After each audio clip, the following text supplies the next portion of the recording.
afternoon. I'm Doug Shipman, President of the Atlanta City Council. I'm calling to order this regularly scheduled meeting, June 5th, 2023, of the Atlanta City Council. Madam Clerk, please call the roll. Council President Shipman. Here.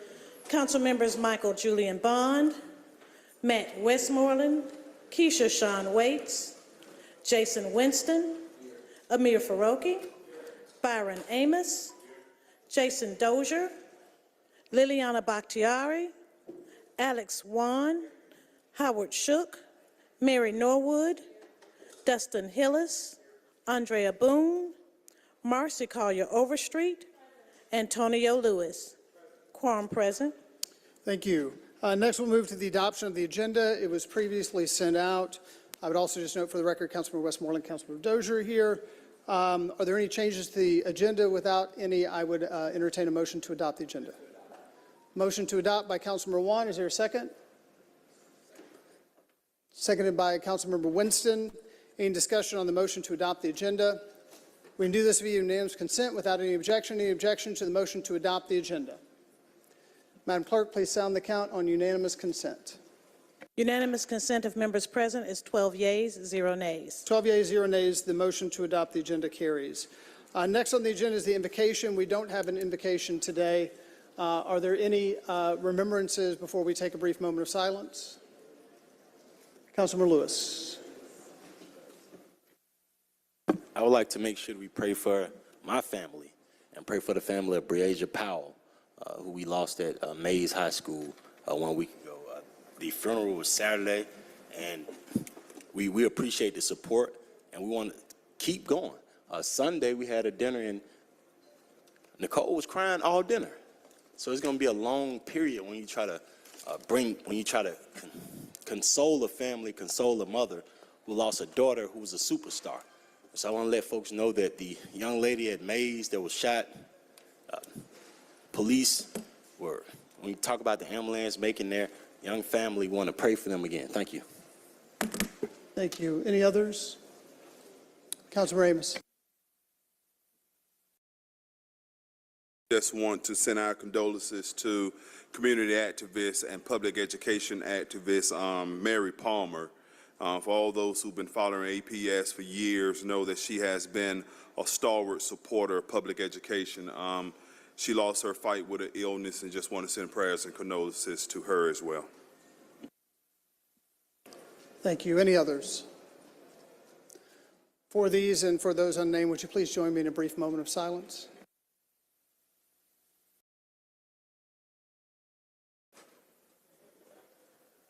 Thank you.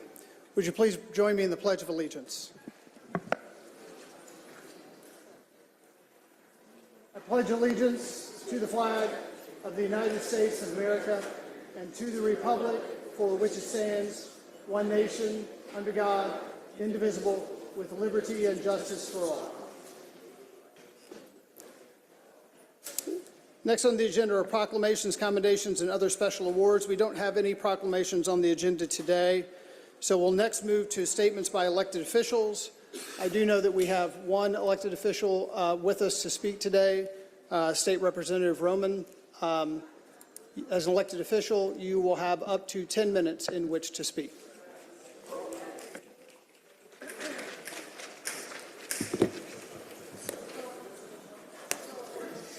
Thank you so much for the opportunity to address you all today, and thank you to everyone who made the time to come out here. Sorry, give me just one quick moment. So for those who don't know me, my name is Rua Roman, and I represent House District 97 in West Gwinnett. I count many of you among my friends and my mentors, and I appreciate the time you've taken to discuss this issue with myself and other community members. It really does mean a lot to me.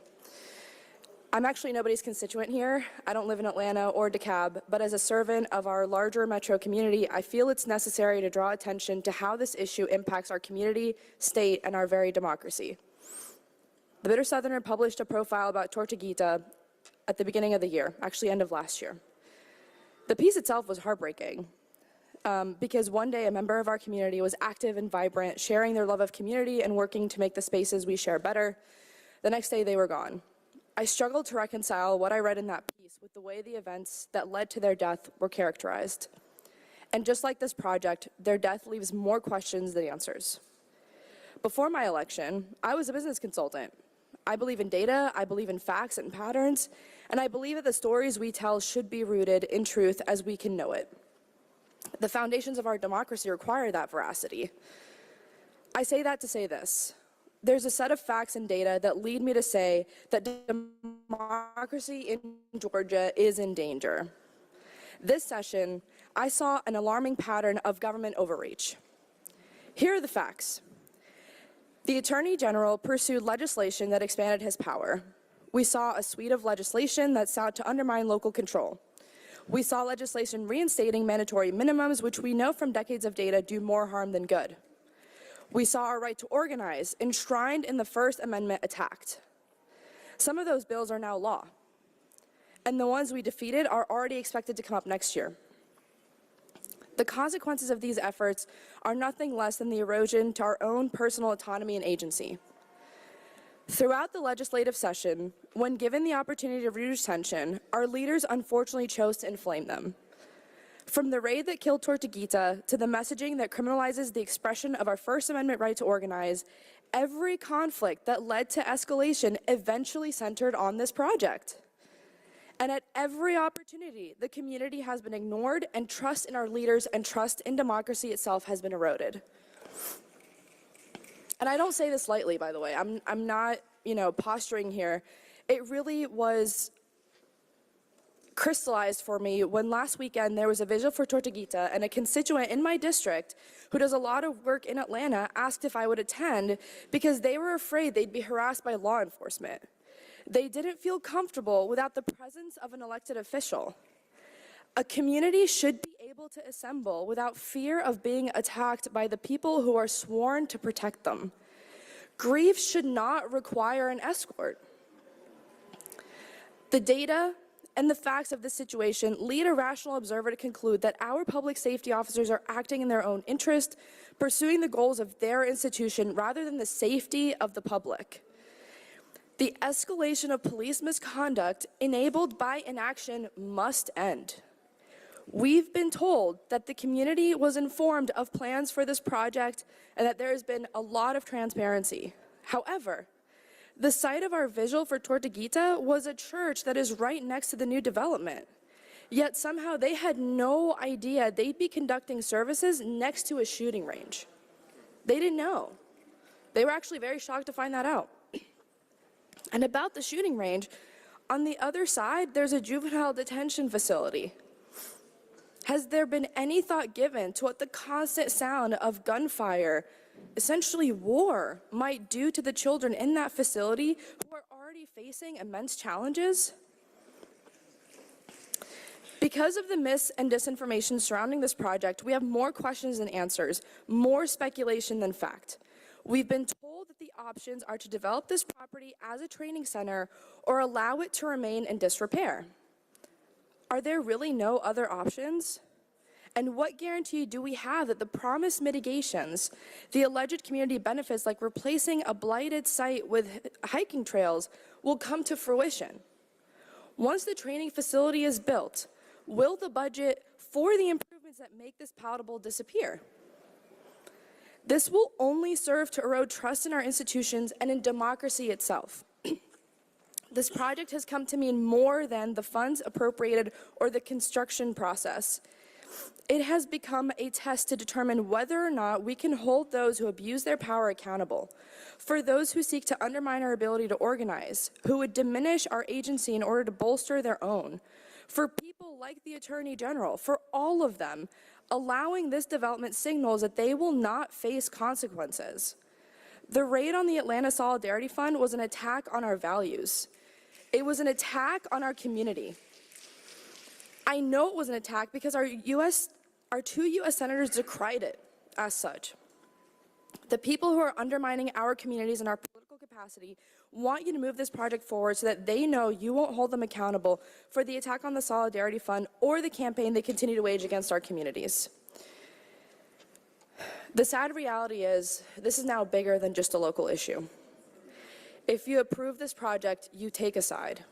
You side with those who are undermining progress for the sake of their own authority.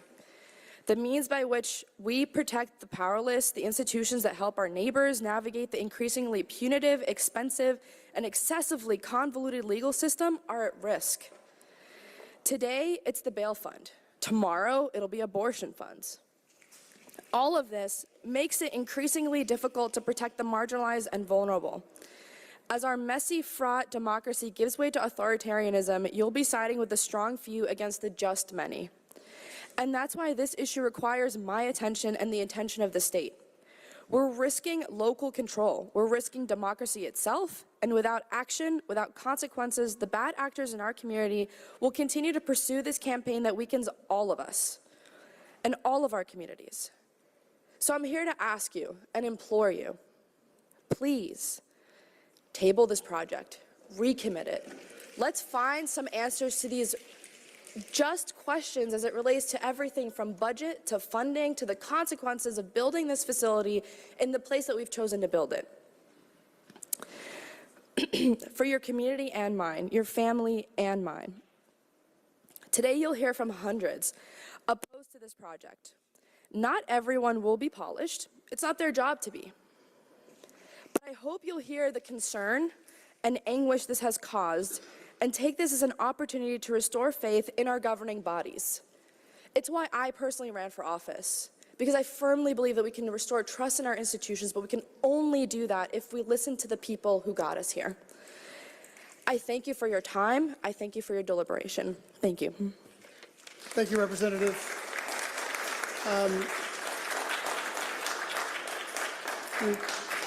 Make sure that there are, Madam Clerk, do we have any other elected officials?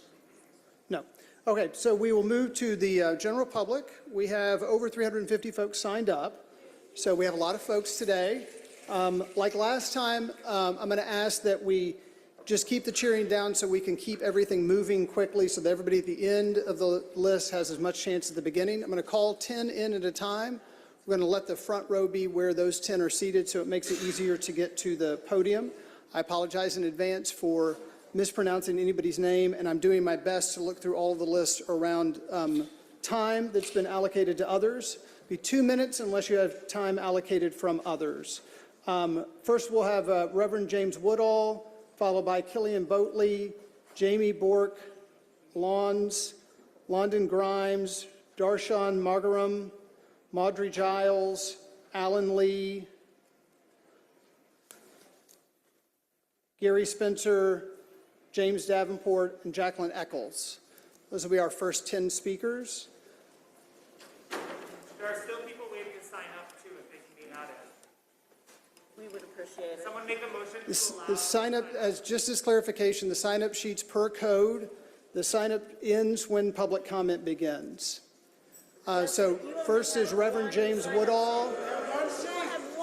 That is per code. Reverend James Woodall will have up to 4 minutes.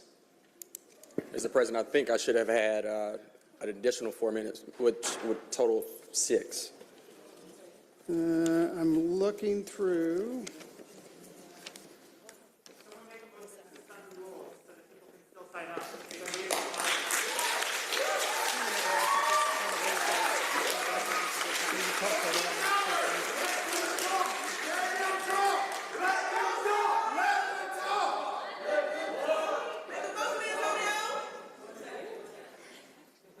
So I have my laptop. We don't have to. Should have had one sheet.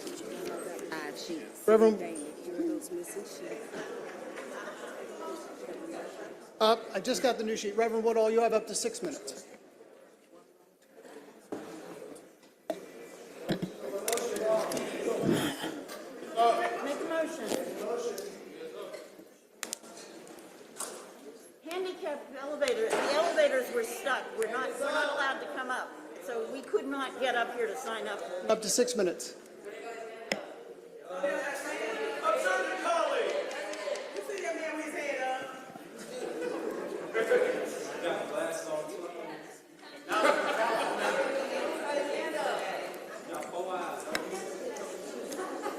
Mr. Lewis? I want to do this the right way. I want to ask the parliamentarian to make sure that I make the right motion to suspend rules to make sure that everybody can talk. So can you tell me, but we cannot clap, but we can't. So to make sure we keep, because we can do this the right way, and decorum is different. Because we run this space right here. That's how we was able to do this right here. And so I want the parliamentarian to show me how to do that the right way, but also to hope that we don't clap till we snap so everybody can talk the right way. And so can you tell me how to do that, parliamentarian? And Mr. Lewis, you have a second. And I got a second There's a already. motion to suspend the rules to, Allow, just for one portion now, so we don't, to keep the quorum, for one portion, can we suspend the rules to allow, I tell you, to allow public comment to go on long, for everyone who comes to past 2 p.m., to sign up to 2 p.m., up to 2 p.m. up to 2 p.m. Up to 2 p.m. there's a Because the line was so long today, it may take an extra 60 minutes. And so for this one part, up to 2 p.m., everybody who gets in before 2 p.m. to be able to speak today. So Mr.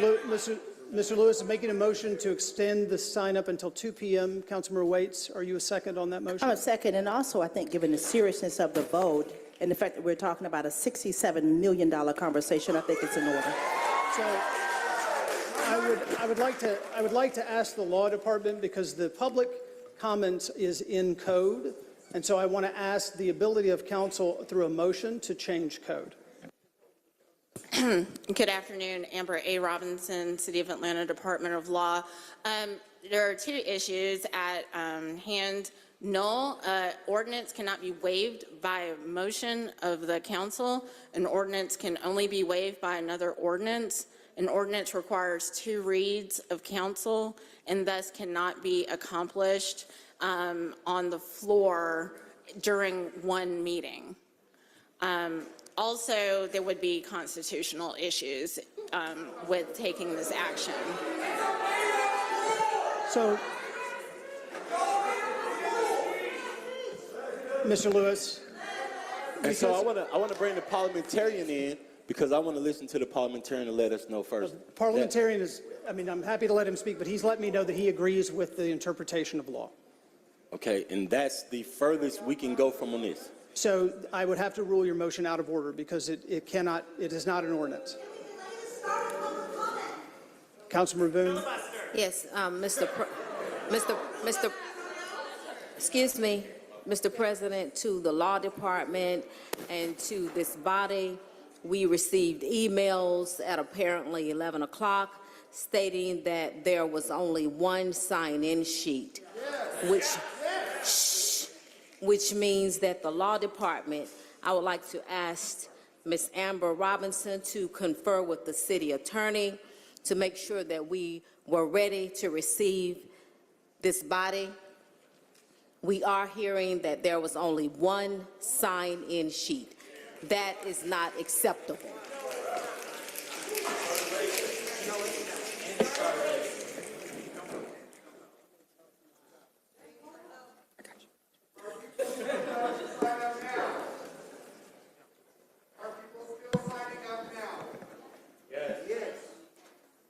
Call him, please. Can I call him?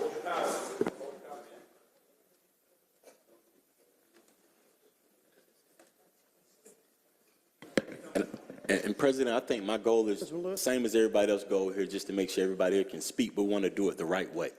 Understood, but Councilmember Lewis, unfortunately, the rules that this body has adopted are the ones that I'm required to enforce. And so that is where we stand. And I appreciate you. But no, we. So, and I'll say that I accept the rules of the body, and I accept. So with that, we'll begin public comment. Reverend Woodall, your time begins. You'll have up to 6 minutes.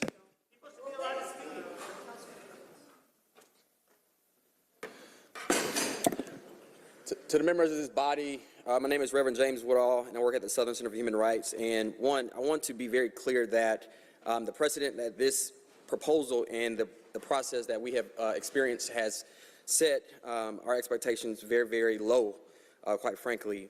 But today, as the council considers this piece of legislation that would amend the fiscal year 23 budget, to transfer $30 million to support the continued construction of the Atlanta Public Safety Training Center, notwithstanding that policy has we have concerns about that policy that was shared in relation to the ground lease that sold 85 acres of land and 265 acres of green space, in which the Atlanta Police Foundation received this land for what essentially becomes a free amount of money, while charging the city of Atlanta $1 million a year over the next 30 years, while also requiring taxpayers to pay the $30 million initially to construct this facility.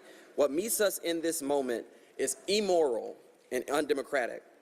The response by city and state officials to conduct surveillance operations on opponents of this facility's construction, the subsequent arrest and prosecution of individuals protesting this facility to be called domestic terrorists, the criminalization of mutual aid organizers as criminal, and subsequently using militarized law enforcement units to raid and arrest these individuals is morally reprehensible and a severe violation of every tenet of American democracy.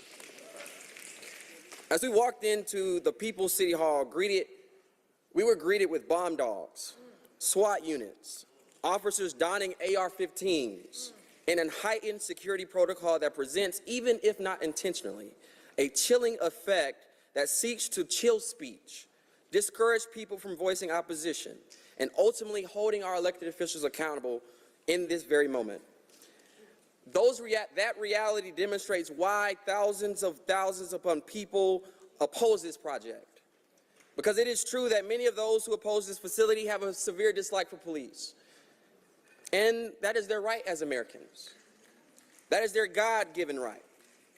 But for many of us, the human rights violations from murdering Manuel Tortuguita Terán and charging dozens of people with RICO and domestic terrorism, to the inhumane conditions of both Fulton and DeKalb County's jail, added with the moving goalpost of city officials related to the financial cost and benefit analysis, is exactly why we organized against it then and exactly why we organize against it now.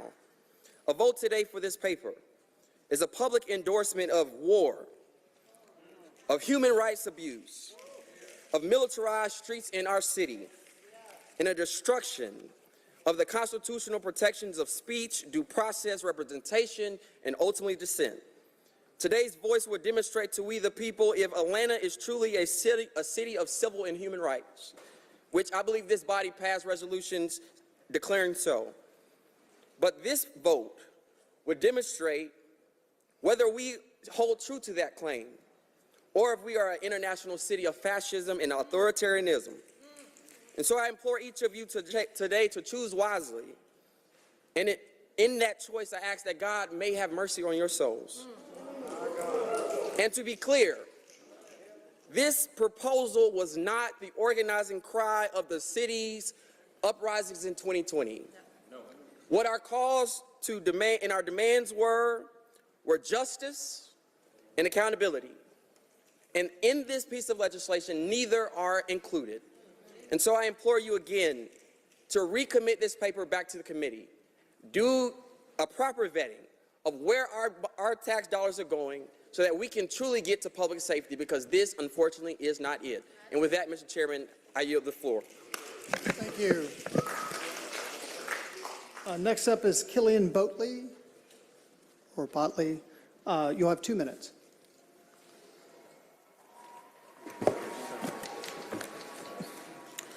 Good afternoon, ladies and gentlemen. My name is Keelan Botley. In 2017, I was accepted to become a police officer. I was instructed to arrive at the APD Academy. I was underwhelmed when I arrived and observed an old, rundown building.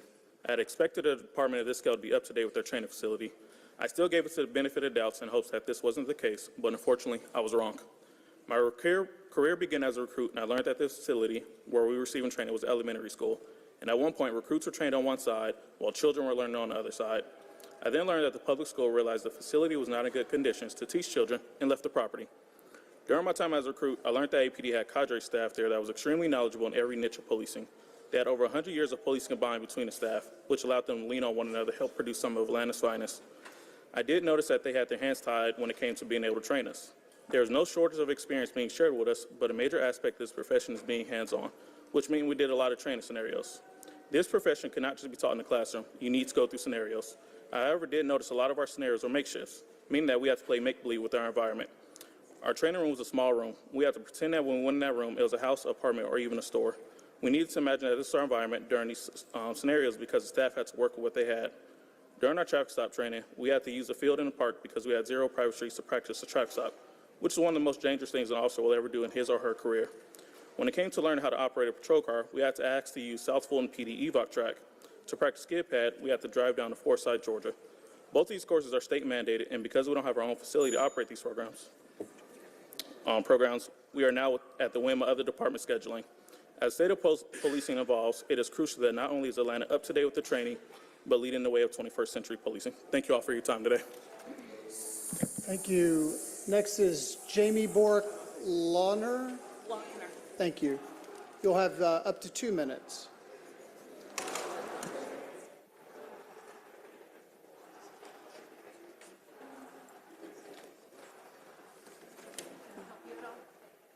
Need to find my glasses. I'm sorry. I'll try. Before I begin, I'd like to point out that the disability access to the elevators was shut down by police until we complained, which meant we had little access, many of us, to get to the sign-up sheet, the one sign-up sheet. And that may have broken laws. And that Mayor Dickens' dirty trick claiming City Hall in this very commentary was closed has frightened the general public and is confusing to many who wish to speak. These things have made this a mockery today. This is your process. You should be able to do better.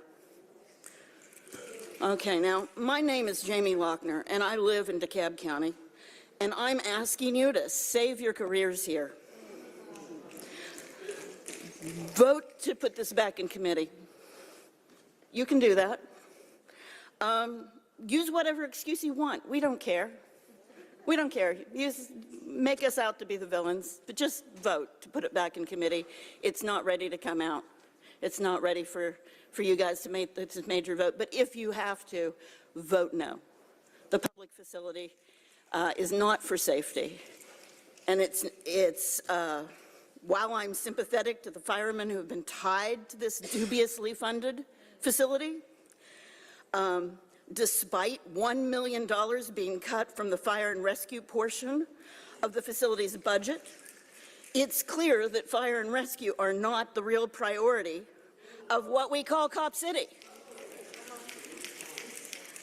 Yet these poor souls have been tasked with covering up the real agenda, which seems to be expanding the Atlanta Police's ability to perpetrate urban warfare, police brutality, and even murder.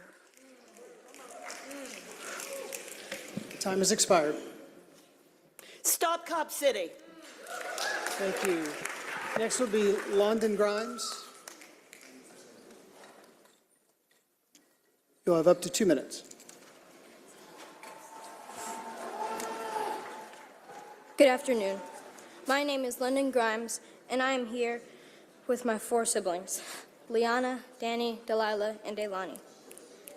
We are here to support the mayor. Liana says we love you. Danny says we're thankful for you. Delilah says stay in prayer, and Delaney says stay strong. And I say to you, Mayor Dickens, you have had the backs of the youth, and we got your back. We love you, we thank you. Stay in prayer, and be strong. Thank you. Thank you. Next will be Darshan Margaram. I apologize. You have up to 2 minutes. Good afternoon. I am Dayshawn Marjoram. I appreciate the arguments for and the arguments against the Public Safety Training Center. But let me be clear, I am for it. I ask the council to vote with your consensus and with the community's long-term interest. I appreciate the mayor and declaring the 2023 year for the youth.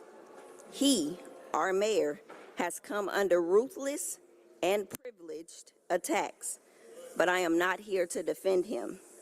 His records of service speak for itself. And with the community behind him, Could you hold just a he second, can please? cover. Hold just a second. We have a lot of speakers today. Let's let everybody have their speech and move on. Appreciate it.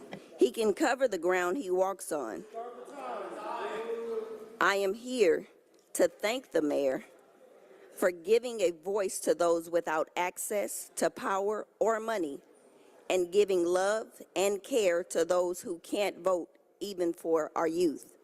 I thank him for his comprehensive approach to public safety with emphasis on prevention and unprecedented investments in our youth. Thank you for our reading program. Thank you for midnight basketball. Thank you for hiring 3,000 Atlanta youth at $15 an hour. Thank you for helping to raise $20 million for early education, and thank you for helping 700 mentors to help guide our youth. Mayor Dickens, your roots, cause, and approach does not go unnoticed, and we are unappreciative to the city, and we're here to say we thank you. Thank you. Next will be Marjorie Giles. Marjorie Giles. Allowed up on the elevator when the handicapped were locked out. You'll have up to 4 minutes. So was the other talk. Good afternoon. I am Marjorie Giles of the Georgia Federation of Public Service Employees. I'm here today to urge you to budget at least 10% pay raise for the city's general employees. The police officers have gotten 40% over the last 4 years. We believe it is now time to recognize the rest of our city's workforce. We do not support any one dime of the HR Commissioner's salary survey recommendations. Too much analysis makes for paralysis. The HR staff should be able to conduct a salary survey. That is a basic function of HR. Why should we pay a consultant to do their job? A consultant would just look at the city's watch and then charge the taxpayers to tell you what time it is. If Ms. Tarlisha Smith is unable or unwilling to conduct the study, my organization will do it for free. At a recent council meeting, I heard the Secretary Treasurer of ASHME say the HR commissioners was not serving the city, its employees, or the mayor well. We agree, she's too divisive and adversarial. We urge the council to give her no funding for her salary survey recommendations. Now, let me just speak briefly on this Cop City controversy. To be clear, we do support a training center, and we definitely support Mayor Dickens. We will not allow the privileged or outsiders to throw rocks and hide their hands, nor will we play plantation politics. No sooner than I said that at the last council meeting I attended, did some lady stroll up to this podium with a shirt depicting Mayor Dickens as a red-nosed, Afro-wearing clown. This type of buffoonery has no place in public discourse. I have been black all my life. I have a black father, uncles, brothers that was murdered. I have 2 black sons. I know firsthand the pain caused by law enforcement. This is not just a talking point for me, nor is it an issue to be used by environmentalists to leverage their campaign. Let's be clear, this fight is about trees for the privileged. The city knocked down a whole bunch of trees to gentrify the Beltline. Not one peep or one single protest was arisen. I resent those that use the pain and struggle of black people to advance their cause. These strategic alliances and the racist attacks on our mayor will not stand. You cannot sling mud without dirtying your own hands. Thank you. Thank you. Next will be Alan Lee. Oh, sorry, Councilmember Lewis. And Mr. President, I'm happy that Mr. Bond is here because he understands. He's been studying these rules his entire life. And I want to second whatever motion he's about to make to help us fix this rule thing. Councilmember Bond. Thank you, Mr. President. Thank you, Mr. Lewis. And I apologize that I was a wee bit tardy. But I'd like to make a motion to go in committee of the whole to hear from the public that's on the issue of the training center. Second.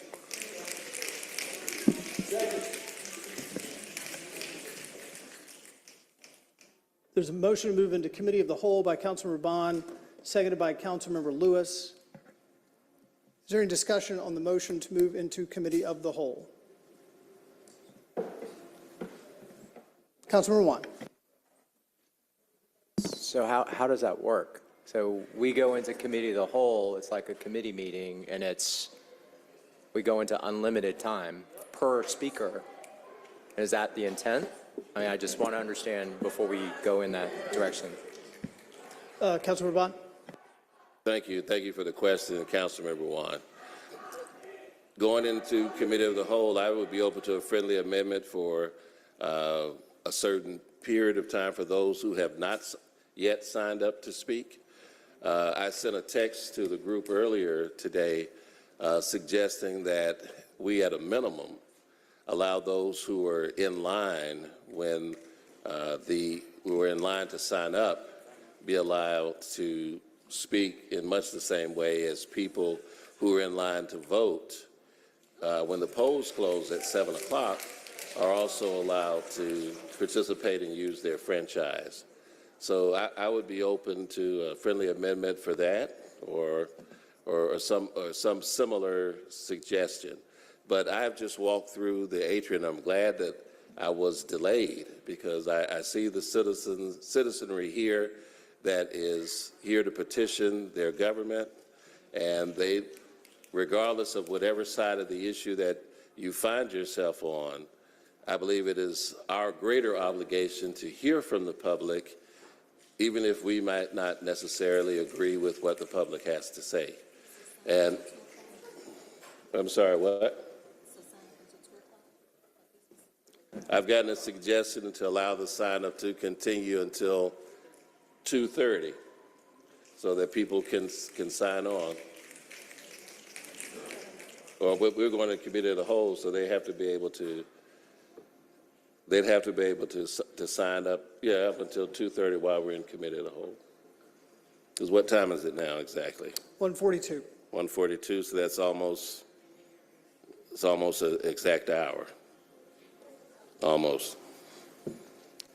So yeah, I'd accept that as a friendly amendment. Councilmember Lewis. And once again, I appreciate Mr. Bond for coming. I think part of what we do on this dais is we're going to have folks with different experiences. And I think his experience today and that text that he sent to say, hey, y'all, there's a way we can actually work on this. And so I appreciate you for making this motion. I'm happy to be a second because we want to hear what the people got to say, we've been here, I think 5 people have spoken. We've heard 3 for, and 2 against currently, or the opposite, 3 against and 2 for right now if you're keeping count. And so I want to make sure everybody can talk before we leave here. And so that's why I'm happy he came, and his mastery of Robert's Rules of Order that he's been studying his entire life are on display today. Thank you. Councilmember Juan. Councilmember Bond, may I make a suggestion that perhaps rather than doing it where it's kind of perceived as an extension of the public comment, that we do it as right after public comment ends, we go into the committee of whole and accept a certain number of additional speakers, subject to the same. Let me finish. We're going to get to the same point. I'm just trying to get it as a procedural way. But we extend it. We go into committee of whole immediately following public comment. We say that there's a certain number, that we would have estimated would have been able to miss the sign up, subject to the same 2-minute rule, and that they can hand off and whatever. So you're accomplishing the same thing, but it's not simply acknowledging that it's an extension of public comment. Does that make sense? I'm asking the council member. He understands. Actually, it does make sense. Thank you. We'll exhaust the existing list that we have. People who are outside can continue to sign up, and then we will go into committee of the whole to hear from the second group as soon as we've exhausted the first list. Right, but I would say rather than a certain set of time, I would say a number, and I defer to you in terms of what you think an extra hour sign up would have been, but do it that way so that it's legally defensible. Well, how many people are signed up presently? So how long? 350 are already signed up? Correct. Oh, wow. Councilmember Bond, roughly 3:57, give or take. There are a Give or few take. markouts, but 3:50. How much more time do we think we need? Is it that hours? Or? I like the voting room you put in. That voting.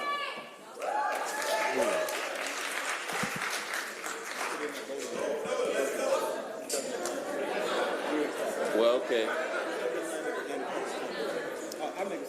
All right. Councilmember Lewis, Councilmember, you don't have the floor. Councilmember Boone, Councilmember Bond has the floor. Lewis has given me a suggestion that whoever has signed up by the time that we have finished the original list of public comment, who is on the new list, we will then go on committee of the whole and hear from those. And I accept that as a friendly amendment. Councilmember Boone. Yes, Mr. President, I have one statement. We should have been prepared to accept the people today. Again, we should have been prepared to accept the folks today. Councilmember Lewis. And same thing, President. That when we talk about, I know I just spoke out of turn right then. And you made sure you checked me when I spoke out of turn. I want to make sure that we respect everybody else here today. Make sure we say the same thing to somebody else whenever they speak out of turn as well, because that's the first time I've heard you do that. Equity. So, Councilmember Bond, where are we? I knew you made a friendly amendment, but where are we with your motion? I believe we're prepared to vote if no one else has a comment. But just so I'm clear, if you move into committee of the whole now? No, the motion, I accepted Councilmember Wan's premise that we will enter the committee of the whole after we exhaust the present list. And then in the committee of the whole, we will hear from the people who have signed up during that interim. So might I suggest that you remove the motion now and wait to make it until we've exhausted the list? No, I think we ought to go ahead and vote because we're before the public. You know, the motion's on the table, and it's already been properly seconded. I think we need to carry the vote. So just so that I'm clear, the motion would be to move into committee of the whole, but to continue with the list as we have it. No, we would continue with the list that we have in hand. We will enter committee of the whole at the conclusion of that list. Right. And then there should be a list put back out there to allow people to sign up so that we can hear from those once the list is exhausted. So might I suggest that you actually make a motion to amend the agenda for that purpose? Because that in essence maintains the integrity of the flow of the meeting. So move to amend the agenda to move into committee of the whole immediately following public comment. It will get to the same end, but it's a better procedure. That's appropriate. So there's a motion to amend the agenda to move into public comment, to move into committee of the whole following public comment. Is there a second to the motion to amend the agenda? Mr. Lewis was my second. Ms. Waits was your second. Seconded by Councilmember Waits. Is there any discussion on the motion to amend the agenda? Hearing none, we'll move to a vote. Madam Clerk, please open the vote on the motion to amend the agenda.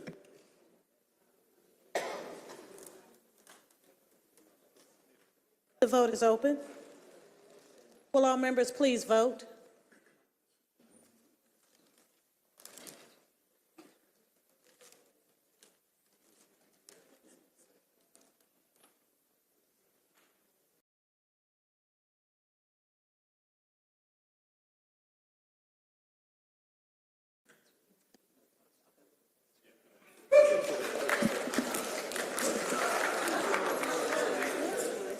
The vote is closed. 12 yeas, 1 nay. 12 yeas, 1 nay, the motion carries. So just for the public's explanation, we will move through the entire list as we have it for public comment, and then the agenda now reads that we'll move into committee of the whole with the intent to hear additional public comment before moving through the rest of the agenda. So we'll go back to where we were. Alan Lee, you will have up to 10 minutes due to yielded time. Well, good afternoon, President and members of the council. And I'm probably going to take my full 10 minutes, and I'm going to ask that you tolerate me because I'm moving off of my prepared remarks, and I'm going to go a little impromptu, and I'm going to go off some notes that I wrote while in the hallway and even while sitting in this council chamber. Today, I had originally come to speak against the name of Tarlisha Smith, the HR Commissioner for the City of Atlanta. She has not been here very long, but she has caused great harm and hurt to labor relations. And she's on the verge of undermining relationships that the mayor has spent greater than a decade building. But in light of the discussion today, I'm going to table those remarks for another council meeting. But as sure as the sun will rise tomorrow, I will be back to share my concerns as it relates to the duplicity of the HR director. It is important that you have this debate. It's important, and I hear you talking about extending time for the debate so that everybody can have an opportunity to be heard. But I say to you and to this audience that you got to listen to people that not just think like you, but people that may disagree with you. It's fake democracy when we cry for everybody to be heard, so long as they share my thoughts, so long as they share my values. They say if we all think alike, we don't think much. So I want to be respectful of those that may disagree with me, particularly as I heard the little young kids up here.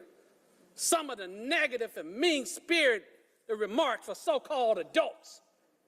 The kids is more afraid of some of the folks here than they are of Cop City. And you damn right kids should speak.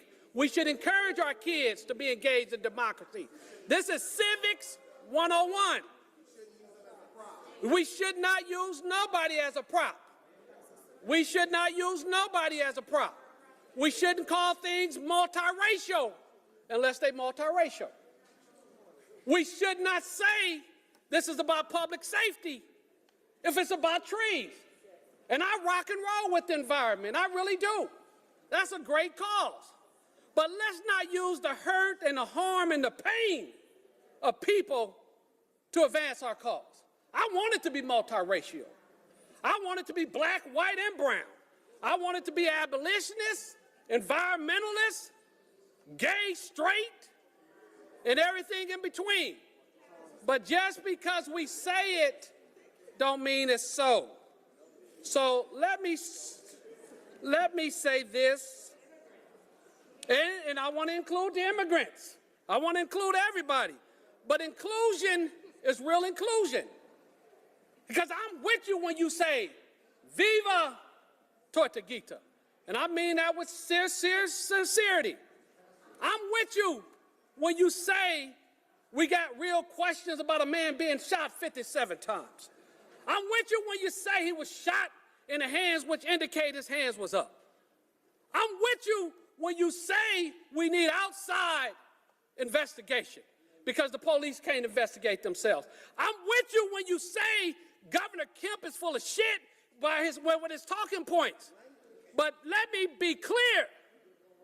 We can't land together if we can't talk together. Let me say to the folks behind me, please allow me to speak. I promise not to interrupt you. Please allow me to speak. Well, please allow me to speak. Wait a second. Please allow me to speak. Wait a Please second. allow me to speak, and I won't interrupt you. Audience members, my job, please wait 1 minute. Wait 1 minute. My job is to control the chamber. Please. Let me do my job. Let me do my job and let everybody speak their piece today. Let me do my job. Please continue. Thank you. And I'm going to watch my tone. But let me say this. I cover the ground I walk on. I ain't worried about nothing or nobody. So let me clear that. And I'm going to ask that I get more time because I'm not engaged in the debate. I'm trying to address the council. And I'm going to say what I'm going to say. But I'm going to ask for more time because I keep getting interrupted.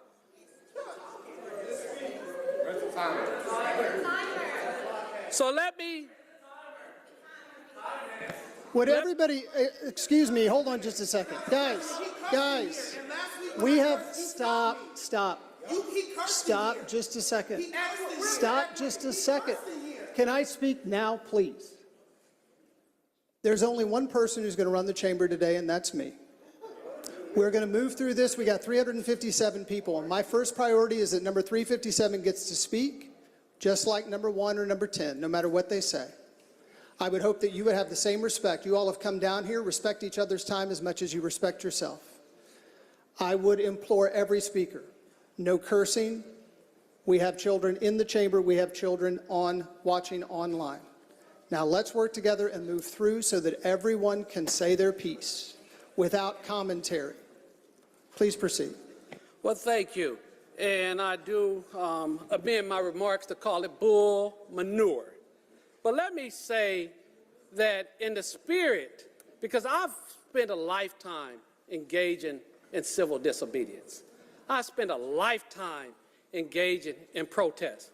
I spent a lifetime advocating for those who don't have a voice, long before it became popular, long before it was funded. I've marched on the homes of some of Atlanta's most prominent elected officials. I've marched on city halls and had locks put on doors. So I'm all about protest and dissent.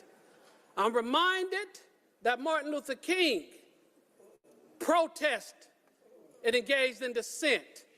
Right here in Decatur, Georgia, I think he was sentenced, had no bail. Right here in Decatur, Georgia, sentenced to hard labor. Arrested some 29 times. And that was wrong then, and it's wrong now. So I want to encourage the council to use your bully pulpit to say to the prosecutors that those people being held are not terrorists and they need bail to be set. That's no double talk. I am who I am. And I also say, without fear of contradiction, that those people who had their homes raided and charged with financial crimes, that was unwise, unprovoked, and foolish, and they need to have the charges dropped. And that's just straight talk. So outraged am I that I will be making a $500 contribution to the Solidarity Fund. But as I say, Viva Tortuguita, I'm going to challenge people to say Viva Breasia Powell. Breathe all the people who have been locked out and left behind. I don't see this type of energy, and that's why I say it's duplicity. And I don't mind forming strategic alliances. It's what I do. That's who I am. But I don't form fake alliances where somebody's always the teacher and I'm always the student. Somebody's always the landlord and I'm always the tenant. Somebody's always the pimp and I'm the prostitute. That's not alliances. So if we want to talk about real alliances, we ought to be talking about how we build bridges together. And if we want to defend trees, let's defend them. That's a fight worth having. But let's not convolute public safety and then try to make it somehow about trees. Because I tell you, I really do believe the training centers probably should have been built in Buckhead. But the reality is no matter where you build it, Buckhead ain't gonna have it. Buckhead won't even allow you to build a bus depot to pick up the 16% white kids there. But I don't see the outrage from people that tell me they my ally. I don't see the outrage. I see selective outrage. And that's what outrage be. I see the selective outrage. I see people talking about we down with the unions. Selectively down with the unions. So I want people to hear me, not with their ears. Hear me with their hearts. Don't hear me as a gay person or a straight person. Hear me just as a person. How would you feel if people came to you during their time of crisis and talked about we need allies and we need to do this together? It would come off as fake and phony. How would you feel if people attacked your mayor? And let me be clear, Mayor Dickens is my mayor. And when he's right, we're going to keep him right. And when he's wrong, we're going to help him find right. But you can't just come in here banging on and bashing a man who's all his life have tried to give voice for the least of thee. And then you try and flip the script and call him a sellout. Say you disagree with his policy. Flip the script and call him an Uncle Tom. Just say you disagree with his policy. Flip the script and call this multiracial. This is not multiracial. This is a room full of white folks with a handful of black folk pretending to speak for the black community. So as you listen, council, I want you to listen as you talk about democracy. Listen to the people that's at the barbershops. Listen to the people that's in your districts. Don't listen to the people that's here. Listen to them too. I thank you for the opportunity to be heard, and I say together we can do it, but these fake alliances will never work. Thank you. Thank you. Next will be Gary Spencer. You'll have up to 2 minutes. Point of information, can we increase the volume a little? Even when we're quiet, I can't quite hear the councilors in the Sure. public. Can we increase the volume in here? Yeah. You'll have up to 2 minutes. I've been told I should have at least 4 extra minutes, Presidentship. I'm doing my best to get through all the pages to mark time. Let me look quickly.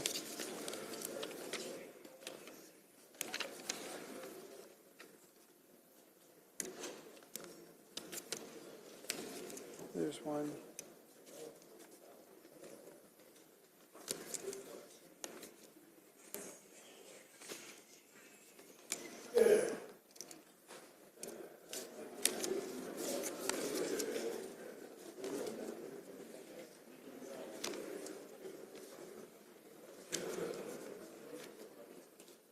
You are correct. You have 6 minutes. Thank you. To the members of the Atlanta City Council, my name is Gary Spencer. I serve as senior counsel to the NAACP Legal Defense Fund, and I'm a resident of District 12, where my council person is the Honorable Antonio Lewis. On behalf of the LDF, I urge the City Council to reject funding for the Atlanta Public Safety Training Center, also known as Cop City.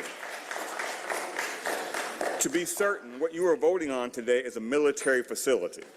The proposed compound would make a mock city for training in urban warfare tactics, as well as burn buildings and shooting ranges.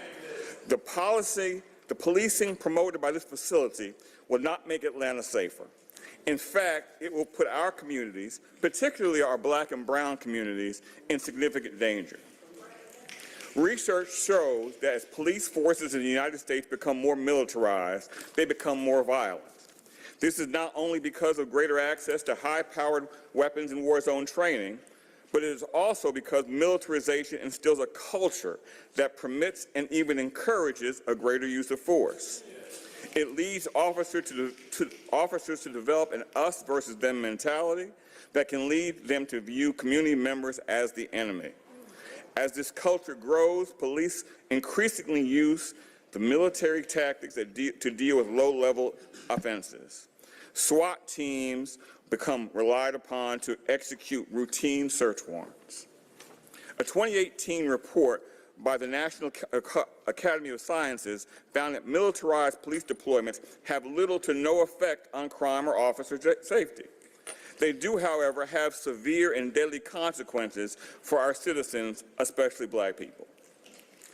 Those of us who were around recall that this sort of raid led to the killing of 92-year-old Katherine Johnston by Atlanta police in 2006, after officers obtained a search warrant based on false information, raided her home, shot at her 39 times, hitting her 5 times. In 2008 in Lima, Ohio, an entire SWAT team was sent to execute a simple arrest warrant for a man suspected of selling drugs. They broke down the door, quickly fired shots, and killed an innocent bystander, Tarika Wilson, as she held her 14-month child in her arms. In 2011, after police in Framingham, Massachusetts conducted an undercover drug purchase, they sent an entire SWAT team to the home of the suspect's father-in-law. The suspect was arrested outside the home, but the SWAT team decided to raid the house anyway.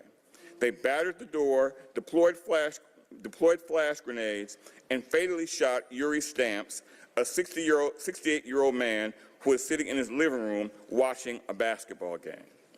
In 2010, a Detroit SWAT team threw a flashbang grenade into the home that was not even the target of the search. An officer entered and within seconds fatally shot 7-year-old Ayanna Stanley Jones. These are the policing tactics that you are voting on today.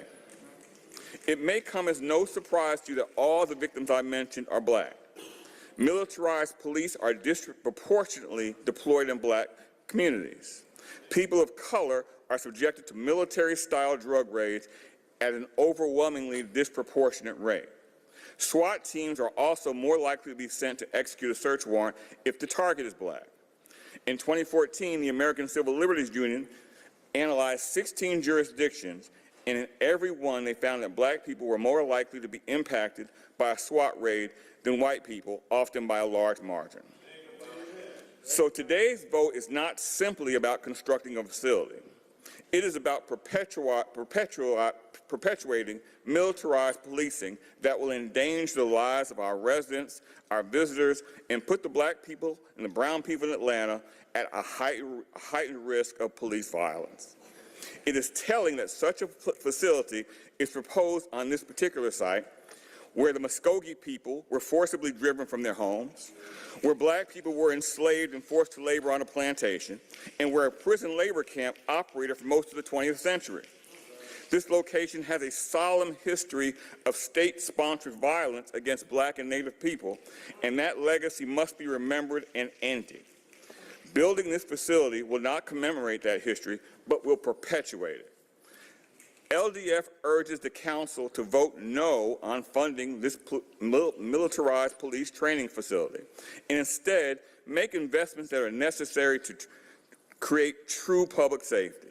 Invest in affordable housing. Invest in affordable health care, including mental health care. Invest in economic security and healthy environments and the quality of education for the children who live here. Invest in these services and in a solution that will make Atlanta safe for everyone. Thank you. Thank you. Councilmember Lewis. And I want to say thank you for coming down from District 12. You and I were in the gym this morning together, and you told me you were going to come down. I also want to say that I agree with so many of your points, except the militarization part. I think that the police in the city of Atlanta, Oscar Kane's my real friend. He talked about training. He talked about putting cameras on police officers. He fought for that. The state of Georgia, and President, I know we said it earlier. I said, can you please make sure that you take care of me? Please proceed. Go ahead. Let Councilmember speak. Thank you. And so I would say that my vote easy on this. Easy vote because of the funding of it. Easy vote. But I will say that the current police training facility is next door to a school in District 12, next door to an elementary school in District 12. And it's the former school that my grandma went to. So imagine if, this the black community, right? So imagine how bad that school looked. You know what I'm saying? It would look bad when my grandma went there compared to the other schools. So just know that. So it's an easy vote for me, but I'll let you know that they've been militarizing the police in District 12 for 30 years. That won't happen. I haven't seen that. The mayor we got drew a circle around that and moved that out the police training, public safety training facility. And so, once again, President, I think we're gonna be calm to death, but we firm too. And so, we got to use the police officers. If people gonna keep talking over folks in here, we're gonna have to do what we got to do. Let's keep moving forward. Everybody, let the councilman wrap up. I appreciate you. Next is James Davenport. You'll have up to 2 minutes. Excuse me, Mr. Shipman, would you check that time for me, please? I should have some yielded time. Let me double check, Mr. Davenport. I'm almost certain I have 46 minutes, not to mention 10.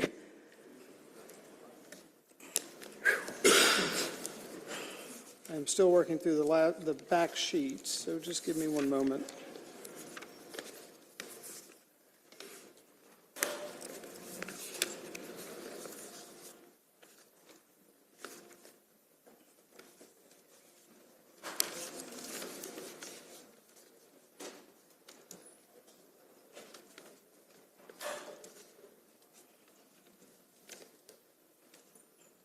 No, not today, just 2 minutes. Wow, that is so interesting. Well, I'll be brief. First, giving honor to God, who I oftentimes call my conductor. I don't have a PhD, but I do have a GOD. I am James Davenport, president and founder of the Hitmore and Help Foundation. Watch my words. If the shoe fits, wear it. To every black person on this panel, I saw you all turn around and say the Pledge of Allegiance. The biggest lie in this country is the last line, with liberty and justice for all. You all got to be ashamed of yourself. You should be ashamed of yourself. I beg you all to provide free lift services for senior citizens. We get people killed every day. If the shoe fits, wear it. Councilman Amos, I'm ashamed to say I went to the same high school that you went to. The first black high school in Atlanta, Booker T. Washington High School. Every time I call you, I don't get an answer. Abel Mabel Thomas asked me to help you in your campaign. When I called to ask you, you never returned my call. To every black people up there, you all should be ashamed of yourself. If the shoe fits, wear it. My grandmama used to say it all the time. If the shoe fits, wear it. I called you all liars the other day. If the shoe fits, wear it. Mr. Faroki, I called you a liar the other day. If the shoe fits, wear it. You remember telling me on the elevator? Yes, you do. You remember telling me on the elevator. I know you do. We rode together. You promised me what you would look into. I stand with Kiana Jones, Reverend Kiana Jones, against this cop city. I do not bow my tongue for anybody. If the shoe fits, wear it. You all should be ashamed. Time's if the expired. shoe fits, wear it. You should be ashamed. Time's expired. No way under God's earth Time's expired, that you Mr. all Davenport. can tell We have to me move that along. police brutality Thank you, does Mr. not Davenport. exist in Time the has city of expired. Atlanta. I Your still time's have expired. a torn rotator cuff, Thank you, Mr. and I Davenport. told Your you all time's about expired. it, okay? Thank you. Lawsuits coming, but if You've the had your shoe 2 minutes, fits, Mr. wear it. Davenport. Thank you so much. Mr. Amos. Yes, sir, very quickly. Brother Davenport, I apologize, but I don't have a record of a call or a text or a message from you. Sir, I'm not, thank you for your support. But if you want to get together now so I can make sure you have the right number, I'm more than happy to give it to you. But I just don't have a record of you calling me, and I apologize for missing your calls if that's what have happened. That's a politician's answer. Thank you. In my phone, Thank you, Mr. Davenport. I've called you many of times. Let's, You have Mr. Davenport, never you can take that conversation with Mr. Amos offline. Next up is Jacqueline Eccles. You'll have up to 6 minutes due to yield the time.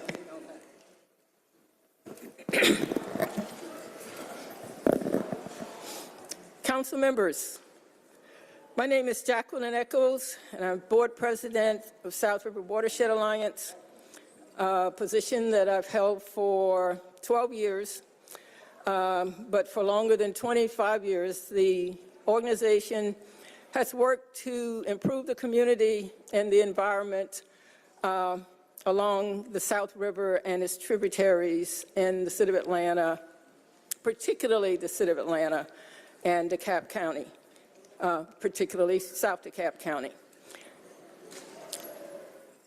The proposed police training facility is racist to its core because it targets black communities. The decision discriminates the decision to build a police facility there, discriminates against the affected communities and policy policymaking, in the enforcement of regulations and laws, and targeting communities of color for the siting of toxic and polluting industries resulting in disproportionate harm. These documented violations check all 3 environmental racism boxes. South River Watershed Alliance's message to the mayor and the city council is simple and undisputed. Stop the racism. In urban areas, people do not exist separately from their environment. The two are inextricably linked. As the environment goes, so goes the community. It's physical and mental health, it's environmental health, it's quality of life, and general well-being. Urban areas are where most Black people and other people of color in this country live. It is the responsibility of local government to ensure equity and fairness in decision-making for its most vulnerable and marginalized citizens and communities. That's your responsibility. Local governments invest in communities primarily through parks and green space because these amenities contribute to health and wellness, general quality of life, and increased property value, the primary source of wealth for most people, especially Black people. It does not take a 171-acre police facility, and yes, it's a 171-acre, not the 85 acres as reported ad nauseum via local news. Check the land disturbance permit approved by DeKalb County, and then you'll know for sure. A facility now projected to cost $67 million at last count in taxpayer dollars to train, per Mayor Dickens, a total of 2,000 police, EMS, and firefighters. The cost-benefit math just doesn't work and makes no sense, especially when you're talking about irrevocably disrupting the lives and financial well-being of countless thousands of marginalized citizens. The 1965 Voting Rights Act was important for a number of reasons. Most importantly, because it gave Black people the opportunity to vote for an elected and elect representatives who look like them, who have traveled the same road and fought the same fight. That's you, Atlanta City Council and Mayor Dickens. If you can't be depended upon to do the right thing by the Black community, who can the Black community depend on? Discrimination that affects one Black community affects all Black communities because we are all in the same fight. The legislation before you will exacerbate the tax burden inequity in this city that falls upon the marginalized and poor. The increase in taxes for this facility the increase in the taxes for this facility will force many of its vulnerable citizens out of the city. Last I checked, there is no money in the proposed legislation to replace green space that has been stripped away. Send the funding legislation for this police training facility before you today back to Finance and CDHR committees for a fair and equitable review and decision. I will end this statement like I began. Stop the racism. Thank you. Thank you.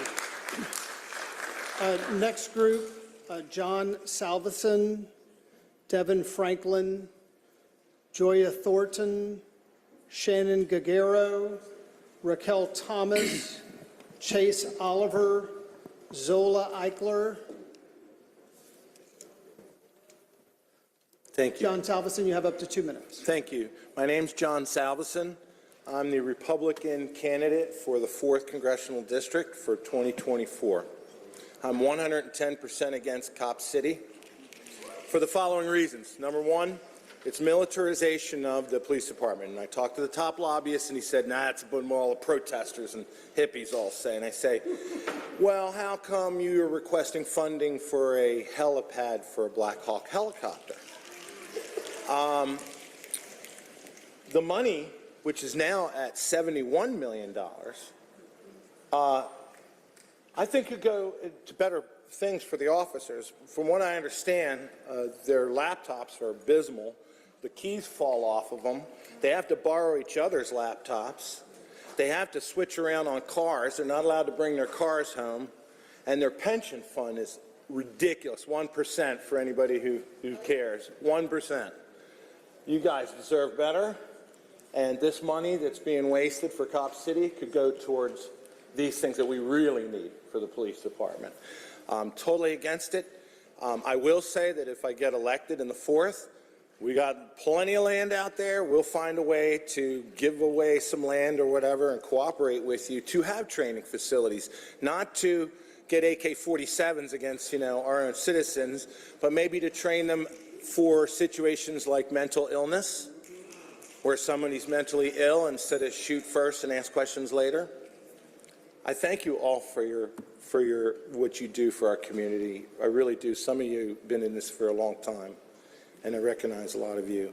I thank you for your time. No to Cop City, plain and simple. Thank you. And next will be Devin Franklin. You'll have up to 10 minutes due to yielded time.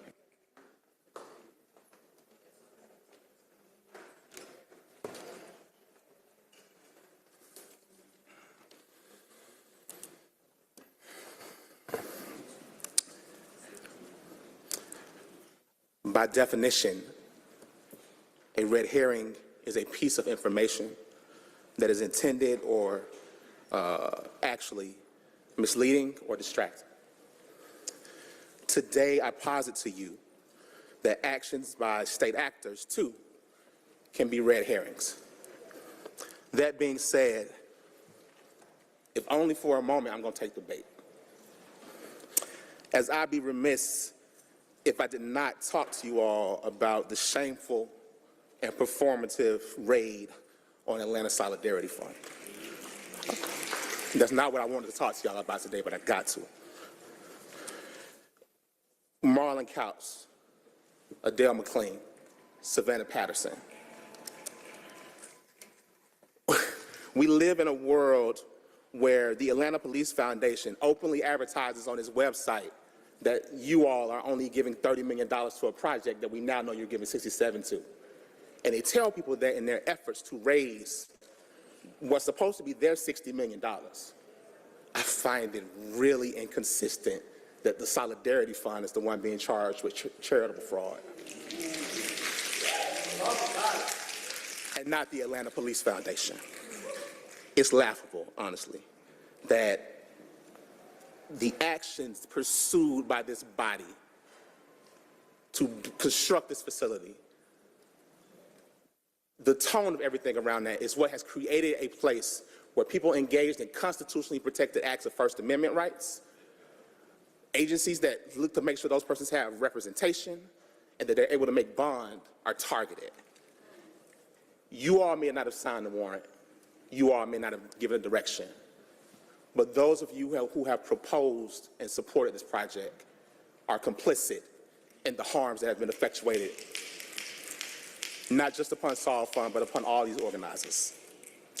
The images that we saw of the 10 Atlanta Police Department Special Enforcement Section officers, suited in SWAT gear, carrying rifles, shutting down a residential street on a morning, that image is what we fear. The image of militarized forces being used to effectuate arrests for bookkeeping errors. It is comical and it is laughable. That normalization of those tactics by law enforcement officers is what we fear, and this body's collective pursuit of Cop City against the documented and well-established will of the people is not something we can live idly by and accept. Many of you decry the consequences of this movement, the liberal use of domestic terrorism charges against protesters, Many of you are against that and have said so. The killing of Tortuguita, many of you are against that. The arresting of bail organizers, many of you are against that. But I need for you to see the thread that connects the actions that you undertake and the harms that they cause. We know that the tactic was meant to distract from the momentum that had been building with this movement, right? There had been seven hours of public comment a few weeks ago, right? And 100 people couldn't testify, right? There had been the news that, oh, this is actually a great deal more money than what it actually had been told to people. And momentum was swinging the other way. So we know what the effort was when Saul Farm was raided. But look at us. We don't scare.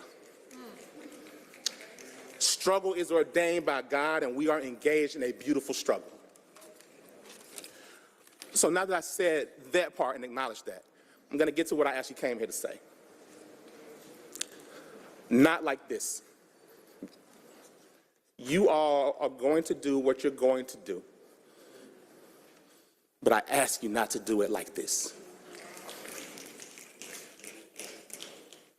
The media has created a narrative of peaceful movement, appropriate movement, and how to protest.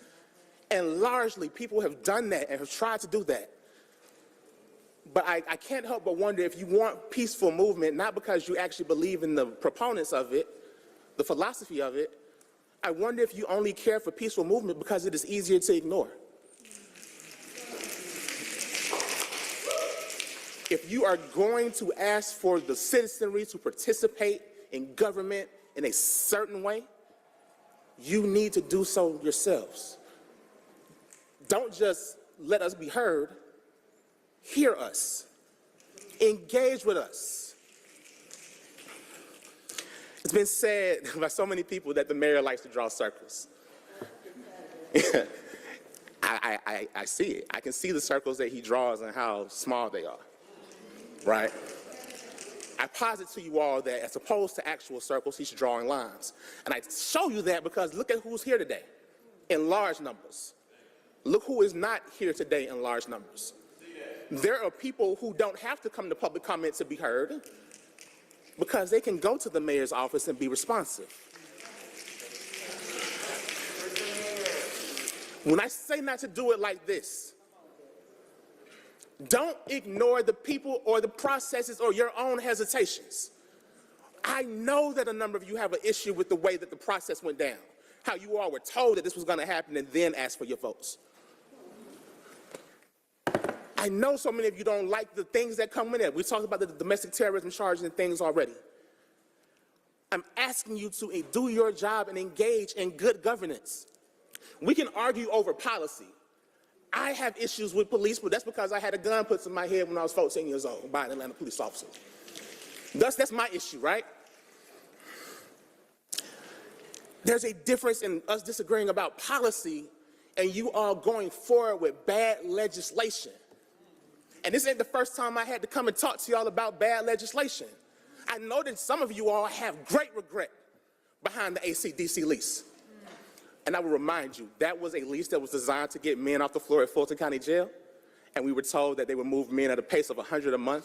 And those movements began in November? Bed bugs. Bed bugs. As of this morning, it's just 158 men in ACDC. There's still hundreds of men on the jail floor at Rice Street. And it's not because you all just made a bad policy decision, it's because you made bad legislation.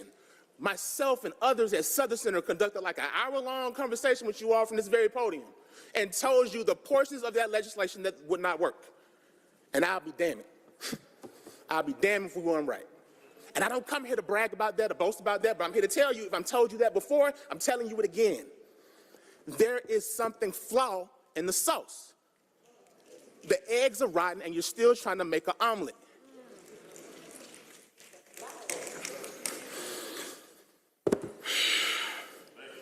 You all have done a great job in certain areas of exercising transparency. The MARTA situation is one of those things. But true transparency is not selective. If we're going to be transparent, damn it, let's be transparent everywhere. What is up with the money? We've heard that the cost of it is $67 million, but I would argue that the cost is greater. Because understand that the land that we're talking about was gifted away to APF for $10. I wish I could buy 380 acres of land for $10 a year. And then you are paying the lease to buy your own land back. That is crazy. They took out a loan and you're paying for it. You're borrowing money from your general fund that you don't have, because the legislation also states that you've authorized the CFO to take out a $30 million bond to pay for it. You're robbing from Peter to pay the police.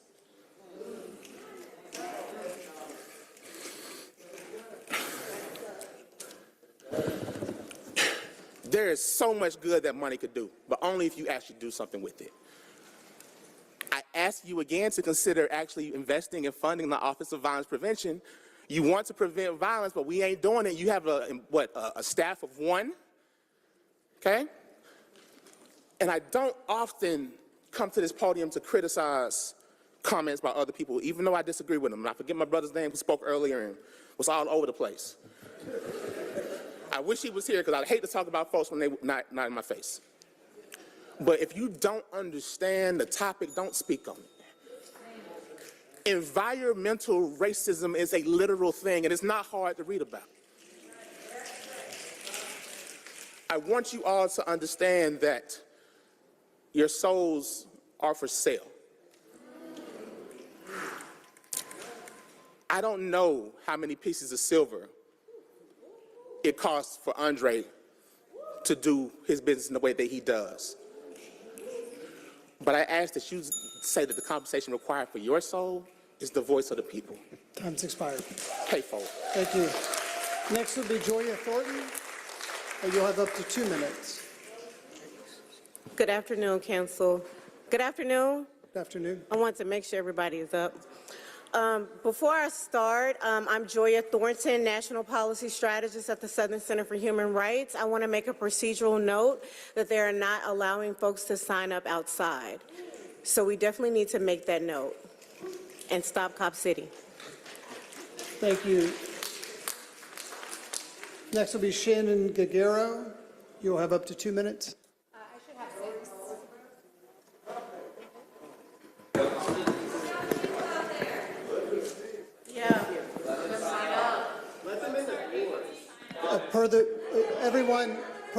Per the rules of code, there's not going to be a sign up. Whoever is here, when we get to the committee of the whole on the agenda, will be allowed to speak for 2 minutes. That's the way committee of the whole is going to work. So let me look to that. Unfortunately, that's the way the code reads. That wasn't the motion. The motion can't overrule the code. We went through that earlier. Let me look real quick. They're not being allowed in the building. It's, again, disability access, all the access. I don't have control over the building. That's the fire marshal's call. That's a public safety issue. I have no control over who's allowed in the building. I will say that the firefighters are eyeballing it. When somebody comes in for me, like, I'll leave, I've said my piece, but somebody ought to be able to come in when I leave. I'll pray. You can make that happen, sir. I will leave. I don't see any yielded time. I'm sorry. There should be 2 other people signed I don't up. see any yielded time for you. I'm sorry. It's up to 2 minutes. All right, I'm going to speak then from my heart. My name is Shannon Coffrin-Gagero. I came here today to actually hold the mayor and this body accountable for the absolutely awful way that y'all are politicizing the death of my friend Amy St. Pierre. Dickens is using her death in an attempt to drum up support for this deeply unpopular project. And when he wrote his op-ed, he exploited Amy while simultaneously erasing her. Her name is not mentioned once in his piece. And Matt Westmoreland, I saw you like it, resharing it. I see people up here that liked it and reshared that. Unacceptable, unforgivable. The same day, the AJC released another op-ed written by Bill Torpy, disparaging and dismissing the hundreds of us who participated in 8 hours of historic public comment. He's accused us of being everything from vagabond out-of-towners, I'm from Atlanta, privileged transient warriors, and Twitterverse activists. Y'all liked that too. Ms. Giguera, I'm sorry, you have 4 minutes. I found that another one. Wonderful. Apologize. Okay, so our community, my community, is already reeling and grieving from the loss of my beloved friend. There is a compounding hurt of having to bear witness to her death being used to support Mayor Dickens' regressive vision of public safety, a vision Amy did not share. So I submitted a version of this op-ed to the AJC, and guess what, y'all? They wouldn't publish it. Who published it was the Atlanta Community Press Collective. I want to give shout-outs and all love to the independent journalists that are here today and that have been representing the people when the Atlanta way is silencing our voices. So I'm going to tell you a little bit about Amy. I met her through Resource Generation, which is a community of young people with wealth and or class privilege. And we went on to realize we were neighbors, our kids were going to go to the same public school, that our parents even lived across the street from one another. And that made us fast friends. But what ultimately bound us together was our deep commitment to creating a better world for our children. She joined me as a member of Solidaire, which is a community of individuals with access to wealth who organize for movements for social justice. She was one of the most politically rigorous, gigantic-hearted humans I ever got the privilege to learn from, and that is why in the wake of her devastating loss, I feel compelled to speak out and correct this terrible narrative that y'all are pushing out about her. At the press conference, y'all talked about Mayor Dickens and the Cobb County Police Chief painted the picture that it was officers who were the heroes of the day. Dickens' distasteful op-ed was published 2 weeks after her death. And it was following unprecedented public outcry against this facility. It's not far-fetched to assume he doesn't mention her by name because she was known to oppose Cop City. Artwork by her first grader, which reads Stop Cop City, decorates my office. We went to the rallies together. Rather than thoughts and prayers, or worse yet, increased funding for policing, you want to know what Amy would want? Amy would call for investment in things that actually create public safety. Housing, education, healthcare, and social services. She dedicated her life to the study of what actually keeps people safe. She would say, send that, now $67 million, to policing alternatives and just diversions instead. Her life work was dedicated to public health.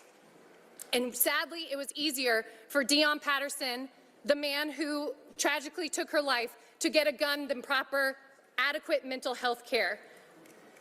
If the mayor truly wants to honor Amy St. Pierre, which I know he does not, he will stop using her death as an excuse for increased policing and surveillance. But I don't expect the mayor to listen, and I clearly don't expect y'all to listen. So I'm here to talk to the people and ask you to join me as community members in advancing Amy's vision of a safer, more just society by advocating for common sense gun laws and investments in housing, education, healthcare, and social services. Together we can honor Amy's legacy and achieve her vision of public safety together. And I wish my council member, who will not ever return my emails or phone calls, Alex Swan, I wish he was here. I'm using every piece of social capital I have. He knows my auntie. He knows people in my family. We have supported him. He is missing in action. And yes, I have now burned a social bridge between me and my other council member, Matt Westmoreland, because I am done with the niceties. I do not need your cell phone number. I need y'all to listen. And the people in my community, Matt, are saying stop Cop City. And so your seat, honey, is not safe. Thank you. Next will be Raquel Thomas. You'll have up to 2 minutes.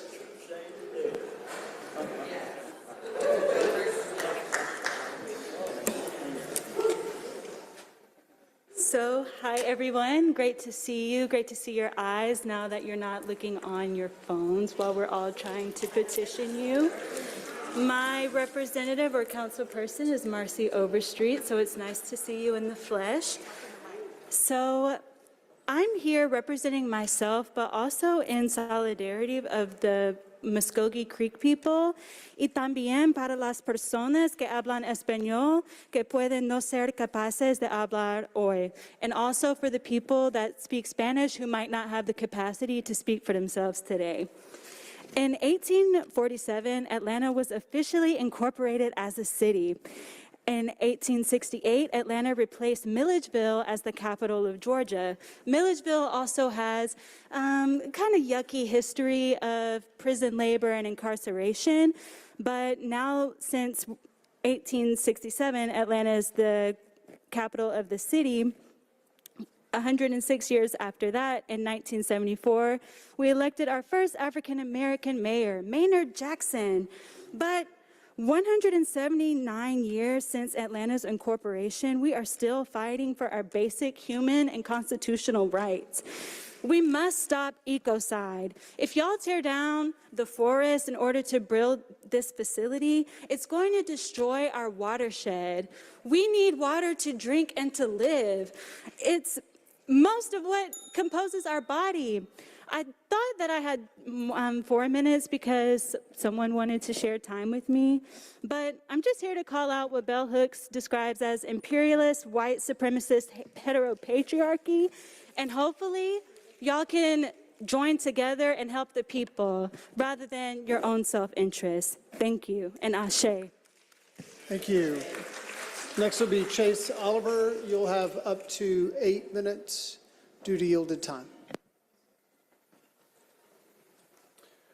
My name is Chase Oliver, and I want to remind people I'm a member of the Libertarian Party, and the reason why I say that is because it's once again need to be reminded that this is not a left versus right issue. This is a right versus wrong issue when we talk about Cop City. What you have done is you have betrayed the trust of your constituents. You lied to us when you told this was only going to be $31 million. It's now costing twice that, and even if it were costing half that, it would be a waste of taxpayer money. We already have facilities to train our police, and it would be far less expensive if you just wanted to retrofit that instead of clear-cutting forests to create this facility. If you really cared about fiscal responsibility and using the people's taxpayer money wisely, you would not be buying back $36 million worth of land that you gave away for practically nothing.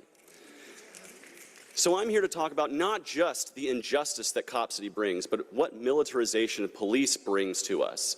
I was in the streets in summer of 2020, when we were peacefully protesting the murder of George Floyd, the murder of Breonna Taylor and others, and it was the Atlanta police who decided to bring the tanks rolling down the street and who decided to call in the National Guard. It was y'all who corralled us. It was y'all who were pepper spraying and tear gassing us. It was the police who were pulling people out of their cars and arresting them for no reason other than the fact they were lost on the night of the protest. And so what does the police get in reward for that? $67 million of taxpayer money to fund your facility? That's ridiculous. I don't think it's right to be giving you $1 until you restore trust with the people. And the way you do that is pretty simple. You do that by by ending qualified immunity for the Atlanta City Police so that we can get our day in court when we're done wrong. You do that by requiring your officers to hold liability insurance. So when they do wrong, it doesn't come out of the taxpayer's pocket from other services. It comes out of the pockets of the police officers who have to pay for those insurance policies. If you want to hold police accountable, there's a lot of ways to do it.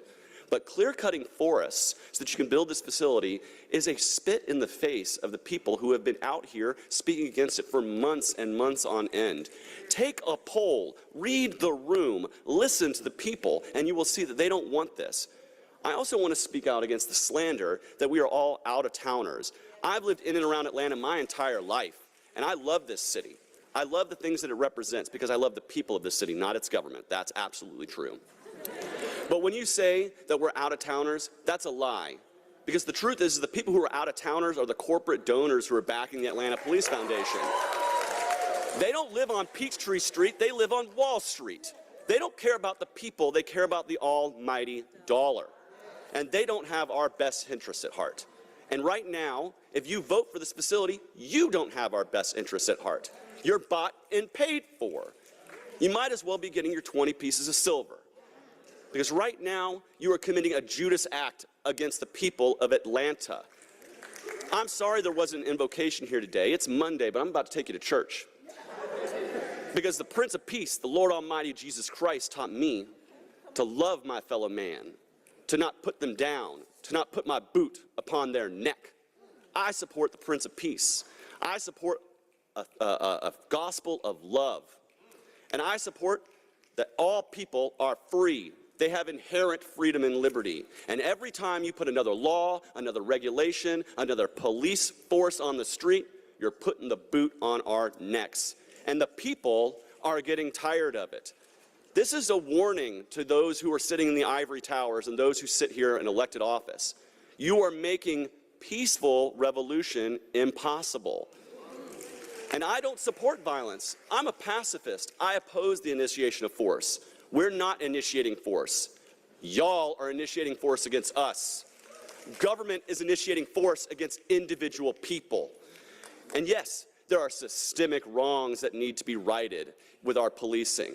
There are people who are more affected than others.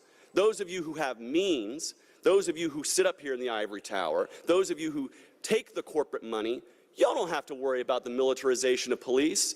It's the people who go to work every day, who earn a living, who go to work, they raise a family, and they're just trying to do their best. And what you're doing is you're sending more militarized police into our neighborhoods. We don't want it. The people do not want it. And your job is to represent the people. And when you don't do that, you're failing. You're failing, and you're a failure. And I want to say anybody who supports this is a failure, and they deserve to be challenged in the next election. And I am outside the two-party system, but I'll tell you right now, I will fight like hell to make sure that each and every one of you is replaced. I will find somebody that's good to support in the city of Atlanta who wants to actually represent the people and not the government, and not the corporate stooges who fund you. The truth is you're going to have hundreds of people marching in here. You're going to have people coming through here to fight this. And we're not props either. We are families. We are communities, and we are people who are sick and tired of having to come here and give public comment when you already know what the public thinks. You already know this. You don't need us to come here and shame you in this performative exercise that you give us. Just give us the liberty to represent us like you want us to. Let us be free people. Quit over-militarizing our police. Quit over-militarizing our streets. Quit filling our jails up with people who don't need to be there. There are far too many people who are in jail, as you said, sleeping with bed bugs than they are getting addiction therapy services, which is what they really need. If you want to stop the prison, cycle, then you need to stop it where it is. And that's with the drug war. That's with the continuation of policies that perpetuate poverty in all of our communities. Free the people. Let us run our business and get out of it. And to the police, I want to tell you right now, I support the need to enforce laws, but the truth is we have too many laws. We have too many reasons to throw people in jail, and I will not stand up for a police state, and that's what you're doing right here. Take the police out of this. Figure out new ways to make our communities safer. Don't do it at the barrel of a gun. Don't do it with the initiation of force. Because when you do that, you get a response back. That's what happens. The more you militarize our police, the more the world will become militarized. And this isn't just about Atlanta. So again, I'm tired of the slander that this is just about people in Atlanta. Because there are going to be police departments all over the country that will be swarming to get trained at this facility so they can militarize and crack down on their populations back at home. And when they pay for that, who's going to profit? Not the city of Atlanta, but the private Atlanta Police Foundation. They're the ones who are going to make all the money. So you're giving them everything, and you're letting them make everything. What kind of a government is that? That is a corporate-controlled government. That is fascism. And I oppose it. And I ask that the people of Atlanta rise up and continue, no matter what you do today, no matter how you vote, continue to let their voices be heard, because we will not be silenced by a few select privileged people who are getting elected up to office in a political process that itself is rigged many times to help the powerful and the rich get ahead. I support freedom for all people, oppose Cop City, and viva, viva Tortuga. Thank you. Thank you.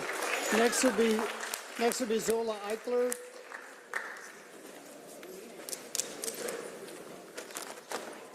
We'll have up to 2 minutes.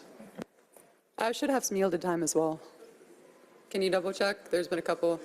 I've been through the back of the list. There's nothing. Sorry. All right.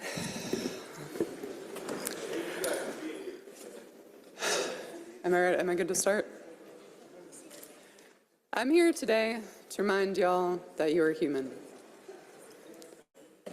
There's been a lot of anger here today, and rightfully so. But at the end of the day, what y'all are going to remember is how this made you feel. How you felt today, the opinions you have. You're not going to care about what any one of us believe. You're going to walk away from here and you're going to listen to your own intuition, your own gut, and you're going to do what you think is right. History doesn't forget, and I said that last time. When we look back and we check the receipts in 5 years and we find out how much the people who were up here when we first started were paid to speak for the city, when we find out the back alley promises that were made, when we find out the deals that were negotiated, you will be held accountable.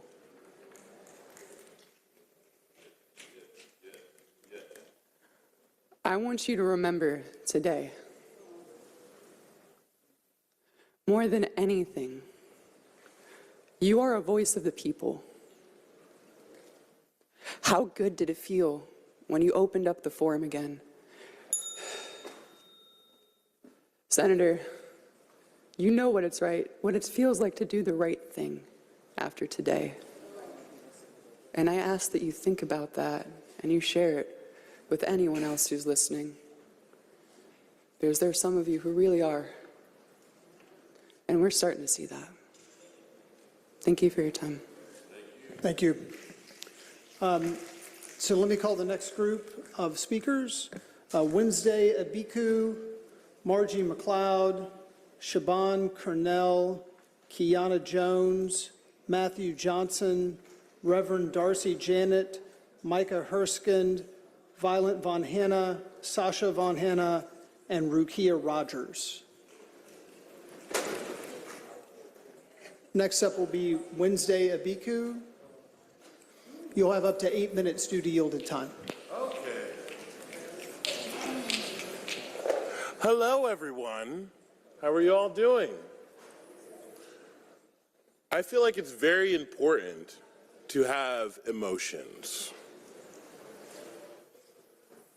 I also feel like it's very important not to repress emotions. Has anyone here ever read Carl Jung before? You have? Big fan, right?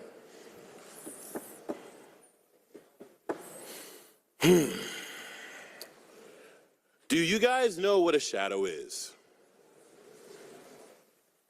A shadow is all of the things that you hide in the deep parts of your unconscious that you refuse to face. And there are parts of this world that are physical representations of the shadow of the history of the United States.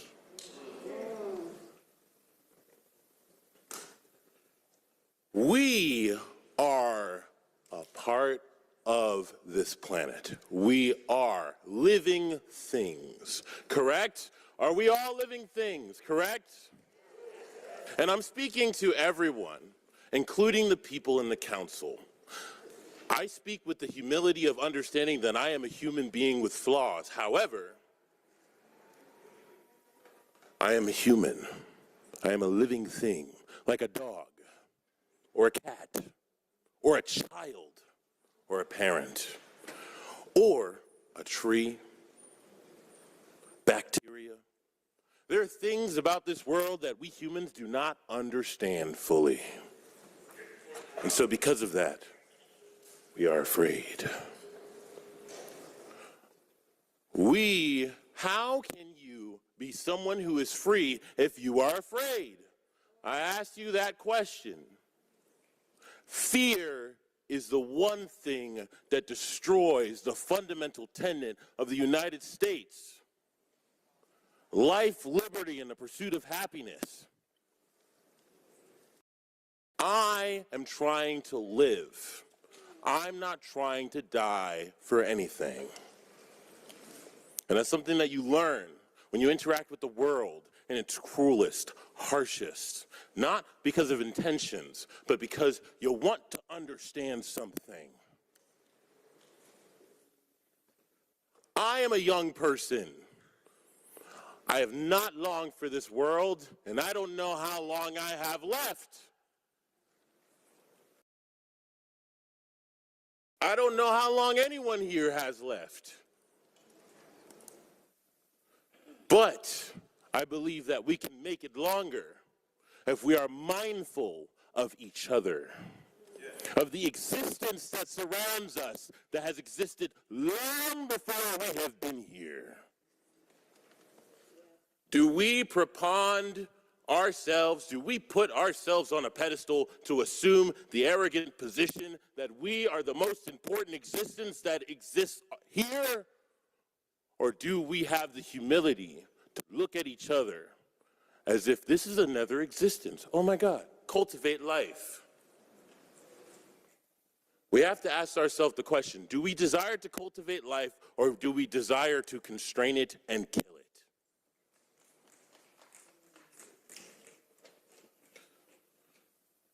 One thing I learned in how people build houses.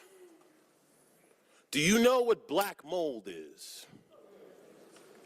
It's a natural fungus infection that is a result of the internal infrastructure, of the architectural makeup of most buildings. It's not a good thing.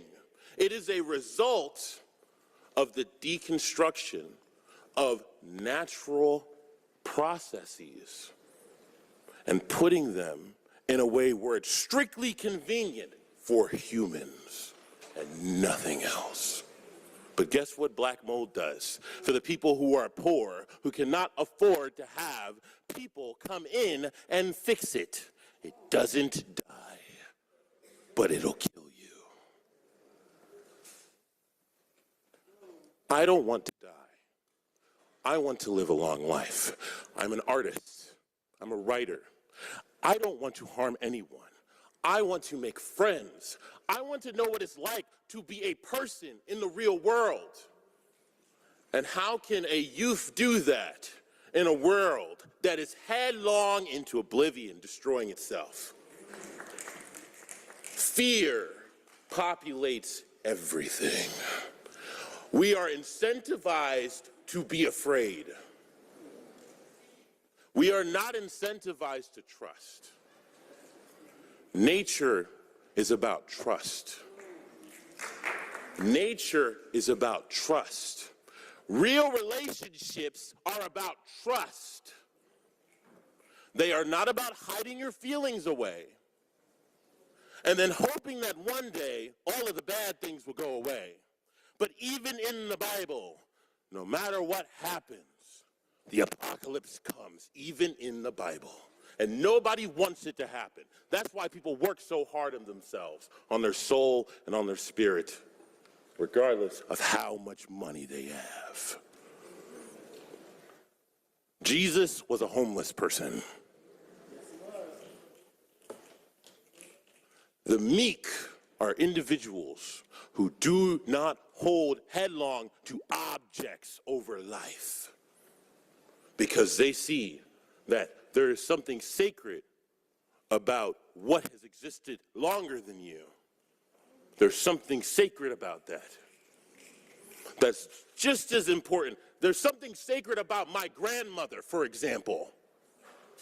There's something sacred about our great-grandmothers. And there's something very important about Rome, too. Rome was something in the Bible.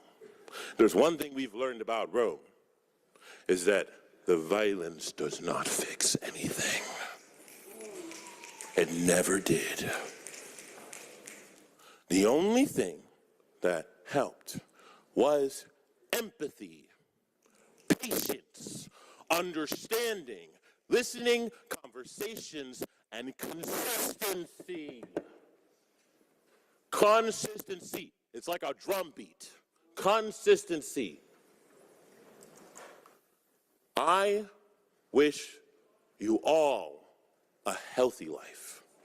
I want people to be able to sit underneath a tree. I want people to be able to feel a sense of life within themselves. I want people to be able to cry. I want people to be able to smile. I want people to be able to feel like their love is genuine and not completely concocted by things they watch on television. I want things to feel real. So that's the importance of nature. It's about being real. I challenge you all, try to be real, okay? Love you guys. Thank you. Next is Margie McLeod. You have 2 minutes. Good afternoon. I know we're talking about Cop City. I'm against Cop City. But I've been talking about rent control. And I cannot believe that you're going to take our money Overstreet, you in my district, that I don't know who you've been talking to. Did they educate you about all this money that you're going to take it away from Housing Authority to put this money towards Cop City? Because you are in my district, and seniors are talking about it. We are against it. But money could have been with Housing Authority, or housing. We are homeless. You got homeless, and you other issues that we have in our community. So I want you to explain to me, why did you vote? Was you on that finance board? Tell me, why did you vote yes? Tell me about Cop City. It was so important. I'm against it. All that land, you wasting tax dollar money. Why? Tell me. Why you believe in it? Tell me. I'm listening. Tell me why it's so important to you to have Cop City. When we got places already, it's Cop City, and all you have to do is enhance it. Tell me. Tell me, Overstreet. I'm listening. Because we put you in there. I thought you were smarter than that. Tear it up. Tear the contract up. Because we don't need it. All we have to do, enhance what you have already. Stop wasting my tax dollar. Because that's just what y'all doing. Y'all sit up here and y'all listen, but are you for real? Are you scared? Like he said, the tree. The tree give us oxygen. And if the tree can't breathe, we're not going to be able to breathe. Time has expired. We say no to Cop City. Thank you. And be smarter than that, Overstreet. Thank you. Next will be Siobhan Cornell. You'll have up to 10 minutes due to yielded time. Just a second.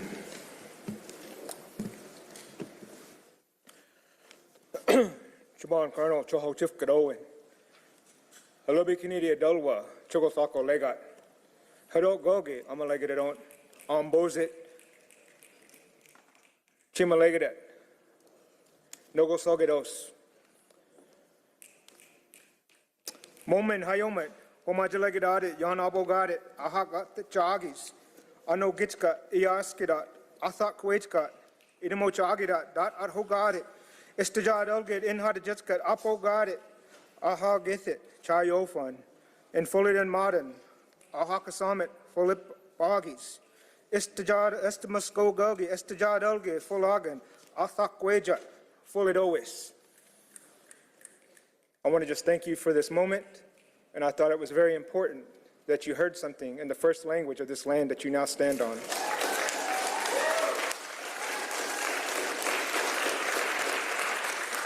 What I shared in our Muskogee language is my name is Siobhan Colonel.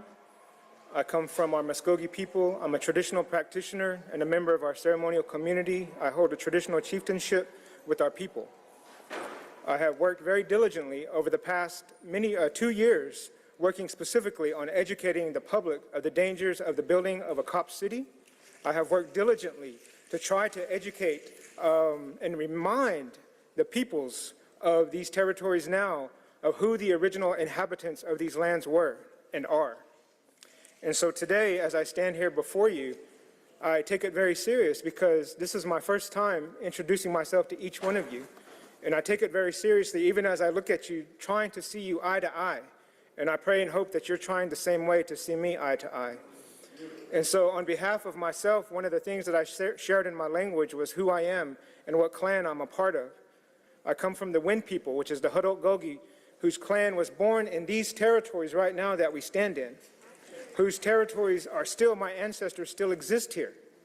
Thousands upon thousands of years, millennia upon millennia of existence, they're still here. And so I thought it was important that I see each one of you, because let me be the first one to welcome you onto Muskogee land.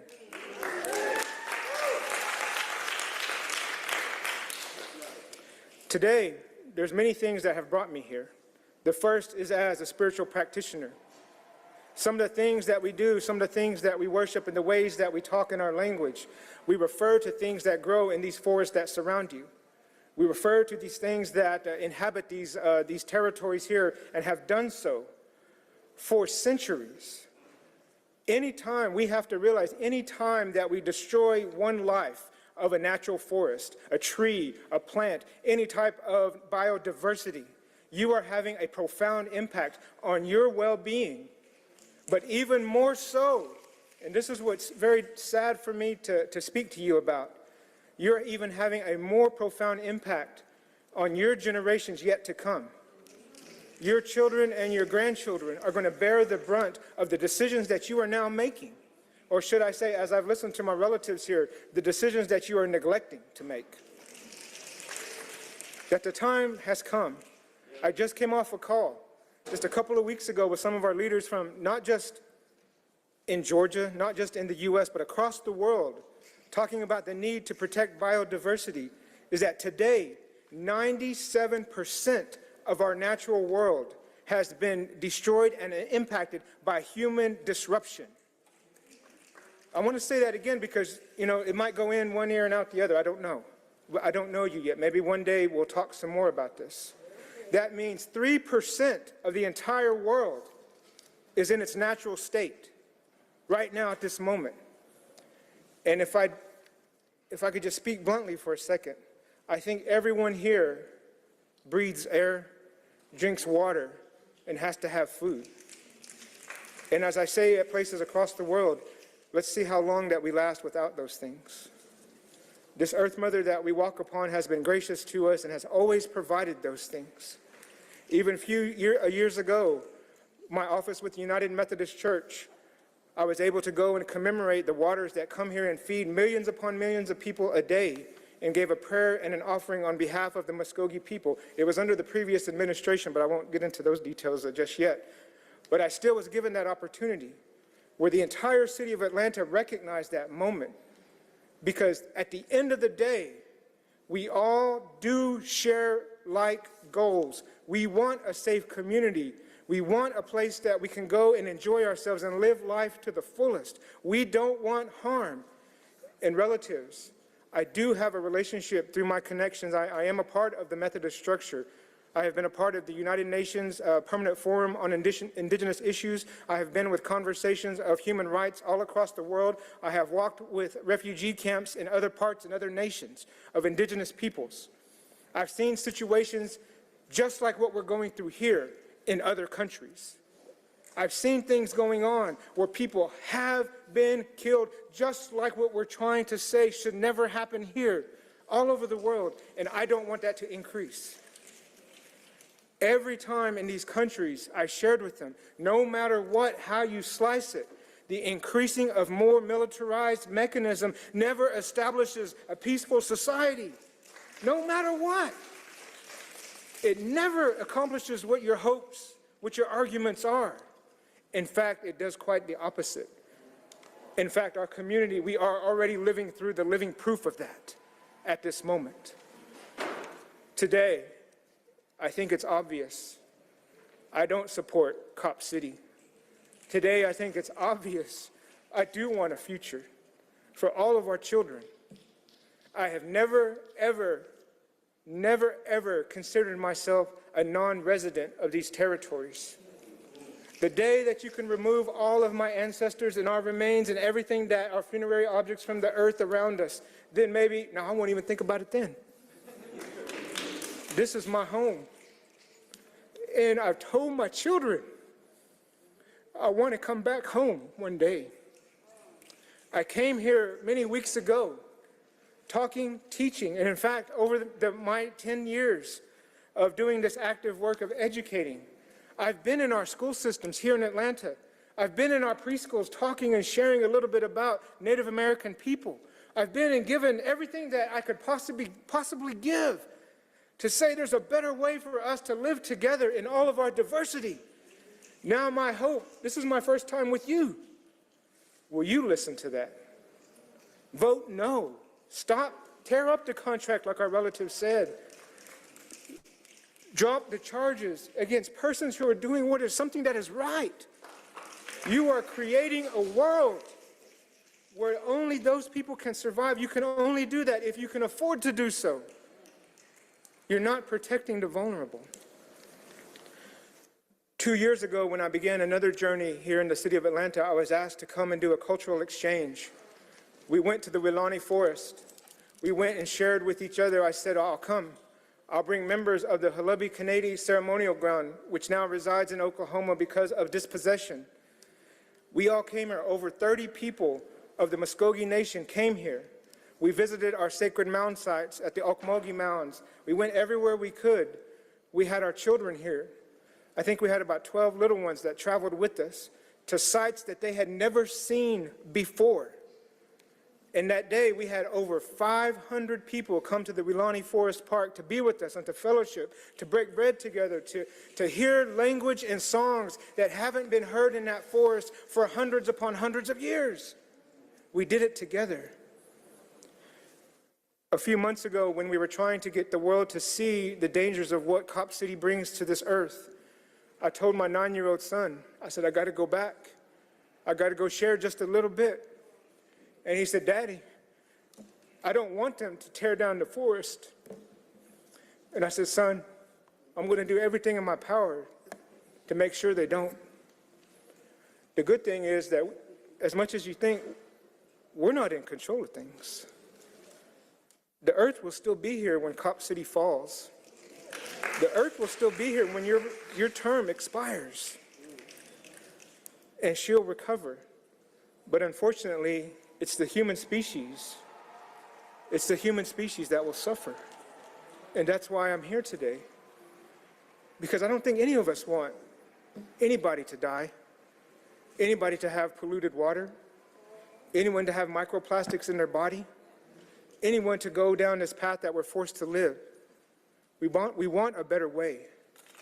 And so today I ask that you stop, and that at least if you never see another Muskogee person again, I'm standing right here. And let it be known, I do not support this. Let it be known. And viva, viva, Tortuguita. Thank you. Next will be, thank you very much. Let's keep moving.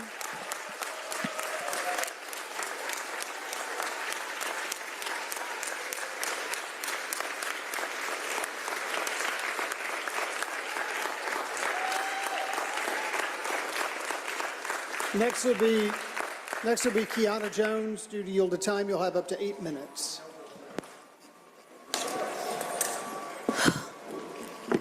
I think everybody should really be feeling something right now. You should be feeling something. If by now you don't feel the spirit of the people and you don't feel the spirit of this land, then something is wrong with you. Because we have said so much. We have said all that there is to say. Honestly, we have. And we are saying the same things to you, but in different ways. We want you all to understand that this is a fight, not only for the soul of this land and the soul of our people, but for your very own. And it reminds me of a song we used to sing when I was a little girl in church, and it actually is a Muskogee Creek hymn. And they sang it when they were run away from this land. And the way we sing it as a spiritual goes, this may be the last time. This may be the last time. This may be the last time. It may be the last time. I don't know. And what I'm saying is that this may be the last time that you have to save your soul. This may be the very last time to prove, not only to us, but to yourselves, that you truly are here for the people. And as a member of clergy, I got to call out Reverend Sean Smith, the mayor's pastor, because I see that he's in the building. And Reverend Smith, you need to understand that in the Bible it talks about the bloody hands of the watchman. As the shepherd of the mayor, you have blood on your hands because it is your job. It is your job to teach him and to instruct him. As a shepherd of that man in a congregation, it is your job to rightly divide the word of truth and show him right from wrong. So, Reverend Smith, if you are in the building, I will invite you, like I invite anybody, to meet me outside when I'm done, because I have seen you and I would like to see you. And I hope that you can talk to your friends, the concerned black clergy, because they don't want to come and see me. It's apparent I'm going to have to go and see them too. Y'all saw I ran up on Warnock in New York, so I'm not afraid to go anywhere. But what I do also want to say is thank you, Councilman Lewis, for having that talk with me outside. And I also need to thank Councilmember Waits, because she first approached me to ask about my concerns about Cop City. And I also want to thank Council President Shipman, because when he saw me outside, he did not run away. So I truly do appreciate that. But I do need to also bring attention to the fact that the mayor's hired lackeys have left the building. See, they didn't have and they don't have what it takes to stand. And I have to call them out, because that young lady with her blowout stood up here and called my name and talked about the sellout t-shirt that I wore. And when I approached her in the hallway, she had nothing to say. But I simply wanted to have a conversation. And the little man who was with her, who brought his family out for a spectacle, actually was the one who bucked up at me. So I'm only saying all that to say I will have a conversation with anyone outside of this chamber. And I appreciate people who are willing to have that conversation with me. And I even appreciate the steps that this council has taken today to show what democracy truly looks like. I call a lot of y'all out all the time. I do. But I want you to know that what I do out of love for my people. I do even out of love for you, because somebody has to correct you when you step in wrong, because I expect you to do the same for me. So what we're asking today, not only are we asking you all to please, please demand accountability for the domestic terrorism charges that are being placed on people when they're not right. Demand accountability for that raid that happened last week, because I have never seen SWAT go to the home of anyone accused of charity fraud or money laundering. Bernie Madoff did not have SWAT go to his house. I mean, we have people right now who are being sentenced for their actions at the insurrection 2 years ago. And SWAT is not showing up at their homes. So why do we feel the need to show up with tanks and the SWAT team at the homes of people who are doing nothing but the Lord's work? Unfortunately, for some people who don't think it's known, y'all cops done let it out of the bag. Y'all was going after the money to make sure that when we get grabbed, we can't get out. But I tell you what, go after the money, go after me, go after this movement, but we won't stop, because we can't stop. We won't rest until we know that Cop City is done, that it is no longer a thing, because there are so many blighted properties in the city of Atlanta. Abandoned schools exist. There are so many areas where you could build a training facility for firefighters because they need it. You could also hold the APF accountable and look into why the existing police training facility is in dire straits. I think that's definitely a viable option. But today we showed up, y'all, because we want y'all to know that we're not letting this go. We're not letting this go. No matter how you vote today, no matter which way this goes, this is not the end. Because we have a duty to stand against injustice in all of its forms. And whether you like the way we do it or not, I just believe that those are conversations that can be had. I believe that those are differences in the way we see things, but that we can come to common ground. Believe it or not, I do. I'm a fighter, and I do believe in fighting. But everything doesn't have to be a fight. Some things can simply be a conversation. Some things can simply be a reconsideration. And I urge you today to reconsider. Reconsider what you are doing to the people of Atlanta. Don't bleed them dry. That money is astronomical. Think about the services that you could implement into communities instead.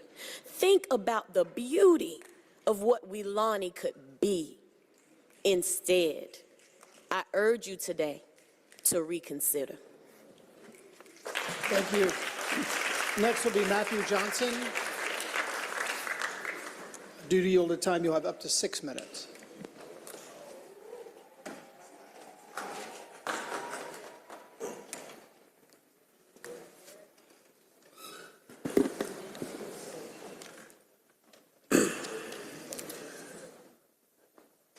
I can be called lots of unfortunate things. Honestly, liar is not one of them. That being said, I would like to make sure that I clarified something from the last time that I spoke. Councilpeople Bakhtiari and Councilperson Jason Dozier did speak out when Tortuguita was murdered. You must excuse me because this isn't simply a political matter for me. It is far deeper than that. All these people out in the crowd is far deeper than that. So please make sure that you understand that this is just not a vote for us. These are our lives. These are the lives of our friends and the fates of our friends. And although I'm a little bit shorter on time, I would like to share a story very quickly.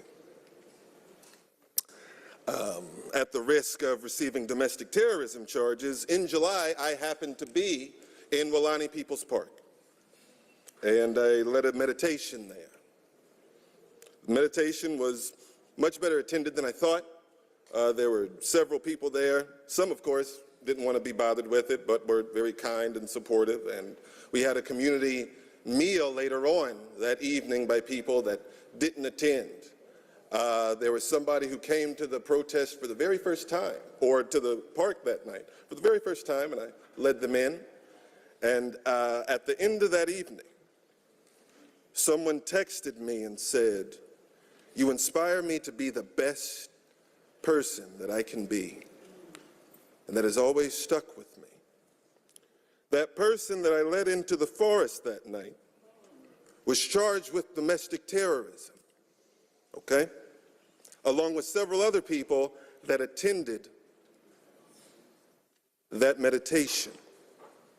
Of the people that stayed back and fixed dinner instead, at least one of them was charged with domestic terrorism. The person who sent me the text that night can't be here today because on January 18th, they were murdered by the Georgia State Patrol. And while we can tally 41 people that have been charged with domestic terrorism, nobody can show a bruise that one of them caused.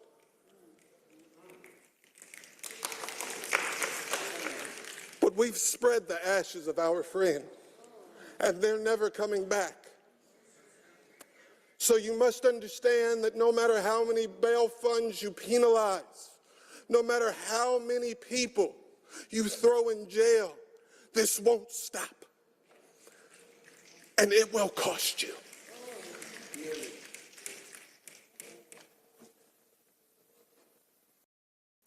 You must understand when people may get frustrated, when we come to things such as this, and maybe you might even get booed, realize that it's not our actions that are on the voting block today.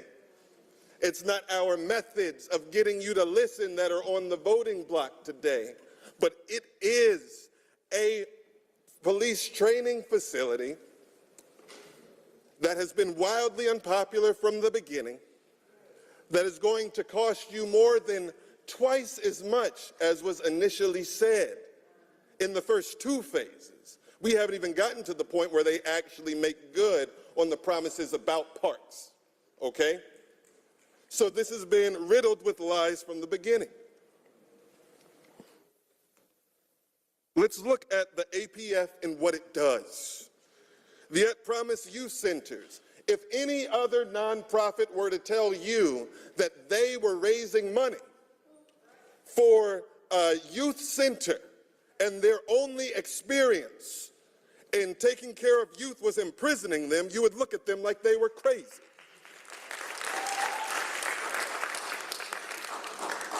The APF is buying houses in neighborhoods that are already quickly gentrifying, as well as we have the housing fund putting $800,000 behind code enforcement that is continually targeting people that actually live in their homes rather than the corporate landlords that let the blight happen.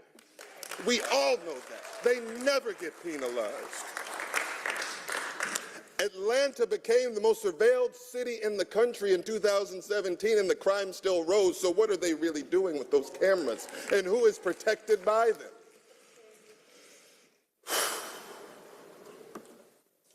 But it'll cost us all something. We've set a record for dissent on 3 different occasions now. We've seen falsified charges on protesters for over a year. Domestic terrorism charges for nonviolent protesters for the past 6 months. We have false money laundering charges for a bail fund. The mayor's office has been lying about this project and the cost over 2 administrations. In order to vote for this, it will cost you your integrity. It will cost you whatever principles you came to the table flouting when you campaign. Time's expired. Stop this project now for our souls. Thank you. Time's expired. Next up will be Reverend Darcy Janet. You'll have up to 2 minutes.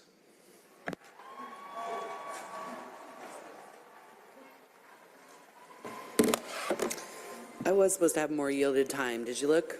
Okay. Hello, my name's Darcy Jarrett.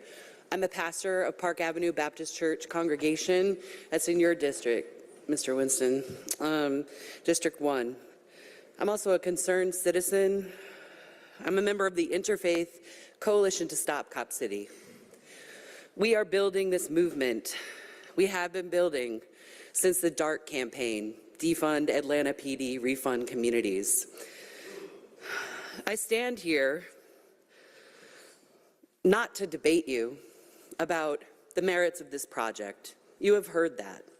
You have heard about the immorality of policing rooted in colonial control and power dominant structures.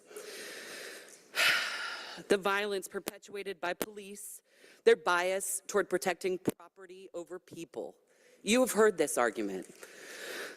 I'm not here to debate with you the impacts of the environment. You have heard that argument over and over again, stated better than I ever could.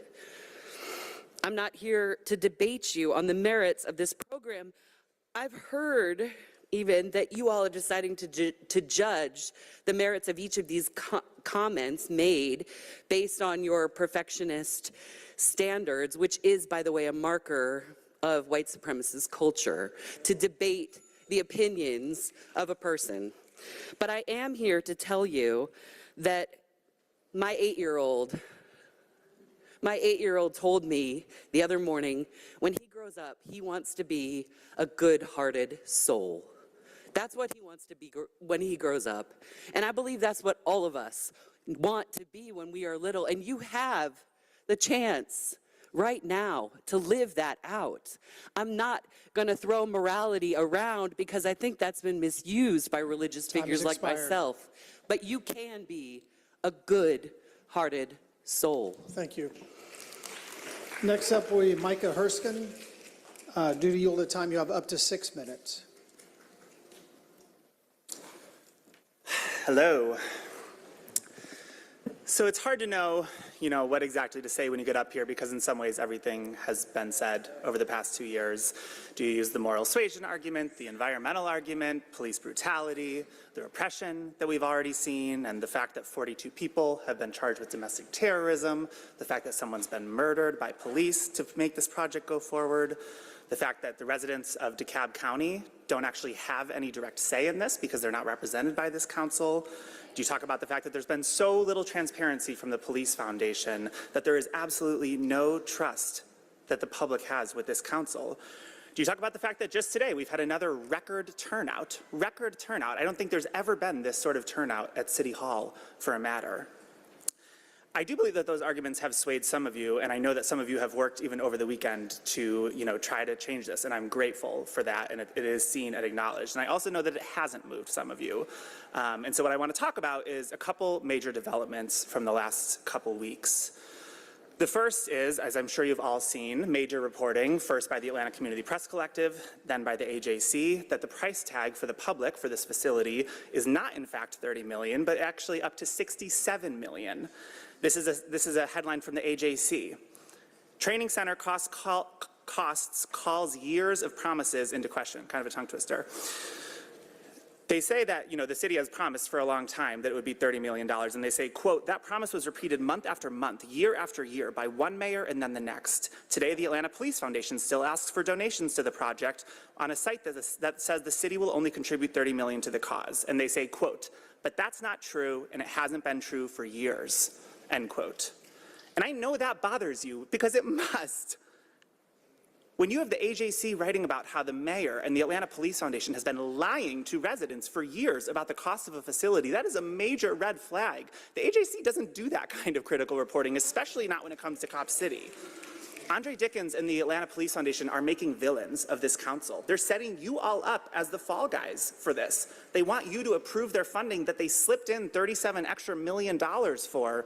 That's outrageous, and you all should be mad at the Atlanta Police Foundation and at the mayor. Second thing that happened in the past couple weeks is, of course, the raid on the Atlanta Solidarity Fund. Longtime, well-respected activists who do the very basic, constitutionally protected work of bailing people out of jail when they are arrested for protesting, for exercising their First Amendment right. That's frightening. And what I want to talk about is the fact that this was a raid that was coordinated between City Hall, the Atlanta Police Department, SWAT team, and the Georgia Bureau of Investigations, Chris Carr, the Attorney General, Brian Kemp, the fascist Republican governor, right? This is who is working together. This is what Brian Kemp has championed in the last few years, trying to cut off any access to abortion, making sure that trans people are criminalized out of existence and can't get the care that they need. They're trying to make sure, Brian Kemp has left massive amounts of money, of federal money for Medicaid on the table. He's called queer people pedophiles, or his group has. They've tried to suppress people's right to vote. That's who City Hall is partnering with when they send people to do these raids, tear people out of their homes, take them to jail, put them in jail for days. It was 3 days that the Atlanta Solidarity Fund activists were held in jail. People have died in fewer days in jail than that. And that's the level of fascist repression that we've gotten to. And to know that the Democratic-led city of Atlanta is partnering with people who during election season you all rightfully call these evil right-wingers is really astounding. And so I hope that that alone would be enough for you to say, wow, as a city council, I know that not all of you would describe yourself as liberals, I think most would. We want no part in that. We don't want to be touching what Chris Carr and Brian Kemp are doing. That should be a really easy equation. 2 minutes. I want to end on misinformation. Not a very sexy topic to end on, but let's do it. So many times I've heard that the movement is spreading misinformation. I've been told that I'm spreading misinformation. You know, all of these questions about, is it 85 acres, 380 acres, 171 acres? What's going to be in the building? Is there going to be a helicopter landing pad, right? All of these questions, I'm sure you all are frustrated hearing about them. But what I want to say first is that claiming misinformation is a common tactic used by people in power to delegitimize dissent. And so I really encourage you all to stay away from that. But second, the reason there's confusion about the project is because it's changed so many times, because the Atlanta Police Foundation does not keep its word, because they continue to change the plan, and they continue to lie to and on you all. That is why there has been misinformation, because they're not trustworthy, because there's nothing in the lease that actually binds them to what the mayor says is going to be in this facility. That's why no one believes it'll be limited to 85 acres. That's why no one believes that they might not, in a couple months put in a helicopter landing pad. Who knows? So there is misinformation, but it's coming from the mayor's office, and so I want to make that really clear. I know that some of you are still on the fence. I hope that today all of these people here is enough to put you over the edge.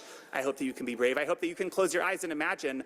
No, I'm sure you came in a week ago thinking, this is going to pass. The AJC reported this is going to pass easily, and you probably thought you were going to vote yes for it. Just think about, what would it mean for me to help end this right now? You need 8 votes. You can do it. Just put an end to this. Vote no on this funding. Get in the group chats with the council members and be like, hey, do we have an 8-person block? And you do. I know you can get there. Please vote no on this funding. We know that you don't want to spend 11 hours here, 14 hours here, whatever it ends up being yelled at. And what I want to tell you is that we want to be here even less. We would like to live in well-resourced communities. We would not want to have to deal with this, but we are here, and as others have said, we will continue to be here until you stop Cop City. Thank you. Thank you. Next will be Violet Von Hanna. You'll have up to 2 minutes. And then Sasha Van Hanna, you'll have up to 8 minutes due to yielded time.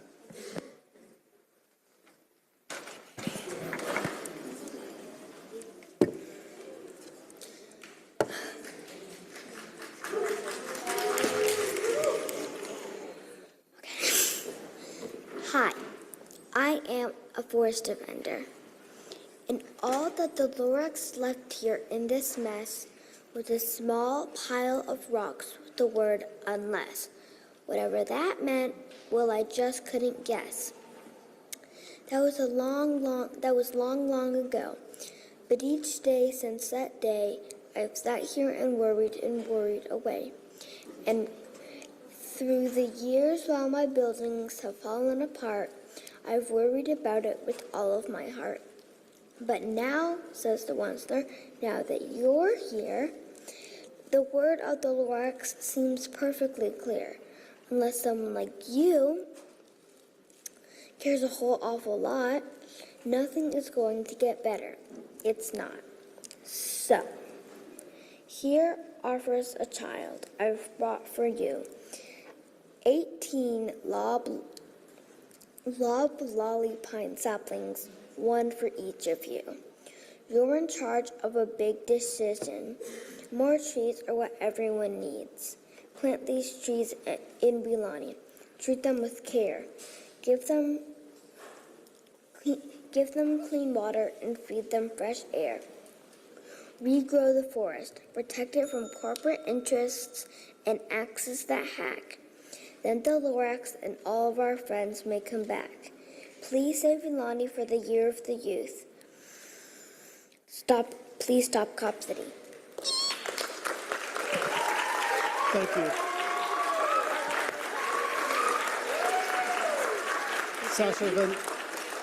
Sasha Van Hanna, you have 8 minutes. Thank you. Hi, I'm a mother and member of the Weelaunee Coalition. I'm a Georgia voter living in District 5. I live less than 5 miles from the forest. And while I've seen Mayor Dickens say only outside agitators are against this project, I'm here to be one of many contradicting this lie. I wonder how many of you are embarrassed to hear Mayor Dickens use the same rhetoric used against MLK against your constituents. The repression of your citizens The repression your citizens are experiencing is remarkable. Are you concerned for us? Impressed by our tenacity? Despite no liquids, multiple misleading press releases, and not letting us in the building at first, and hell, some still can't get in, we are here again in record numbers. Please hear us. Pay attention and give us the respect we deserve, especially after all the hurdles put in our way. 4 months ago, Atlanta Press Collective reported a community impact survey forwarded by APF stated 43% of trainees would be from out of state. However, when Mayor Dickens went live with MPUW last week, he again said that this was only 30 million. And when asked about the intentions for this facility to be a revenue generator for the city of Atlanta, he said, and I quote, "We don't intend for that to be rented out. The facility will be nice enough where if we wanted to, we could rent it out for a sundry of events, whether that's for pleasure events, weddings, gatherings, and graduations." Unfortunately, they had muted comments from the MPUW community. I really would have loved to have heard folks call out his absurdity and contradictions. So, who here can offer us some transparency? Because clearly it's not Mayor Dickens. Councilmember Wan, Westmoreland, you both approved this in the F&E committee. Surely you can make sense of it all. Council members, I'm confused. Where is the parkland we have been promised? Where is the parkland on the plans? And tell me, would you like to take your families to the woods on the edge of the largest police training facility in the country? Would you have your pleasure events there? No, of course not. It's a farce, all of it is, but it's not funny. It's deceitful. And you may say that the additional $36 million is budget neutral, but that's a technicality, and hiding it from us is devious and completely undemocratic. Meanwhile, DeKalb County is scapegoating responsibility for the pollution in the South River to the city of Atlanta. Monitoring has been turned off, and they are disregarding evidence they have of increased pollution. The South River, Wilani, is a headwater to Georgia's largest and most biologically diverse freshwater system, and it's one of the most endangered rivers nationwide because of pollution from both DeKalb County and the city of Atlanta, providing polluted water to millions downstream. I heard King Williams speak of investigations of this being a cancer alley. Sounds like a huge liability to me. Building this facility outside the city limits so that the people most directly impacted have no one they can appeal to is, I'm pretty sure, setting you up for more liability. And I understand that when Arthur Blank deeded the land to the city, he said, you have to promise me that this land will always remain a forest, and that is enforceable. Have you heard that too? Sounds like another possible lawsuit. In every public-private partnership with the city, whether it's the Beltline or the Grant Park parking deck, the private money has been secured first. We don't even know if APF has the money for this. What happens if APF doesn't raise the money? Will taxpayers be on the hook for the difference? Please, do the due diligence and show us that money has been raised before voting with our tax dollars. 7 of you, along with Andre, signed your name acknowledging and promising to protect the irreplaceable green lungs of Atlanta. Irreplaceable means impossible to replace. But I tell you what, as much damage as has been done, you all better try. 100 trees for every tree cut. That was another promise I heard. Councilmember Faroki, you have had practice with your olive trees. I bet you will be a great help in planting these loblolly pines. I wonder how many of you will still be here, though, after the next election cycle. We deserve and demand transparency. This whole process reeks of corruption. We haven't received the task force's recommendations yet, and there are too many unanswered questions and liabilities to push this forward. Lastly, I'd like to remind you of another excerpt from the Atlanta City Design, Aspiring to the Beloved Community, published by the city in 2017. Resurgence. Atlanta is rising again, this time from the ashes of the 20th century. After generations of economic decline, disinvestment, and environmental degradation, our city is resurging with new life and prosperity. It is an exciting time, and even as the market forces created by these changes sound alarms for many of us who live here, we are emboldened by a better understanding of what our city stands for. We love Atlanta. We believe in its potential, and we know that to hold on to its virtue, we must take urgent and deliberate action. Not changing may not be an option, but by designing our future around our core values, equity, progress, ambition, access, and nature, we can leverage our change to our advantage. We can become an even better version of ourselves. And while such a path will require tremendous courage and a lot of hard work, our success will be in Atlanta for everyone, a city worth living and loving in, and a true model of the beloved community. Please save Weelaunee and your legacies for the Year of the Youth. Stop Cop City. Thank you. Next will be Rukia Rogers. Due to yielded time, you'll have up to 10 minutes. 10 minutes. I didn't expect that. All right. Oh, good afternoon. To my beloved community, those before me and behind me, greetings. My name is Rukia Rogers. I'm an early childhood educator, a child advocate, founder of the Highlander School, and resident of Atlanta. In fact, I'm in, what district am I in? District 5. I'm here again standing before the City Council, as part of the Weelaunee Coalition, a group of caregivers, educators, families, and children to express our deep concern and objection to the City of Atlanta's plan to build the largest police training facility in the country, known as Cop City. I also want to respond to a few of the comments that were made earlier. As I've been a part of this movement, there's this constant insinuation that this is somehow a white movement, that somehow black folks don't care about the environment. My very presence, my ancestors are here because of their love, their connection, and knowledge of this land. We are black growers, farmers, stewards, and this movement is interracial, multiracial, it is multi-generational, and it is unstoppable. We will continue to show up in the spirit of Dr. Martin Luther King Jr., Fannie Lou Hamer, the freedom riders, abolitionists, and other activists who refuse to remain silent in the sight of injustice. I have to be honest, though. I really struggled to find the words to offer to my community today. You've already heard hours upon hours upon hours of eloquent, thoughtful comments from environmentalists sharing the undeniable harm that this project will cause the South River Forest, also known as the Weelaunee Forest. But yet, you remain unmoved. You have heard from residents who have told you they do not want Cop City, but yet you remain unmoved.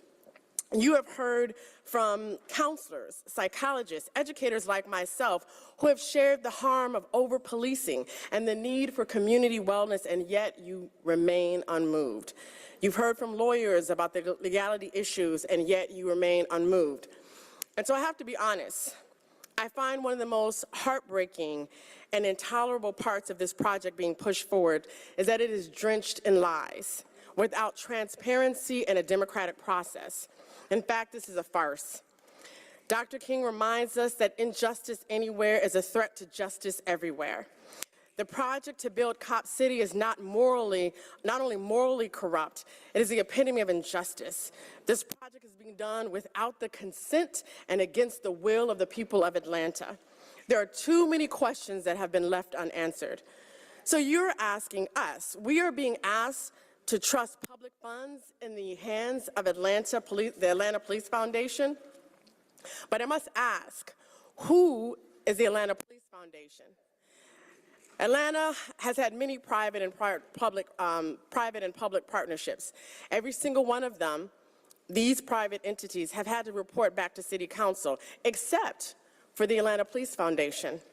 President Shipman, this one is for you. When you were the director of the Center of Civil and Human Rights, did you not have to report to the City Council and answer their questions?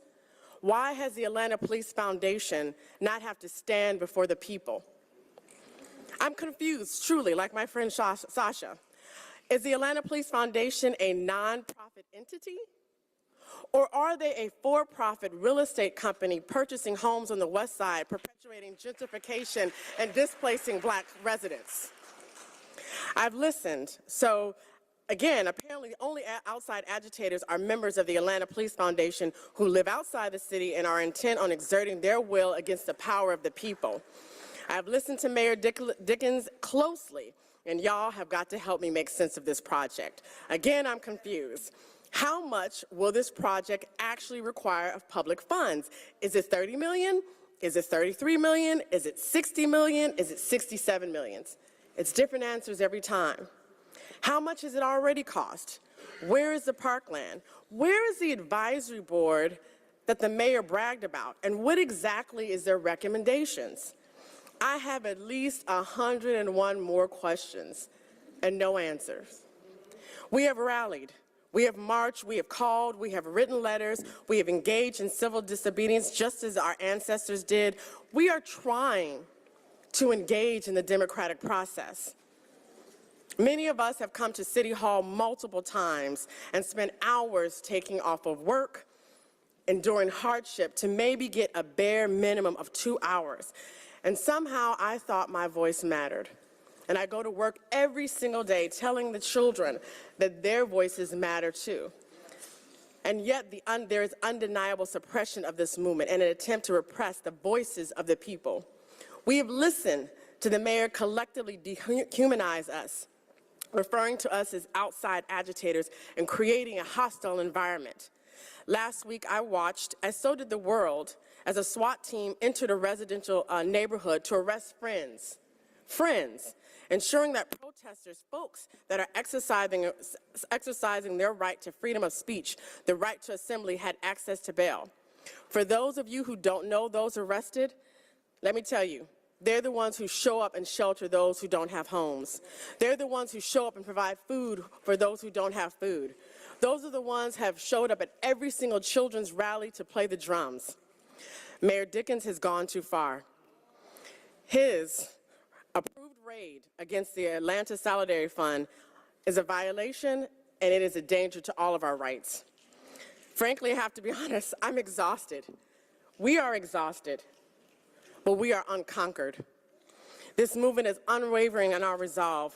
We will be here today, and we will be in the streets tomorrow, and committed to building a better world than we have today. I again am standing here from a place of love, holding the spirits of my own ancestors and that of our dear friend Tort, an environmentalist assassinated. Shot 57 times while their hands were held in the air, while defending the forests we love and defending the reimagined world. Frederick Douglass reminds us, if there is no struggle, there is no progress. Those who profess to favor freedom and yet depreciate agitation are men who want crops without plowing the ground. They want rain without thunder and lightning. They want ocean without the awful roar of its many waters. This struggle may be a moral one, or it may be a physical one, or it may be both moral and physical, but it must be a struggle. Power concedes nothing without demand. It never did, and it never will.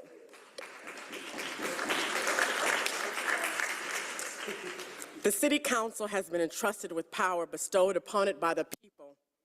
Align yourselves with what is just and what is fair. Do not fund this project. And for my beloved community that stands behind me, my community, ordinary folks fighting to stop Cop City and protect this earth, no matter what happens today, no matter the results of the vote, I will see y'all tomorrow on the streets. Stop Cop City. Thank you.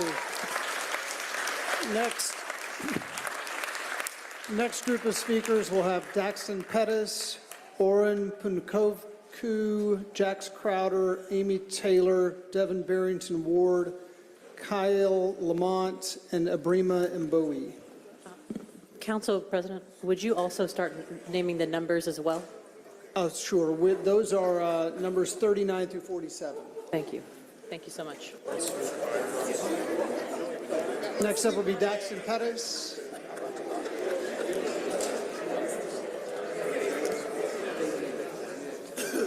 Due to yielded time, you'll have up to 8 minutes. Not the 10 minutes? Up to 8 minutes. Up to 8 minutes. Good afternoon. Good evening, Presidents and members of the Council. My name is Daxton Pettis, and I'm a current member at Morehouse College, as well as I'm here allied with students in the Atlanta University Center. I'm here against the pushes for the Atlanta Public Safety Training Center, also known as Cop City. In a national study, they examined police killings. They looked at mental health, possession of weapons, as well as victims running on foot from the police. And this study centered around white, black, and Hispanic people. In that study, they found that black people have 60% lower odds of exhibiting mental illness than their white peers. Hispanic people have 45% lower odds of being armed than their white peers. Black people, 23% lower, with a 28% higher odds of running away from the police. As we know, black people make up 13% of the population and account for 30% of police killings. Hispanic people, also a minority, make up 20% of those killings. This legislation that is being brought forward today is not to address the systemic advantages that certain racial groups have in their safety compared to others. The money that's being voted on today is not to go towards reform or to go towards any improvements in the city of Atlanta. The money being voted on today is to go to increase the number of police and to increase police morale. We have seen our city representatives advocate for policing and firemen interests, but we have yet to see our same leaders act the same for the interests of the community. The city has been promised the construction of mental health facilities, has been promised housing security, rental assistance, and time again, they have failed to act on these promises. Atlanta has become stagnant in the concerns of the people, but active on the concerns of business and police. The students in the West End, as well as the AUC, have lost faith in our city leaders and are losing faith in our black leadership among them. Across America, and especially in the black Mecca that is to be considered Atlanta, black leaders have become pawns that are used in our own oppression. I ask that you vote no on this legislation in consideration of the negative impacts of our system of policing that have not been actively addressed with the annual funding towards the police. The change that was demanded before the death of Matthew Zadok Williams and Anthony Hill, before the deaths of Jimmy Atchison and DeVaris Kane Rogers, before the deaths of Katherine Johnson and Kevin Davis. Vote no on the legislation, send it back to committee, but to proceed with this payment is to concede that some lives are more important than others. You must stop Cop City. As far as there being firemen and other public safety personnel being trained at this facility, the center also being for firemen is insignificant to the threat that is posed by the increase in militarization of the police. Historically, public safety personnel have refused to step in and in many cases been obligated to stand by the police when they commit these atrocities. This has been most recently seen in the death of Tyree Nichols. All those who choose to be complicit in the torment of others by police bear responsibility in the lives that are lost, whether that be firemen, EMTs, mayors, presidents of colleges or institutions, or council members. Stand on the right side of history. Stop Cop City. Thank you. Thank you. Next is Oren Panovku, I'm sorry. You'll have up to 10 minutes due to yielded time. My last name is Panovka. Yeah, Thank my you. older brother is going to be speaking in a little bit, so you I'll should get it right on the second keep one. that in mind. Thank you. Yeah.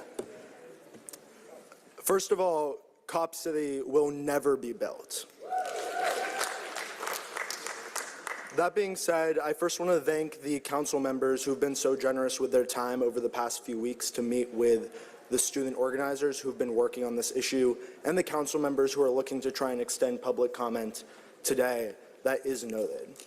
I'm here today as an Emory student and as a scholar, and so while many other people have been here in the spirit of activists and organizers throughout the past 50 to 100 years, I'm here in the spirit of people like me, and so I'm here today in the spirit of people like Walter Benjamin and Frantz Fanon.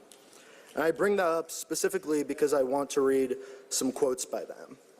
In an essay published in 1921, and this is important, this is over 100 years ago, Benjamin writes, "The assertion that the ends of police violence are always identical with, or even connected to, the ends of the law is thoroughly untrue. Rather, the law of the police basically denotes the point at which the state, whether from impotence or because of the imminent connections of every legal order, can no longer guarantee through the law the ends it wishes to achieve at any price. Therefore, the police intervene for so-called security reasons in countless cases where no clear legal situation exists, if they are not merely without any reference whatsoever to legal ends, accompanying the citizen as a brutal harassment through a life regulated by ordinances, or quite simply surveying him." That was written over 100 years ago today, and the point of that is that everything that is being said today is old knowledge. It is things that we have known for a very, very, very long time. It is not just that some random police officers are committing violence at whim. It is something built and baked into the structure of the systems that we have. And I could give you countless examples of this. The example of the death of Tortuguita, the repression that has gone on for the past few months, but we can also just point to the fact that the people who are trying to enter this building and are trying to enter this room, which, by the way, is half empty because people are being told that there is a fire hazard, these rooms and spaces are being guarded by the very people who we are looking to speak out against. You cannot tell me that that is justice or that that is safety. When we are being told that people cannot enter this room because it is a fire hazard, and yet the police, who, by the way, are the only people in this building with weapons, are able to come in at whim. When people are being told that they cannot bring food into this building, and the police are sitting out here eating donuts. You cannot make that up. I mean, seriously.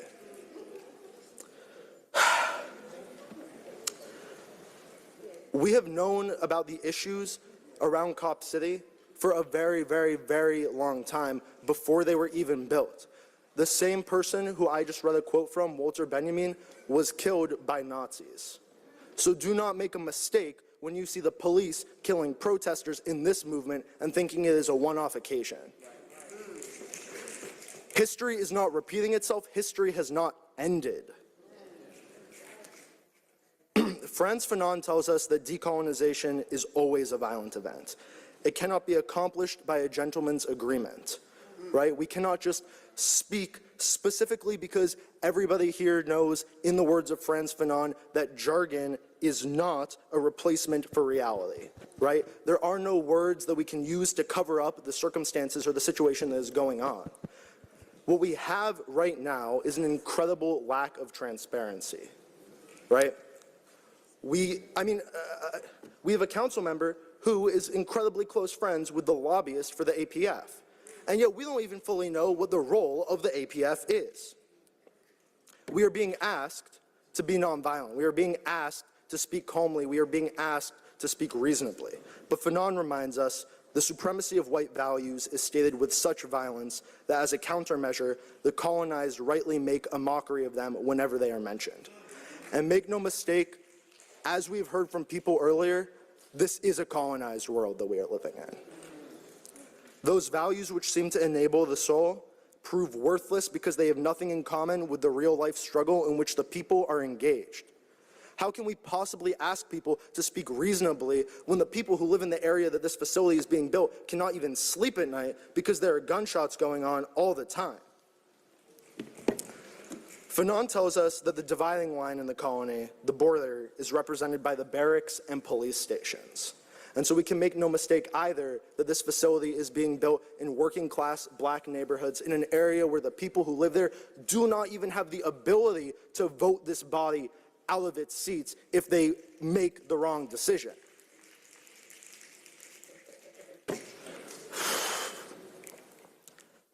What we have seen over the past 2 years is not just a lack of transparency. It is a complete upheaval of the systems that are supposed to keep people safe in this city and in this state and in this country. It is private money, private institutions which have embedded themselves and entrenched themselves so much in this system that when somebody gets killed, there is no recourse, there are no consequences, but when people are being arrested for at most a $7,000 charge in money laundering, which by the way, we all know is complete BS, that a SWAT team goes to their house. There are people, and by the way, there are people who spoke today who did not have a full 10 minutes, and I know for a fact that they were given a full 10 minutes. But the issue is that this system is broken, and yet we're trying to spend $70 million to give the police military-grade weapons when we cannot even supply the people of this city with the ability to actually speak to this body. And by the way, back to the point about the facility, Chastain Park, Mary Norwood, is 268 acres. So we could build this facility there. No problem, right? But you don't want it there? You don't want it there because you don't want it in a place where a bunch of rich white people live. And that's just a fact. That's just a fact. The people who live in this area have said that they do not want it. The people who live in the city of Atlanta have said that they do not want it. The people who have lived in this world for the past 100 years have said that we do not want a continuation of this violence. And every single time that we see this, we see the same kind of repression, right? But this is the important takeaway. You all have three options today, essentially. You can vote yes, you can vote no, or you can vote to send to committee, okay? If you vote yes, what each one of you who votes yes is saying is that you are endorsing the repression and the violence that the police and the Atlanta Police Foundation have used against this movement at every step and every turn. What you are saying is that anytime there's a protest in the future, the best way to go about solving that issue is to put 57 bullets in the protesters who are causing the issue. That is what each one of you is saying who votes yes. If you vote yes, you are saying that you do not stand with the people of Atlanta, you do not stand with the people of DeKalb County, but also that those people have no recourse to this body, right? There is nothing else for us to talk about after this. If we vote yes on this issue, there is going to be no transparency, there's going to be no safety, there's going to be no information sharing, there's going to be no change. There are so many unanswered questions about this, and there are also so many answered questions. Here's an unanswered question. Where's all of the park space that was promised? That was an unanswered question. Here is an answered question. What are the tactics that the police use against protesters? Violence. And who are the actual people committing violence in this movement? The police. We cannot seriously continue to go on with this kind of policymaking and this kind of legislation. At some point, a change is going to happen. And if you all vote yes today, it is going to come at your expense, at the expense of the seats that you sit in. Because the people of this city are sick of taking the violent repression that has been given to us at every single turn. Thank you. Thank you. Next is Jax Crowder. Jax Crowder, you'll have up to 4 minutes due to yielded time. Dang, thanks whoever did that. Dang, council, back at it again with the tyrannical plans. 2016, everybody? No? That's all right. I'm old. So I am a military veteran. I want to call back Councilperson Lewis. I'm not sure where he is right now. I know it's a long process. But as a military veteran, I know what militarization looks like. This looks like militarization of the police. Councilperson Norwood, I am a resident of your district. I do not want this. I also am wondering why we are getting emails about the about the fact that house parties are illegal when we have much bigger issues at hand. I understand, yeah, it's an inconvenience, but you know what's really inconvenient? Having your house raided by the police because you are bailing people out of jail for wrongful accusations, wrongful allegations, and trumped up charges that are extremely harmful to the forward movement of this community. Whew, I'm getting chills, y'all. I work in the wellness industry. I am a yoga teacher. I am a Buddhist as a practice, not as a religion. I am a peaceful person, or at least I want to be. I am finding an extremely difficult time to continue to be peaceful when we have people who want to say what they need to say, but they are not allowed to be in the building. When the entire building is empty, they are not allowed to be in the building. Hi, Councilperson Lewis, thank you for returning back. This is a militarized police training. No, I understand. I'm not coming at you for that. I'm coming at you because this is a militarized police training facility, and I know that as a former military person myself. Because I can see it, I know what the training looks like, and I know that this is a continued effort to minimize the actions and the wants of the people. I wasn't prepared for 4 minutes, so whoever did that, thank you so much. I can sit up here and just preach and stare. As a person in the wellness industry, I know that healing is important. I know that healing is going to continue to be important, especially for the marginalized communities. The marginalized communities that, as you've heard, are continuing to be neglected as we build this facility in their houses, in their backyards. I understand that healing has to happen, and with police, that will not happen.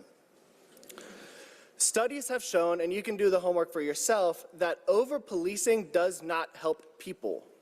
Continuing to fill the prisons does not help people. Continuing to make sure that for-profit prisons get their money does not help people. What helps people is to take the police, train them in what actually matters, mental health, and allow them to not have their arms pointed at the people and shooting somebody 57 times for sitting cross-legged because we don't like them. That's not okay. I make jokes, but that's not okay. I yield my time, and it looks like Mr. Lewis wants to speak.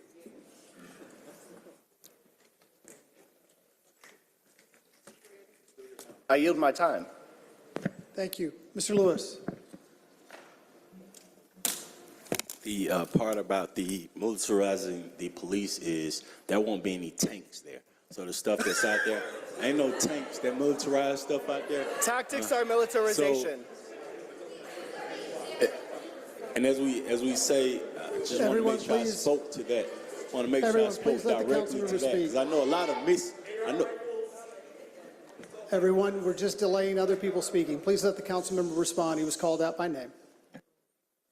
And I'm responding too, because you called me. I made sure I did respond. Appreciate that. And when you say that part, they won't be there. The price of all that stuff, I made sure I went to the mayor. We talked to him. Even though I won't be so, my vote's easy vote, but I went and I had a conversation about some of the misconceptions, some of that misinformation that's out there about that costs too.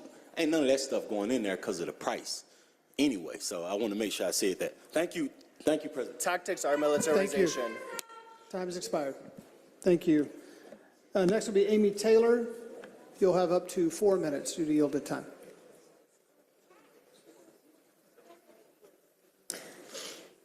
Hello again. I am Amy Taylor. I live on Key Road within 250 feet of the development, and I am the resident representative of my community, Starlight Heights, on the Community Stakeholders Advisory Committee.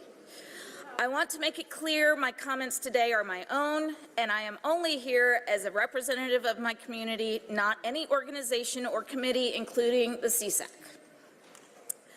I am a property owner, just like the City of Atlanta. Unlike the City of Atlanta, I would not be allowed to set up surveillance and terrorize my neighborhood. This is my neighborhood you are making decisions about, and I am already tired of living in a police occupation. Several of my neighbors and I have endured negative interactions with the police while walking on roads around the property because we don't have sidewalks. As a resident of Key Road, I have been harassed, intimidated, interrogated, followed, and had to tell an officer to turn off his flashing blue lights at 4 in the morning because everybody else was trying to sleep. Of course, he was in his car sleeping just fine. An investigator was sent to my house to get my tag number for absolutely no reason other than I circled the property in my car and took some pictures of the runoff of sediment from the property into Entrenchment Creek. Photos I have on a Google Drive, and I am happy to share with anybody else who wants to see them. They are horrific. And even after the silt fences were fixed and were in compliance, silt is still draining into Entrenchment Creek. The development is in violation of the Clean Water Act, and I have photographic proof. However, the courts, EPD, and seemingly this council failed to acknowledge the environmental impact already taking place. Some opinions of the development believe the police presence will bring increased safety to my neighborhood. Currently, as APD guards the area around the property, on public DeKalb property and out of their jurisdiction, drag racers continue to speed past my house, and I hear gunfire all night long. Yet residents are harassed and interrogated for simply existing in public spaces. The police presence has not deterred the crime in my neighborhood. What it has brought is drama, violence, and a murder scandal. A few months ago, the mayor made a short visit to my neighborhood. He knocked on about 10 to 15 doors and actually spoke to a fraction of those homeowners and renters. I sat him down in my front yard and had a discussion. I would like to present the council with the same questions I asked him. And I would like your answers today. Why is this property so special? Obviously, people want to keep the green space here. You can build or utilize another property. You cannot move the forest. Why not consider other location options? Where is the accountability? Why should I believe anything that has been done on the CSAC won't be changed or expanded upon once the dust settles and no one is no longer watching? What guarantee or compensation is in place for the residents of Starlight Heights and other residents who have invested their lives and savings into their homes? What happens if this development ruins our property values? We heard the promise of a green space before from Atlanta in 2017. What guarantee is there that this isn't another bait and switch for future police training development? And who is going to pay for the additional environmental assessment and development for the rest of the 200 acres? Thank you. Thank you. Next is Devin Barrington Ward. You'll have up to 2 minutes.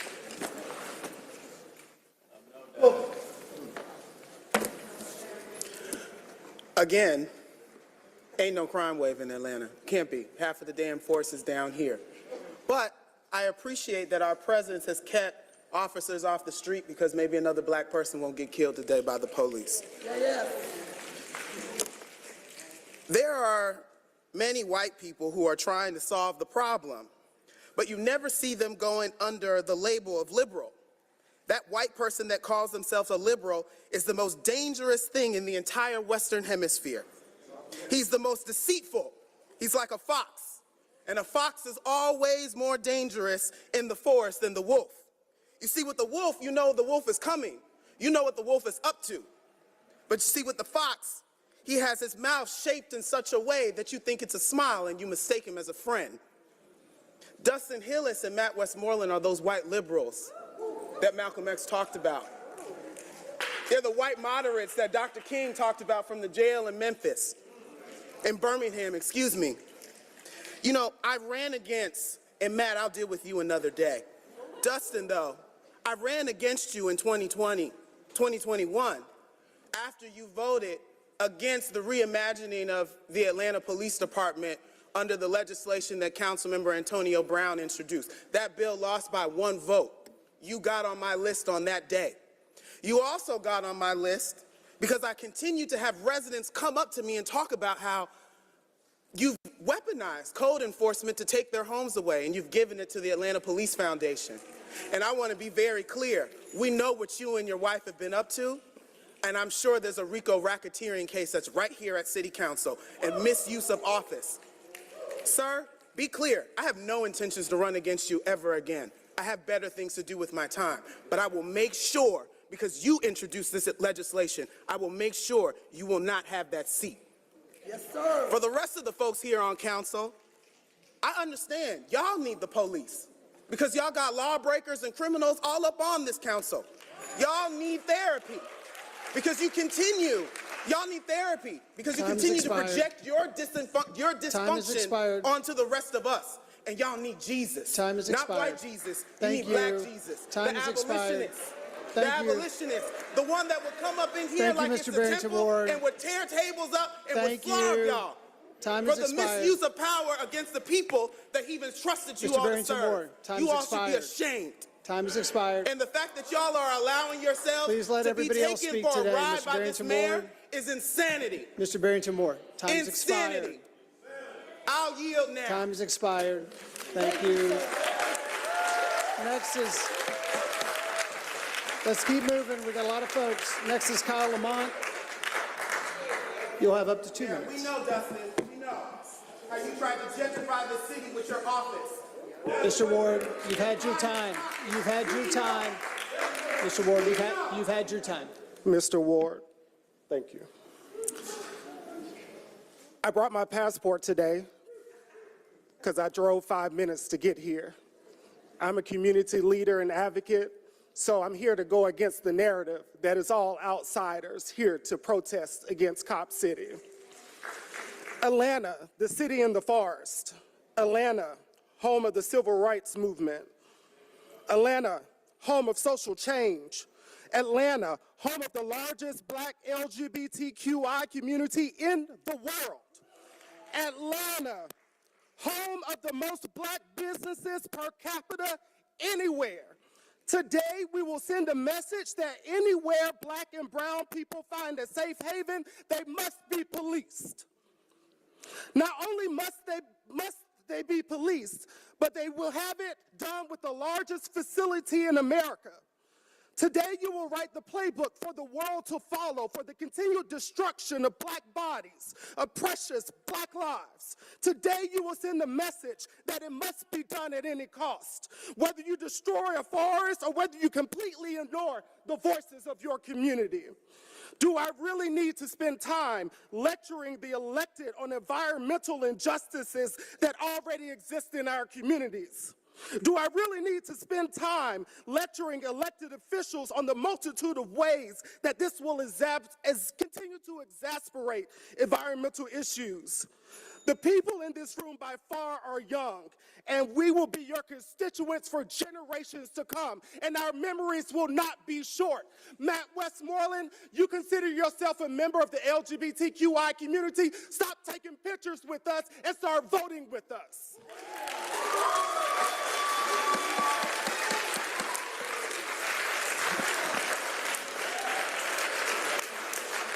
Y'all, every time we cheer, we just take longer. We've got over 200 people who are waiting to speak, so let's keep moving. Brima and Bowie, you have up to 6 minutes due to yielded time.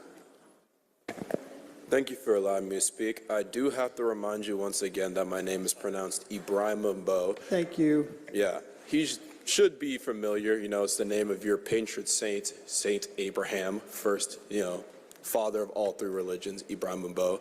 So just clarifying that once again.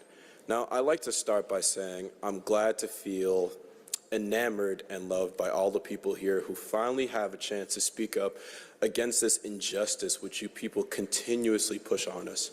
I feel this annoyance every time I stand up here and I see one of you looking away, looking at your phones, enjoying your snacks or whatever else nonsense you have to do. It's a ridiculous clown and pony show. At least this time you had the self-respect not to put the minstrel show in front of me. Instead, you had them come up and pretend to be one of us and talk up with us. But, for the sake of civility, which I know you guys love to pretend like you have, I'll be civil with you and say this. Civil disobedience is a lie that you have manufactured to make us feel as though the only way to act within a system is to use our words when you guys use violence against us. Understand this. Martin Luther King said that rioting is the voice of the people who are unheard. And you are not hearing us. You have deafened yourself to us continuously. Every single day I see you. You do not hear us. I am speaking and you do not hear me. And I want you to see me. I want you to look at me and I want you to see me. I want you to use all five senses to experience what I'm saying to you. You do not care about the city of Atlanta. You simply do not. There are only two choices here. Sending back is not an option. You have yes or no. This is not a third option thing. This is not a binary. We are not giving you the choice to step back. We are giving you the chance to say yes or no. And if you do not say no, you are not with us, you are against us. And we will remember that. We will continue to remember that. This unending need for this sense of decorum is ridiculous to me. Where's the decorum where cops shoot people? Where's the decorum when I step up and you mispronounce my name? Where's the decorum there? There is no decorum. There is no civility, and there is no justice. The Atlanta City Council has continued to fail us, and it will continue to fail us if you vote yes. And we will remember this failure. It will be the first failure of, well, not the first. It will be one of the many failures that you have given us. And it'll be, well, let me give you another example, actually.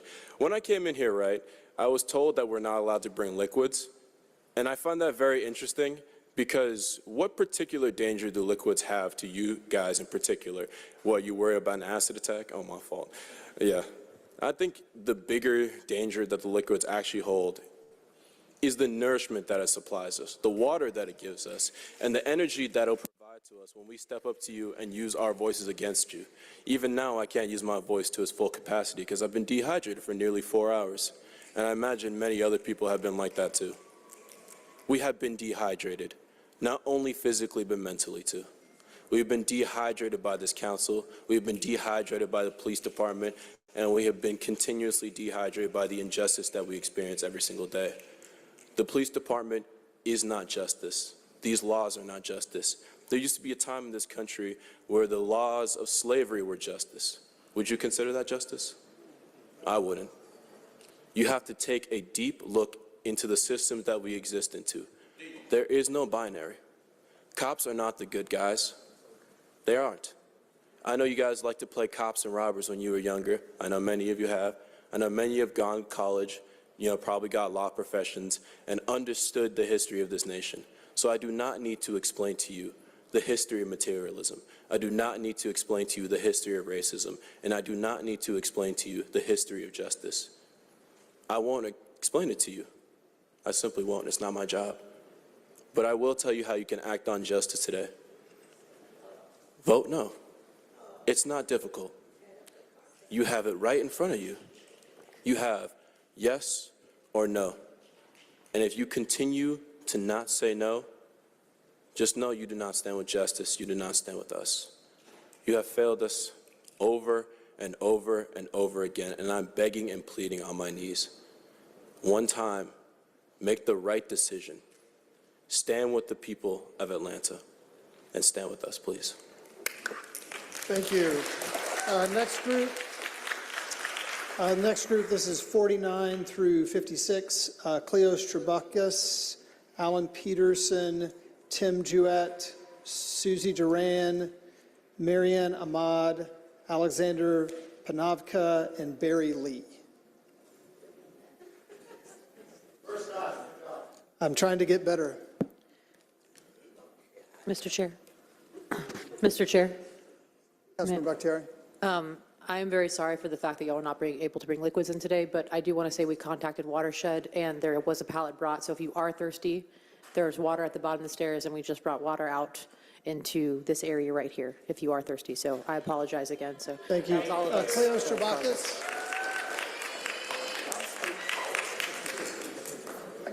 Cleos Trabakis. Alan Peterson. They made water available to everyone outside. You'll have up to 2 minutes. Yeah, they turned the pond back on. Council members, hi, I'm Alan Peterson. I'm an 18-year Atlantan and a small business owner here in Atlanta. I love Atlanta, and I do not want our police force, to be further militarized. City council members, the word is out. The everyday people of Atlanta are overwhelmingly opposed to this incredibly wasteful and unjust training facility. I'm not talking about out-of-state billionaires here, but everyday voting Atlantans. City council members, represent us. You might look at this group of people and think that we all walked in here after camping in the Weelaunee Forest, but that is not true. We live here. Your district's city council members are not as pro-cop as you seem to think they are. Listen to us. Listen to the Atlantans that you should be representing. It's widespread agreement. The word about this facility is out. The news, the truth about this facility is out, and everyday Atlantans see it as the most profoundly corrupt measure of our lifetimes. The word is out, and the more people know about this deal, the more people recognize how bad it is. Don't throw good money after bad. Don't throw millions upon double millions of good money at this wasteful and unjust facility that the everyday voting people of Atlanta do not want. You've seen and heard today how frustrated everyday Atlantans are that you are not listening to them. Council members Bakhtiari and Westmoreland, I saw you in my neighborhood this weekend at the Neighbor in Need Gala. That kind of contribution to our community is the kind of contribution that we need, the kind of investment in the community that we need, not wasting millions on militarizing our police force. That was a feel-good moment, but this is far more important because it will have far greater impact. The wrong direction is Cop City, and everyone knows it. You can't whitewash this to make it okay. Time has expired. Tim Jewett. You'll have up to 2 minutes. This thing bend? Oh, it does. Hello, beautiful people of Atlanta. I might be a little older and more cynical than some of you, but I don't believe that the people who make decisions in Atlanta are in this room today. I didn't come to face a government that turns its backs on its people. So, I've heard they've been in here bored all day, whatever. So a little bit about me. I've lived here just under a year. I'm registered to vote in Georgia. I live in the Old Fourth Ward. I have a job in East Point, commute there, so I don't know whether I'm a local, an outsider, whether I agitate people or not. But I came here today to talk to you people. I took the day off of work today. There's no place I'd rather be on this planet. And it's because of you. Now, I'm sorry that, we're here because of the fascists. And, it's true. At least they're good at organizing a few people. I came in the spirit of one of the people I consider my ancestors, Bertrand Russell, great philosopher from the 20th century. You're the beautiful people. You're the people that woke up this morning with your hearts full of joy. You're the people that are here with love in your hearts. You're here, the people that are creative and can imagine a better way. And it's frustrating because at every turn, your whole lives, people have been fighting you step by step. This is just another example of that right here. So I just want to say I love you. Thank you for honoring me with your presence. people know more about this subject than anyone else, and they're not, like I said, the people who are making the decisions, they're not in this room. And I appreciate your efforts and love. Thank you. Thank you. Next will be, let me just check. Did Cleo Strabakis make it in the room? No. Susie Duran, you'll have up to 8 minutes due to yielded time.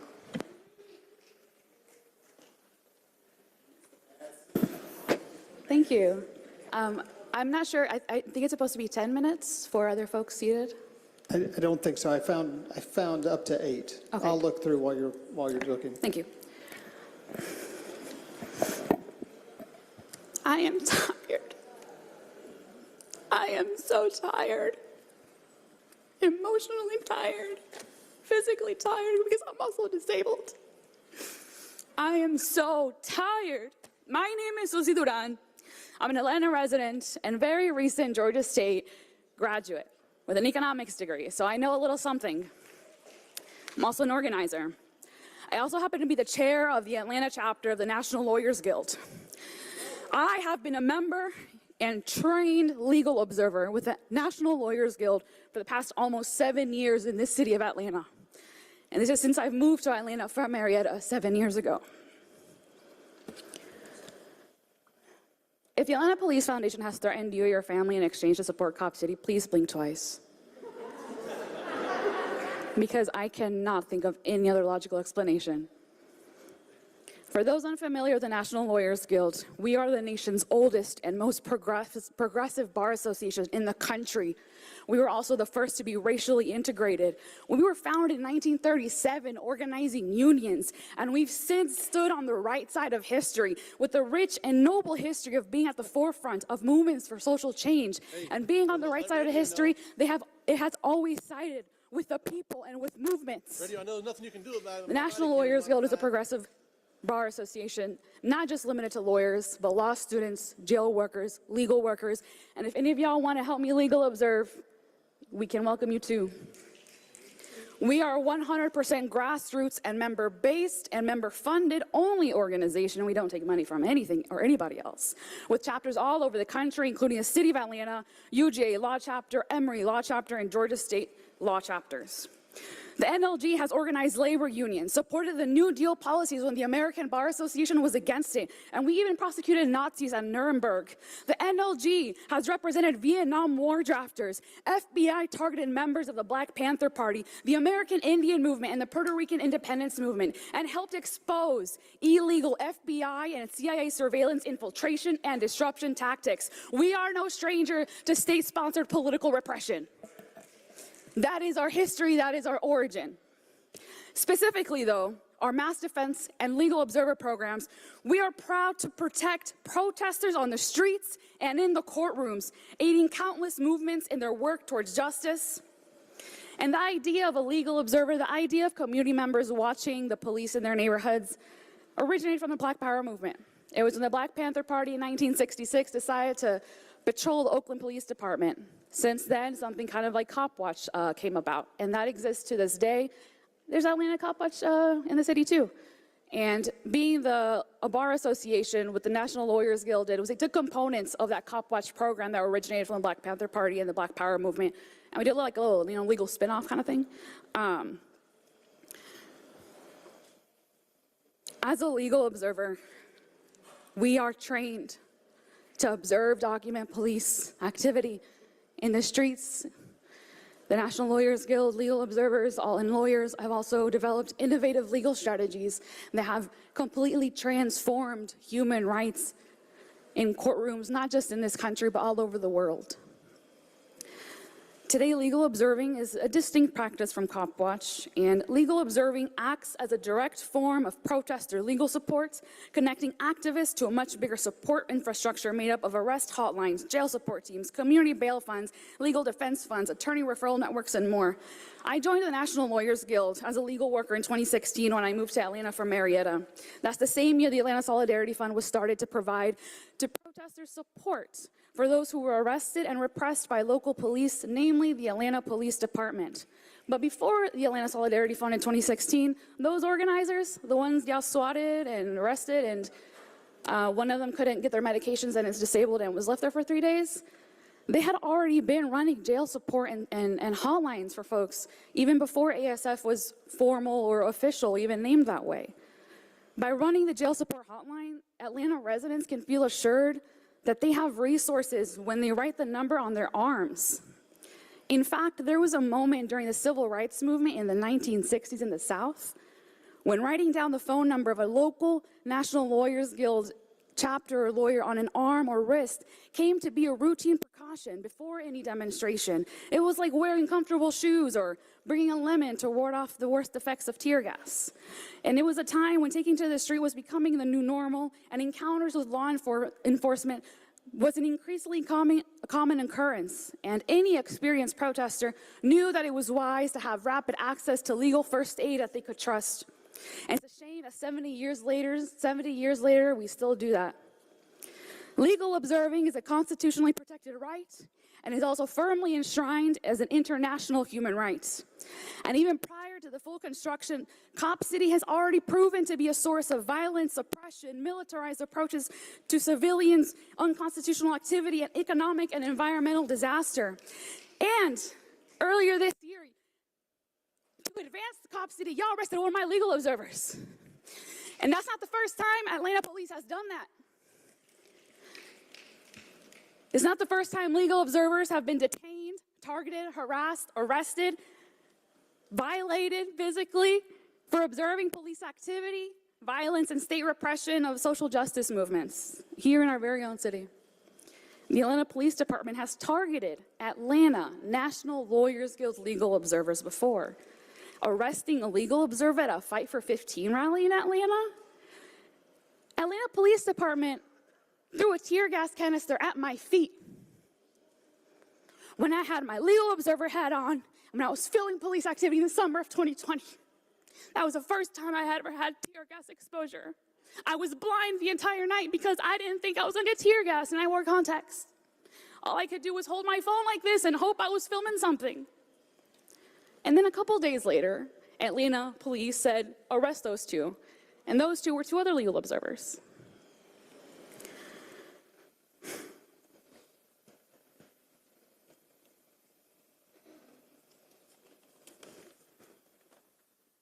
And there's one other thing I do want to make sure I bring up, because I hear a lot about outside agitators, Twitter activists, and words like culture vultures that hurt very deeply. You know, I wasn't born or raised in Atlanta. My parents relocated to Marietta following the 1996 Olympic construction boom. They were farm workers from Mexico, and I still have family members who are farm workers, and my dad was a construction worker, and he worked on the scaffold all over Metro Atlanta, Chamblee, Buckhead, downtown, until he fell off and broke his back and was temporarily paralyzed.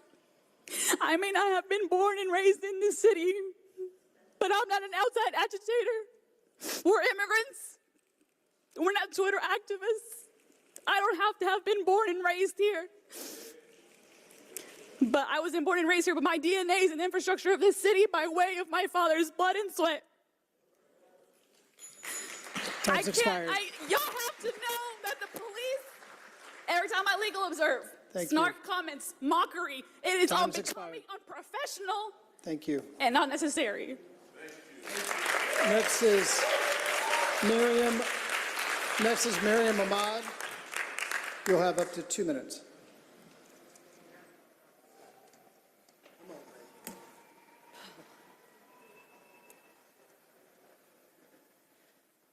Ooh, dang, that messed me up. Hey, my name is Mariam Ahmad. I was born and raised here, and I live within 5 miles of the proposed site of Cop City, the same place where Emmanuel was brutally murdered by police. No officers have been held accountable. There's no justice for Tort's family. I've seen this happen way too many times here. Our narratives are always falsified to fit corporations and politicians' interests. We have been telling you we do not want Cop City for years. Cop City is extremely dangerous for us all. This is not a public safety training center. This is not for our safety. The original plans included military-grade training facilities and even a Black Hawk helicopter landing pad. Those are things to prepare for war. And clearly the only ones that you're preparing for war our war on us. The police in Atlanta already participate in Gilly, so they train with a military that is known for excessive force, responsible for war crimes such as the murder of innocent civilians, including children, thousands and thousands of children. This is the same training that they want to continue at Cop City. I'm a public health professional. The American Public Health Association has declared police violence a public health issue in need of public health solutions. Public health is about prevention. Saying no to Cop City today will be an important piece in violence prevention in our community. The city council members that voted yes last time could have prevented violence that happened to Tort. Cop City is extremely detrimental to our health. We need to focus on communities' health determinants, which include fresh food, clean water, safety, real safety, transportation, education, jobs opportunities, housing, green space, mental and physical health care. Instead of building healthier communities, we are struggling for basic necessities like housing. We already have a weak public health infrastructure, which became even more obvious during COVID. The director of the World Health Organization recently warned that we need to prepare for the next pandemic, which will be even deadlier. We have to put our public funds towards our health and not towards our destruction. Stop Cop City now. Vote no. Thank you. Next is Alexander Panovka.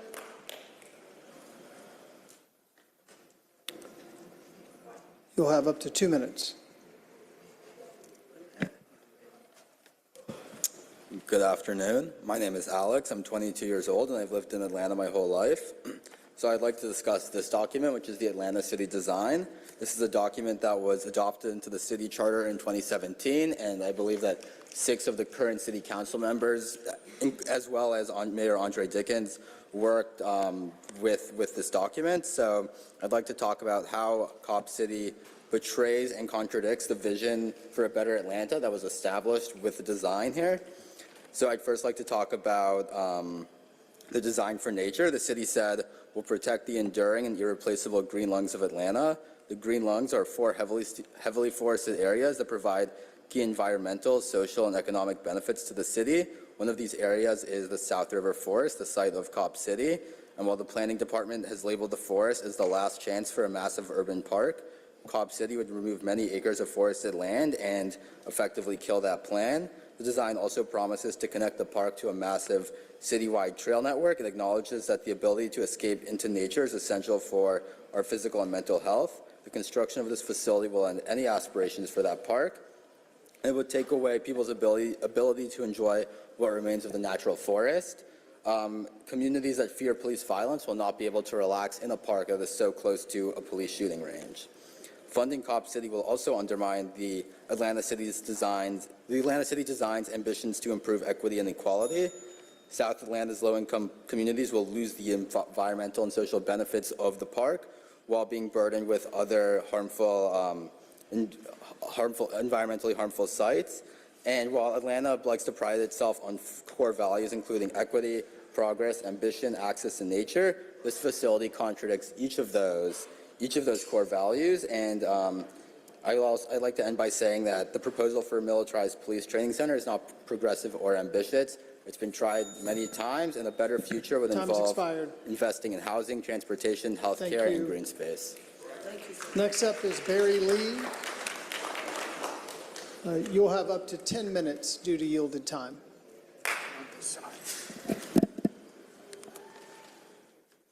Are we ready? Yes. All right. My name is Barry Lee, and I am an artist here in Atlanta, and I have been living in this city for almost 15 years. I am deaf and rely on a hearing aid to communicate with others. I am here today because I am urging you to stop Cop City and allocate the proposed funds toward creating better accessibility for the city of Atlanta.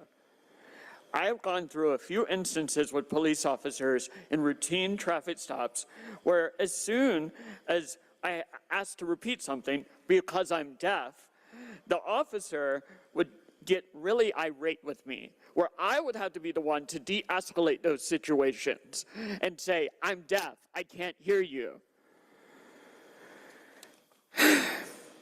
In one instance, an officer thought I was drunk at 10 a.m. in the morning because of slurring speech due to my deafness and the braces that I had on my teeth at the time. I was sober and a teenager, just trying to go to a friend's house, when I was forced to take a breathalyzer test because the officer refused to believe me due to my speech differences. The National Council on Independent Living stated, throughout history, deaf and disabled people have been criminalized for their mere existence. The relationship between deaf and disabled people in the U.S. criminal and medical system begins with filthy institutions, isolation, experiments, pity, murder, jails, and prisons. Additionally, people with disabilities, particularly those living on the margins of race and gender identity, are far more likely to face police brutality. It was disturbing to learn that Adele, one of the 3 arrested in connection with the Atlanta Solidarity Fund, who was disabled, had to be put in solitary confinement in the jail because they had to use metal crutches to walk, pre and post bond. And y'all knew y'all were going to arrest this person. According to a statement against Cop City, released by New Disabled South Rising, studies have found that half of people killed by police in the United States have a disability. A fact emphasized by the reality of compliance culture in policing, which endangers the lives of disabled people and disproportionately targets Black Americans with disabilities. Anthony Hill, Matthew Zadok Williams, Shukri Ali Said, Scout Schultz, Brianna Greer. These are just a few names of disabled people killed by police here in Georgia. Urbanize Atlanta shared the city is currently facing an estimated $3 billion infrastructure backlog, meaning Atlanta is sorely lacking resources to make our city accessible, which includes improved sidewalks, bike lanes, paved nature trails, crosswalks, traffic signals, or bridge upgrades. You are already failing the disability community with your lack of care regarding the pandemic that is still actively killing members of our community. You are already failing the disability community to make sure that Atlanta is accessible for all to exist in. Even coming to last public comment, it was disappointing not to see an ASL interpreter in this building. As you can see, I had to bring an ASL interpreter because y'all don't give a damn about disabled people. DeKalb County Board of Commissioners hires ASL interpreters. Why don't you? Disabled people are a part of the Atlanta community. This facility won't make our community safer. It will tear them apart. Why aren't you putting these funds into making Atlanta a more accessible place that actually helps communities flourish? Instead of using these funds to destroy, traumatize, and provoke violence against vulnerable communities at the hands of police. This proposed facility only furthers the unnecessary violence against our community members. Shouldn't towards death have been enough for you to look into your own conscience to withdraw your support for this facility? Or are most of you in such a codependent relationship with Brian Kemp, the cops, and corporations, or excuse me, I should call those corporations outside agitators, that you are just too afraid to speak towards name?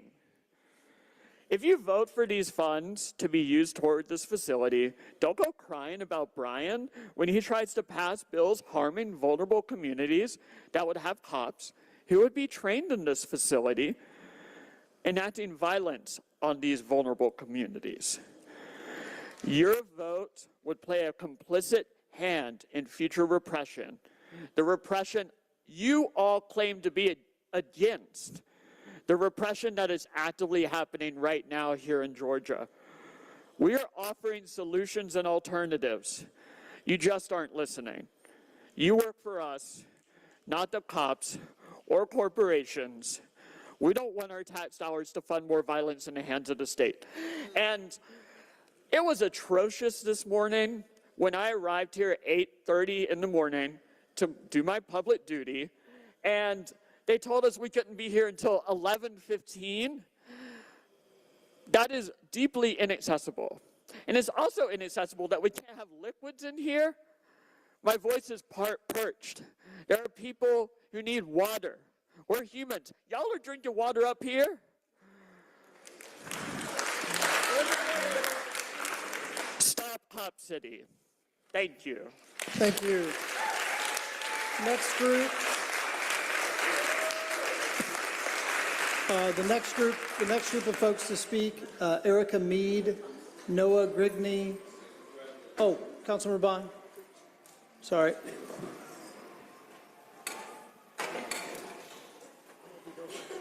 No, I just wanted to respond on a point of order to the gentleman. Last term, I authored legislation to make sure that we had interpreters and a means for those who are disabled to hear our meetings. And it was the case for a while, but I apologize to you. Someone you need to get with Channel 26 to see why it's not occurring now. But the city has already acted to do that 2 or 3 years ago. Thank you. Next group of speakers, Erica Mead, Noah Grigney, Tanya Washington, Allison Johnson, Ron Shakir, Tim Franzen, Fig White, Melina Abdullah, Reverend Yearwood, and Mark Thompson. And I also would just, for those who are outside, there are seats in the chamber. If you would like to come in, there is room for folks to come in, but I know pizza was delivered in the atrium, so many people are out eating at the moment, but we do have seats available inside the chamber. Erica Mead. Noah Grigney. You have up to 2 minutes. Oh, sorry. Yeah, Erica. You'll have up to 6 minutes. Oh, 6 minutes? Okay. Hello, how are y'all today? My name is Erica. I'm a resident of District 1. And I just want to say, Dustin Hillis, I want you to look like a council member in a chamber and not a teenager in an SAT tutoring class, please. Now, I need y'all to forget your personal beliefs on what police in Atlanta should look like. I call upon you to put aside your convictions on what the fate of the South River Forest should be. Do not base your vote on what you believe should happen, but base it on the undeniable fate of democracy. I'm a member of Neighborhood Zone NPUW. All of the neighborhood commissions voted against the creation of this so-called public safety center. Regardless of if you believe the site to be beneficial, those most geographically close said no. Democracy is a wave and it cannot be stopped. The police cannot be only inwardly accountable. The police of Atlanta cannot base their endeavors on funds which originate from private origin, 60 million of which will come from corporate donors through the APF. In spite of this blatant blasphemy to democracy, your vote has the power to be the arm of collective choice.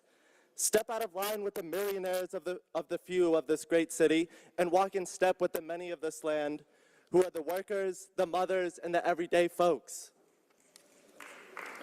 As the city of Atlanta has proclaimed, when I first came in to speak to y'all, there was mid-May when y'all proposed the budget. It was the week to honor public safety workers.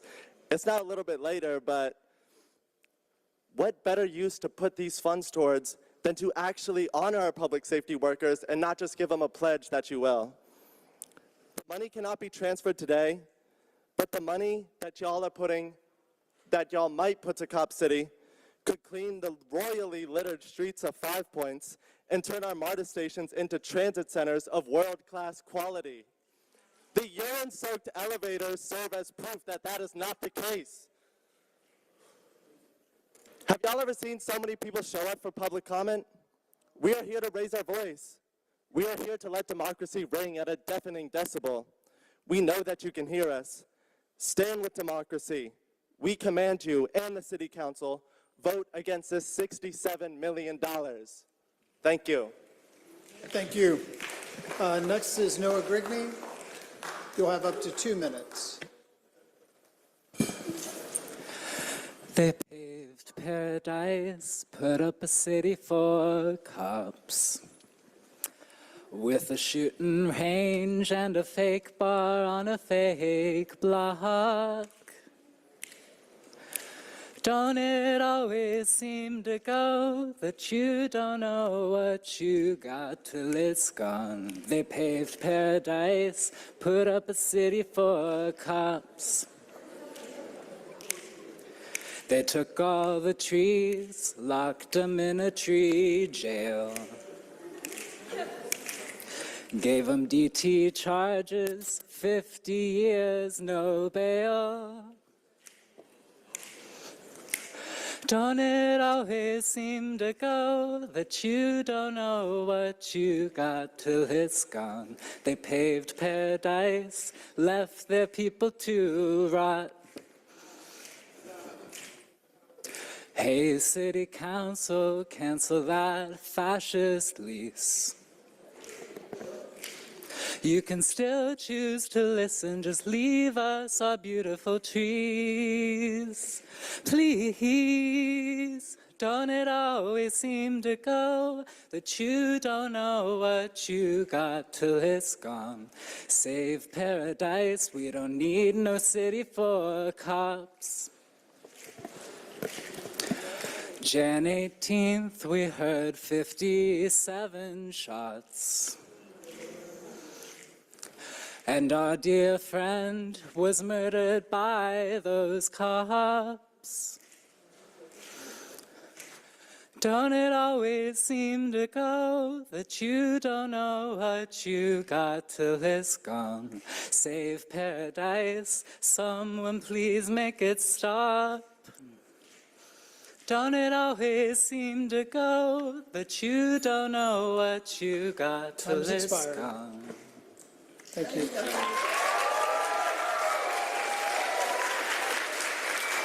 Next up will be Tanya Washington. You'll have up to 2 minutes. Thank you, City Council. My name's Tanya Washington. I signed in my personal capacity a letter of support for the Stop Cop City movement with faculty colleagues from Georgia State, Emory, and the AU Center. I did so because it's wrong. It's wrong on so many counts. It's wrong on process. It's wrong on policy.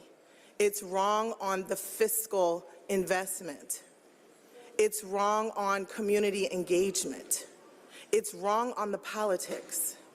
And so I know this is a really big deal. This is a really big vote for this council to make. It kind of reminds me of the Gulch, where you guys were given 2 or 3 days to read a 500 or 600 page document with lots of details that City Council didn't have the opportunity to consider. This is a legislative body whose responsibility is to reflect the will of the constituents you represent. So I know it could be scary to vote against this, but if you can't vote no, just vote for it to go back to committee so we can explore the details, the additional details that are surfacing about how much it's going to cost, whether the lease agreement is procedurally sound or flawed. Send it back to committee. That doesn't mean you're taking on the powers that be that want this to happen, but it does mean you're adhering to your responsibility to your constituents. People have been here since 7 o'clock in the morning because this is a really big deal. Take the additional time, give yourselves the space and grace to make an informed decision. Thank you. Thank you. Next is Allison Johnson.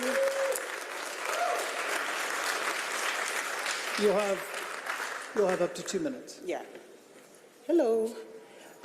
So I do want to just start with power concedes nothing without demand. Never has, and it never will. I also do want to talk about what's happening with Cop City. That we as a city, as the cradle of civil rights, that we will allow or prioritize militarization over housing. We know even in our own households, our budgets are connected to our values. And we can see what's happening in this budget that's coming up. Atlanta is the second city in the nation with the highest amounts of rents increase, no wages increase. So I would think that we would have our priorities set on something totally different.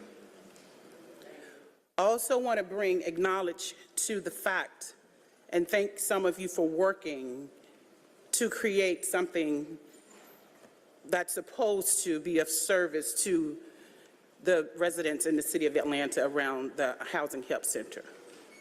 But it doesn't go far enough. There are no tangibles in it.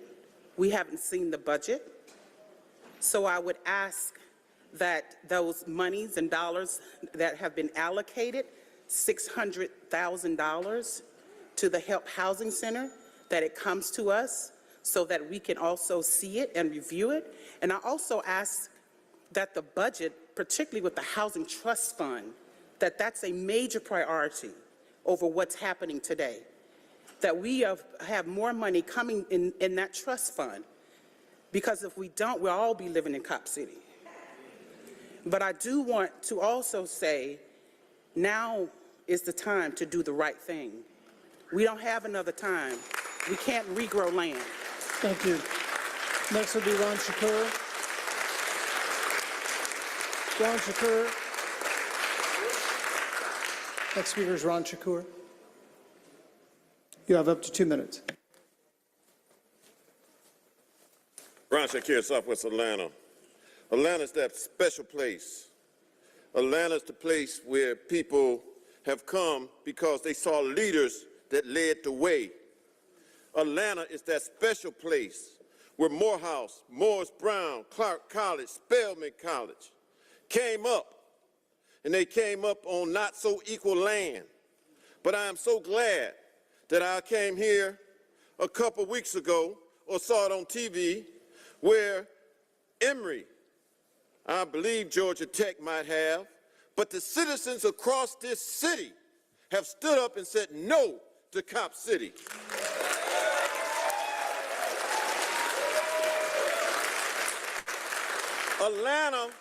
Atlanta matters.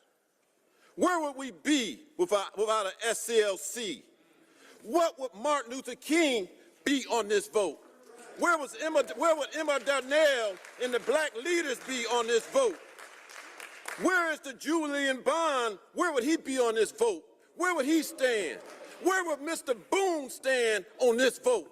They was down in the hallway as far as celebrating black history and black voices. The voices need to be clear today that Atlanta is not the city to be identified with military action or police cities. We know the history of black Atlanta. Atlanta means something to black communities all over the world. This city was not too long ago where black officers could not dress or change clothes except they do it in a separate place. We stand for right public processes, especially for polices.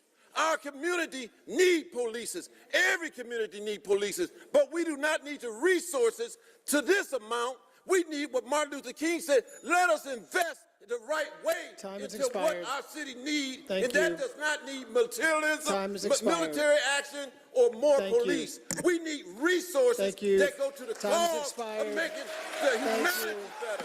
Humanity. Mr. Shakur. Time has expired, Mr. Shakur. Respect the other speakers, please. Thank you. Tim Franzen, you have up to 4 minutes due to yielded time. All right, good afternoon, y'all. I got some stream of consciousness chicken scratch here that I'm going to work through with y'all. My name is Tim Franzen. I'm with the American Friends Service Committee. I'm the Atlanta Economic Justice Program Director. And we've been doing a lot recently around this issue. And I just want to call out a couple of council members, not in a negative way, just some information. Jason Winston, how you doing? We don't know each other real well. I want to let you know that we had about 2,000 people. We knocked on 2,000 voters in your district in the last 2 weeks. And we had 2/3 of them were against the thing, totally against it. And a lot of them said they had already called you. And you're like, nah, I'm doing it anyways. I also want to say that 100%, and this is very rare, 100% of people that we talked to that were aware of Cop City from a media report were against it immediately. Never seen anything like it. And I hope you're listening. You know, Byron, Councilman Amos, I have not had an opportunity to get to know you, but I've heard good things. I've heard that you were really advocating for the tenant advocacy office to maybe even be in your district. And that would be an amazing development, a place where tenants can go and complain and have accountability for HUD. It's something that we need. I've also heard that you were maybe going to vote no, maybe yes, man, or back and forth. And I know that you brought up, I know that Katherine Johnson happened in your district. And that's a consequence of overly militarized police. And I just hope that you'll hold that on your heart and think about it. Have an open mind. Marcy, did we do it today? I mean, this is, last time you said not quite historic. This is, right? This is the biggest one since you've been around. Come on, Marcy, give it to us. Thank you. You know, I think I know where you're at on this, but I came in with a lot of optimism. And, you know, I had this thought at the Finance Committee. Time has expired. There was a lot of 2 more minutes. Apologies. Thank you. Can I have the 2 more minutes? There was a lot of people that were throwing shade on you, and I know that don't make you happy, but somebody said in the middle of that when they were criticizing, but she's so pretty, and I just saw your face light up. And for the rest of the comment, you were, and that is optimism if I've ever seen it, to be taking all this stuff and then to find something to smile about. I came in with that kind of optimism. I thought of you when I came in today. I want that kind of optimism, that it's possible. And I really want to thank Council people Bond, Boone, and Bakhtiari. Y'all might have stopped a riot. You know, you guys are human beings. I hope everybody knows that y'all are human beings. But everybody out there is human beings too. And they showed up as early as 8, 9, 10 o'clock to get in line to speak to an office, to City Hall that was locked to them. The door was, it wasn't supposed to be, no announcement. And then we were told we couldn't have food and water. We had to fight for hours for food and water. And it wasn't until council members came down and forced food and water in.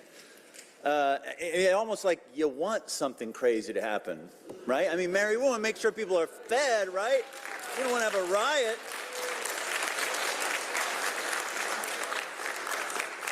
You know, we've been really working hard to get folks committed to a political solution, a nonviolent solution. And I'm amazed that all these young folks that have grown up with climate change anxiety have been down to take this disciplined direction. Let us have a shot at it. Today I'm asking you guys to send it back to committee. I know that this is a way out for you guys that feel forced to vote yes. Give us some time. Give us some grace. Give us some time to create and imagine new solutions. Vote no. Thank you. Next will be Fig White. You'll have up to 2 minutes. Hi, everyone. My name's Fig White. I'm with Housing Justice League. And I first wanted to honor the lives of Jimmy Atchison, Matthew Zadok Williams, Jamarion Robinson, Manuel Turan, and LaShawn Thompson, who have all died at the hands of police, tragically and violently at the hands of police, just in the state of Georgia, in the greater Atlanta area. I wanted to emphasize the need for funding for housing, and I think that these funds could be greatly used for affordable housing in the city of Atlanta. I just wanted to highlight the research done around Housing First initiatives done around the U.S. and some out of the country as well. And this is immediate access to subsidized housing with no stipulations like sobriety or anything like that has shown strong evidence over decades of research that it led to a quicker exit of homelessness and greater housing stability over time, with a 73% success rate versus a 32% success rate, which is what we currently have with, forcing people to get sober before they can access housing. This saves tens of thousands of dollars each year in emergency department services like ER visits and jail sentences. So this would be better for the city budget over a long term. Housing Justice League has touched on many different solutions to the affordable housing crisis that we have in the city of Atlanta. I think that, where was I going with that? We just need affordable housing. Like, I think the people who are most affected by, just being low income and trying to access housing, you issue them housing choice vouchers, but they can't use them anywhere because no one will accept them. So people are getting pushed further and further out of the Atlanta area, and these people are, they're Atlanta citizens, like they're Atlanta residents. They've been here for decades. Like their parents have been here, their grandparents have been here, and they're being pushed out of the city, and it's not fair. Thank you. Thank you. Next is Melina Abdullah. Melina Abdullah. Reverend Yearwood. Oh. Sorry, are you Melina Abdullah? Right, you have up to 2 minutes. So my name is Melina Abdullah with Black Lives Matter Grassroots. I'm here from Los Angeles. I got off a plane at 2 a.m. leaving my 3 children with a care provider. I am what you would call an outside agitator. But I bet you wouldn't call Dr. Martin Luther King an outside agitator. Martin Luther King, who went to Montgomery, Alabama to lead the Montgomery bus boycott. Martin Luther King, who went to Chicago for the Poor People's Campaign. Martin Luther King, who went to Memphis to work with black workers. I bet you wouldn't call your daddy an outside agitator who participated in sit-ins and freedom rides and freedom summers. See, we know as black people, as black organizers, our freedom is bound up one with another. And so when Queen Yonajaha, when community movement builders alert us to what's happening in Atlanta, we fly from Los Angeles and leave our children and do the work that's required for black freedom. We also remember that the war is also being declared on us. What you're planning to do with Cop City affects me and my children. And so there is nothing more dangerous than pretending that we live at peace when you've declared war on us, when you have literally stolen lives. We say his name, Tortuguita. We say his name. When you are claiming prisoners of war, war has been declared on us, and we will fight back. We will fight back. We are fighting back. Finally, I want to uplift that budgets are moral and ethical documents, and they're zero-sum games. So if you spend $67 million on Cop City, you are not supporting housing or mental health care or resources for community. We say stop Cop City. Thank you. Stop Cop City. Thank you. Do the right thing and stop Cop City. Thank you. Next is Reverend Yearwood.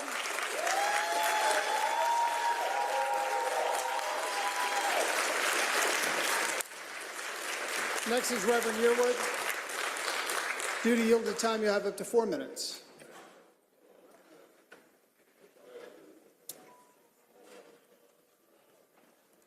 Councilor Bond? Sorry, Reverend Yearwood, hold just a moment. No problem. Thank you. I just want to say for the record, I've never referred to protesters as outside agitators. when I was arrested protesting apartheid, I would have been considered an outside agitator when I was arrested. And I would just ask for the courtesy as we respect the Muskogee ancestors, if you would respect my ancestor, that you would respect my father. Thank you. And he just as we all hold those who've gone before us in dear care, if you want to criticize someone, please criticize me and don't invoke my father's memory, please. Okay. Please. Everyone, you've all had a chance to speak. Please let Councilmember Bond speak. I didn't interrupt any person who spoke or spoke over them. I'm just asking for that same courtesy that we're extending to others. Okay? That's all I've asked for. Thank you, Councilmember Bond. Reverend Yearwood, you'll have up to 4 minutes due to yielded time. Thank you so much. My name is Reverend Yearwood. I am the president of the Hip Hop Caucus. In this process, as president of the largest hip hop political organization in the world, I've had a chance to talk with both sides. I've talked with those from the community movement builders. I've talked with activists like Yo Nazaha. I've talked with forest defenders, and we've had conversations with the mayor's office. We've looked at this issue extensively. We've looked at all angles, so I had the opportunity to sit exactly where you are as the president of the Hip Hop Caucus with that responsibility of what that means. And I can come to you, and hopefully you will come to the same conclusion. Hip Hop Caucus has said no to Cop City.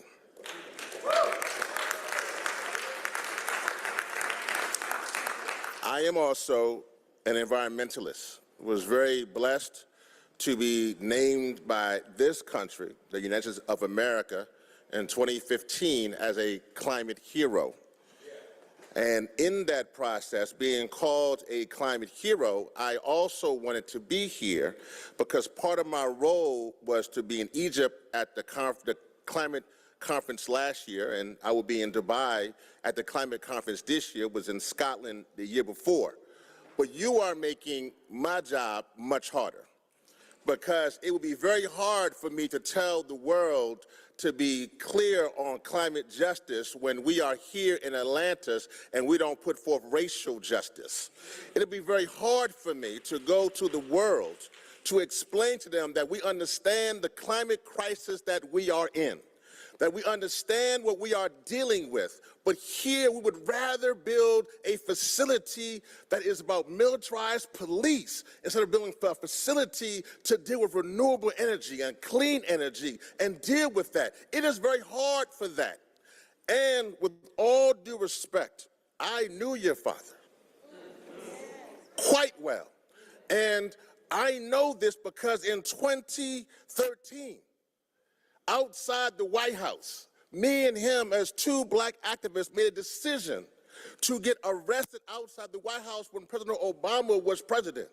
And we made that decision. We linked arms together outside the White House. That was the last time that he was arrested for anything.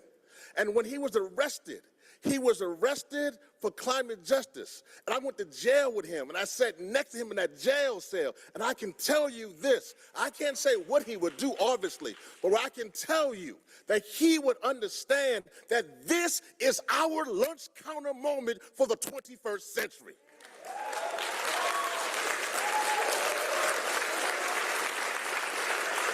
And so as I close, the whole world is watching. What you may not know that today is World Environment Day. And on World Environment Day, they are watching you, your decision. And let me say this on this June 5th of 2023. 100 years from now, on June 5th, 2123, none of us in this room will be here. But we will decide if we'll have some broken down relic that was called Cop City, or we will have clean air and clean water. That is your decision today. Stop Cop City. Stop Cop City. Stop Cop City. Make the right decision today. I know you will, I know you can, and all power to the people. Time has expired.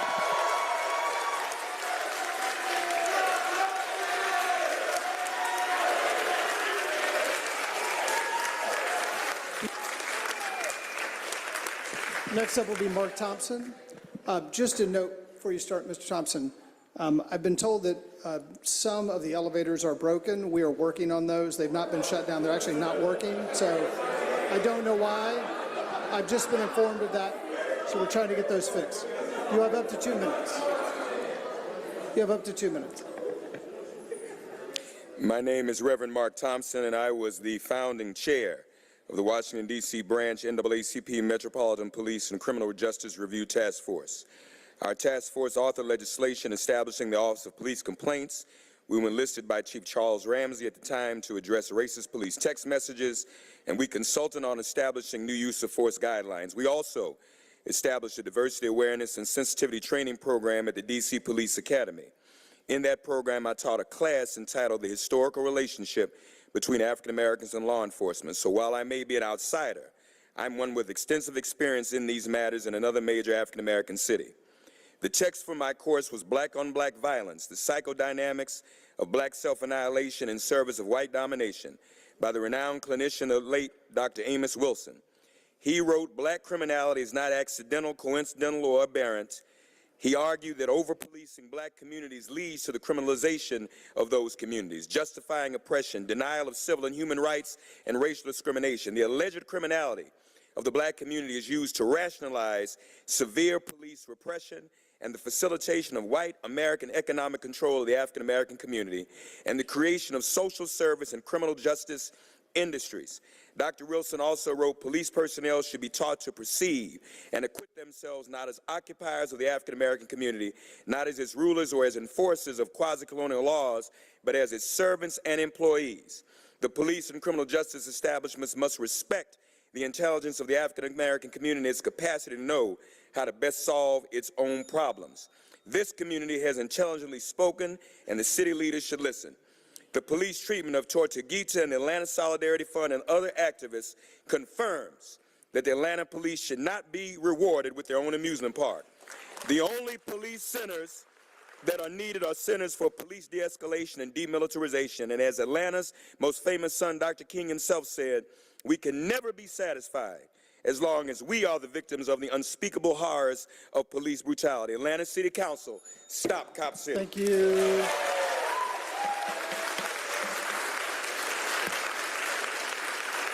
Everyone, before I call the next group of speakers, I just want you to know that we've suspended the rules so that more people can speak, but the more that you cheer after every speaker, the longer it goes, and the less that people will be able to speak. So I'm just asking you, to work together so that we get as many people as quickly as possible so they don't have to go home, so they can speak if they want to. Next group, Marcus Coleman. I believe that's a Monty Benjamin, Kimberly Brooks, Jordan Harmon, Amber Sherman, Curtis Duncan, and DeMonta Barrino. First up will be Marcus Coleman. You'll have up to 6 minutes due to yielded time.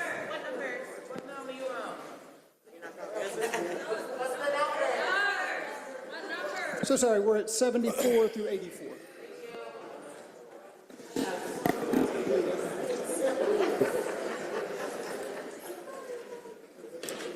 Good afternoon, Mr. President and Council. I hate that Mr. Bond stepped away. What I was going to say was, Mr. Bond, your father's reputation is impenetrable. It is your legacy that is at question. Let me first start off with giving a salute to the members of Until Freedom, Tamika, my son, Linda, Angelo, who are standing in Louisville today for what would have been and what should have been Breonna Taylor's 30th birthday. And to make matters worse, they are in Louisville giving respect to what we're doing here in Atlanta, so I thought we need to reciprocate that love. You know, we talked about the water, and I know that it's worked out. You can go get some water. But when I first heard that on the news, it made me think about the voter suppression where you can't hand out water to voters in the voting line.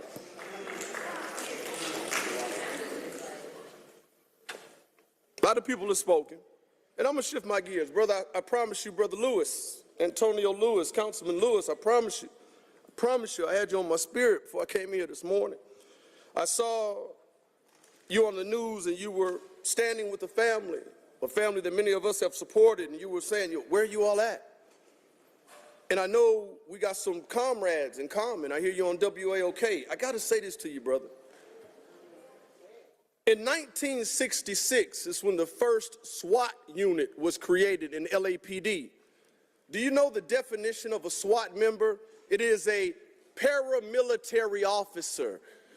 As soon as the SWAT, I'm telling this to you, brother, because I see you in a lot of good places, that you got to be armed with the truth. As soon as SWAT units were erected, that militarized every police department that has one.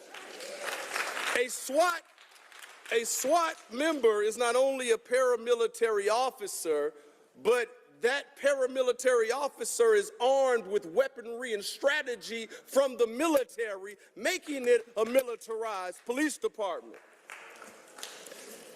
Baby boo-boo, boom com Ponsavan. I'm not just throwing up a t-shirt because I like this hideous picture of this 19-month-old toddler.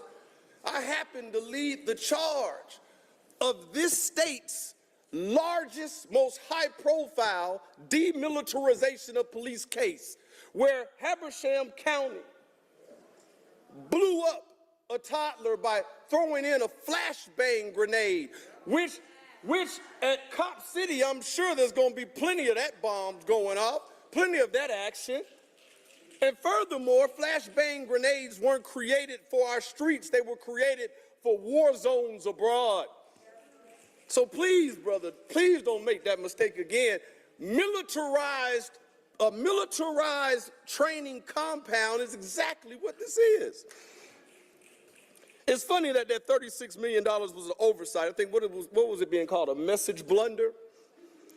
Well, sending it back to committee is something that I definitely support for those of you who don't have the courage to say, hey, I just want to stop it. But send it back to committee for your fiscal responsibility to your constituents. And no wonder the $36 million was an oversight, because it totally dispels the mayor's Atlanta's safety is our North Star and the minimization of the police involvement in this compound. What do I mean? Because of $36 million, you guys are paying rent to the police foundation. I mean, I don't know any other connection to, but let me make sure I say this, please. To the Atlanta Police Foundation, who was at the middle or bottom of the totem pole until after the summer of 2020. Your existence is merely due to our resistance. That the Atlanta Police Foundation was funneled with money on the heels of this uprising. You know, here in Georgia, we're supposed to, protest like nice little boys and girls. We're not supposed to color outside the lines. I'll be honest, there's so much has been said. I mean, my spirit, part of me doesn't even really want to be here. You know why? Because this morning when I came here, I sat by the bedside of Dr. Ambassador Joseph Beasley, who is a dear friend, father figure, mentor of mine. And what's sad is 3 blocks up the road, you've got a global figure who's helped thousands of people, and when he's damn near on his deathbed, his house is empty. If you know Dr. Joseph Beasley or his work, please raise your hand, please. Oh, plenty of you all need to do more studying. Please look up Dr. Beasley. Where are the Senators Warnock and Ossoff in this matter? Here we are running around here, flipping the Congress, making Georgia blue, and a man that I stood shoulder to shoulder with in Warnock, I can't even find him to speak on prison industrial complex. He's using Man, let me end with this quote from Dr. King, since everybody wants to talk about Dr. King. Dr. King stated that a nation that continuously, year after year, spends more money on military defense than programs of social uplift is headed for spiritual doom.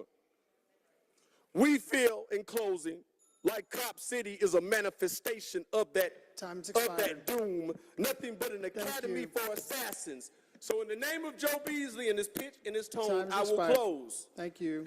Stop Cop City.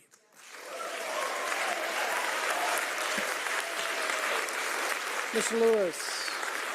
Mr. Lewis, you wanted to respond briefly? And brother, I appreciate you for directing, and I appreciate the words. I always tell people that when you come to me, make sure you let me know stuff. So I keep my ears all the way open. But it's also my job to sit on this dais and tell the stuff I'm seeing as well. So a lot of misinformations have been told. And when we talk about like how long I've been affected by it, in 1990, when a hurricane happened in Miami, they drew people to Atlanta. The Atlanta-Miami drug war happened. My mother was murdered in that war, right there in Dixie Hill, shot over 20 times. That man did 30 years in prison. He came home 3 years ago. He now works for the city somewhere, right? My grandmother told me she felt justice. 1 week ago, I had a niece, Breasia Powell, right?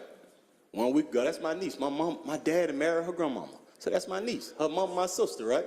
And I'm telling you that she was shot. She's a superstar. The community calls her a superstar because she's better than everybody else, right? And we know that we know what just happened over there. So we're seeing all this stuff that's going on. And I'm telling you, I'm going to keep going even more because you said the courthouse the other day, right? Nobody showed up. She was in there by herself. 110 shots fired, 76 bullets, 3 flashbang grenades after 90 shots were already fired. There was a comment by the police, let's make sure he's already dead. They then drug him downstairs and left him there for 8 hours. Officers have been charged. This time, I know, I made sure I didn't disrespect you at all. And we come from the same people, so we know let me get to a period like I did you. And so I would say the officers have been charged with over 13 felonies. And she was in there by herself. She wasn't, because my staff has made sure we've been with her every step of the way. We walking with her every step of the way. I was there. I made sure I let you go to a period. And my staff been there every single step of the way before we was on city council.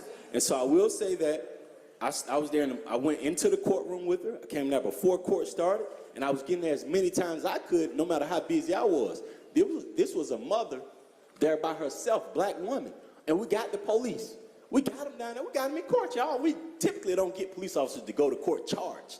And so why she here by herself? And so me saying, hey, y'all, don't leave her down here by herself, that's a real thing. And so I saw why I bring up Miss Breasia.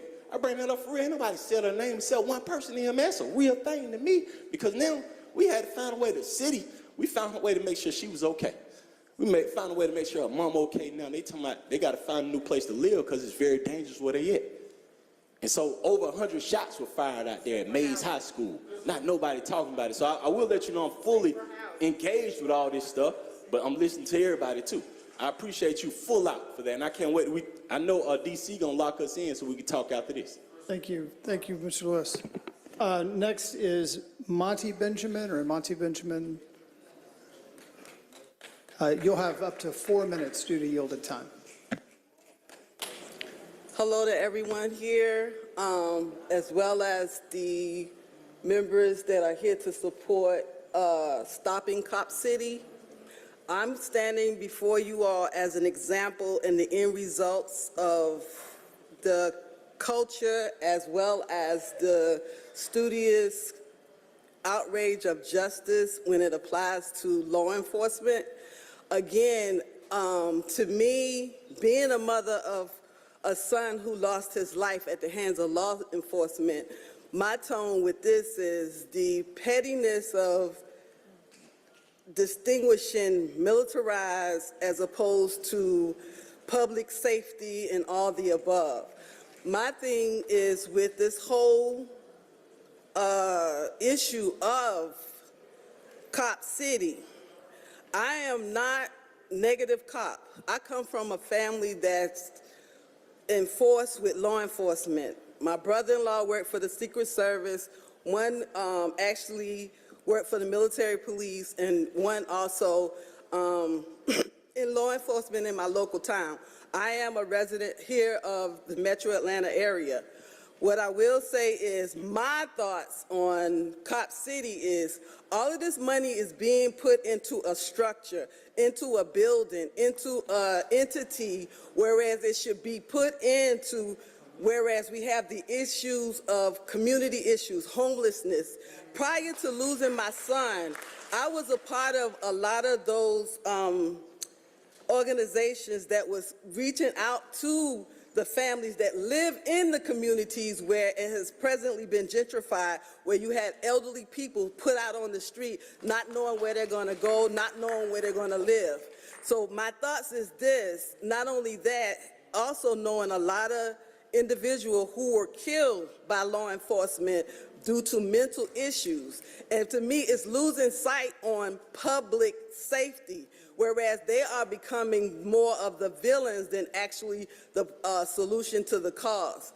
And also with me saying this is, Javis' father also was in law enforcement. But what I want to speak about with them building this public safety, they also need to look at the entity or the individual, the individual and their implicit biases. We could talk all day about getting a building. We could talk all day about building a facility. I call it a police playground, because that's exactly what it is. Right. They're not addressing the issues where a lot of these officers, not all bad, I got to give the disclaimer, but at the end of the day, when it comes to the applied policies within a city limit, as far as the manager, city manager, as well as the mayor themselves, a lot of these individuals, including my son, have lost their lives simply because a mayor refused to assist in the process of accountability as to that officer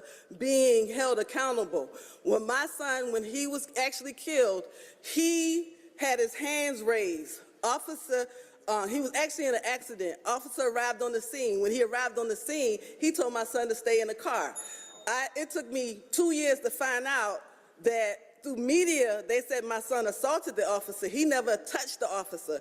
He said, do y'all see what he's trying to do to me? This officer shot him in the chest. He died on the scene. This same officer, it wasn't 2 years until after he was killed that I found out what happened to him. Then from there, the issue went to this officer, the prosecutor overturned the indictment from the jury, and then from there, the actual officer who killed my son was promoted to chief of police. Thank you.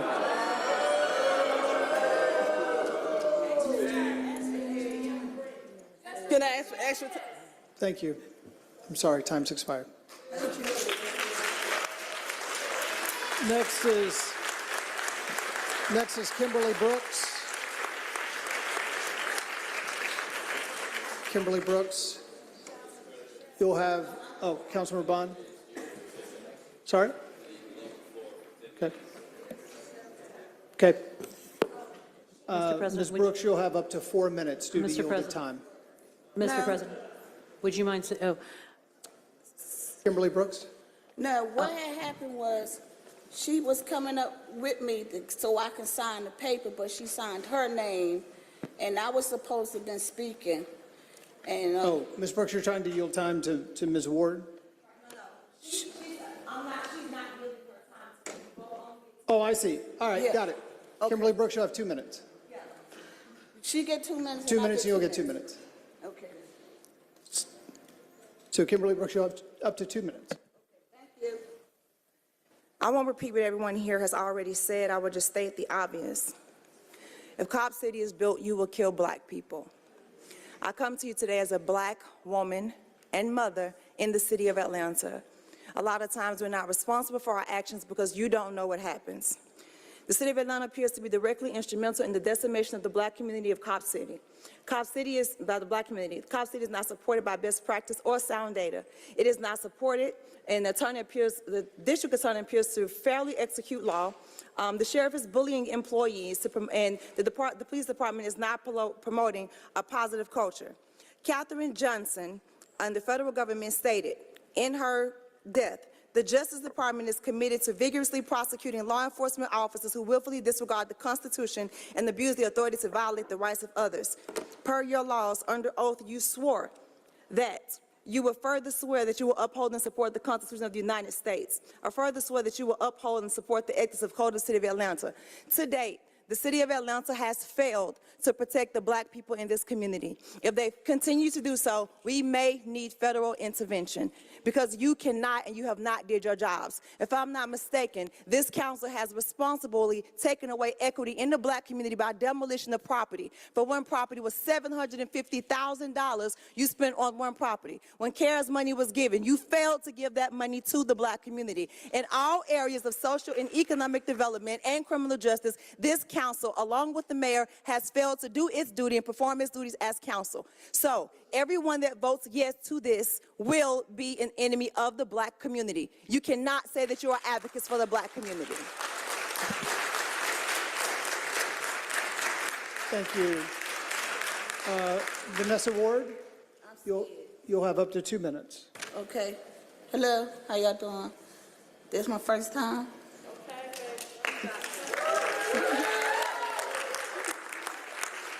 So I'm a little nervous, but I just want to say, can y'all please stop Cop City? And I don't want to say that y'all don't care about us, but if Cop City keep going, then all of us might be in trouble because it's going to be a war. It might turn out to be a war all over, from the north, the south, the east, the west, because Cop City is a military, can't say the words, I'm still nervous, but I don't think it's going to be a good idea because if they get in and they start disrespecting you guys like they disrespect us, then, I mean, who's going to help us then? The military? So, you know, I can't speak that good, so I'm going to...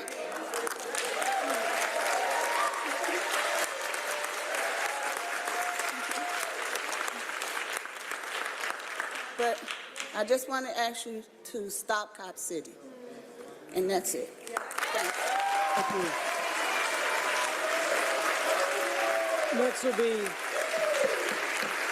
Next will be Jordan Harmon. Jordan Harmon. Mr. President, would you mind calling the numbers again? We're at number 80. 80. Jordan Harmon, you'll have up to 2 minutes. I should have 2 extra minutes for 4 minutes as someone yielded my time. I did not see yielded time. I'll look again, but I didn't see any for you. All right.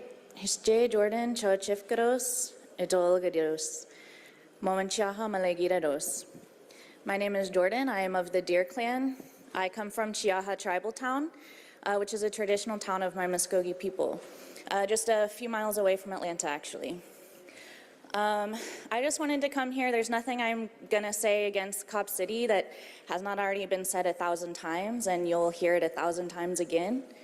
But just to remind you that I heard someone mention the City of Atlanta being founded in 1847, and I can see the seal over here, 1847. And just remind you that the reason why the City of Atlanta was able to be formed in the first place was because 15 years before that, my relatives were forcibly removed from this land, conveniently making it available for the City of Atlanta to exist.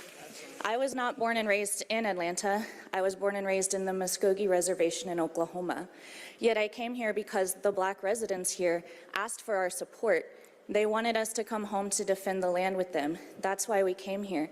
I wasn't born and raised in Atlanta, but the bones of my relatives fertilized the trees in the Weelaunee Forest.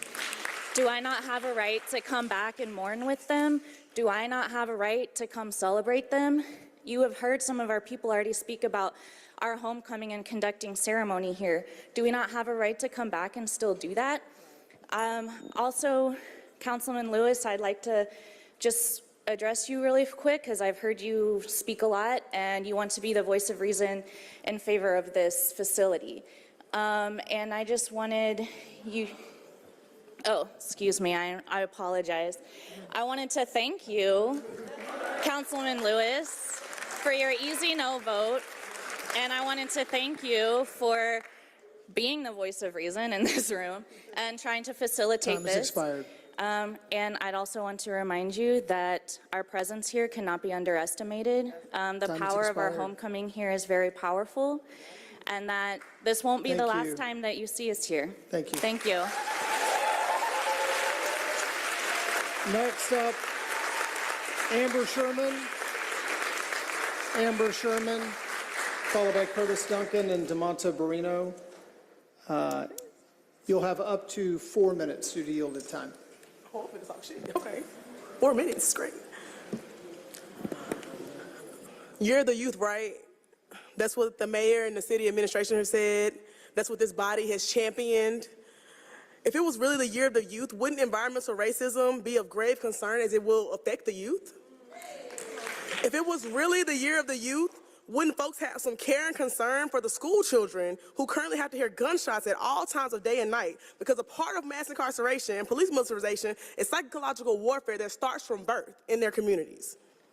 If it was really the year of the youth, wouldn't we see more investment into youth, resources and programs, not basketball games once a month with the police? If you actually want to help communities, you will fund their needs. And the move to support Cop City is the exact opposite of that. Now that I have your attention, my name is Amber Sherman. I lost my voice because I'm an outside agitator. And I'm an organizer from Memphis. And I'm here to stand in solidarity and join the Stop Cop City movement because we all know what happens here in Atlanta affects us globally. So today on what will be Breonna Taylor and Tyree Nichols' 30th birthdays, instead of celebrating their life and honoring their memory today, I gotta be here talking to y'all because y'all don't got no sense. Because you wanna support giving money to the police and building a playground for them instead of investing in our communities. Building a mock city for police officers to practice defense tactics, use militarized equipment, and destroy forest land that's crucial to combat the effects of climate change is not only harmful, it's anti-black, it's reinforcing white supremacist tactics, and it's tone deaf to this community's outcry here in Atlanta and all throughout the U.S. when we say to demilitarize the police, defund them, and invest in our communities. The longer this body continues to ignore the will of the people, the more you are solidifying your allegiance to upholding white supremacy, to upholding police terrorism, and upholding allegiance to the wealthy class. Mayor Dickens and this body are just as complicit as the Atlanta PD and GBI and other police forces in the murder of Tortuguita, the violent mass arrest of folks attending the festival in March, and the kidnapping of 3 organizers with the Atlanta Solidarity Fund just this past week. What's happening here is not okay, and I know that y'all know that. No matter how much the police push back, no matter how much they arrest or even murder us, we're not gonna stop. Atlanta police themselves even admitted just, a few days ago that they were just gonna try to wait us out. I hope y'all realize that's not gonna be an option, right? This crowd will only get bigger, these voices will only get louder, and this opposition will only continue to grow. That's what people power looks like. And this is what a movement looks like. The people are rising up, and we're telling you, we ain't finna take it no more. You won't displace us with ease. You won't harass and murder us with ease. We're putting up a fight. And just as our ancestors were just as resilient, so are we, and we not letting up. We won't allow Cop City to be built, and if you had a conscience, you wouldn't either. We said no to Cop City on any land, and we meant that. Stop Cop City.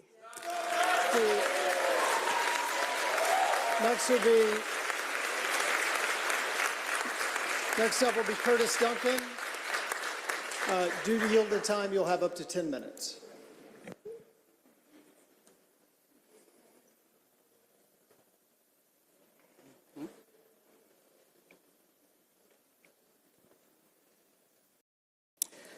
Good evening. My name is Curtis Duncan. I live in Southwest Atlanta in Miss Overstreet's district. And I'm here to urge City Council to vote no on giving the Atlanta Police Foundation at least $67 million for the building of Cop City. From the very beginning, this project has been based on a lie. The lie that police make us safer, the lie that we live in a democracy, and the lie that more police training reduces police violence.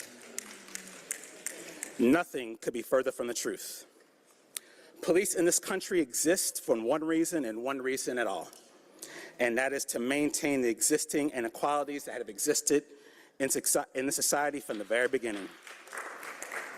They exist for the rich to oppress the poor, for white to oppress the black, and for the rulers to oppress the ruled. The history of policing goes back to the slave patrols and to the Klan, and the same oppressive tactics that were once used to terrorize enslaved and formerly enslaved Africans are still used today. The slave patrols used to racially profile black people and ask them for their slave pass, and then confiscate their weapons and guns because they were scared of a slave rebellion. Today, NYPD and police departments all throughout the country stop and frisk mostly black and brown people and terrorize them. The actual commissioner of NYPD admitted that he is trying to instill fear in young black men when he justified this practice. The Klan used to conduct night raids to terrorize black people from exercising their right to vote and political power. Today, GBI, a so-called law enforcement agency founded by the Klan, the specific person's name is Samuel Roper, in 1946 to maintain white supremacy in the apartheid state of Georgia, it's still an apartheid state, now conducts raids to murder indigenous activists and arrest people who want to release people from jail rather than see them die by bed bugs like LaShawn Thompson. The GBI was not only involved in the recent raids of Tortuguita and the arrest of Atlanta Solidarity Fund, they were also involved in the Morris Ford lynching of 1946, where 8 black people right here in the state of Georgia were viciously murdered by the Klan under the orders of then a newly elected Governor Talmadge, who was looking to suppress the political power of black people in the state. Not only that, but the GBI was involved in the biggest domestic terrorist incident in U.S. history, the Atlanta child murders. The Atlanta child murders were carried out by the Klan to start a race war in protest of school busing, according to the GBI's own informant. The GBI did nothing for nearly 4 years and let the Klan terror reign in inner city black communities from 1979 up until 1983. This resulted in the deaths of at least 29 black people, including 16 children.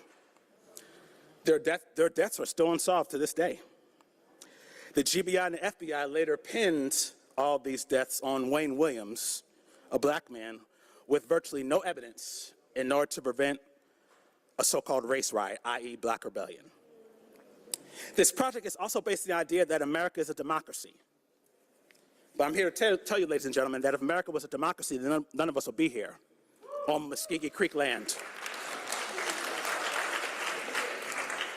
There will be no enslavement of Africans, Jim Crow, lynching of black people, which still continues today by the men and women in blue.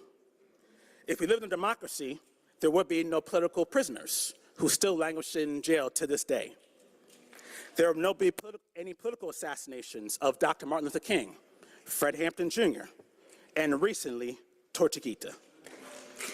The reality is that we don't live in a democracy. And this is why we have militarized police to maintain the rule of white supremacy and capital. If we lived in a true democracy, none of this process would ever be taking place right now, because the people of DeKalb County will be deciding what is best to do with the South River Forest. More training does not reduce police violence. The police are very well trained, and they're trained to repress and oppress poor black and brown communities, and they do this with impunity and without restraint. Recently, I visited the Georgia Sea Islands, and I learned about Roswell King. Who is Roswell King, you might ask? He was a brutal slave overseer and serial rapist of black women. European visitors, when they visited the plantations of South Georgia, were shocked by the amount of mixed-race people who existed on the plantation. He later went on to become a plantation owner in what is known as the city of Roswell. They named it after him. And he became a very prominent supporter of the Confederate war effort. Now, who was one of the descendants of Mr. King? Governor Brian Kemp. You don't have to believe me, just ask AJC. Governor Kemp, the person who has recently banned women's choice in the midst of rape, the top funder of the Atlanta Police Foundation, and dictator who prevented the defunding of police on a local level. So when you are siding with Cop City, you are siding with Governor Kemp and his extreme right-wing agenda. Governor Kemp is more right-wing than Donald Trump. I don't think there's any Trump supporters in here, hopefully not. But just be clear that when you are siding with Cop City, you are siding with fascism.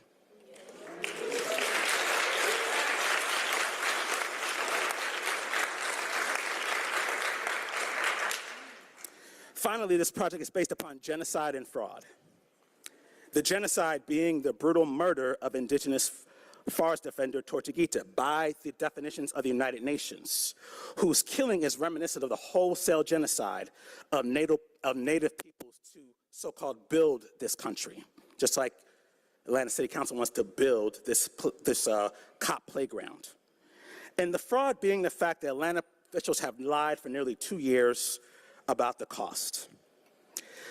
City Council, if I offer you a Coke and a smile for 99 cents for 2 years straight, and then come around and say, oh, it's actually $20.99, you all will probably send a GBI to my house to conduct a raid.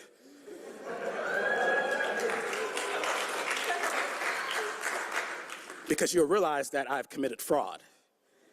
And when anything contractually is based upon fraud, it must be canceled. Thus, I urge you all to cancel the lease.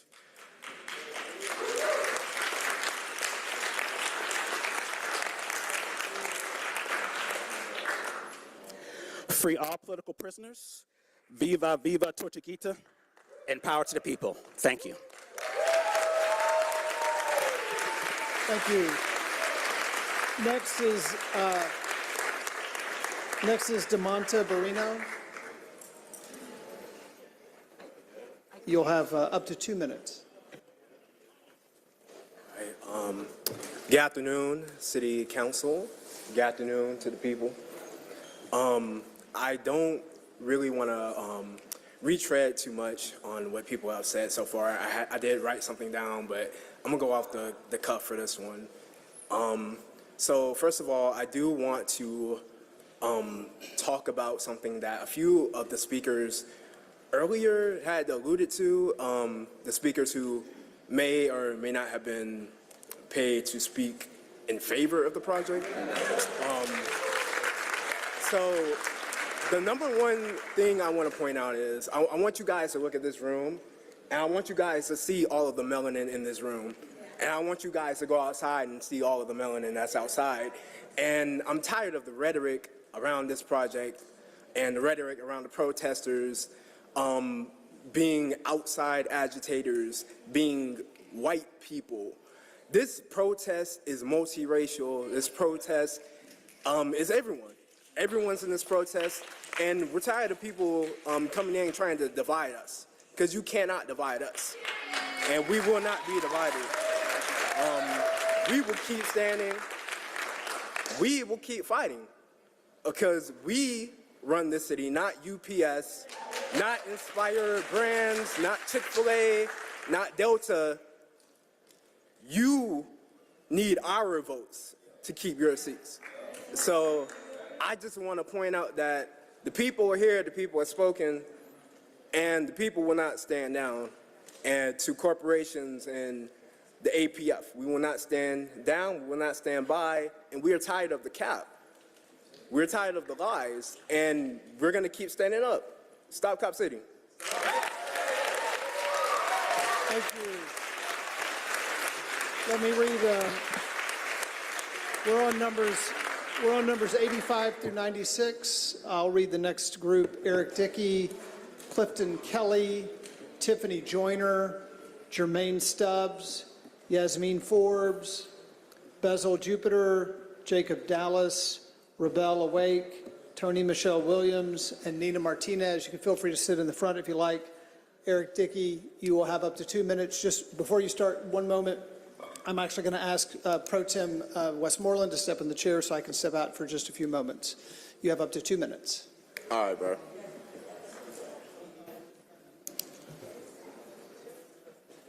Do they want me to speak now?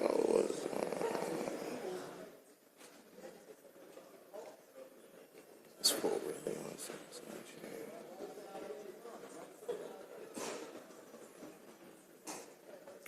I'm ready to go? All right. This project we all call Cop City is very dangerous to the working class blacks who live on Border Crest. This project will further militarize the police and throw blacks in jail for petty crimes, and Democracy City is ecologically unsustainable. In other words, in Atlanta lingo, ain't nobody supporting this Cop City BS. What the hell y'all talking about? Thank you. Screw the bipartisan system. Free all my political prisoners. Free Thugger.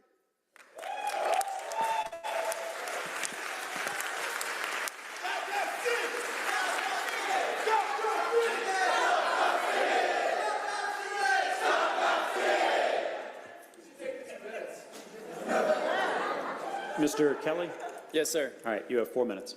Thank you. Thank you. My name is Clifton Kelly. I work as an advanced EMT for the DeKalb County Fire Rescue Department, although I'm here just as an individual, not representing my employer. I live in Decatur, just a few minutes down the road from the proposed Cop City site, and I was born here in Atlanta. I'm here today in protest against a gross misuse of public funds.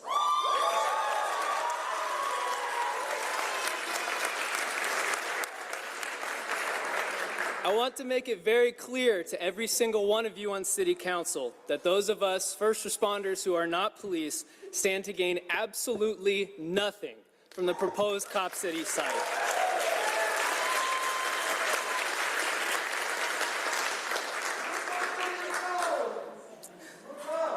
A giant simulated city in the woods where police will train in riot techniques because they're scared of what will happen the next time they kill someone like George Floyd or Rayshard Brooks does nothing for us.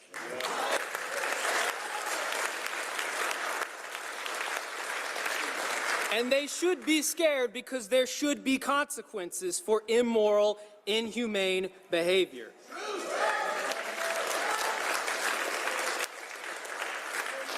This should be a time to rein in rogue law enforcement, not reward them with millions of dollars.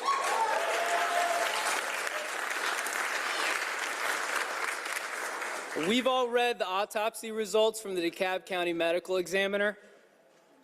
We know that the activist who died in the forest toward Taguito was murdered by Georgia State Patrol, and we know that the police here will kill again if they're given the opportunity.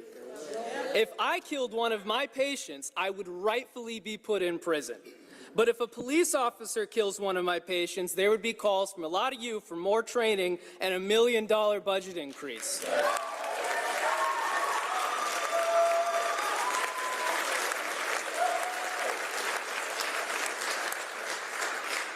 That's an ass-backwards approach to public safety. As for fire and EMS, my coworkers and I do not need a giant fake city in the woods to train in. Our job is to rescue and render aid, not to suppress free speech.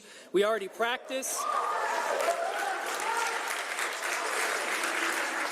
We practice an impressive training regimen, and we do our jobs very well. We're also, however, severely short-staffed due to inadequate compensation. Our patients regularly wait up to an hour for ambulance response times for their medical emergencies, and our crews are working nonstop with no breaks. Firefighters and EMS personnel are being burnt out at an unprecedented rate. Turnover has a significant impact on morale. Suicide and PTSD rates in our profession are higher than active duty military personnel at this point. We need downtime to recuperate from the calls that we run and the things that we see.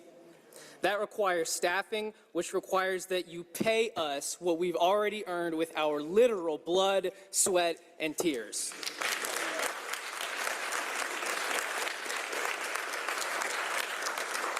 If you took the additional $67 million being proposed for this Cop City site and put it towards our compensation, you would see a massive increase in patient outcomes and patient care. I know that you all gave yourself a $12,000 raise a couple of years ago, so we would love some of that money.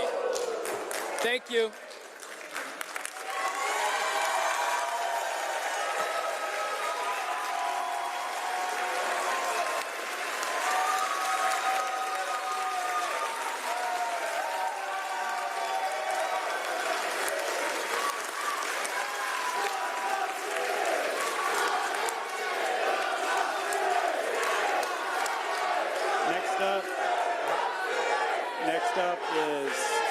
Next up is Tiffany Joyner. Next up is Tiffany Joyner. You have 2 minutes, followed by Jermaine Stubbs for 4 minutes. Got it. Thanks. Ms. Joyner. Hi, I'm Tiffany. I'm a new mom to a daughter who I owe a better world to. I'd like to start by saying that as someone born and raised in DeKalb County, and as a current resident of unincorporated DeKalb, just 6 miles away from the training facility, I do not support the funding or building of this facility here or anywhere. I just want to remind the city council members of something. You all are represented elected officials, meaning you represent your constituents, meaning that you have to listen to what they're saying, that you can't go off of your own opinions or values, that you need to listen to your constituents and vote along with them. Now, I'd like to speak to the folks here with me today and the folks watching this via live stream. To you all, I say the time is now. There will not be one event to alert us to climate catastrophe. There will be not one single event to alert us that we've fallen into a full-blown fascist state. These issues are here now. They're rumbling beneath our feet. They're whispers, but they're here. It is time to get organized and cohesive. It is time to get to know our neighbors and form unbreakable bonds. Our future is worth fighting for, but the only way we will win, and I do believe we will win, is by standing together. Council, the world is watching. I've lived in Bangkok, I've lived in Barcelona, and I've lived in Stuttgart, and all of the people I met there are watching today. The world is watching you. Also, I want to mention that the cops are outside setting up barricades, and I wouldn't be surprised if they were backstage because this feels very politically theater-ish, getting dressed in riot gear. So just letting you guys know, be safe when you're headed out. Do not leave alone, leave in teams or pairs. And that's all I have to say. Thank you. Thank you.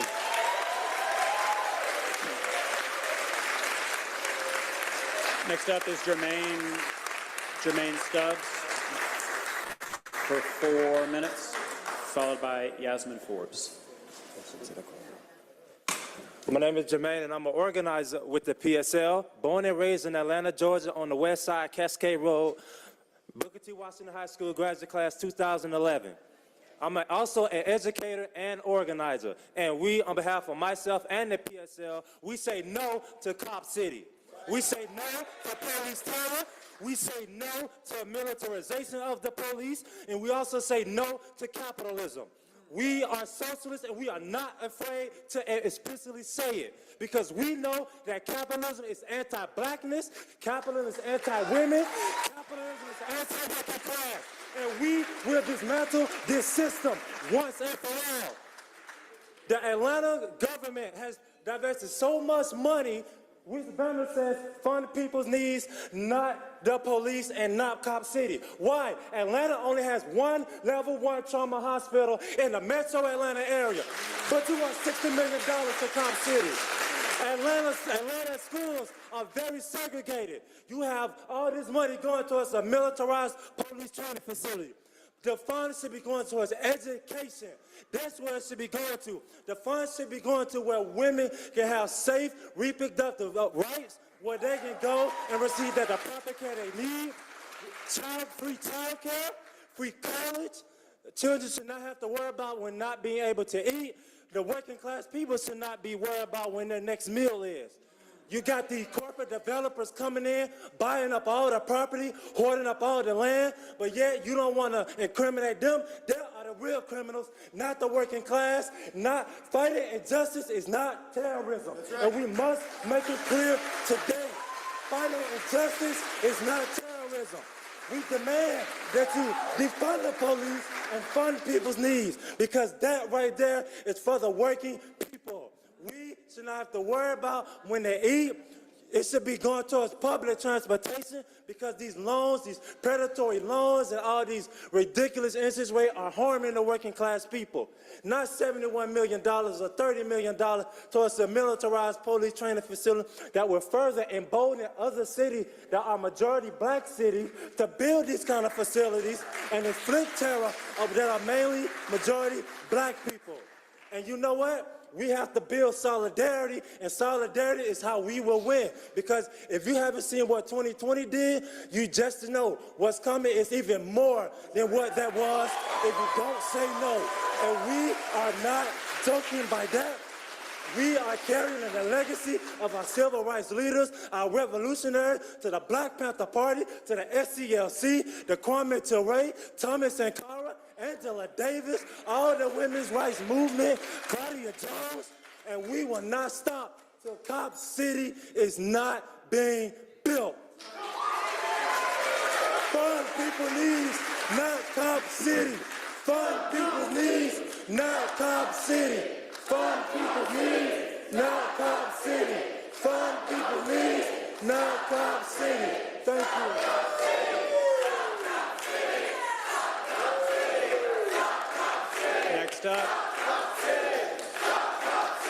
Next up is Yasmin Forbes. Next up is Yasmin Forbes. 2 minutes. All right, so first I would like to say that these funds and tax dollars that would be going towards this project should be redirected to address the numerous systemic crises affecting the working class people and the poor instead of devastating the community and environment further. The Atlanta Police Foundation alleges this public safety training center, more rightfully known as Cop City, will focus on community-oriented policing, but we know that's a lie. The police will never be oriented with the community because they only serve the interests of corporations and to protect their property. Apparently, Cop City will also set a national standard for neighborhood sensitivity and devotion to the civil rights of all citizens by law enforcement, which we also know is a lie. Because this project is a clear response to the masses that organized in the streets during the summer of 2020. In response to the continued police killings of Black people at disproportionate rates. We also know this is a clear tactic to oppress the people through heightened police militarization and surveillance, a revised COINTELPRO, if you will. But we will not be intimidated.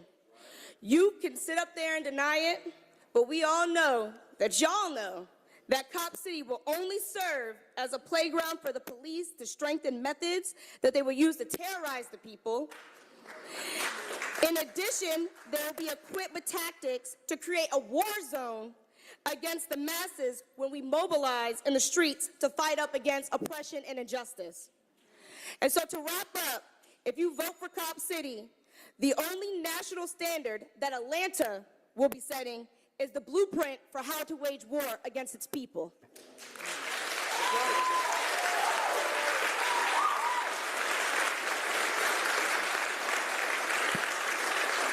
Next up, Mr. Jupiter.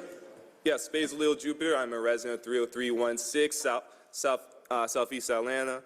I'm here to talk about, first I want to acknowledge just the unity here today of the crowd here against Cop City being built. The unity here today is beautiful because we must unite because every step of the way, many of y'all on the city council have tried to divide us between outside agitators, between black and white. But we are united as a people, as a working class against Cop City. We are united against the injustice that y'all perpetuate time and time again in this city. We are united to make sure that there are no more George Floyds.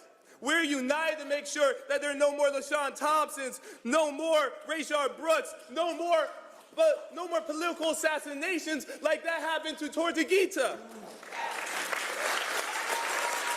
We are here. We are here on behalf of the 2 million people in this country incarcerated in what are really concentration camps. We are here. We're here because we know that this money can be used for affordable housing. We know that this money, that we know that y'all have the power and that the state has the power to actually institute rent control. We know that the money can be used for jobs, actually pay well, union jobs. We know that this money can be used for free education. So who is at fault? The real criminals are the corporations that deny us living wages, that profited $50 billion in 1 year over stealing, over wage theft. That's more than all the robberies, burglaries, and vehicle accidents combined. So who is the real enemy? Who is the real criminal? They are the criminals, the capitalist class are the criminals, and you are complicit. You are complicit. Thank you. Next speaker is Jacob Dallas. All right, followed by Robel Awake. Yes, my name is Jacob. I just came to say there's been a lot of talk, a lot of haranguing about courtesy today, about, oh, the protesters aren't showing courtesy. People need to be quiet. People need to show courtesy. I just want to say the kind of courtesy the city of Atlanta has shown to us each and every day, the people who live here. You know the kind of courtesy we are shown by police in night raids, the kind of courtesy we are shown on the roads when we can be pulled over for any reason, fined for any reason, the kind of courtesy we're shown by those people out there, you know, hands on their hips, staring us down, thinking they're, you know, the cop in a Western, they're going to have to draw on us, you know, the way they act. That's the kind of courtesy we are treated with. The broken glass raids, the violence, the killing, what we have talked about endlessly, that is the courtesy that we have been shown. We have shown you courtesy by coming here and even speaking to you, by even being here and following this charade, by standing in line, by not storming this room. People are showing you courtesy. If we showed you the courtesy that you show us, there would not be a pane of glass in this building. We are showing you courtesy like you have never seen, like you've never imagined. And 2020 was us showing you just a little bit of how us being uncourteous can look.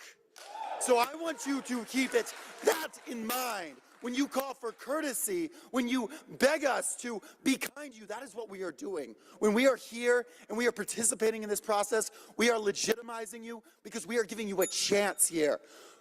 But you have a decision to make.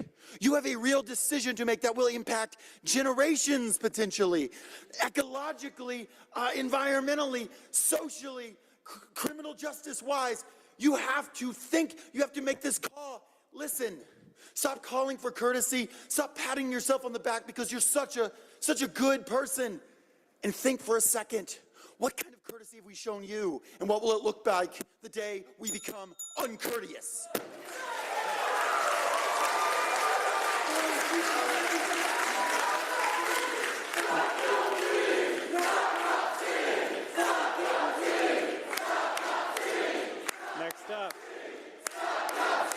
Next up.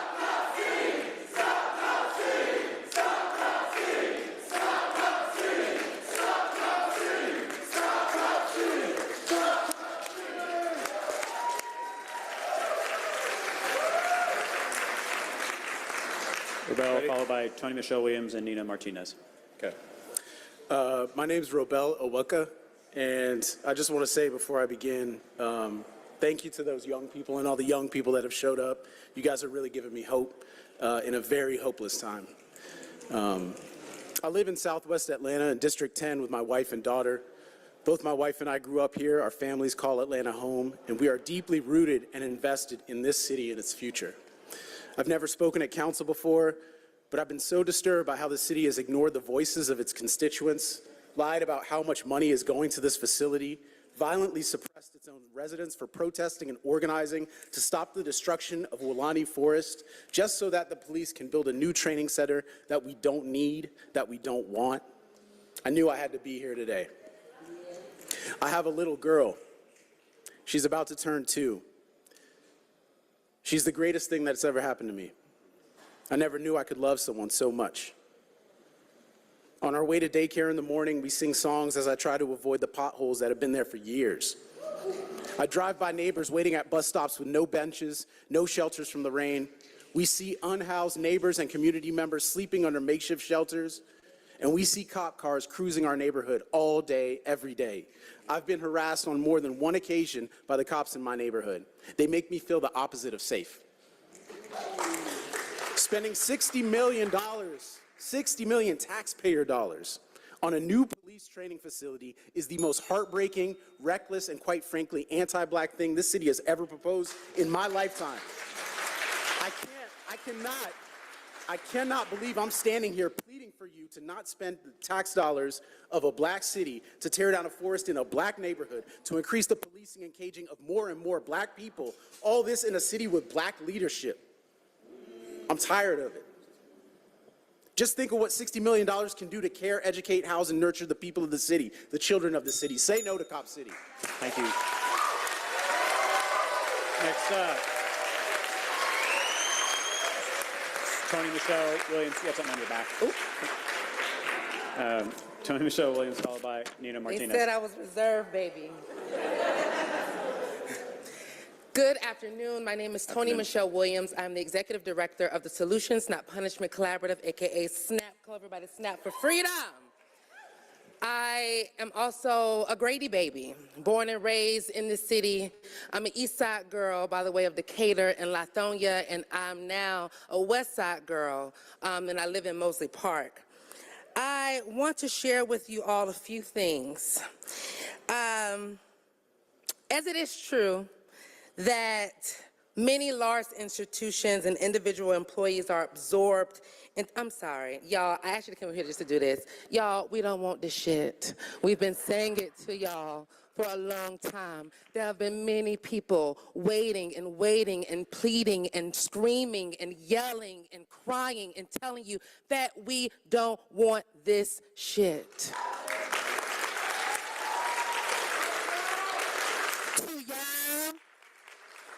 The police may be safety, but to everyone in this room, we've been telling you that the police are the most dangerous thing out there for our people. We don't want this shit. There are many things that we do want, and so many folks have been naming it. We want black trans women to stay alive and to live long lives. We want our youth to be centered and to have the resources that they need. But we don't want what, y'all? This shit. Not this shit. We don't want it. My last 20 seconds, I'm going to embody Tina Turner and Angela Bassett. We don't want this. We don't want this shit. Marcy, we don't want this. Keisha, we don't want this. Dustin, I'm over here, baby. We don't want it. Matt, we don't want it. We don't want it. We don't want this. We don't want this shit. Thank you. Thank you. Next up.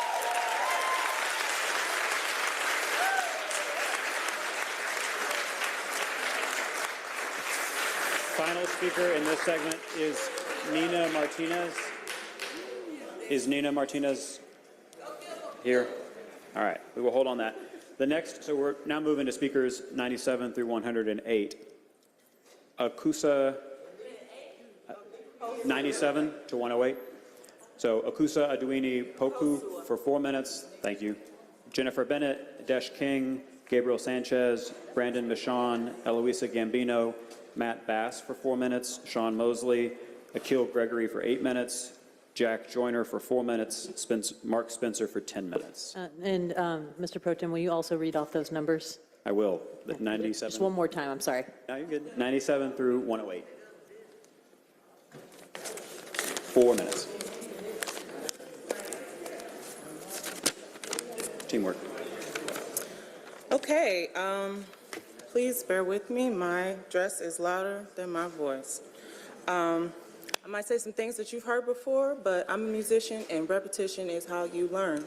So my name is Akosua Adwini Poku. I'm a musician and a senior analyst at Clark Atlanta University. Throughout my adult life, I have found myself in the company of college-age students, not just as an authority figure, but as a fellow student and an ensemble member. I've gotten to know these young people in my 30s and late 20s, and across the board, younger millennials, Gen Z, as well as the upcoming alpha generation of my child, they are terrified of the police. They do not trust the police. They are aware of the true oppressive function of the police, and they do not support its growth. A healthy society's duty is ultimately to its children. As adults, we must make moves that support their growth. that nurture them, that help them to evolve into people better than ourselves. Society is not about you or me. It is not about obtaining and hoarding obscene amounts of wealth or oppressing vulnerable populations. Policing and its institution are relics of the United States' shameful past that the ruling class has dragged into the present day, despite, or let's be frank, because of its larger purpose of primarily protecting them, their property, and ill-begotten wealth, while keeping its foot firmly planted on the necks of those of us unlucky enough to be plebeian. There is no amount of training that can erase policing's true purpose. A healthy society does not include policing. A healthy society does not include policing. A healthy society working in the best interests of all its people, but especially its children, should include programs that help support its most vulnerable populations, programs that reduce the occurrence of crimes that have been exacerbated by over-policing, late-stage capitalism, and white supremacy. I do not support this facility. I do not support the expansion of policing. I do not support the fascist tactics so-called public servants have enacted in order to suppress opponents of this facility. I do not support Mayor Dickens's tap dancing, Uncle Tom backdoor dealing, nor his affinity for being condescending and dismissive to the students who challenged him and his motives during the inexplicably closed to the public forum held in the AUC this past February. I do not support the extrajudicial killing of peaceful, seated protesters. I do not support using millions of dollars in taxpayer funds to build another slap in the face to the Muskogee Nation on the site of their Weelaunee Forest. And anyone in this room who does support what I've just laid out should be ashamed to call themselves a public servant. If your goal is not evolution, move aside. I challenge each member of the City Council to devote their terms to our children instead of your wallets.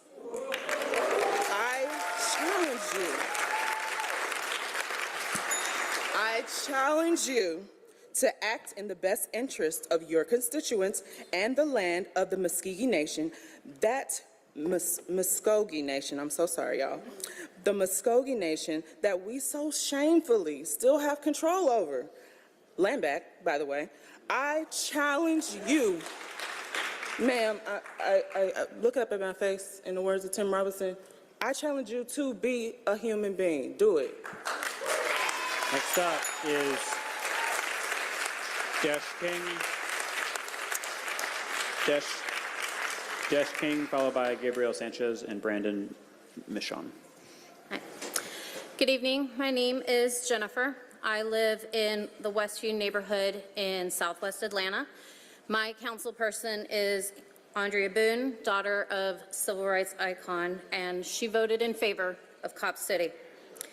During her re-election campaign, she made sure to tell my white neighbors that she voted against defunding the police. It's an interesting choice of words in 2021. She knows that this multi-million-dollar massive facility would be popular with people who she assumed would want to be upholding white supremacist ideals. She decided to campaign on it, but only to the white neighbors. When peaceful protesters are facing 20 years in prison on domestic terrorism charges for distributing flyers, it is upholding white supremacy ideals. When a mutual aid center is being raided by a SWAT team like a terrorist cell, it is upholding white supremacist ideals. When our city government is pushing through a deeply unpopular police militarization facility, which will result in disproportionately more black and brown people behind bars, or God forbid dead, it is upholding white supremacy ideals. We could be using this ever-ballooning budget to actually do some things to reduce crime. such as ensuring housing stability, expanding access to mental health care, but instead, you're upholding white supremacy ideals. Thank you. Next up is Dash King.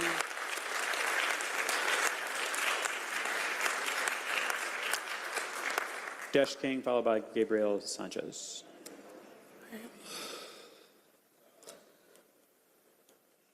My name is Dash King, Dashneer King, but Dash for short. When you arrest 3 of us, you activate 300 more of us. Sadly, for all of you sitting up there, every time we come back, there's more of us. Our message is stronger, our message is louder, and our conviction is stronger. Because we are stronger and we are louder. The interesting thing about this movement is how widespread it is. Folks from different races, ages, body types, and socioeconomic backgrounds have all come together to fight against this evil thing that we call Cop City. And what's most interesting is that in a lot of ways that's because of all of you. Well, you're not all up there, but you know.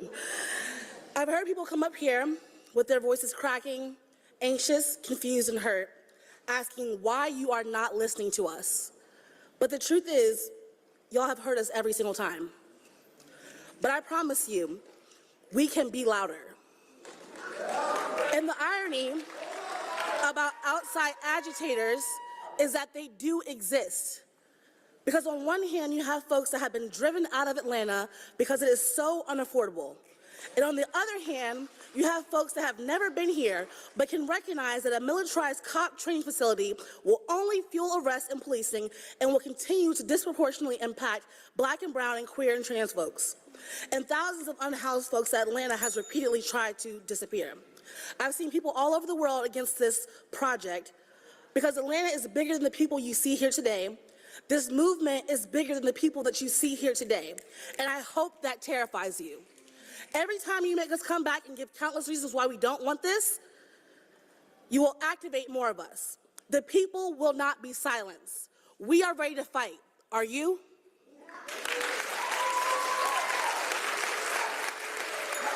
Next up is Gabriel Sanchez, followed by Brandon Michon and Elisa Gambino. Point of information. So Brandon Michon had to leave early. He said that he had a statement prepared. Could I read his statement as well for 2 minutes? Or? So my understanding is that you've got the 2 minutes that were assigned to your name because it wasn't transferred before. So okay. I'm sorry about that. That's fine. Just a second. Okay. Hi, hello there. I'm Gabriel Sanchez. I'm a proud Colombian American born and raised here in Georgia and a member of Atlanta DSA. And I just want y'all to know that I've lived in Atlanta for 7 years, but I had to move out at the end of last year because I couldn't afford to live here anymore. When I did live here, I was in District 2, then District 4, and then District 1. And I've actually come back to District 1 a lot to talk to the community there. And as a comrade earlier told, 2/3 of the community that we talk to are against the facility. I want to highlight one woman, a Black woman named Chanel, who was a single mother working 2 jobs and was telling me how it's even with that, she can barely get by. And when I told her how much this facility was going to cost, she was distraught because she couldn't imagine that they're spending this much money on something that isn't going to help her family. Because what you all continue to ignore is that the best way to stop crime is to eliminate poverty and to put resources in the community. That's how you stop crime, not wasting money on the biggest cop facility in the country. That is not how we are going to solve the problems that we have in Atlanta. And for those that are saying that this movement is somehow a white movement, which I completely disagree with, but if you still have that perception, maybe think about the fact that Black and brown people are disproportionately poor and working class and do not have the time and can't afford to come out here on a Monday. They have to work 2 to 3 jobs just to survive. So maybe you should be handling that problem instead of this pretend problem that you made up that isn't a real issue. Because this $67 million could go to affordable housing, healthcare, education, public transit, public green spaces, things that people actually need, infrastructure.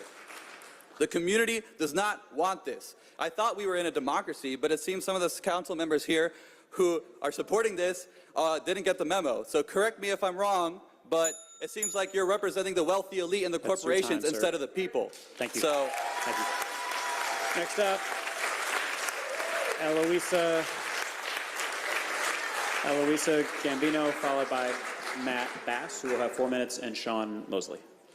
Hi, my name is Elisa Gambino, and I'm a Buckhead resident. Mary Norwood is my council member, and I'd just like to say that I think we can all agree that we all want safe neighborhoods. I'm here in support of the people of this city who have worked tirelessly to shine a light on the morally corrupt, anti-democratic process that has brought us to today's tipping point. Crime, crime, crime. Councilmember Norwood, you love to talk about crime. It seems to be your superpower topic. When an elderly Buckhead resident was murdered in December, Councilmember Norwood sent out an email to her constituents offering, end quote, an opportunity to participate by sharing the video link for the arraignment of the person arrested. It felt like more fear-mongering. Last week, I went canvassing to stop Cop City. I asked people, if Atlanta had an extra $30 million, I didn't realize it was actually 67 at the time, how would you like the city to spend that money? The answers were better roads, better transportation, more programs for our kids, more staff at Bitsy Grant tennis courts. Nobody, not one, said they wanted more police training. None said they wanted cameras on every corner. None said they wanted police officers on every corner, which is the vision that APF CEO Dave Wilkinson promotes time and time again, a police state in Atlanta. I have since come to learn that the entire premise of my question was wrong, and it's $67 million. I hope my council member does not hold this position of continuing to want to support APF. I hope she decides to be a hero today.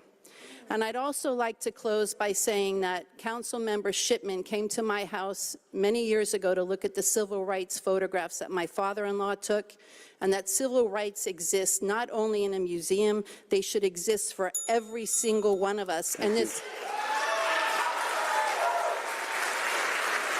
And they are so lacking in a country that's awash in the systemic racism that we've heard about today. Thank you very much. Next Stop up Cop is City. Matt Bass.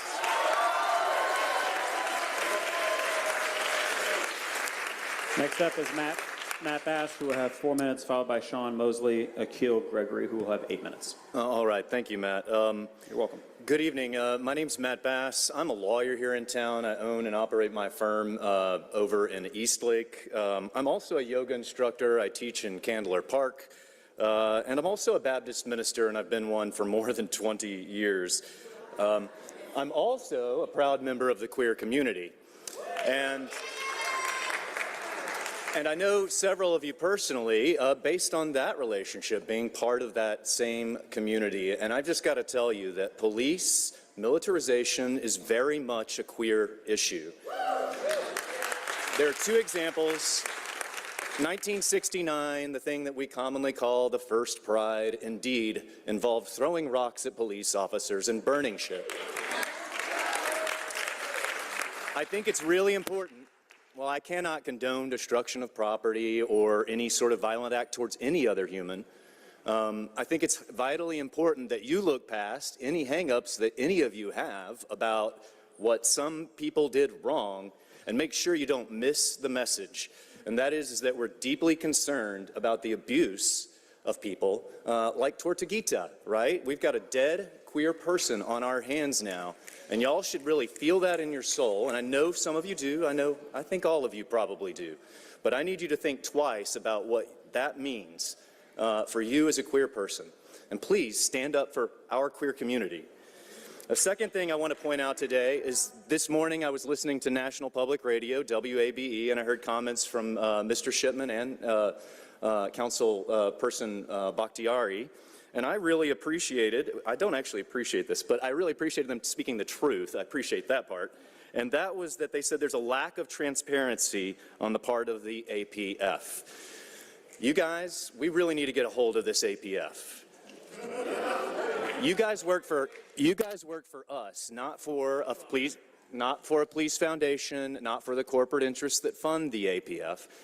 And we need you to get a hold of it. If you guys are telling us that you don't have transparency, that's a problem. Please do something about it. Specifically, send this back to the committee until you get that transparency. Send this back to the committee until you get power and control over what I'm only going to call outside agitators, and that's the APF. This is my third point, and this is about outside agitation. So one of the things I do as a lawyer is volunteer my time as a legal observer. I've done that when we did the election recounts. I've done that at polls, you know, doing my part to make sure people can vote. And I also do it at protests. And on March 5th, I went down to the Walani Forest to watch a protest. I stood there, and many of y'all know these woods well now. I stood there in the Radio Flyer Control Park. I was there for about 15 minutes before what I can only call the Keystone Cops showed up with their guns drawn, running around the field, creating a more dangerous situation. Instead of public safety, they were public endangerment.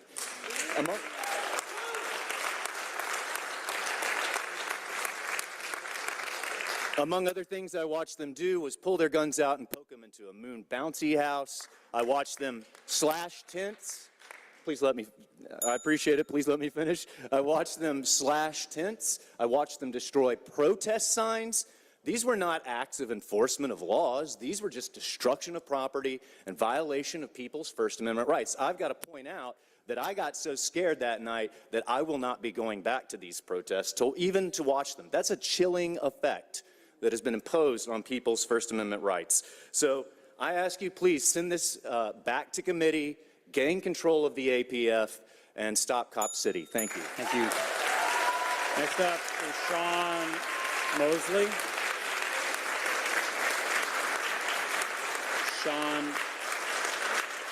Is Sean Mosley here? Okay. Sean Mosley, I don't think so. All right. Akil Gregory for 8 minutes.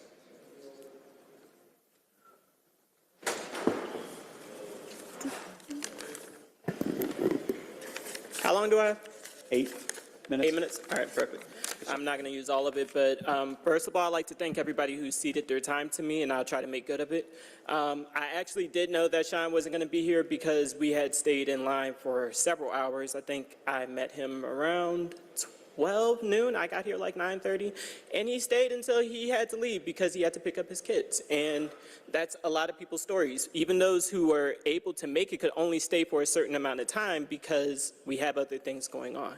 So for those who are willing to stay all day, I haven't eaten since I left my house.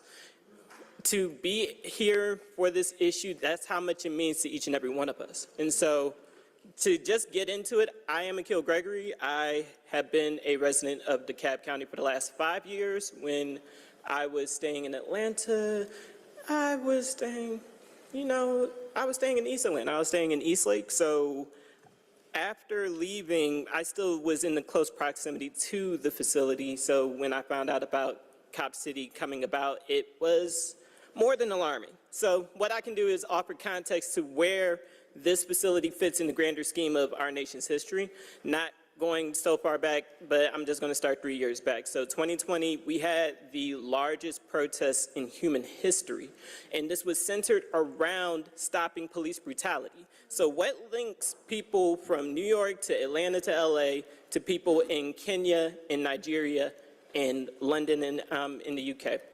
Policing. This is not a particularly unique issue in Atlanta, but this next step in building Cop City is a real escalation in the matter and in the wrong direction, because what the mayor and the city council offered in the wake of these protests were platitudes and promises. So what that led to was the Rayshard Brooks bill, which conveniently enough, the national situation became local for us when we saw another black man be killed unnecessarily.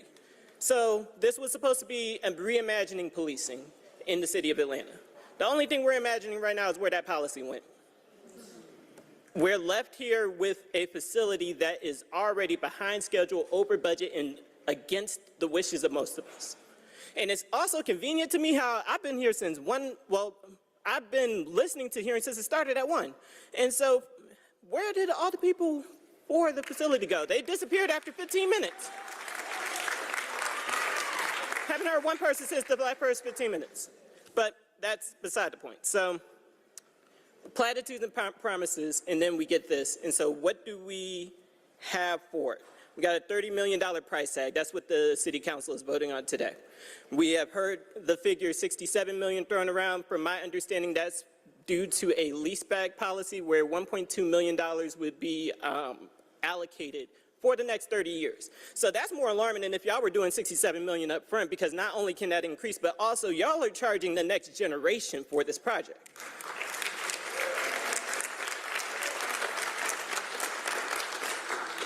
When it comes to the land that this is built on, I've heard a lot about the environmental racism, and it's very true.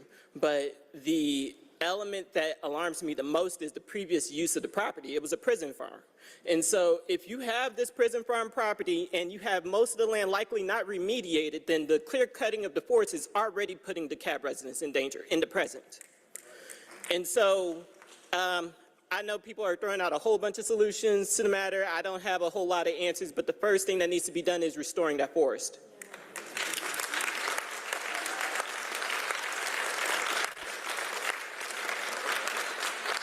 When it comes to the methods that people use to protest, the fact of the matter is that a lot of people are going unheard. And we can check respectability politics all day and all that other mess, but the fact of the matter is Tortuguita should be here today. The same policing policies that we are trying to change are what led to his death. That is a direct tie. And so when we're talking today, now contextualizing everything, I think I heard some mess about crime wave. What happened in the last 3 years? Between 2020, March of 2020 and March of 2022, America lost 1 million people to COVID. 1 million. This area, we lost thousands of residents to COVID. I'm not even giving into the rhetoric behind the crime wave, but I'm also understanding that none of us are all right now. None of us. And so when we have already made our case known for changing the way policing is done in this city, why are we back here? And the manner in which this whole public comment was conducted was, if not intentionally disruptive, callous of the council. Y'all knew we were coming. So what's the issue with the locked doors, the elevators not working, no water present? There are so many issues, even going into how people found out if they were speaking. There are some folks who signed up to speak who were in the building who didn't get the opportunity to speak because the doors were closed. And then y'all took like an hour or so to be able to get the list out so people knew that they were coming up next. None of that is okay. And so moving forward, what does this mean? What happens next depends on y'all. I am, as I said, a DeKalb County resident, have been for 5 years, but I was born and raised in Akron, Ohio, where in June of last year, we had lost Jalen Walker, 25 years old, to dozens of police bullets in his back. Totally unnecessary, but police departments tend to think of each other like McDonald's and Wendy's rather than part of the same franchise. So what I'm recognizing is that Cop City ties everything together, because now we don't get to just point out the local instances of police brutality. In the future, after voting for this, if y'all were to do so, we're going to look at whether or not the officers were trained here. We will continue to hold y'all accountable, whether or not y'all listen to us today. And just know that all the tactics that have been used to dissuade us will not work. Know that y'all picked the wrong opportunity to pick this facility, because people have been inside for the last 3 years. We outside now. So please, please, please do something else. There are 16 members of y'all council. We only need 8 or 9 to vote against it. Some of y'all already had y'all vote written on y'all face since the beginning of this session. That's fine. 9 people vote no for funding Cop City. 8 or 9. Vote no, please. That's all I have. Take care, everyone. Thank you. Next up is Jack Joyner. Next speaker is Jack Joyner, who has 4 minutes. Jack? Okay. And then after Jack Joyner is Mark Spencer, who will have 10 minutes. Hello, my name is Jack Joyner, and I'm here to represent the Atlanta Justice Alliance. It is our great privilege to present a statement from our fellow activists Marlon Kautz, Savannah Peterson, and Adele McLean, the organizers of the ATL Solidarity Fund, who were cruelly and unlawfully arrested last Wednesday, May 31st, 2023. Marlon would have presented these remarks themselves, but they contracted an illness while in jail. These are their words. Last Wednesday, we woke up to the sound of our front door being broken down. Dozens of police with assault weapons and SWAT equipment surrounded our home in DeKalb County and threatened to throw a flashbang grenade into our living room. We, of course, surrendered peacefully and were taken to jail in our pajamas. It was a terrifying experience, which became even more surreal when we later learned the blatantly false charges offered by the police. We spent days in jail before a judge finally reviewed the allegations against us and acknowledged that the charges were questionable at best. Our charitable organization is far from fraudulent. We fastidiously respect the boundaries of the law. But in Atlanta in 2023, it seems that following the law is not enough to avoid being attacked by police. As we saw with the killing of Manuel Tortuguita Terán, there seems to be no limit to the violence police are willing to direct against those they see as political opposition. While sitting in jail, we learned that the timing of the attack on our home was carefully calculated for political effect. Statements by police confirmed that we were raided shortly before this very hearing, presumably to prevent us from participating or assisting activists whose rights were violated. If the Atlanta Police and DeKalb DA Sherry Boston are strategically deploying violence against nonprofit organizations in order to interfere with public participation at city council hearings, what does that say about the state of democracy in Atlanta? We should note that this attack has harmed many more people than just us.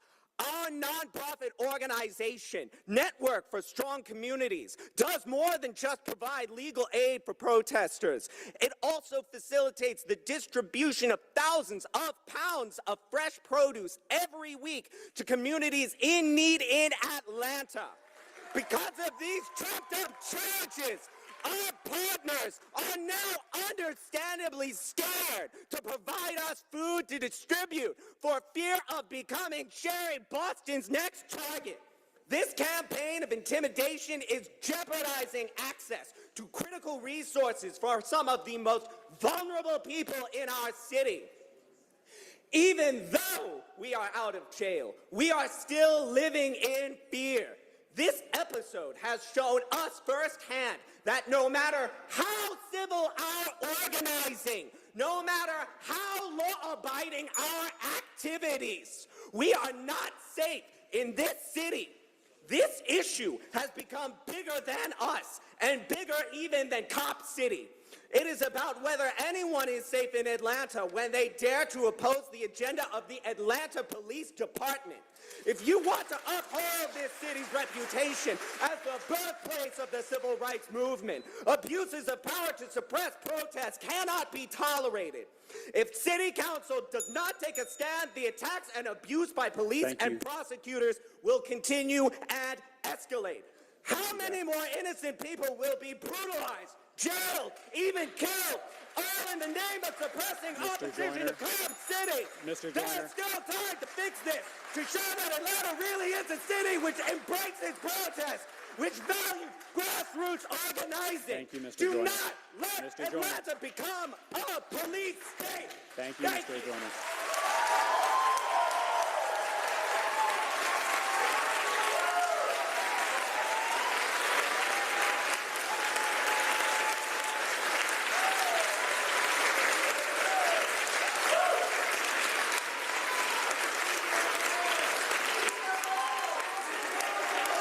Next up is Mark Spencer. Next up is Mark Spencer, who has 10 minutes.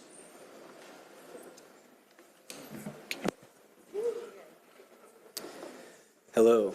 I won't be taking 10 minutes, so thank you for all that extra time. I've seen many of you before on the Close the Jail campaign. I hope that your ears will be more open than they were at that time. Mr. Bond, thank you for coming back. My name is Mark Spencer. I'm not here representing any institution, but I'm simply a physician who lives and works in Atlanta. I do represent a coalition of healthcare workers and students who study the impact of policing on health.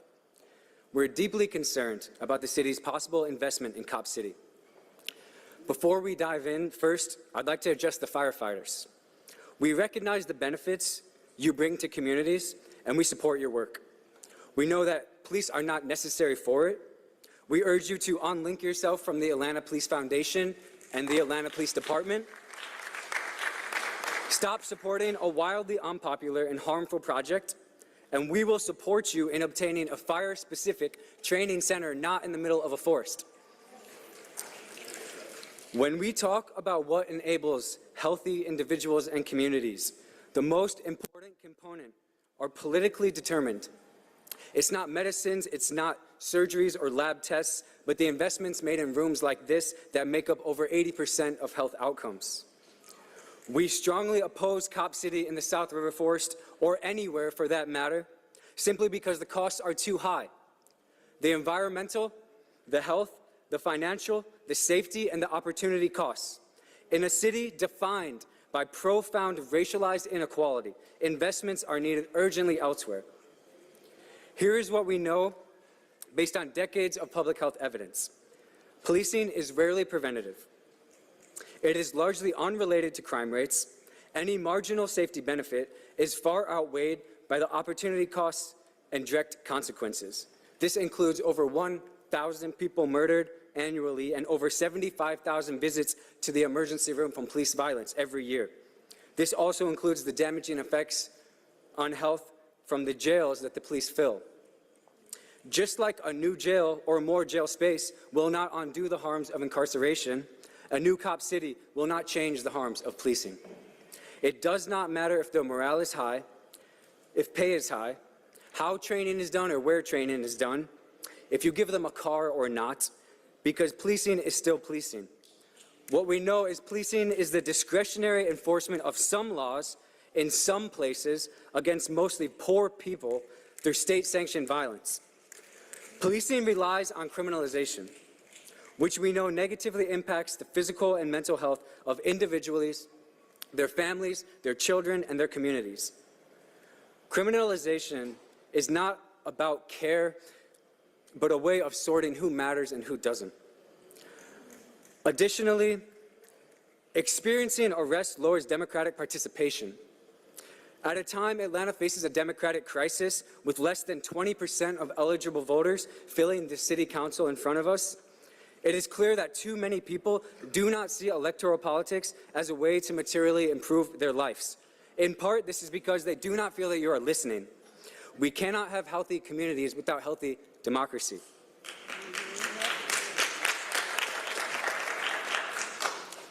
The only proven way to decrease police violence is to decrease interactions with the public. As healthcare workers, we want to be clear. We want alternatives to police, not rebranded police. We want alternative, specialized responses, not co-responses. We want non-police traffic enforcement. We want harm reduction, not the criminalization of our patients for substance use.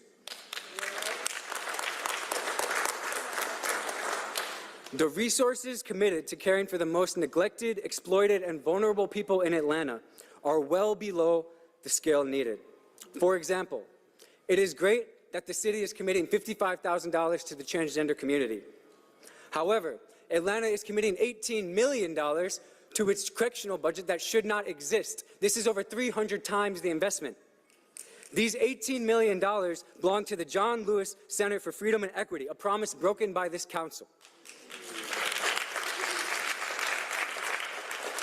Cop City is only the latest example of this council dragging us in the wrong direction on public safety. I would like to remind you that working in public office is not the same as being a public servant.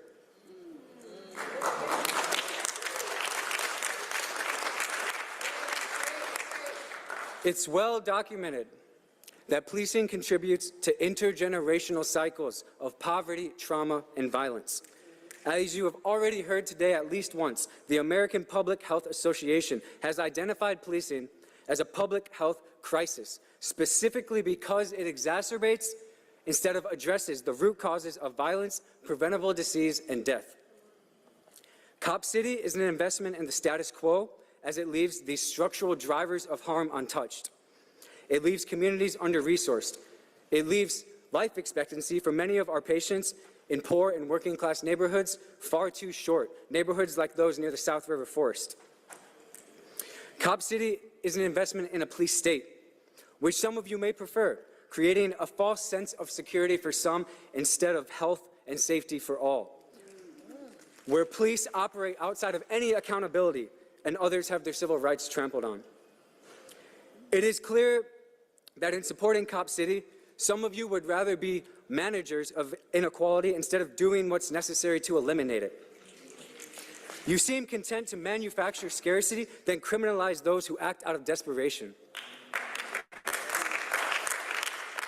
In Atlanta today, while the developers get tax breaks, our patients get sent to Rice Street.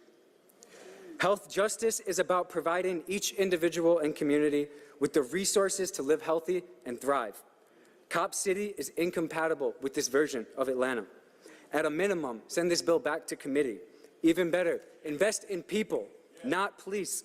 Vote no, stop Cop City. Thank you.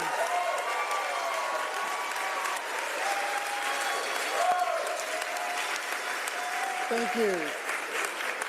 We're now at number 109. I want to thank Councilmember Westmoreland for filling in for the chair. Let me read through the next 109 through 120. Catherine Maddox, Joe Purley, Sarah McClintock, Josh Cass, Jay Crawford, Susan Benjamin, Gloria Tutuk, I believe, Julietta Barrett, and Alex Joseph. Catherine Maddox, you'll have up to 6 minutes due to yielded time.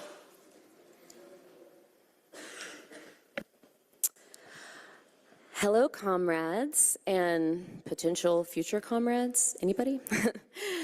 I want to firstly honor this profound moment of togetherness that we are enjoying, the silver lining of this dark time which united us, and these multitude synchronistic moments which I heard earlier cynically misunderstood as fake alliances.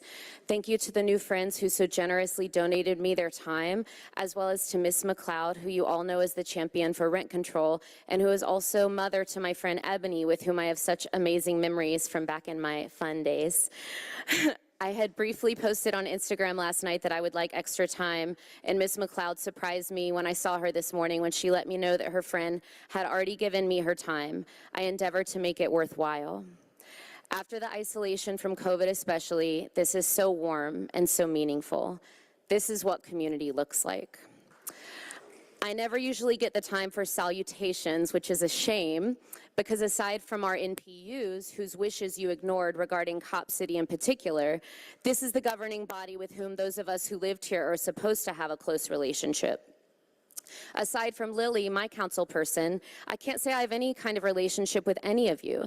Aside from Winston, who I met at my job, who I want to commend for abstaining from voting during the Finance Committee last week, as well as for responding to my post about the homeless man being harassed by the police in our neighborhood.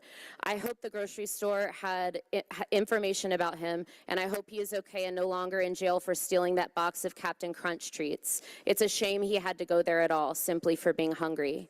I hope you keep that same energy today and vote alongside the people instead of the administration, which is actively perpetuating a fraud against us. And who will suffer the most from this? Who in my district will be made to endure the mock attacks in the fake city in every scenario imaginable? Whose water will continue to be polluted to Flint-level proportions? A neighborhood which is 85% black. When the mayor attended that MPU meeting and residents told him not to put Cop City in a black neighborhood, he accidentally answered the question when he said, "What do you want me to do? Atlanta is 50% black." In solidarity with my district neighbors, I would urge Andre not to exacerbate a looming environmental disaster in the South River Forest, which Dr. Jackie Eccles calls environmental racism at its finest. The whole process stinks to high heaven. You paraded in front of us fake town halls with the comments turned off, solely comprised of APF, Schneerbum, and yes men. And when an environmentalist managed to make her way on that panel, voiced her criticism stemming from her expertise, she was booted right off.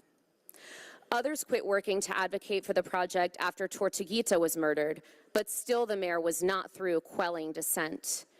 Which brings us into this week when the Solidarity Fund was dragged in on bogus charges. The people who have been protecting our due process, ensuring that those of us who feel strong enough to call out your foul after flagrant foul don't have to end up languishing in Fulton County Jail as long as many other people do. Is it feeling fascist-y to you yet? Because the indictment of this body is when you thought it was just a bunch of tree huggers in the forest, these very real issues of human rights, democracy, public safety seem to most of you of very little importance. But as a result of the integrity and bravery of those few, the organizations are finally stepping up, and the media is coming around, galvanizing around an effort that should have been their rallying cry in the first place, which is this: all life is irreplaceable, and I find you cowardly for wasting so much of it so easily.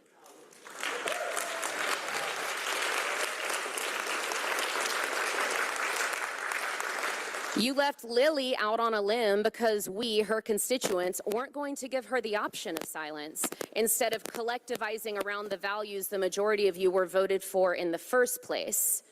I've spent a lot of time at the Capitol, and I've seen people whose values are diametrically opposed to my own engage in act of political courage, which I have seen little to no evidence of in City Hall. Republicans taking a walk on the trans bill rather than vote in favor of something medical professionals and parents pleaded with them not to. Voting no on one of the governor's pet voucher bills that would only serve to further defund our public school system, despite Kemp showing up in person in a failed attempt to make them fall in line. The moral of this story is that you do not have to fail alongside this mayor, and thus far you have been failing profoundly. You can continue to harangue the firefighters who just want a place to train and equipment by shoving them into this ridiculous propaganda idea that their job is so enmeshed with that of the police. And you can continue to further harm police officers by drenching them in a violence from which none of us will escape. Or you can be like a Georgia Republican on a good day, when they aren't too busy delegitimizing bodily autonomy and criminalizing homelessness, to play the tape out far enough to see just how bad it would be for everybody if they voted yes, themselves included. I would hope that by now it's resonating with you that this thing isn't getting built. What I want to know is, how long will it take for you to admit it to yourself? And how much is that going to cost us? And don't even get me started on the money. Thank you.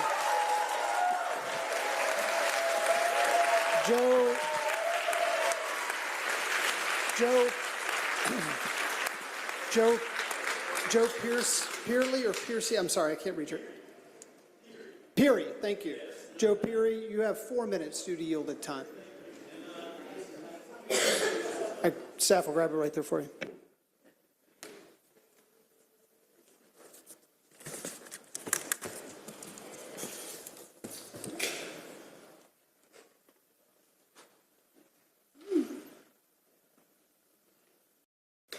My name is Joe Peary. I live on Flat Shoals Road in the East Atlanta Village, so I'm very close to the old Atlanta prison farm. I've been touring the prison farm, taking hikes and giving other people tours there and hiking myself over a decade. Back in 2015, Mary Norwood, I hope you remember, we went on a walk out there. And at the time, you said you thought a park would be a great idea. In fact, the only thing that you didn't like was the name of it, the prison farm. You didn't want it to be called the prison farm. You wanted it to be called Eastside Park, so it could rival the Westside Park, which was all the glory at the time at the Bellwood Quarry. So I think maybe you can understand why I feel so deeply about this park. I want to thank Jason Dozier for helping protect our entrenchment creek, which runs on the east side of the park. Thank you so much. And I want to thank Liliana Bakhtiari for helping so much. She's my representative that's here. So I want to make sure, do you all have those maps in front of you? Because, you know, there's been a lot of talk about just things being made up, people not understanding what's going on. I understand what's going on. I know exactly what the prison farm is. Thank you. This is the prison farm. It's 296 acres total. This is the entire prison farm. What APF has done, what they were granted by this council in 2021 was 85 acres. That's over twice as much as they need. But they were granted it nonetheless. What have they taken? 171 acres. That's this total land. You can look on the tax records. It's 171 acres. So I don't want to hear any more about they're taking 85 acres and we're getting the rest of it for a park. It's a lie, okay? What they've taken is every tree. This is a drone shot that was taken this last month. Is showing the 85 acres that has been clear cut. That's 85 acres scraped to the ground. That's what they've done. So what is left is 125 acres of the prison farm. It's on this map. If anybody can show me something different, I want to hear it, because what Mayor Dickens has promised us was a 300-acre park. I don't know how you get a 300-acre park out of 296 acres. Now, I know there's a little 15-acre chunk over here, a little 33-acre chunk over here that's where the landfill was. That's not part of this prison farm. And that's not part of what we agreed on in 2017, what the city council agreed on for the beloved community, is a forest that we can heal in. When I've been giving these tours in the forest, I've had a lot of time to talk to people, including Mary, including a lot of other people that you've talked to today that have been changed by what happens when you go to the forest. I go for my mental health, and I go for my physical health. It's a place I can go ride my bike. It's a place I can go be in peace. It's a place that's just 30 minutes from my house. And it's a place that can change your mind if you go there and you accept it and you listen to what happens when you calm down and you have a positive mindset and you don't listen to all the buzzing and all the craziness that's going on around us. That's what we need. Time has expired. Thank you. Thank you. Sarah McClintock. Sarah McClintock.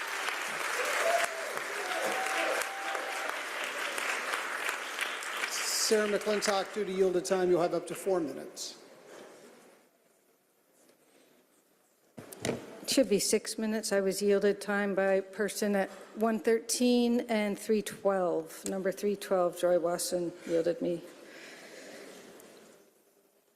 Yes, thank you. 6 minutes. Thank you. Hello, and I'm happy to be here. My name is Sarah McClintock, as was just stated. I want to speak to all of you as directly and from the heart as I possibly can. That's what's recommended when we come up to speak here, to speak from the heart. And you've heard people speaking from their heart a lot, and you've heard so many important, moving, convincing messages. I want to especially address my own council member, Amir Farouki. Thank you for being here. I wish that some of the others who are not in the room right now could be here as well. There is room. Maybe you can tell the fire marshal. I want to address Alex Wan, who has stepped out apparently, but he is the council member representing the district in which I work. I'm a professor at Emory University, where I teach in the Department of Religion. My area of specialization is in ancient Buddhist texts, It's pretty arcane in a lot of respects, but I find things there that can apply to our present moment. Some of what I heard earlier tonight was, and this afternoon, moved me greatly, and that included the speech by the Reverend Meko Shaban Kernel of the Muskogee Nation, who has come back to his homeland to speak to us about the value of this land, the sacredness of this land, and also the young man who spoke right before him, whose name I didn't catch, but who said he was an artist, who moved me greatly in his depiction of life, something so profound, something we shall not squander. He spoke about wanting to live. I feel there are a host of reasons for all of us to oppose this police training facility. We don't want it.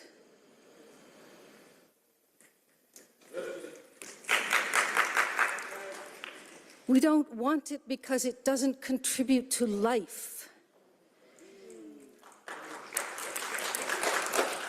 It's not an institution of peace. It's not a way forward for our city that we love. I know that you love Atlanta. You say you love Atlanta. I think the people here love Atlanta, and not just Atlanta, but as the other young person who's a member of the Muskogee Nation spoke about this land, which is much older even than Atlanta, and all of the ancestors and people who've lived and worked here. I know that you love them as well. We know that increasing militarized policing doesn't make people safer. We share a common goal: safety, peace in our city. And people have spoken about the environmental racism that is inherent in the very act of placing this particular facility in this particular place that has already seen so much violence, so much oppression, so much suffering, so much toil, so much enslavement. We know that this particular land has a long and tragic history. And public memory matters. What we put on this land matters. How we think about this land matters. I believe that the people who oppose this training facility do so out of love. They may seem angry to you. They may seem upset. They may seem different. They may seem unruly.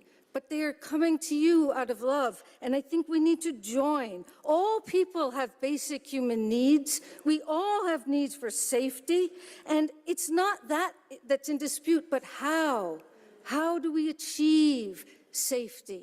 How do we achieve this common good that you have pledged yourself to? I have empathy for you. You are sitting here for a long time listening to us, but you need to open your heart and really listen if we're going to come to any kind of mutual understanding. The Atlanta Police Foundation wants you to believe that a new training facility will make Atlanta safer, but many people have spoken here about lived experience that belies that. We need to remember that fighting at the level of strategy doesn't make sense if we are not able to see each other as human beings. And I've written to you, Councilmember Bond, and some of your others, please, I implore you, you have a choice. Say no to the facility, or at the very least, back to committee so that you can listen better and come to a solution that suits all of Atlanta. Thank you. Thank you. Next will be Josh Cass. Josh Cass. Josh Cass. You'll have up to 4 minutes due to yielded time.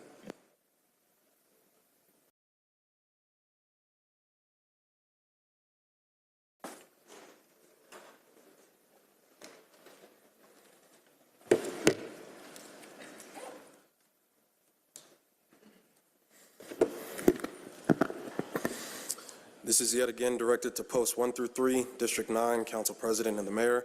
I hope you, Councilman Hillis, can make it a point to endure a constituent today since you failed to do so on May 15th. It's insulting that you, Councilman Hillis, can barely manage to properly and routinely attend MPUG meetings prepared and ready to answer questions about your duties as an elected official, but can haphazardly send your staffer, Alan Holmes, to tell us what you claim are priorities for District 9, if only you had more public support, as Alan relayed to us. It's equally egregious that you, Councilman Hillis, sent this poor staffer to us on May 18th to state that you would love to support increased funding for maintaining our parks and keeping our roads in proper condition after you just introduced ELMS 32702 to increase pay for police and ELMS 32703 to allocate a further $33.5 million for Cop City the preceding Monday. It's as if you, Councilman Hillis, weren't in the chamber when I specifically called out maintaining our roadways being a top priority as opposed to further funding the police during the public comment section on May 15th. Allow me to remind you that you were not present. On your birthday, no less. Not sure where you're from, but most of us don't celebrate the blessing of another year of life by financially supporting those who take it. You insult our intelligence in public, then try to reconcile in private, and I won't tolerate any further disrespect. The police are the only first responders that have an image problem. Firefighters, EMTs, nor hero units have an image problem. Firefighters don't respond to fire alarms with flamethrowers and get upset when they're told to use water. There is no war on police. There is no such thing as a blue life. The thin blue line is a tantrum of immature and petulant adult children. If your egos are too fragile to accept the rightful criticism of your tactics, then quit. If you can't do your job without somebody constantly hovering over your shoulder, then say it. We'll hold your timid hands at every step. You've already forfeited any career aspirations you may have had. We live here. Y'all have made it abundantly clear that y'all just work here.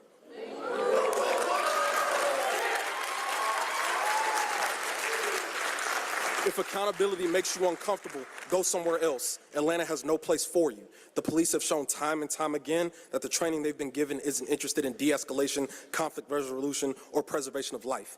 If I had 57 bullets, I could assassinate every member in this chamber with 3 shots each and still have 9 bullets left over. I dare any single one of you to tell me that you believe that is justified, reasonable, or acceptable as standard operating procedure. Wars have been fought over much less. What's the difference between a bullet and a cop?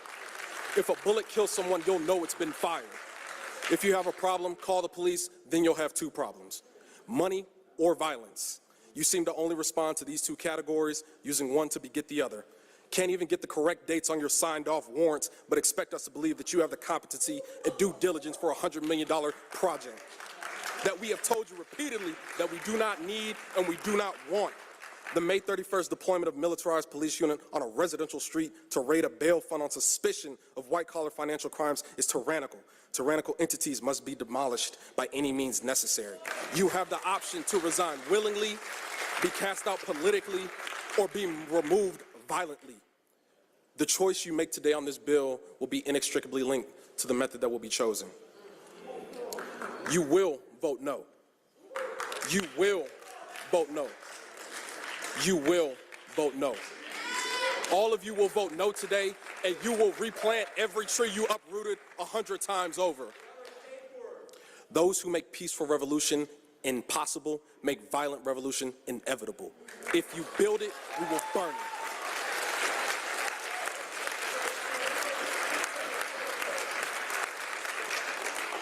I yield my time. Thank you. Let's keep it moving.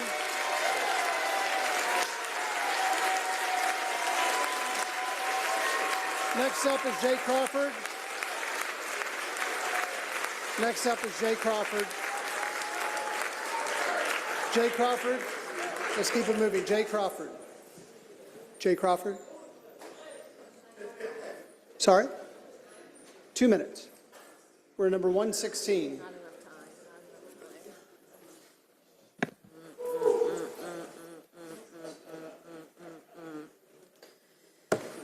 Beloved community, I just want to say first and foremost, We are all traumatized by our friends, the raid of the teardown. And I just want to say, I hope that everyone is healing as we hope our comrades are healing. I've done food justice work in this city, and I know them personally for 11 years, and I can tell you they are some of the most kindest, kind-hearted people I've ever met in my life. The gentleman who spoke and had his back turned to you picks up the compost of the food that is left over at the 4 distros we have each week, and every little morsel of parsley is composted. Every old cucumber is composted. What you did to them is so wrong that I hope you can figure that out, that was so wrong. That's how I wanted to start. But what I'm really here to say is, good evening. No one wants their home to burn down. We need trained firefighters, but would a burn tower be built in the backyard of Christ the King Catholic Church on Peachtree Street in Buckhead? That's why. Why is it being built in the backyard of Sanctuary Village of Power on Constitution Road in the southeast side? Because it is literally being built in their backyard, and that is wrong. I'm from Kirkwood, Hosea Williams, unbought and unbossed. We speak the truth here. We speak the truth here. We do not need a burn tower at a church, and guess what? They had no idea that burn tower was going in the back of their church. They had no idea that firing range was on their property until 3 weeks ago. You didn't even tell them. You know who told them? I told them. Time's expired. Next is Susan Benjamin. Susan Benjamin. Bill 117, Susan Benjamin. Susan Benjamin. Gloria Tatum or Tater? Tatum. Joyetta Burnett. You'll have up to 2 minutes.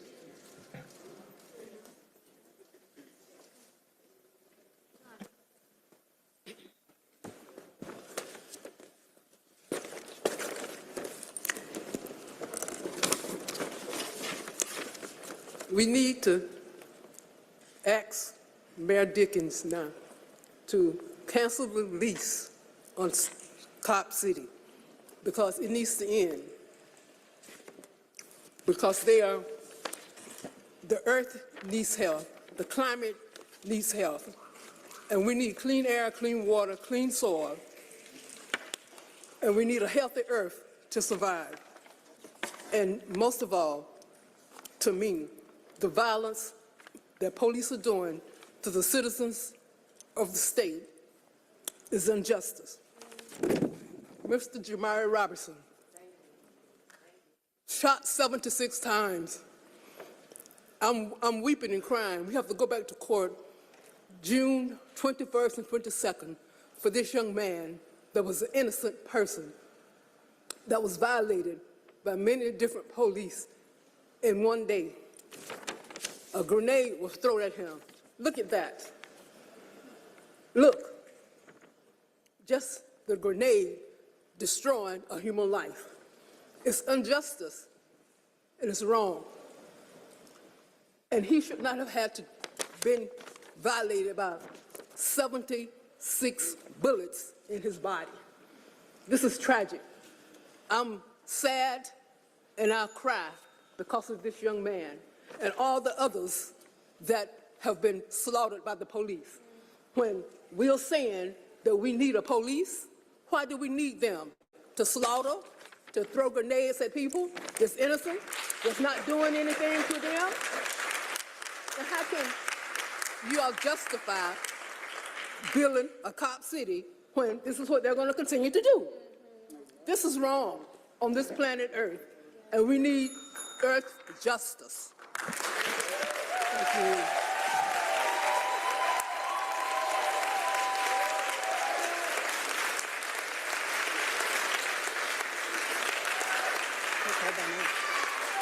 call by name. You don't call by name. Did she call you? She didn't call you by name. It's only if you call by name. Next will be Alex Joseph. Let's keep moving. Guys. Alex Joseph. Alex Joseph. Alex Joseph's up next. You'll have 4 minutes due to yielded time. Let's keep moving, guys. We're at 120. We've got to get to 360 and beyond. So let's keep moving. Guys, the longer we take, the more people have to leave. We've already skipped over some people. So let's be respectful and keep moving. Ms. Joseph, you have up to 4 minutes. Just give the council people. My name is Alex Joseph. I live in District 5. I was born and raised in Atlanta. And pertinent to this conversation, I am a former state and federal prosecutor. That means that unlike any members of the council, I have been directly involved with sending people to prison. And I'm here to tell you that prosecutors and police are not essential to our safety.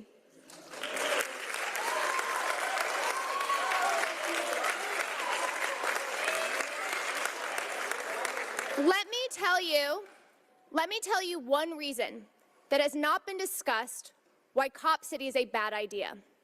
When I am talking to regular folks, trying to explain why I am passionate about this issue and this issue in particular, there is one fact that always convinces them. It is that Atlanta PD has access to a state-of-the-art training facility in Forsyth, Georgia.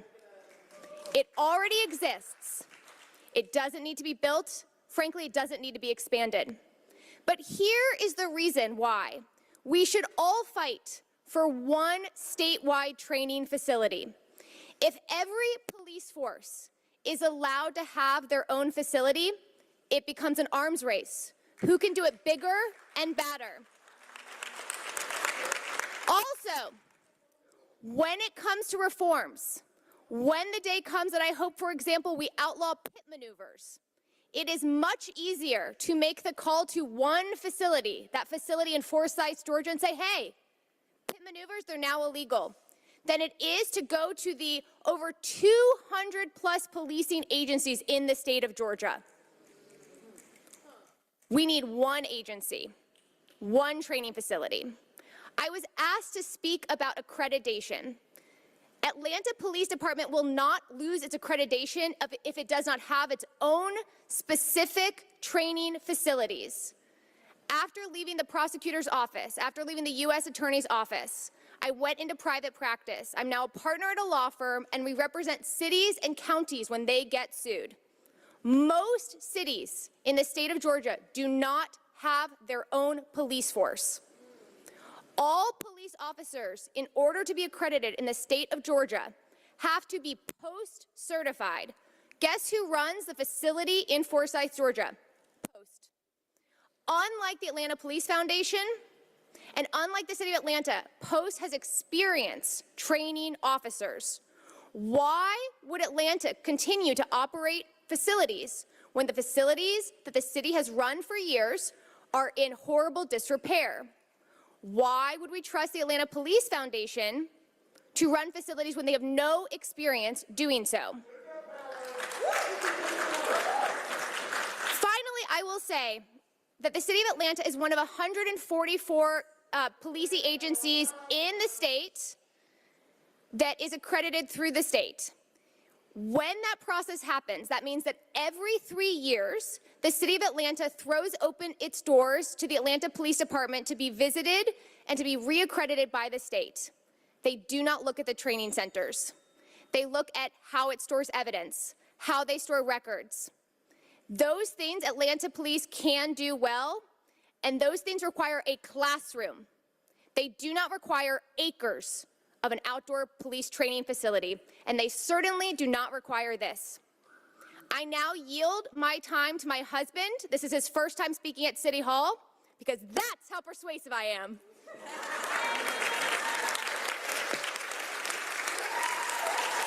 Thank you. Next up, So we're at 122. I'll call the next round of names, though I can't read some of the handwriting. So David Main, maybe, Lee Day, Ernest Law, Vic Kennedy, Caitlin Brewster, Abundia Tristram, John Meyer, and Carl Charles. This would be David. Yes. What's the last name? Martin. Martin. Terrible handwriting. Sorry. David Martin. You'll have up to 2 minutes. Thank you for having me. My name is David Martin. I live in District 5. My hope is that the council votes no for the funding and ultimately for the project as a whole. Numerous reasons to oppose this project were discussed ad nauseum during public comment on May 15th. However, I'm here to talk about why that public comment was inadequate. I'm here to talk about fiscal accountability. For almost 2 years, the deal sold to city taxpayers, and the deal I read about almost daily in the Atlanta Journal-Constitution, is that Cop City will cost city taxpayers $30 million. And the Atlanta Police Foundation, a private organization separate from the police department and city coffers, would pay the remaining $60 million of the $90 million project. On September 8, 2021, Mayor Lance Bottoms stated, quote, "The city's contribution will be through a 30-year, $1 million per year lease starting in fiscal year 2024, or a single contribution through a general obligation bond," end quote. That $30 million number was repeated like gospel for 2 years. Following the public outcry on May 15th, Mayor Dickens ran an opinion piece on May 17th, again spotlighting the city's $31 million contribution. On May 24th, the Atlanta Community Press Collective realized and published what select few have known for years, that the city taxpayers would actually be paying at least $67 million of the $90 million. Add the 10% elasticity clause plus a $1 million gymnasium line, and this balloons to $34 million. This chasm in truth was finally acknowledged by the mayor's office on May 26. All of these hours of public comment, and nobody stood up and told us the truth. As of Sunday morning, the Atlanta Police Foundation is still publishing on their website the city will only contribute $30 million. How far over budget? How much will the real cost be? Vote no, and at minimum send to committee to examine the real cost. Thank you. Next is Lee, I believe it's Lee Day or Lee Dari.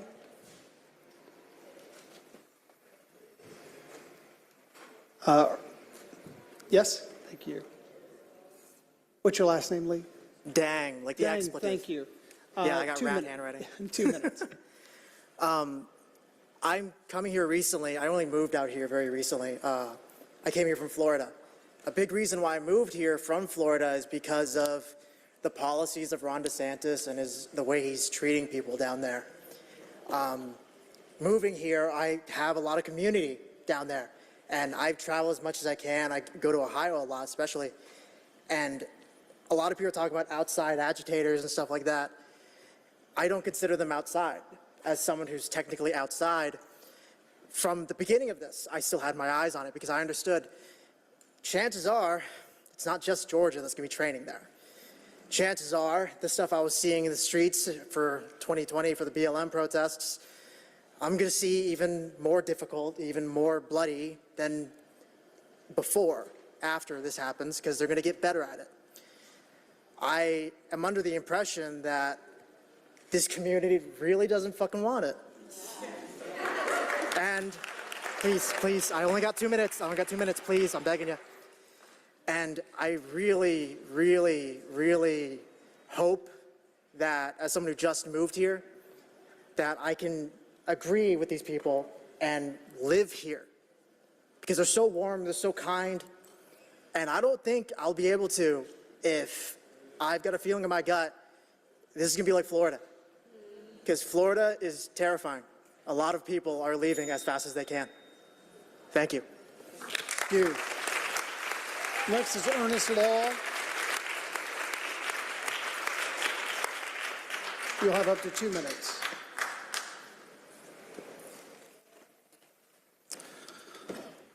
I'm a local artist, and I was here last month speaking. I'm going to do it poorly again today. I'm not good at this. After the people spoke our minds last month, Councilmember Michael Julian Bond said in an interview, this is not a choice, that you know what, we just won't do it. This isn't a want, this is a need, and we have to meet that need. Whose needs are you meeting, council member? It's pretty obvious from the gathered crowd, it's not ours. Speaking out against Cop City, that is not what the people want or need, unless you all are saying that you know what the people need better than we do. You say it's not a choice, but that's a lie. It is a choice that you're making. In opposition to the will of the people, if it were not a choice, you wouldn't need to vote on it. You personally and together are making a choice, have been making a choice, to ignore the will of the people of this city, and why? I could speculate on the answer of that question. Maybe it's fear. You want militarized police force to better deal with us. We have taken to the streets because you are not listening to us. The city is obviously willing to use military force to brutalize, intimidate, and abuse us. Sit down, do as you are told, or we will put you in prison. We will kill you. The message you are sending is we are afraid, so we will make you afraid of us. Murdering protesters, arresting us, charging us with terrorism, arresting our support structure, that is intimidation. It's fascist, and Cop City will only make things worse. It could be money, it could be greed. It's usually about money. Putting, Time's expired.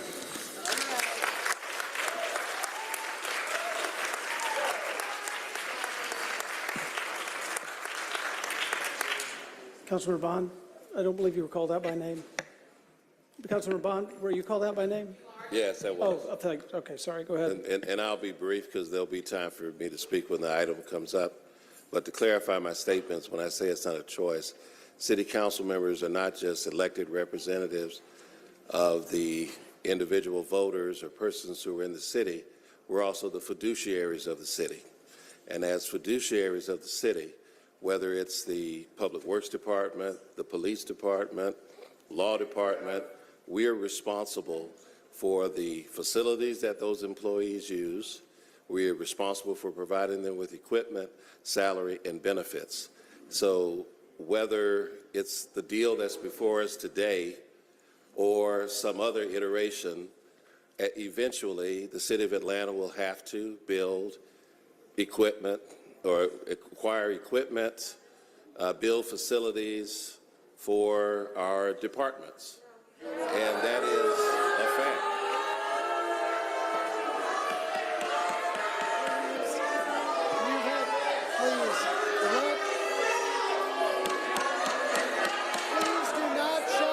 Please do not shout down the council members. We are all letting everybody from the public speak. Let Councilmember Bond speak. Let Councilmember Bond speak. Go ahead, Councilmember Bond. I just want to respond and then I will. Please, let him speak so that you can also speak I just wanted to later. respond to the gentleman and then I will close. But many of the things that you all mentioned, public transportation, the city is not responsible for. The health care. Mr. President. Mr. President, I'll respond. Would you please let the council members speak? He was called out by name. He was called out. He was called out by. He was called by name. He gets a chance to respond, and I would expect more from this crowd.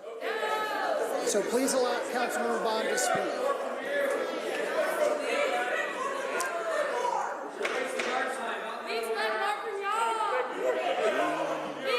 He was called by name. It is per council rules that he gets to respond. Thank you, Mr. President. Thank you, members of the audience. Many of the things that you all have mentioned, the City of Atlanta cannot do legally. We cannot provide health care. We cannot provide social services. We cannot provide...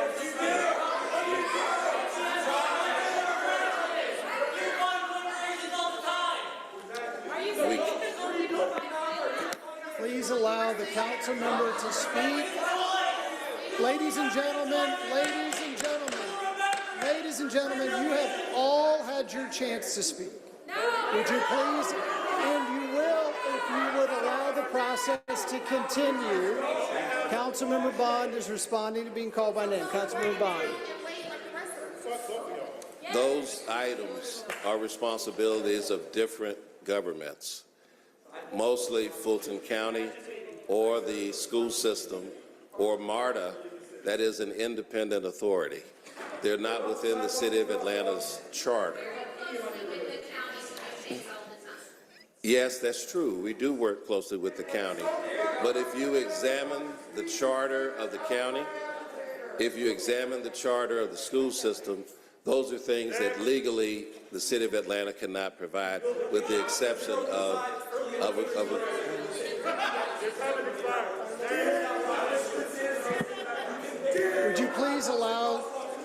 Would you please allow Councilmember Bond to finish so that we can go back to public comment? Please allow Councilmember Bond to finish. I'm trying to respond to the gentleman who spoke and questioned what I said in the media, and I think it would be fair to allow him to have his answer. I'm just waiting for it to be quiet so I can respond so that everyone can hear.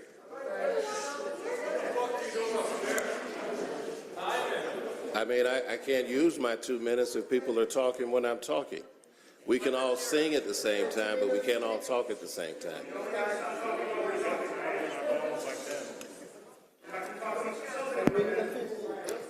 We are simply making it harder for other people to speak later on. Would you please allow the council member to finish so we can move on with public comment? That's enough. It's enough. Let him speak. That's an inaccurate statement. But to close, so I can address the gentleman who was kind enough to point out something that I said to try to give him an adequate response, is that many of the things that were said at the podium, many of the things that people believe that the city can do, legally we cannot do it because of our charter. And secondly,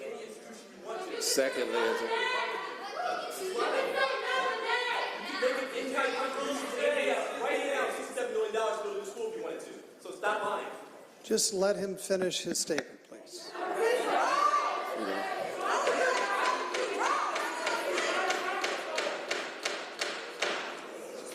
Councilmember Bond. And just finally to close, it is our responsibility that all of our departments, that at some point, that we have to build facilities, that we have to supply.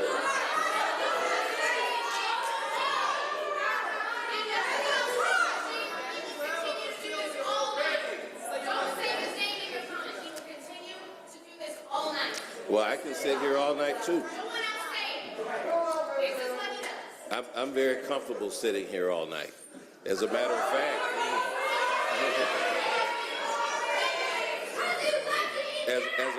fact, for those of you all who may not have been here, it was the parliamentary action that we took so that everyone can have their voice to speak. I'm simply trying to respond to the gentleman who called my name, which under our rules I'm allowed to respond, to give him an adequate response.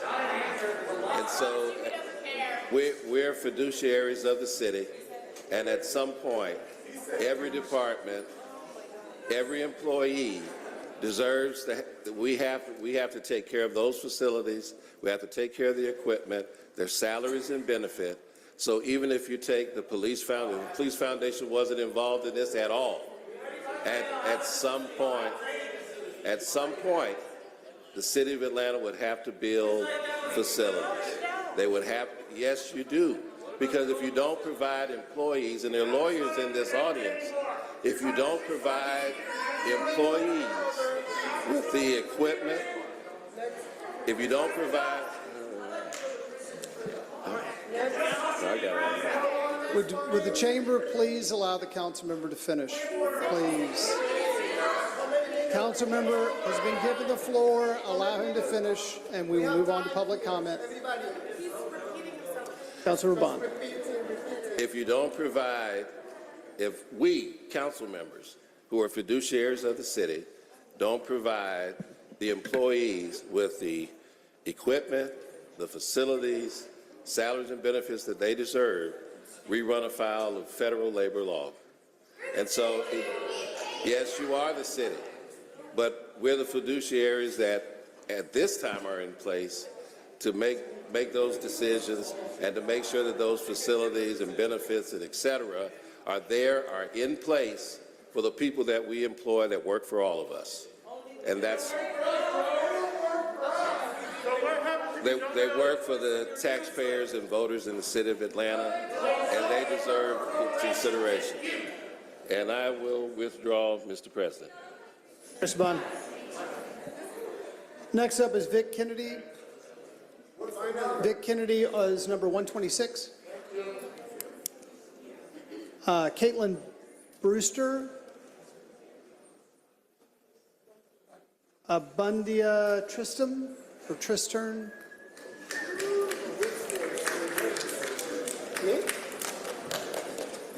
Abundia Tristram? Yes. You'll have 4 minutes. Good afternoon. My name is Abundia Tristan, and I'm an immigrant. I'm Nahuatl and Apache. I've been in Atlanta for 17 years, been part of the community. And when I was coming to this place, I was so excited and happy to be in the homelands of the Muskogee that are my relatives too. And I've been part of the Muskogee ceremonies and traditional festivities there for 17 years. So I was really, really excited to be here and to be in the Black Mecca and learn from civil rights leaders. And so when I came here, I was so happy. And I learned so much. This is a great community for me. And I was not prepared to see this beauty and abundance of this city, you know, represented in this forest, where I used to live close to Wilani Forest. And I was not also prepared to see this amazing community that is here now, that has been fighting for 2 years to defend Wilani Forest, and has been caring for each other, loving and helping each other 2 years here. And this is the community that made me proud, you know. And I learned that this land has been steward for a millennia. And I'm saying with blood and with tears and with sweat from Muskogee and Black people. I mean, this is not just figurative. Imagine people working here with their bare hands for millennia in this land. This is the land you are all in. This is what has authority, the land and the people of the land that have built a relationship that is sacred with this land. You are sitting there. This is the 3rd time we come here to tell you we don't want Cup City. And people have come from everywhere. We have disabled people. We have young, old people. We have all kinds of people coming here and showing this amazing show of civility. And you don't listen. This is the 3rd time. You are sitting here pretending to be all important when you are just hired. You are in these little chairs with these suits like you are serious and pretending to hear us. But we are not going to back down. And the world is listening now. I'm calling on everybody that has conscience in Atlanta and beyond. I'm calling in the queer community to be in the lookout and to be in red alert, because if this facility is built, queer, trans people, Black people, indigenous people are going to be killed. And this blood, just like Tortuguita's blood, is going to be in each of your hands. And it's a shame on you. You have kids. You have family. And you are just doing business as usual. You are just performing. This is just ridiculous. I come from Mexico, and I thought this country is going to respect free speech. This is a fascist country, what I'm seeing. This is worse than third country. You are worse than third country. You have not done your job. So I don't know what you think about yourself, but we know that you are just servants of the people. The real power is outside here. It's in these people, not in you. And I urge you to vote no and to look in your conscience and to respect Black and Indigenous people and their blood and their tears and their sweat in this land. Land is have authority, not any of you. So do your fucking job and say no to Cop City.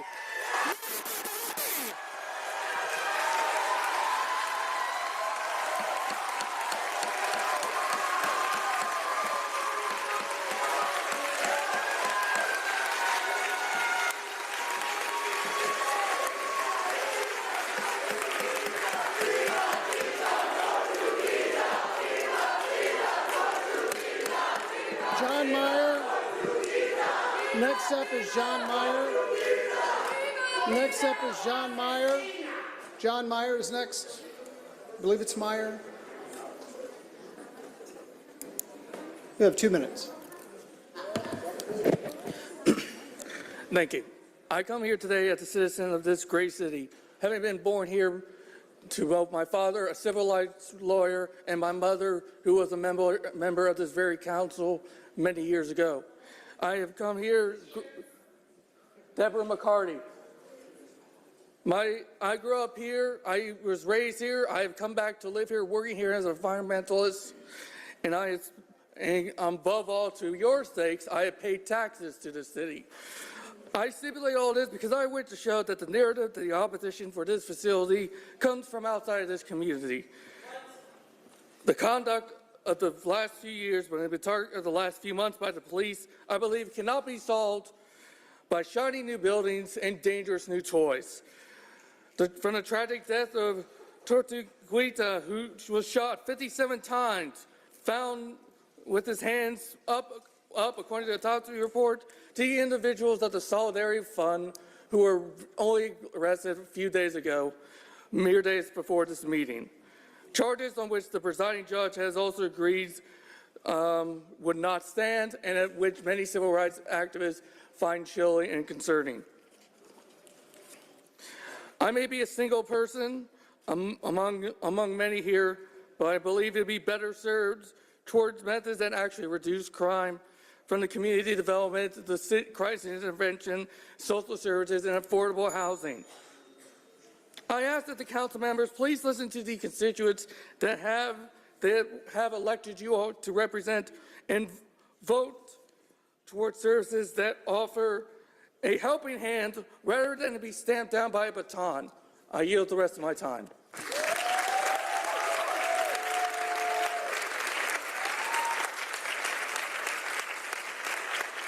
Next up is Carl Charles. Carl Charles.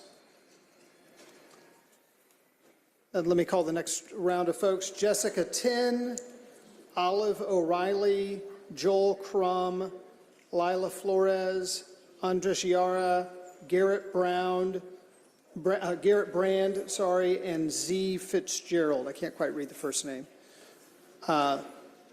Jessica Tin. Due to yielded time, you'll have up to 8 minutes.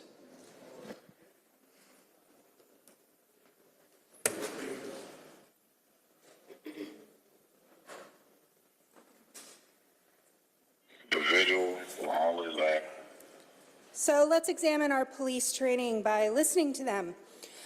This is selected radio traffic from the police last week while they were working a part-time handling a balloon release for the murder of a 16-year-old girl. As long as the shooter wanted to. Yep. That goes for vigils, barbecues, parties, all that. Barbecues will last as long as the shooter wants it to, is what he said. That'd be a good stop. Easy killer. Hey, this guy right here in the traffic vest, if he jaywalked, we're gonna have to put gang charges on him. Because he's throwing up gang signs, just a heads up. So it's gonna be jaywalking with that gang charge hat on. I'd be impressed if he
paperwork. Yeah.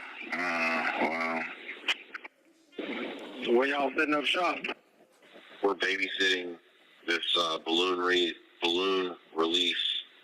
So if you want a 5'9", just do 3208 MLK. I'm gonna just run over to 3050 real quick and commandeer their restaurant. I don't think they got the address at 37 Lyndhurst. Nope. I guess no more copies. There have been so many 40.9s. I've almost seen like 10 wrecks out here. That's an actual police joke. Just to prove that there is actual humor in policing, they came up with one. See, a signal 41 is a vehicle accident, so a signal 40.9 is a near miss. It's almost like they were trying to prove that there is actual humor in policing, but instead they're just being mean. I'm going to skip up a little bit because there's someone's actual address in this, and they talk about stalking someone on Instagram and trying to read their information to get, it doesn't matter. Don't lie.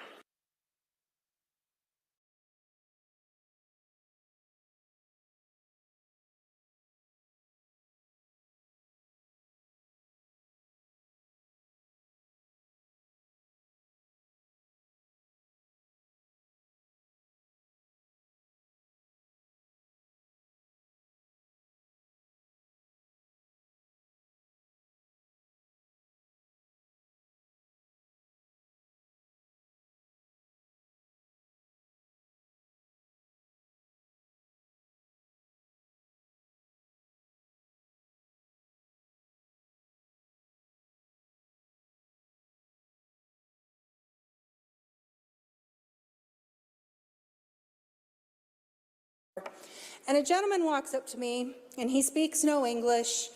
He is probably unhoused, and he's holding a knife in his hand. Now, if a police officer were standing in my position, what would the police officer do? I'm a 41-year-old geriatric millennial with a self-defense class under my belt, so here's what I did. The guy walked up to me holding this knife, and the only thing he could say was, "No clothes, no clothes." And what I figured out was he had just gotten a new pocket knife, and it had a channel lock, and he didn't know how to put the blade back in. So I had him put it down, and I picked it up and showed him how to use the channel lock and closed it for him, and he went on his way. And if you think that there is a police officer in the city of Atlanta that would do that for that man, vote for the money. You're delusional, but vote for the money. You know that at best the answer would have been maybe he'd still be alive. And that means your training isn't good enough.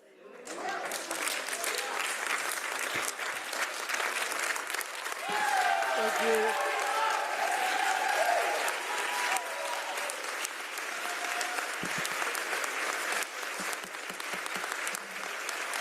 Next is Olive O'Reilly.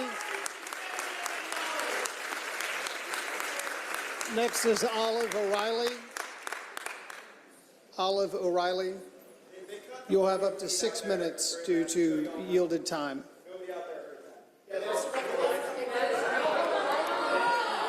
Guys, hey, real quick, we will talk to Deem and it'll be fine. Councilmember Bakhtiari, do you need the floor? There are multiple streams. I think one of them went down, but several were still up. I was just making the point that I know that we've worked very hard and I know that it's not intentional. We will check on it as I've been doing all day, so I will go look at that again. Thank you, Councilmember Bakhtiari.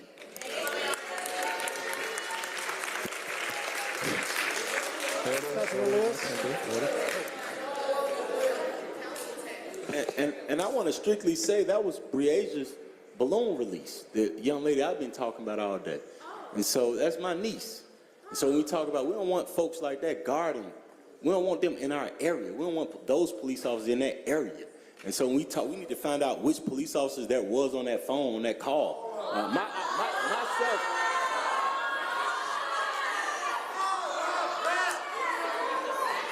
maybe, Councilmember Lewis, maybe you can connect with the speaker. And I know y'all. Councilmember Lewis, maybe you connect with the speaker. Let the council member speak, please. Councilmember Lewis. And I would say that if we can find out who those officers were and let my officers know who these officers were, so we can at least try to start moving forward. But we don't want them in that community at all. I believe the speaker's still in the chamber. If you want to connect. Thank you. Olive O'Reilly, you have 6 minutes. 6 minutes. Abolition now.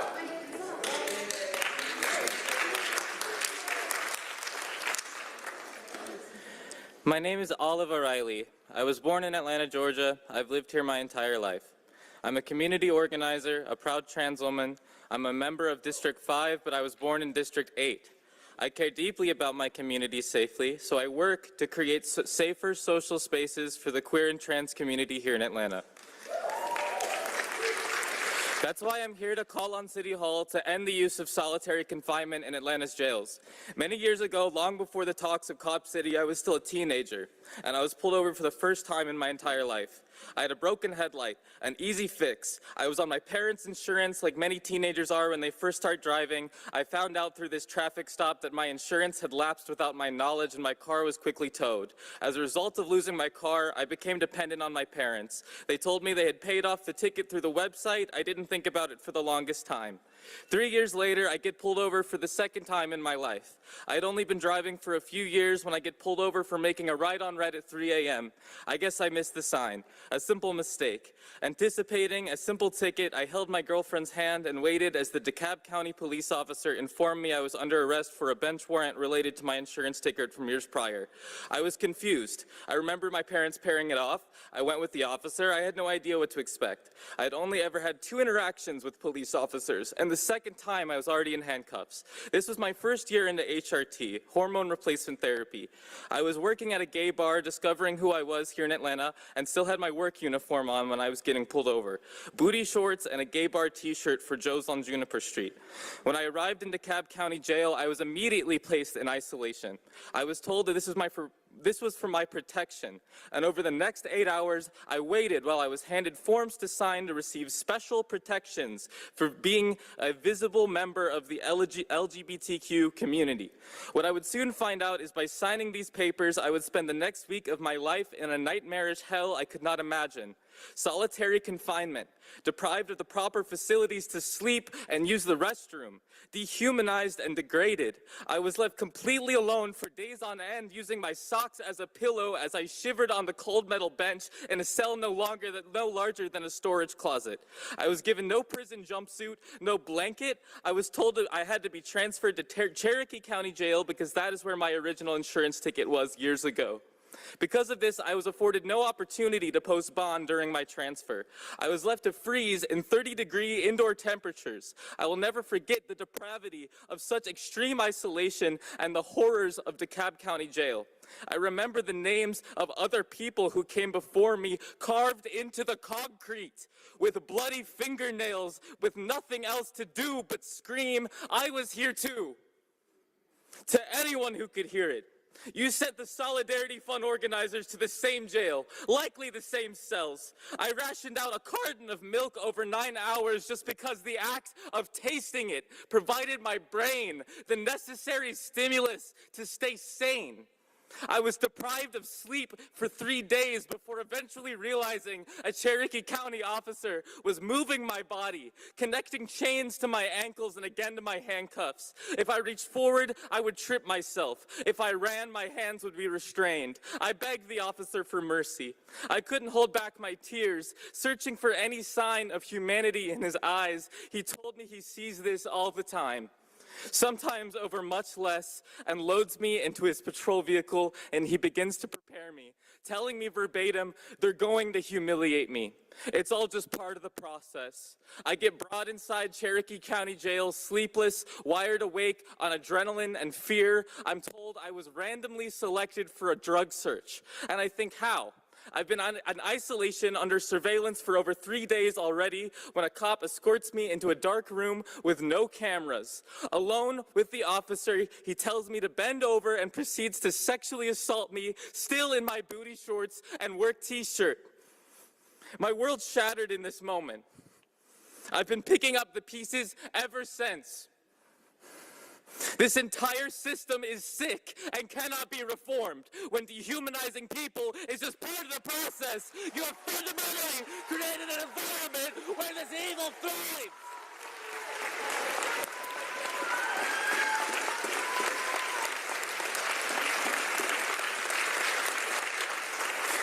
Minutes into actually being processed, I had been bailed out, but it was too late.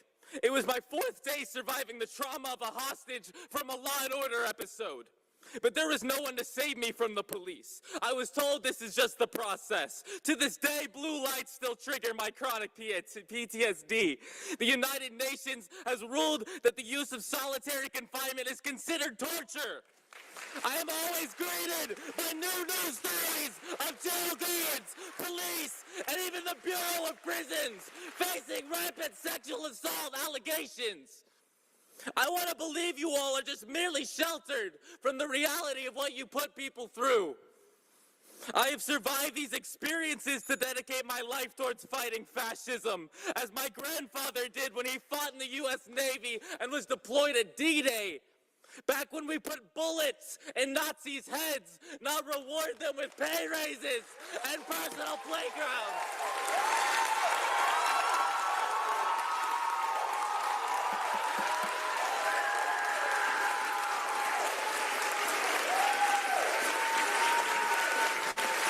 Joel Crum. Next up is Joel Crum. Joel Crum. Joel Crum. Lila Flores. Due to yielded time, you'll have up to 8 minutes.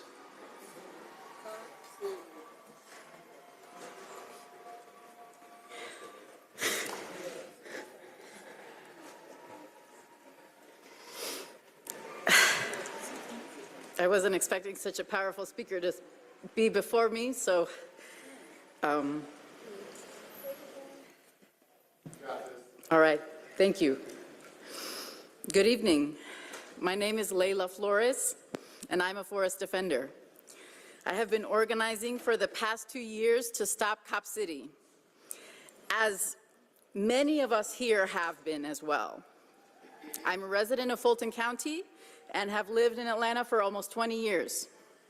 I'm grateful to have the opportunity to speak here today and for the 3 people that ceded their time to me.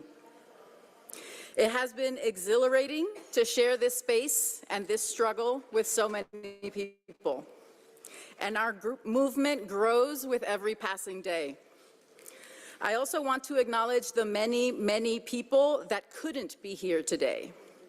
Work or life obligations may have kept you out of this chamber, but that doesn't mean you're not with us. Maybe you're catching this live stream on your smoke break. Maybe you'll catch snippets of the speeches later on Instagram. Maybe you'll chat about this with your neighbors at the next town hall. We hear you. We see you. The movement to stop Cop City has been a 2-year exercise in that mutual recognition.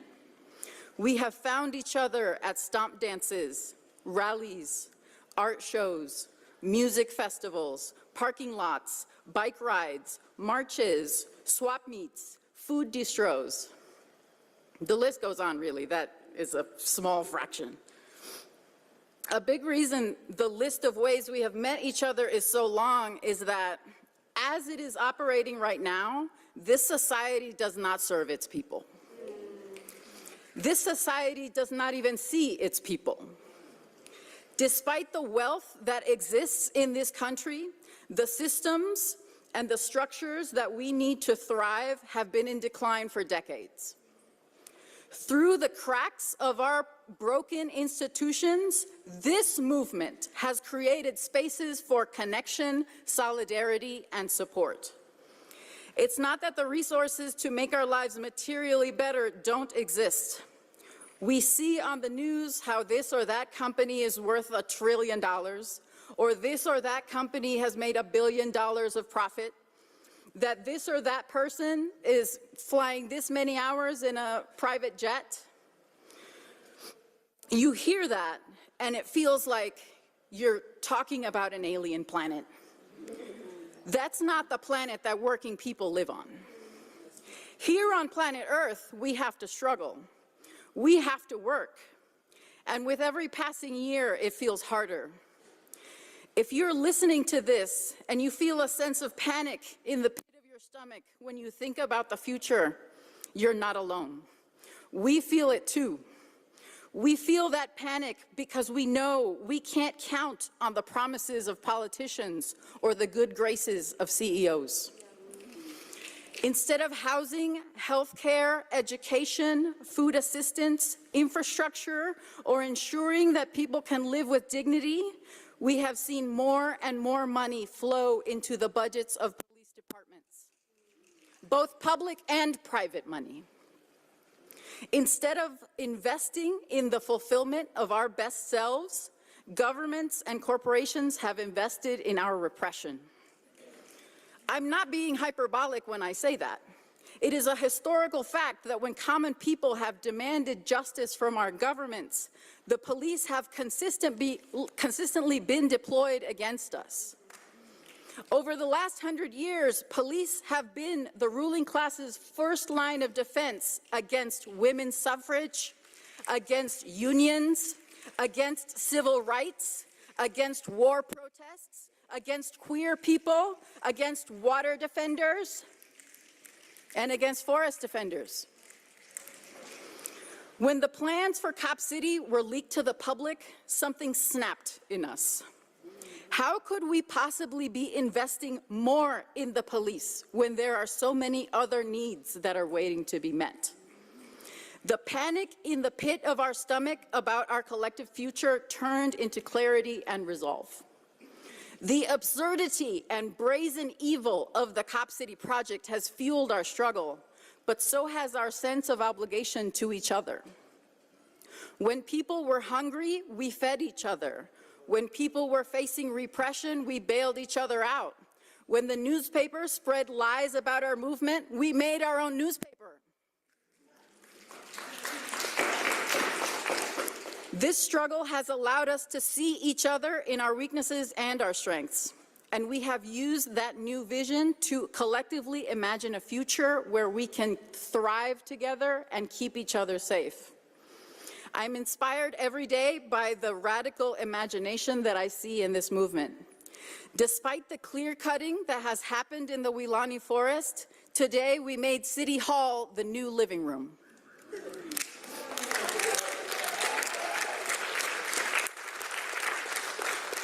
We'll continue to make living rooms wherever they're needed.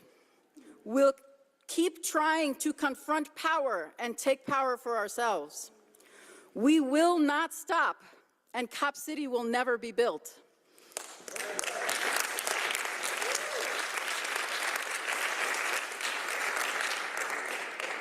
Viva, viva, viva Tortuguita!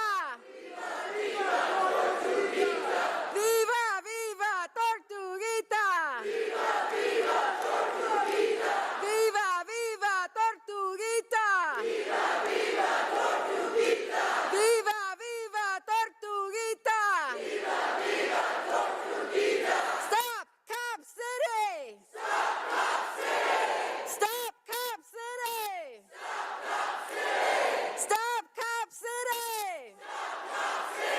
Stop Cop City! I love y'all. I see the rest of our time. Thank you. Next is Andres Yara. You'll have up to 4 minutes due to yielded time. 3205. Those are the two numbers that ceded time for me. 6 minutes. Please and thank you. I have 205. What's the other one? 323. 323. Should be my homie Sean. Oh, gotcha. They misspelled it at 323, but gotcha. All 6 good. minutes. All good.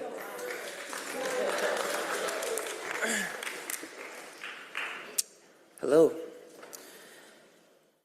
Tortuguita was an immigrant. The victims of the Gainesville chicken plant disaster of 2019 were immigrants. Susana Morales was an immigrant. Most of the victims of the Atlanta spa shooting were immigrants. The people in the ICE Folkston facility are immigrants. The poor laborers in South Georgia farms are mostly immigrants. I am an immigrant. And the terrorist governments of Atlanta, Georgia, and the United States don't give a damn about us. We have a human trafficking crisis, and an immigrant labor rights crisis, a xenophobia crisis, a misogyny crisis, a transphobia and queerphobia crisis, a police crisis. But y'all want to build Cop City. Y'all want more money for the pigs. Dickens wants more money for the pigs. APF wants more money for the pigs. Brian Kemp wants more money for the pigs. Tortuguita was murdered by the police. The police have done nothing to the owner of that chicken plant factory in Gainesville. Susana's kidnapper and murderer was a cop. Police gave an excuse to the white man that murdered 5 Asian women. Police keep immigrant people in cages and separated from their families. Police do nothing while migrant laborers' passports are stolen by their bosses and live in a form of slavery in South Georgia. The police at every level enforce and reinforce this unequal, unfair, inhumane capitalist society. I don't see the police raiding the corporate offices of Norfolk Southern.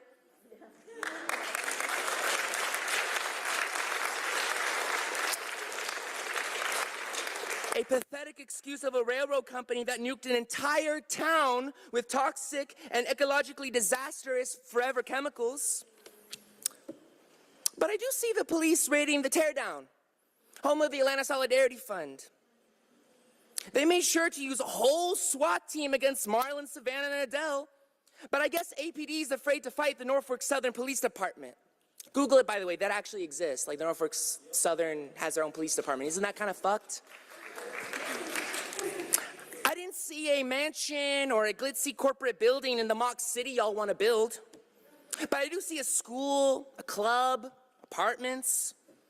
Those mansions and corporate high-rises are threatening us. You are threatening us. You don't want to protect us. My experiences growing up in this country tell me that. A childhood friend had his home raided by SWAT on a mistaken drug search. He was a child when that happened. I was shattered when I saw the bodies of Oscar Alberto Martinez Ramirez and his 23-month-old daughter, Angie Valeria, who was still clutching her father's shirt when they were face down by the riverbed. They tried crossing the border while police blockaded the safest routes. I broke down crying the night that I found out the person the police assassinated was an immigrant named Manuel Tortuguita Paez Terran. I'm forever haunted when I witnessed an indigenous immigrant get tased, tackled, and put on a chokehold on March 5th. The police have been nothing but a plague on immigrant lives, on black lives, of all the lives of marginalized people. The exploited, the meek. And y'all still want to build Cop City. Dustin Hillis, Overstreet, Michael Julian Bond, Matt Westmoreland, and some other folks that are undecided. I'm not sure who y'all are. But y'all want to contribute over $60 million worth of misery on top of an already over $240 million worth of misery? When we have so many issues in this city? You, in your high and comfy chairs, your unlimited texts, calls, and snacks, your nice outfits are killing us. I am tired of your institutions. I am tired of your money. I am tired of your police, and I'm certainly exhausted of your authority. But I am here for the people in this room and for the people watching. I am here because I care about the city that I live in. I am here because I care about the land that I grew up in, despite my immigration status. Immigrants from all corners of the world, black people, white people, indigenous people, queers, straights, trade unionists, teachers, retail workers, film workers, students, farmers, punks, ravers, forest hobos, Gen Z, all the way to the silent generation, liberals, communists, anarchists, conservatives, libertarians, pastors, rabbis, agnostics, atheists, parents, children, artists, activists, Atlanta, Savannah, Columbus, Augusta, Georgia, the South, the East Coast, the country, the world is against Cop City, against you, against the police, against corporations. You will fail. I promise you that. You will fail. We will win. And the police, the corporations, and politicians like yourselves will lose. Stop Cop City. Anywhere and everywhere. Defend Will County. Fuck around and find out. Thank you. Time has expired.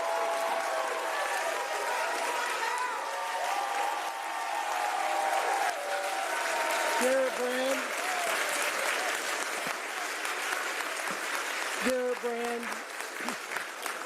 Garrett Brand, you have up to 8 minutes due to yielded time.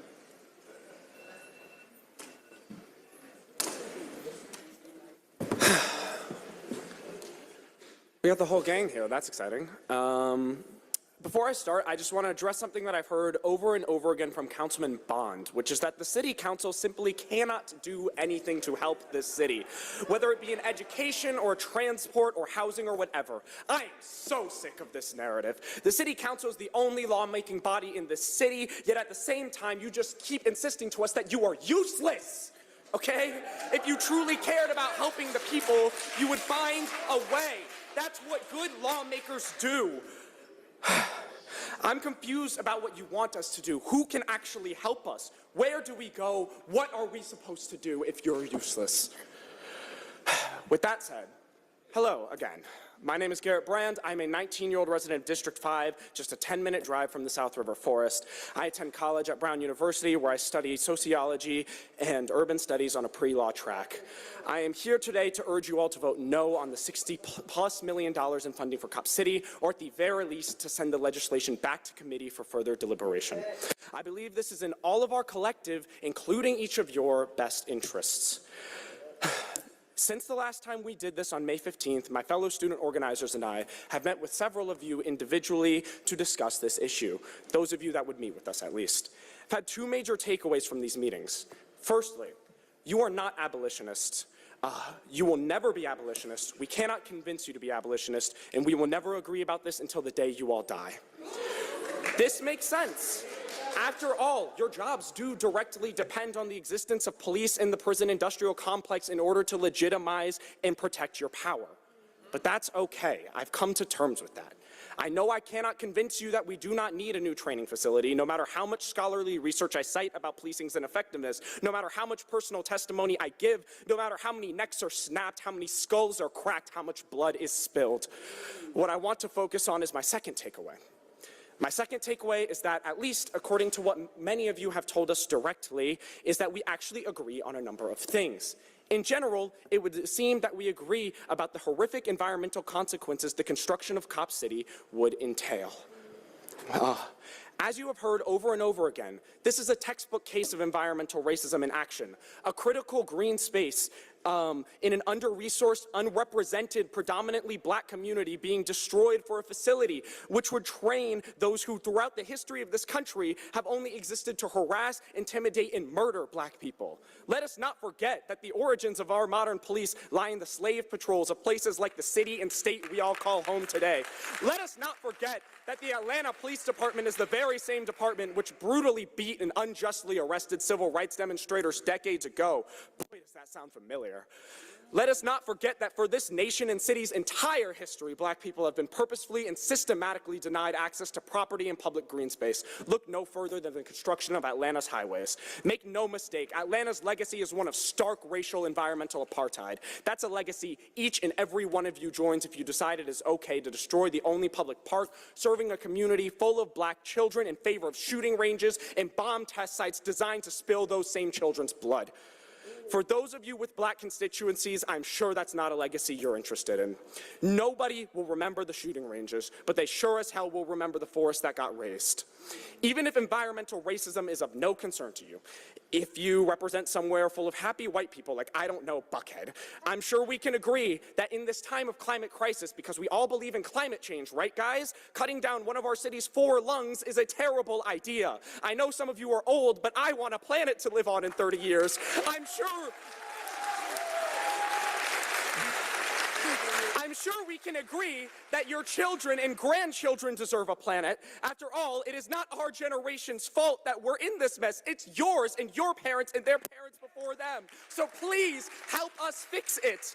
If you so desperately must have your cop city, if you so desperately must facilitate the deaths of black people in this city too busy to hate, at least do not massacre the planet alongside us.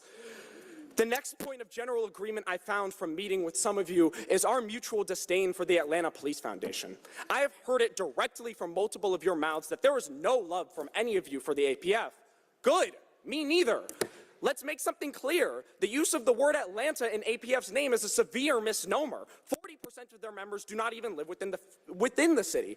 45% of the ones who do live in Buckhead. That speaks for itself. Only 4 of them live in majority black census tracts. Dave Wilkinson himself lives an hour outside of the city. These people do not represent Atlanta. They aren't even from here. They're about as Atlanta as the Braves nowadays. Like, come on. Why should these people have any say on what goes on in a city they won't even live in? Why should they hold the lives and livelihood of black communities in their hands when they can't even be bothered to live around us?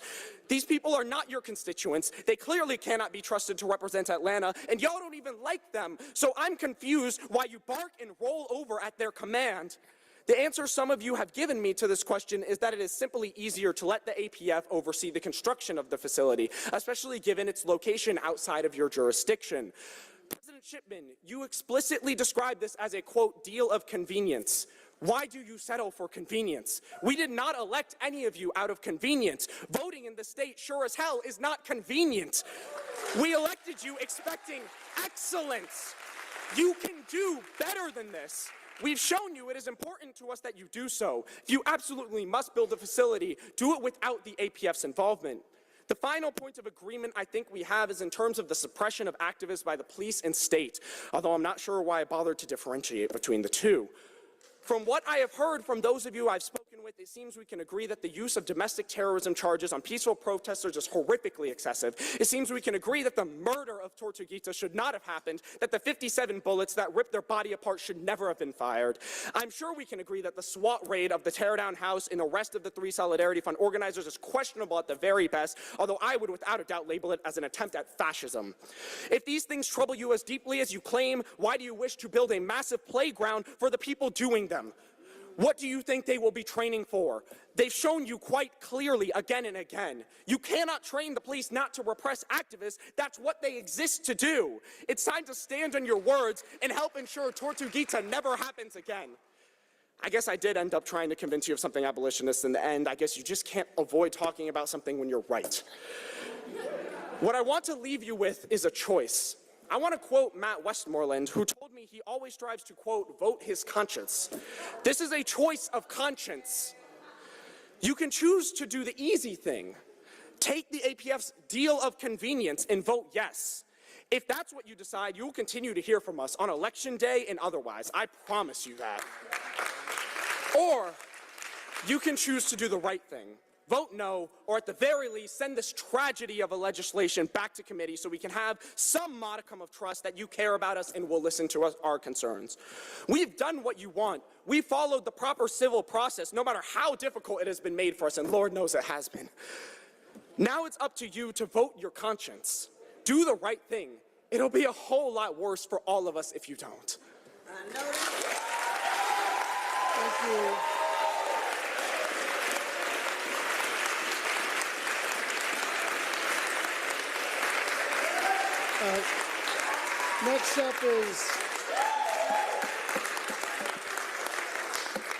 Next up is Z. Fitzgerald, but before that, Councilmember Bond.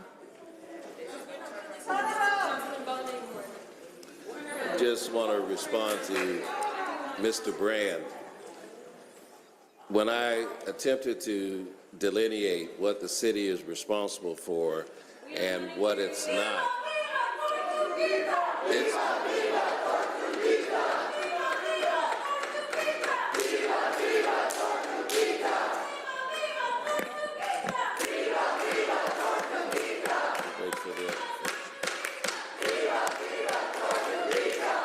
Please allow the council member to speak so we can continue with public comment. Please allow the council member to speak.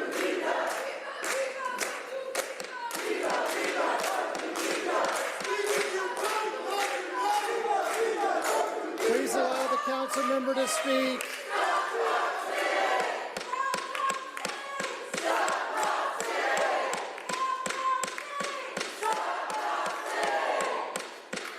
Councilmember Bond. Mr. Brand. Procedures of council allow a council member to speak when they've been called by name. Just allow him to speak and then we'll move along. Councilmember Bond. Councilmember Bond. Councilmember Bond has the floor. Mr. Brand, traditionally what happens year after year is that advocates on various subject matters come to the city to demand that the city perform things that it legally cannot do, but they never go to the governments that are responsible for that. So what happens is that the situations are never effectively addressed. So that's why I delineated what the city can do and what the city can't do. In the example of human services, for Fulton County, for example,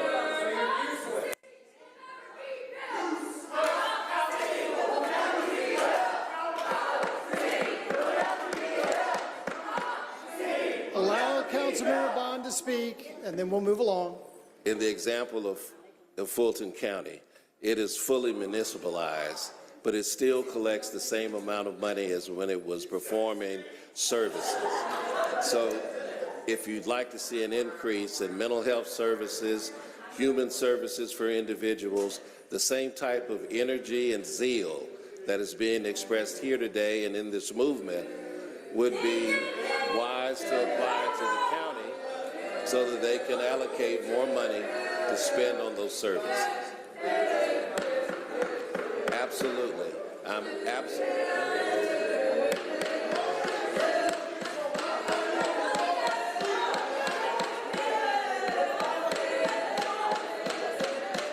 Councilmember Bond has the floor. Why? Don't waste our time, we won't waste yours. His 2 minutes are up.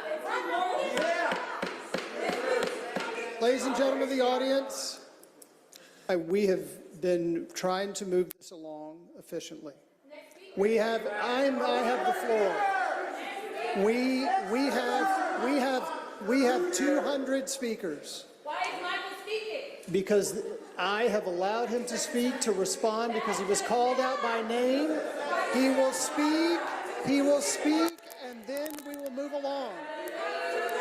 If we cannot hold the room, we will leave the room. So please allow Councilmember Bond to finish. Councilmember Bond, please wrap up. So, Mr. Brand, I am committed to do the things that I committed to do in our meeting on Friday.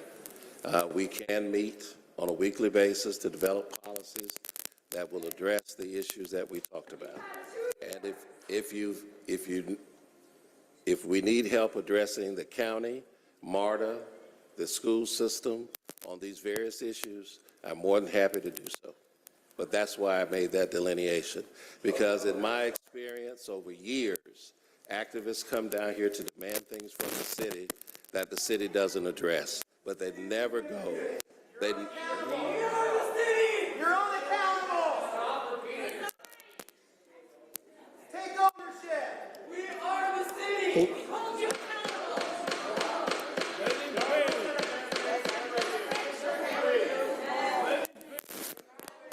Please allow the council member to speak.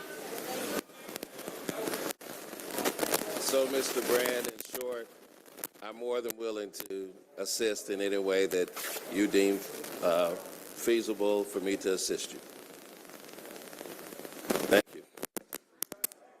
Next is Z. Fitzgerald. I can't quite make out your first name. Fitzgerald left. Is it okay to cede their time to someone else? No, unfortunately not at this point. Okay, thank you. Let me call the next group. We're at 147. Eliza Fawcett, Ariana Brazier, T. Trotma, Eva Dickerson, Demetrius Vaughn, Lee Clements, Billy Ross, and Nia Clark. Start with Eliza Fawcett. You have 2 minutes. Please show Eliza Fawcett the respect she deserves as a speaker. Thank you. You have 2 minutes. Hello, Council. My name is Eliza Fawcett, and I am an Atlantan who has lived in Grant Park in District 1, Jason Winston's district, for most of my life. I'm currently at the University of Georgia, and I'm a proud alum of an Atlanta public school, Maynard Holbrook Jackson High School. Councilman Winston, I am here as your constituent and as your neighbor to urge you to vote no on Cop City. Council members, there is nothing I am more proud of than being able to call Atlanta my home.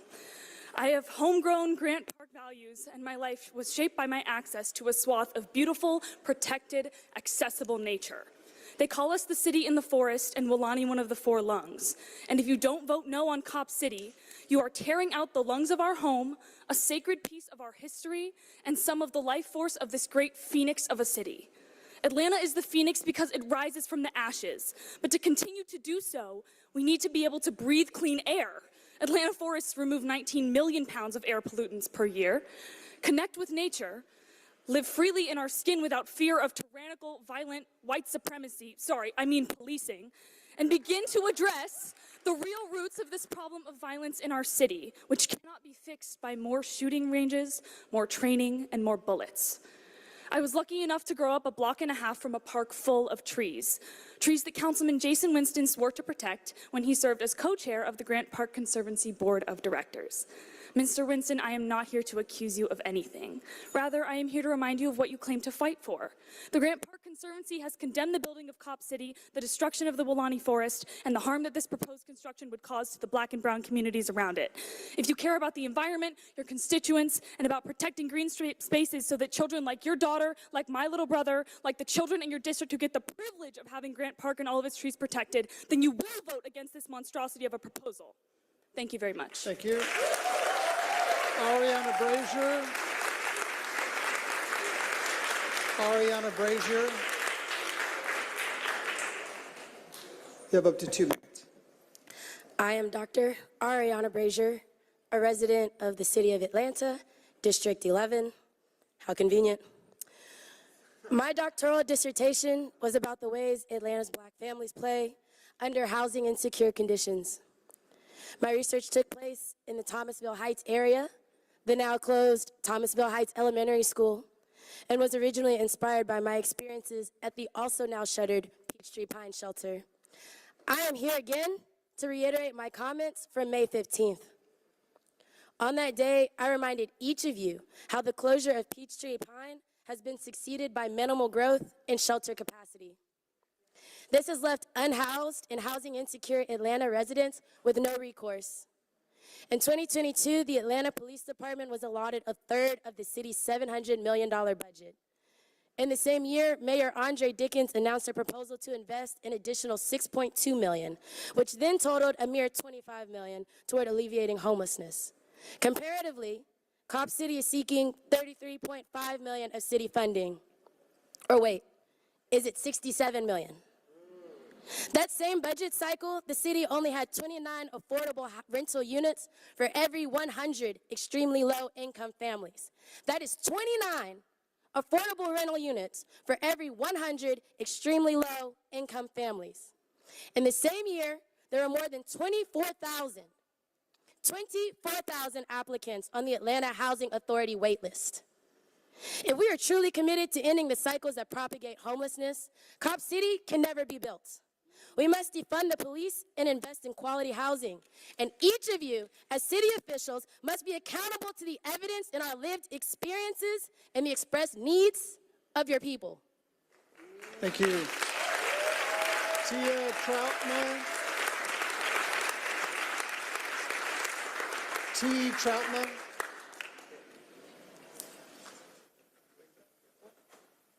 T. Troutman. You'll have up to 2 minutes.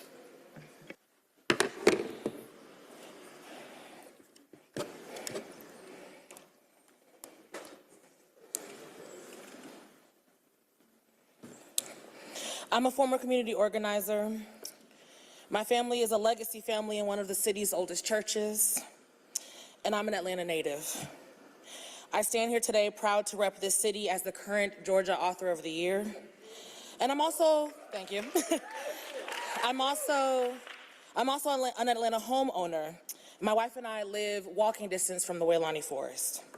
I mentioned that last one because your mayor continually asserts that homeowners around the forest are overwhelmingly supportive of the training facility, excited even. That is a lie. That assertion is more fake than the testimony from people he and APF paid to show up today. As a storyteller, I resent this council for calling Cop City critic talking points misinformation when it is you that are misinformed.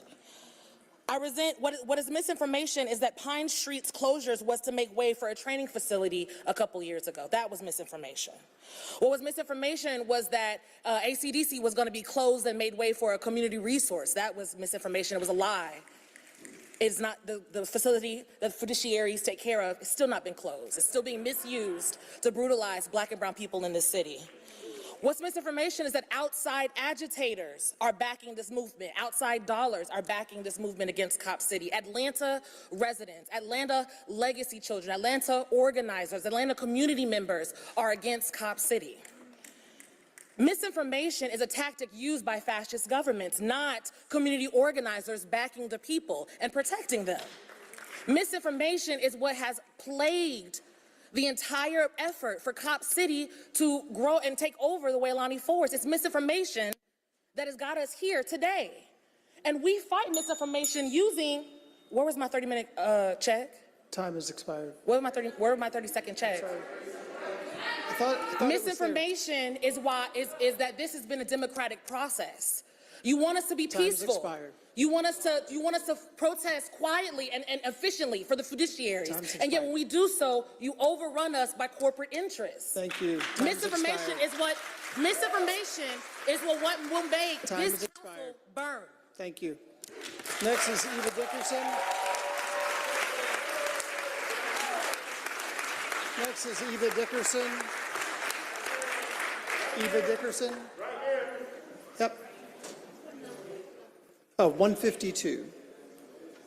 You have 2 minutes. I'd like to start by once again acknowledging that we are on unceded Muskogee land, land that my ancestors bled on, and that land that my people continue to bleed on. I want to bring Ancestor Marshall Rancifer into this space and Ancestor Brother Haroon into this space because they would be here had the city of Atlanta not killed them. I want to thank everyone who came here today who wore a mask because, as we know, cops spread COVID and community spreads care, and we will not believe the state's lies about this pandemic. The last time I addressed this body, Keisha Bottoms was a council member. I remember as Britta Darden, Sharice Brown, Columbus Ward, and Allison Johnson came to this pulpit to plead for their homes. I remember as then Councilwoman Keisha Lance Bottoms sat on her phone and texted and hee-hee and kikied on her phone as people cried on this pulpit. Not a single member of this body is worthy of being addressed today. But you, the people of Atlanta, are worthy of being addressed today. My name is Eva Dickerson. I am a teacher, a farmer, and a neighbor in Atlanta. I love you. I believe in you so deeply. Do you remember 2020 when we took this city? When we took these streets? Do you remember that they were so terrified of our power that they called out by the hundreds over some damn blue flu? Do you remember Keisha Bottoms getting in the pulpit crying and begging us to behave? This is our city. We do not answer to any of these cowards. They answer to us. Andre Dickens answers to us, and he must get to step in. I will close with reminding you of the stakes. Tortuguita was a warning shot. Rayshard Brooks was a warning shot. Jimmy Atchison was a warning shot. Katherine Johnson was a warning shot. Anthony Hill was a warning shot. Scout was a warning shot. Alexia Christian was a warning shot. Jan Robinson was a warning shot. Oscar Kane was a warning shot. Time has expired. The state has shown us their hand, Atlanta. Time has expired. They've shown us what they would pay for war. Thank you. What would you Time has pay for expired. freedom? Thank you.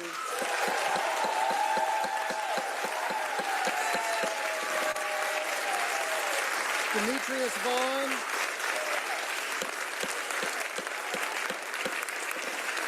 Demetrius Vaughn. Demetrius Vaughn. Demetrius Vaughn. Leah Clements.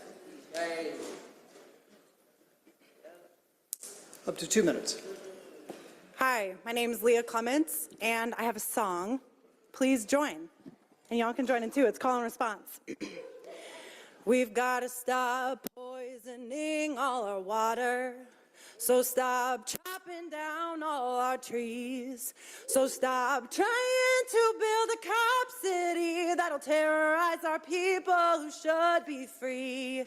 So not one more tree, not one more tree, not one more beloved, not one more beloved. We're gonna stop Cop City and build the world that we want to live in. But the forest has always been growing back the lungs of this revolving city.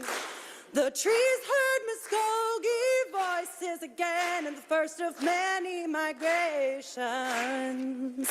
But our friends are living with the forest.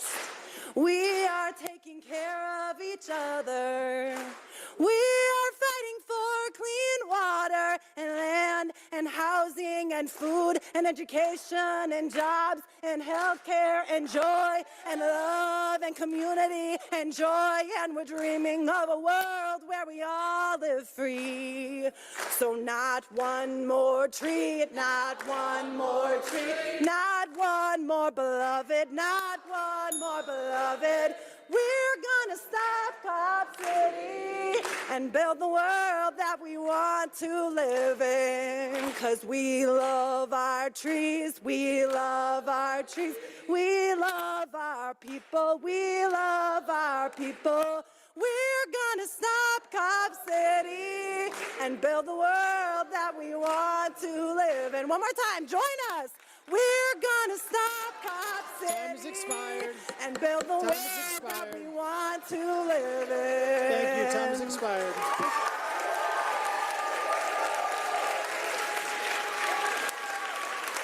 Next up is Billy Ross. Billy Ross, you'll have up to 2 minutes. I should have yielded time. I should have at least 4 minutes.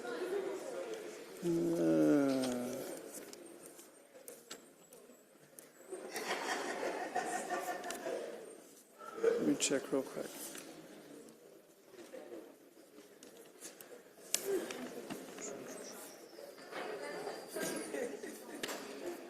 Four minutes. Thank you.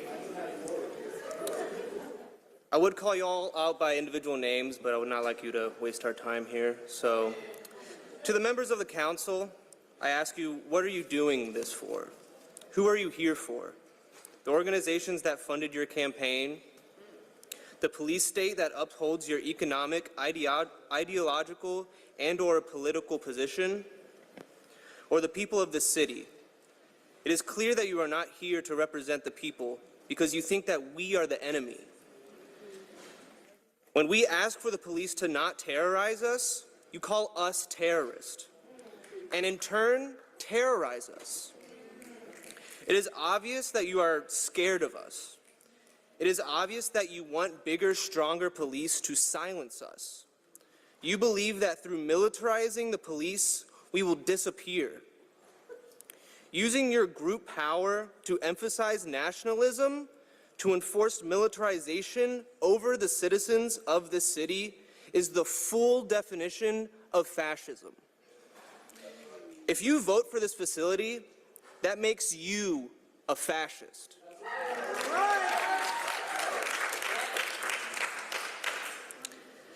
The only people that truly want this facility are the people in positions of power. Be honest with yourselves. Your only interest is increasing the power of the state over the people. As you sit on your high chairs, literally and figuratively over us, ask yourselves, what are you here for? To increase your power and dominance, or to listen and support the people of this land? You see what is happening before us and wonder why the faith in this system is diminishing. The faith in our democracy is diminishing. The sad part is I know you don't care, that you laugh at us, that you will only use your vote in your own interest and in the interest of this narcissistic, militant empire. But I would love for you to prove me wrong, prove us all wrong. I would like to use the remainder of my time for you all here to reflect on and honor all of the people that were murdered by the police department of the city and of the state that you love so much.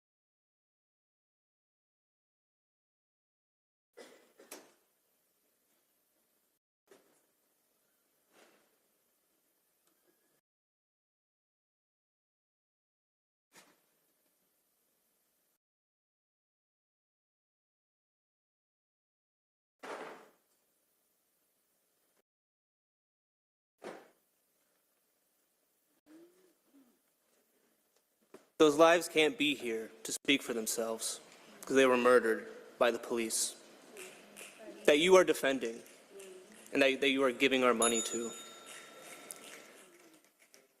Viva Tortuguita. Viva to all the people that are here today, that are in the hall, that cannot be in this room right now. And again, I say, please prove us all wrong by voting no to Cop City. All right. Thank you. Next is Nia Clark.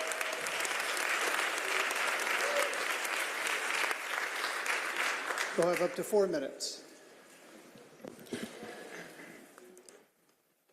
I would go over the benefits of the nature that is threatened to be torn down by the destruction of the Weelaunee Forest. But it is disappointingly clear that you all do not care.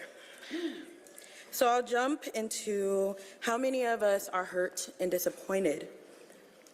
How many of us have just lost trust in our democracy?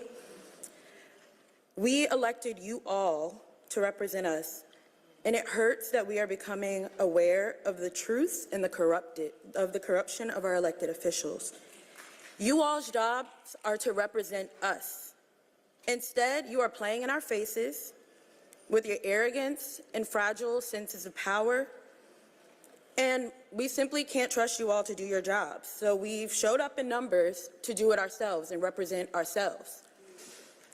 So now the question isn't just what will the money be for Cop City, whether it's 30,000, 60,000, 90,000, we don't know. It's clear y'all don't know either. So now the question isn't just what's happening with that money and what's happening to the money going into that, but what's going into the money that we're paying y'all for.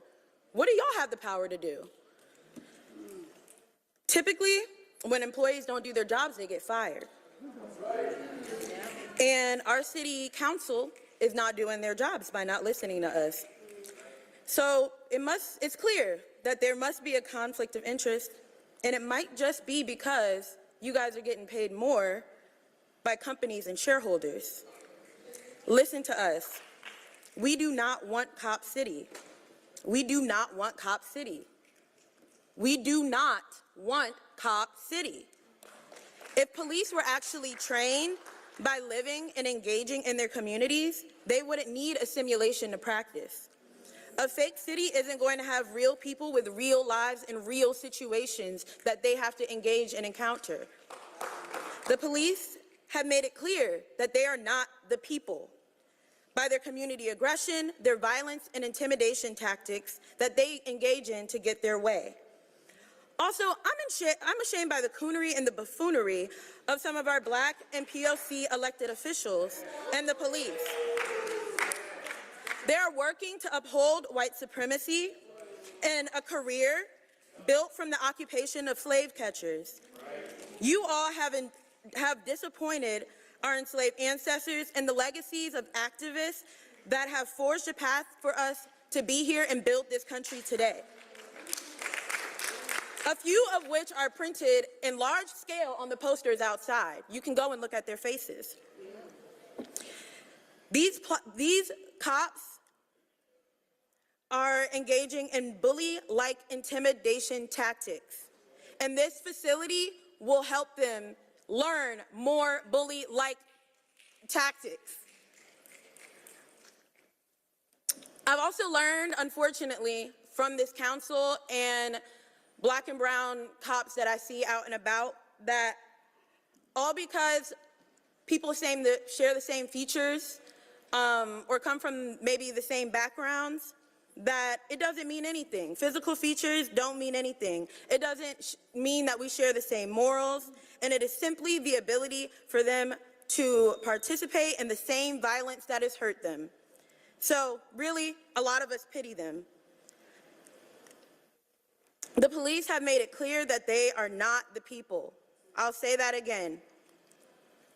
And so, by voting for Cop City, you are not voting for the people. We do not want Cop City to be built. Stop Cop City.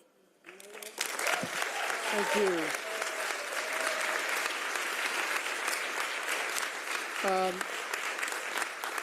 We're now at number 157 through 168. Jennifer Steen, Sam Alaluf, Scarlett Mayor Algo, Amy Castanel, 162 Lulez, I can't read the last name, Victoria F., Alex Rampart, Maria Bailey, Lisa Baker, Hannah Kay, and Jordan Strife. Start with Jennifer Steen. You'll have up to 2 minutes. Hello, I live in Atlanta, in specifically District 7. I also work in District 7, and I'm a mother to a son in Atlanta Public Schools. You were all elected to represent the people of your district. But if you choose to vote against your constituents and the people who your actions impact most, I ask you to be honest about why. Because it's not to create safer communities, to prevent crime, or to better serve the people who live here. We know that crime increases where there's poverty, lack of housing, and lack of health care. Police don't solve those problems. Training police will not solve those problems. If creating safer communities was something you cared about, you would put over $6 million towards mental health services, education, and housing, as has been mentioned before. Militarizing the police is not about safety, but at this point, you must know that by now. As politicians and representatives drift further away from actually representing the people, it is clear the goal now is to create a police force that can stop protesters, that can disproportionately harass and silence certain communities, and protect businesses and their wealthy owners and CEOs. My grandmother recently passed away, so I will share something that she taught me. Like many others, she fled a country where the government militarized the police and solely stripped away the rights of its people to the benefit of only the government and its oligarchs. This is something we can see happen in other countries throughout history. It isn't new. Few people would vote for totalitarianism. No one would willingly throw away their own right to protest or strike. But it doesn't start that way. It starts like this, in one city hall somewhere with one vote, and then another, until what you all thought you were doing is completely gone. This is bigger than just one training facility, but again, I think you all know that. You have an opportunity every day to speak up and to vote to allocate money towards resources and services for the people, but you don't. A cop training facility will do none of these things, so be honest with yourselves. Building a cop city is an act of violence. Thank you. Sam. Next is Sam Ilalou. Sorry if I'm not getting the last name right. That's all right. Sure, I've got it wrong. 2 minutes. That's all right. It's a doozy. Yeah, so my name's Sam. I've lived in Atlanta for over 10 years. I used to work as a teacher, but there's not as much enthusiastic funding for education, so I ended up leaving that line of work. And, you know, on the note of education, a lot of people have talked about misinformation, disinformation today.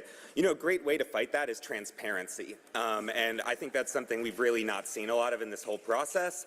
It's often very labyrinthian to try and even understand whether we can get back in the building once we've signed up. Just basic processes are very opaque.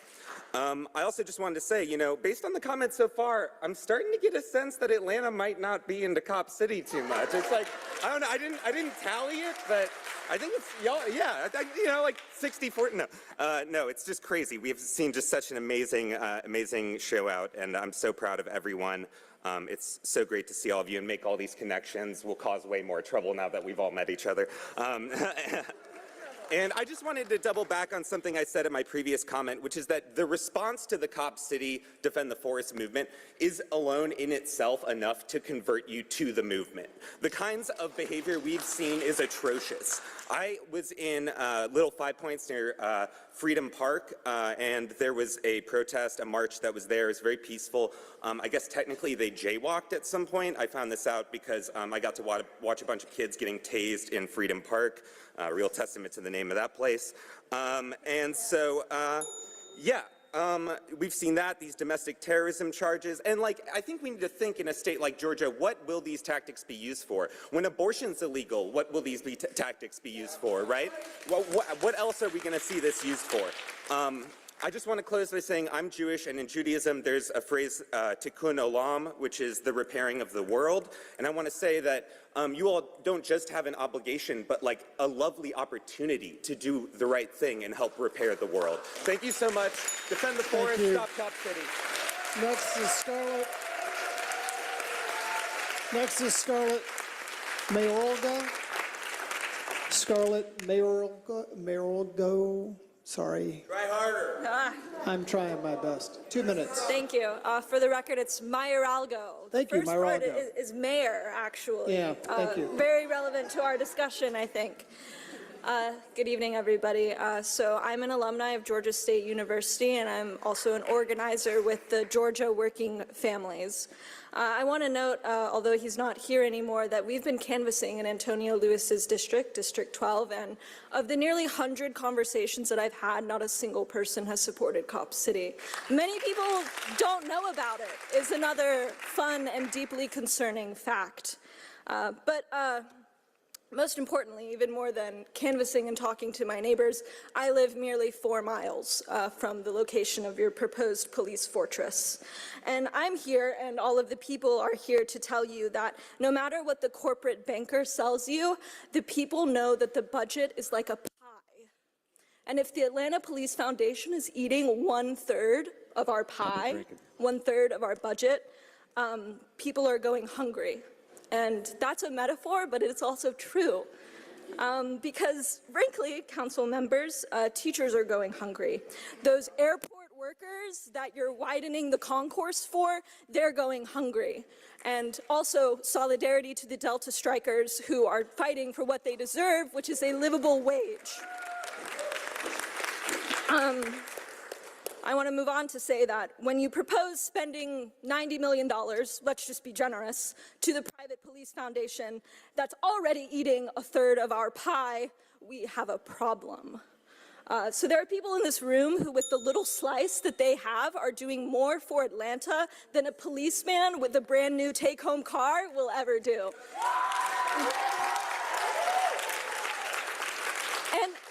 And they're doing things the Atlanta way, that I think is the real Atlanta way, which is traditionally breaking bread with your neighbors, educating them, taking care of their children, and realizing that we're all in this together.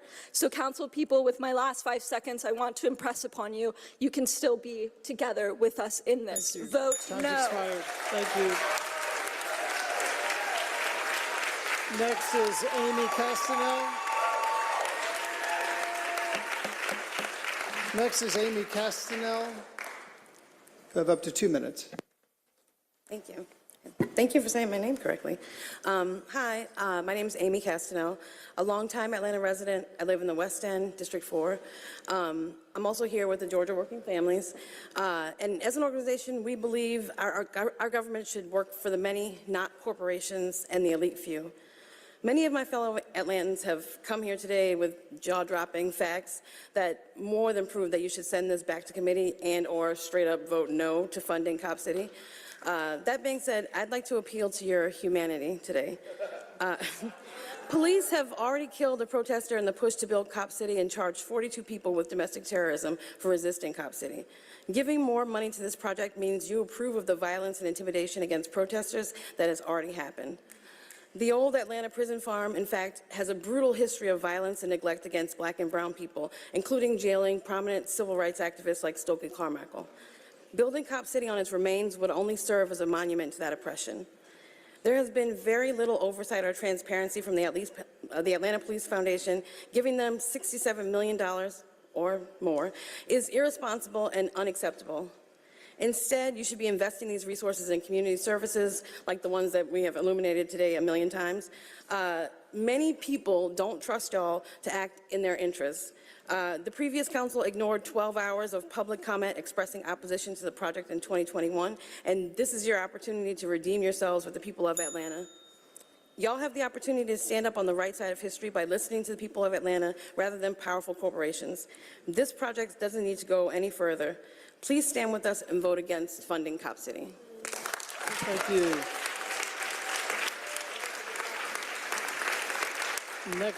Next up, I believe, is Lulez, but I can't see the last name. Number 162.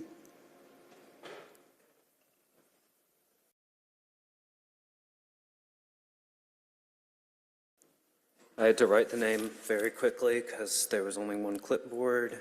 2 minutes. My name is Lavender. I'm an addict, and I've been recovering from addiction for over 9 months now. Thank you. In that time, I have seen how much hope there is for people like me. Addicts have done so much for me. Addicts have saved my life. It's my turn to give back, so I'm here to help stop Cop City. I'm here because I can't help but think how many of my fellow addicts I don't get to meet, because instead of helping us, our government has stigmatized, criminalized, and murdered us. I'm here because no addict is different from me, yet far too often skin color is the determiner of whether an addict gets to recover or be killed. Killed city council members by those who claim to protect and serve, then deface indigenous land and brutalize dissidents in the name of Cop City. I'm here because I refuse to look my fellow addict in the face and tell them I didn't do everything in my power to protect them when the Atlanta Police Foundation came in and said their power is more important than Black and brown addicts who are still suffering. We need home city council members, not jail cells. At the very least, a forest to walk through and trees to commune with, so we can feel what nature can do for us that drugs never could.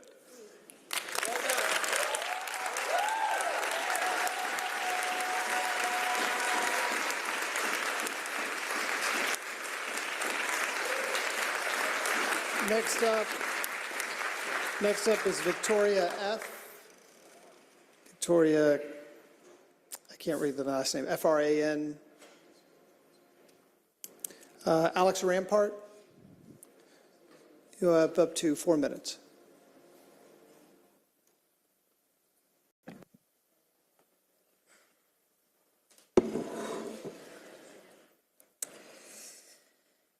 Hello, My name is Alex. I was born here, and I live here now. But I didn't come in today to justify myself to such a willfully deaf audience. I didn't come here to appeal to a sense of morality that this legislative body doesn't have. We've said all that can be said, and instead of listening, you've gaslit and punished us for years now. You, a group of highly literate people, you know that our city is ranked worst for income inequality and next to worst for economic mobility. And you willfully choose to invest in white supremacist, carceral strategies rather than supporting our resource-starved communities. You've intentionally chosen deforestation in the age of climate catastrophe, and you sentence future generations, including the kids you get to hold dear, to chronic illnesses that come with worsening air quality, flooding, and heat. Your kids, your call. You've had the power to prevent this, and yet, here we are. You intentionally forced this plan on the public against our will, our health, our safety, our future, all through violent measures. There's a word for that, and it's fascism. You don't deserve the power you have or all of this time from brilliant people who actually work in service to the public and the planet. But for everyone else here in this room, out in the atrium, for anyone anywhere who's ever been a part of this fight, all tactics, you have my gratitude, my respect, my admiration. I am so impressed with this movement. Against a relentless onslaught of aggression meant to strip us of any agency and intimidate us out of showing up, we have the courage to imagine a world where we have the resources we need, where our autonomy is respected, where we exist in partnership with each other and this beautiful place that we get to inhabit, and where justice holds meaning, where we can be restored. Thank you so much to everyone who's done anything for this. In such a dark world that council only wants to make worse, you and your faith in us make the future look bright. Thank you. Thank you. Thank you. Next is Maria Bailey. You'll have up to 4 minutes.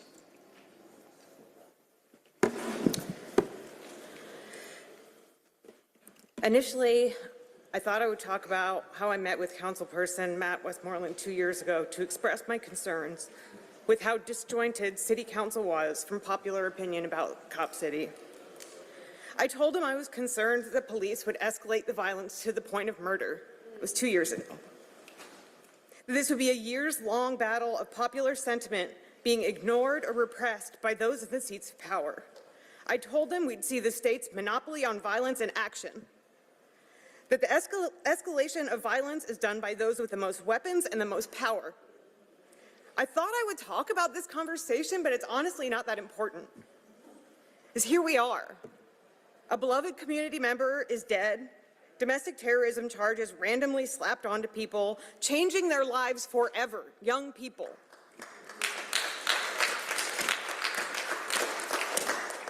And SWAT teams showing up for perfectly transparent funds being allocated in perfectly transparent ways. But that's just a start to the state actions that are expressly in order to scare people who have very meager and ordinary asks. I'm not here to ask you for anything. I'm here to present you with facts grounded in everyday reality. We need to be very clear about who has blood on their hands and who does not. We need to be very precise about who is escalating the violence, and it's not us. Unfortunately, this sentiment has been expressed over and over and over and over again. We are regular people asking to retain a forest and to stop the militarization of the police. A simple and meager ask. Yet you find none of that compelling. None of all the facts that people have presented, not compelling. And just like how science isn't compelling enough to act on climate crisis, the very facts are not compelling enough to persuade you. So what is compelling then? What keeps me going? What is compelling? I'm tired of asking you to care about the environment. I'm tired of asking you to care about police violence. I'm tired of pleading for you to care about human life. I'm tired of asking for you to care about what it means in action to have a vibrant city, healing, justice, standards of living. I'm tired, and I know now that you will continue to deny those things until you absolutely cannot anymore. Until you understand that change does not come from you, it comes from us.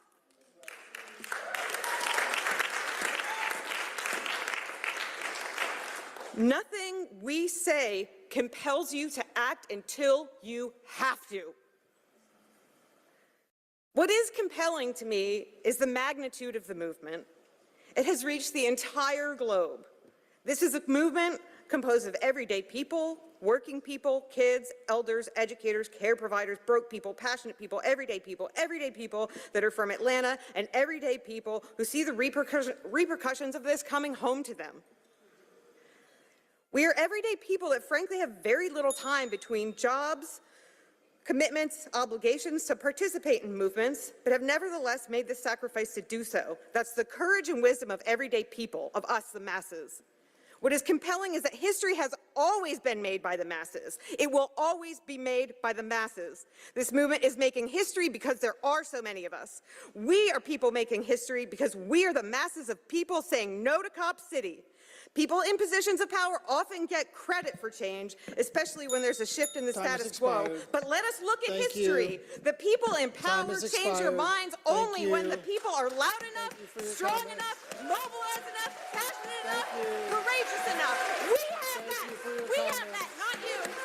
Thank you for your comments. Your time has expired. This wouldn't have been a blip Your time has if expired. everything had gone according to plan It's time without for us the next knowing. speaker. Your time This has facility expired. guarantees. Thank you. Your time has expired. Lisa Baker is next. Time has expired. Please allow the next speaker to speak. Lisa Baker is the next speaker. The next speaker needs to speak. Your time has expired.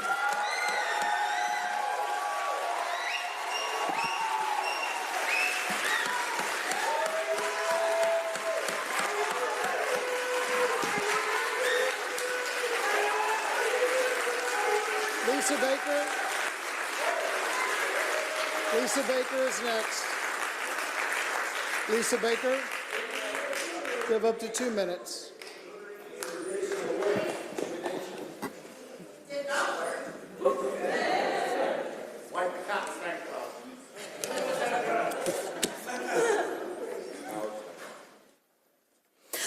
My name is Lisa Baker. I live in DeKalb and I work as a nurse in the Grady ER. And I'm here today to tell you about my friend, Manuel Paez-Terán, who many of us knew as Tortuguita. I first met Tort when they came to attend a community first aid training that some friends and I taught in the park. And after Tort had attended several trainings with us, they started helping teach first aid with us. And then in December of last year, Tort suggested that we should organize a training for the forest defenders, specifically on the topic of first aid for gunshot wounds. I want to be clear. Tort did not want to teach other forest defenders how to survive gunshot wounds because they were out playing with guns. They are not the ones who had the firing range in the forest. No. Tort wanted to teach these skills because the police had repeatedly been coming into the forest with their guns already drawn, pointing them at unarmed protesters, laughing about how they could not wait to murder them. And these kids who were camping in the forest because they wanted to protect trees, they were terrified. And Tort's response to that fear was to teach a first aid class. They scheduled that class in the forest for January 22nd. As you can guess, it never happened, because the tragedy that we were all trying to prevent happened instead. And on January 18th, Tortuguita was murdered in cold blood with their hands raised up in the air. And ever since that morning, I have woken up every morning feeling sick with my heart broken because I know that Tort knew how to stop the massive bleeding from a life-threatening gunshot wound. But I also know there was no first aid that anyone could have rendered that would have reversed the damage from the 57 gunshot wounds that ravaged Tort's body. And that blood, city council members, is on your hands. That guilt is on your heads. That shame lies on your legacy. It will never be erased. It will never be forgotten. You can never take it away, but you can take one tiny step toward reparation right now when you vote to stop Cop City. Thank you.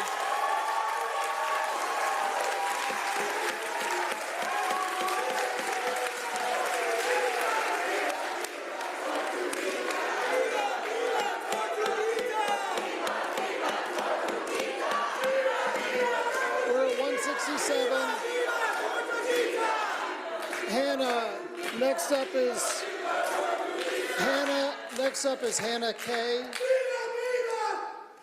You have 2 minutes. Council President, my last name is Krar, Hannah Krar. Thank you.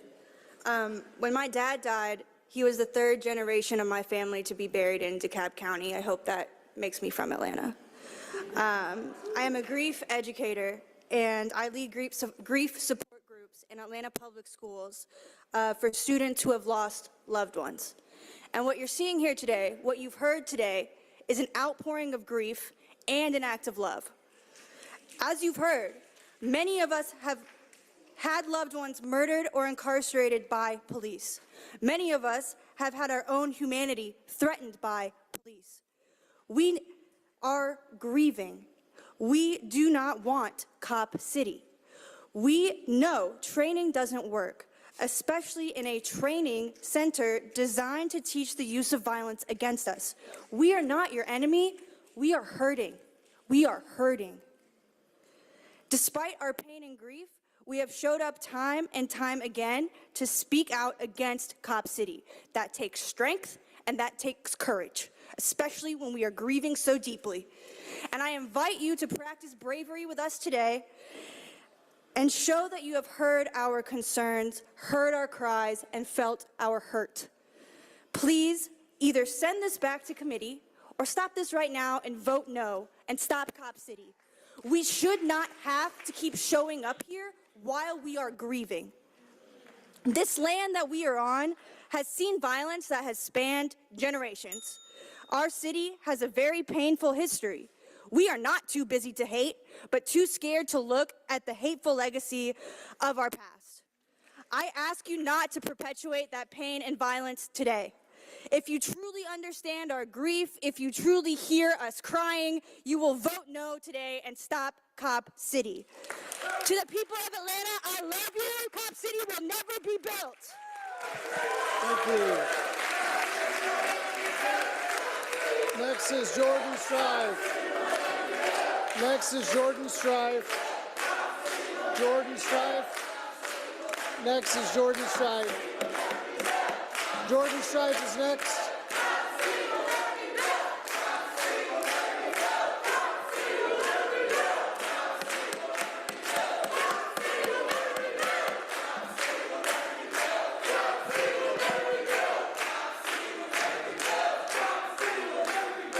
If we continue to have disruptions between speakers, we'll move the council meeting to another room without the audience, and we'll call speakers in one at a time. So let's not do that, because nobody wants to do that, so let's keep moving. Jordan Strife, or Strife. Strife, you have up to 2 minutes.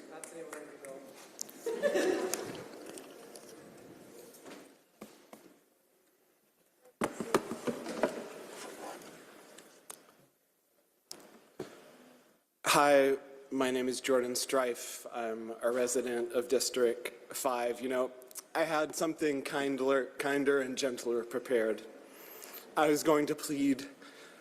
I was going to try to persuade. I was actually going to read a couple quotes from Amir Faroqi about participatory budgeting and suggest we actually give it a real go. But I was just so astounded by Councilmember Bond's arrogance earlier in attempting to defend himself Did y'all hear the disdain in his voice when he said activists and advocacy organizations? As if this were some sort of misunderstanding on our part and we were misinformed, as if our community, friends, loved ones haven't been brutalized by this system. Sometimes arbitrarily, sometimes on purpose, sometimes for the crime of just opposing it. And you talk about fiduciary duty. What a disingenuous way to pass the buck. Was it fiduciary duty to let the old facility deteriorate? Is it your fiduciary duty to build the largest police training facility in the nation to cut down this city's lungs? Your fiduciary duty to give $60 million to the most powerful police foundation in this country to build this particular facility in this particular place? Can you not increase funding for police alternatives and diversion? Do you not have that ability? What about, you talked about transportation. Do we not have a Department of Transportation? Didn't we vote for a bond? So we're just asking that you actually do your fiduciary duty. If you must send it back, if you dare vote it down. And since I'd just like to call somebody out by name, since you can respond. Jason Winston, you recently met personally with the mayor. I'd like to know what you talked about. Time has expired. Thank you. Councilmember Bond. It's our time, not yours.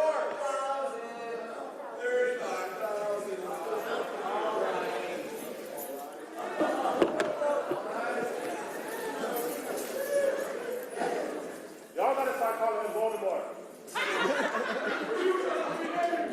Councilmember Bond. Please allow Councilmember Bond to speak. Councilmember Bond. Thank you, and I'd like to respond to the gentleman. I do not now or ever have in my life have disdain for activists, for protesters, for organizers, because that is the tradition that I come out of. That is the tradition that I come out of. That is my personal history. I have been arrested for my beliefs in a city that was not my own. I was called an outside agitator. I have been all over the country as a youth activist and as an employee of the NAACP. I have been involved in civic disobedience in the entirety of my adult life. I've had friends killed by the police. I've had family members.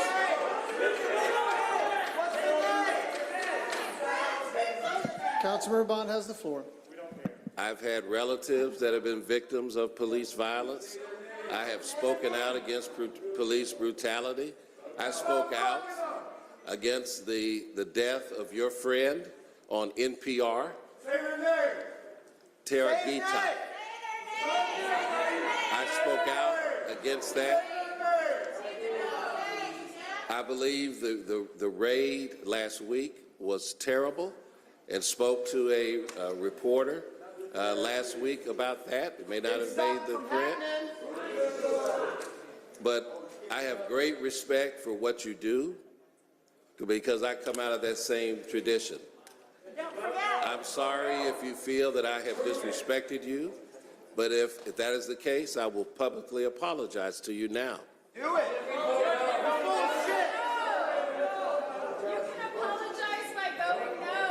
I publicly apologize to you now.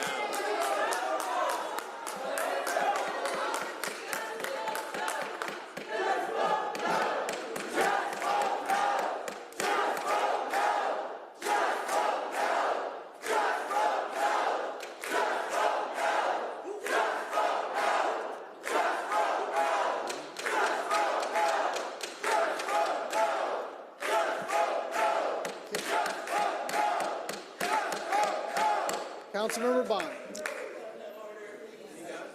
I will publicly apologize to you now if you felt disrespected. That was not my intent. We don't want your empty words. And that was not, well, my position has been clear from the beginning. Don't It has been clear for 2 years. So I have not misrepresented myself. I have not lied to the public. I've spoken to every reporter or media outlet that has contacted my office, and I do my best to respond to emails and phone calls. So I have been completely transparent.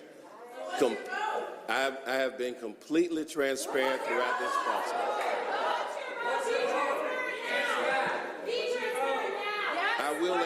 I will answer you. I plan to support the training center.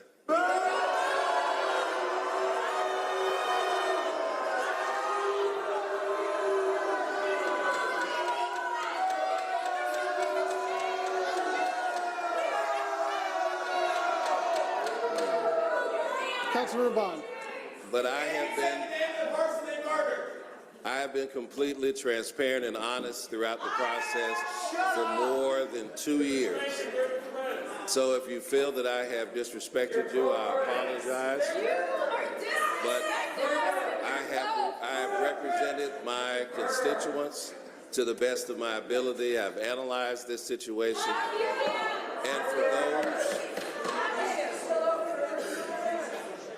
And for those who have commented that what would my father do, I'm doing as my father trained me to do.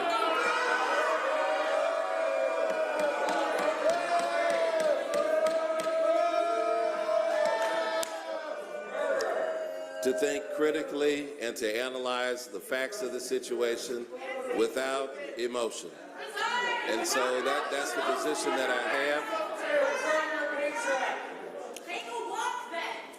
That's the position that I have.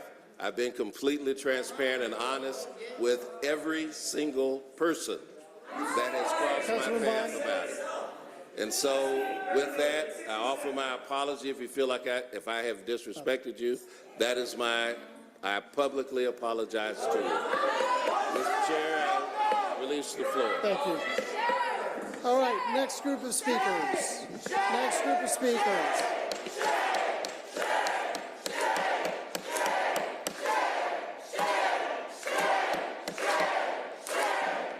We have groups of speakers.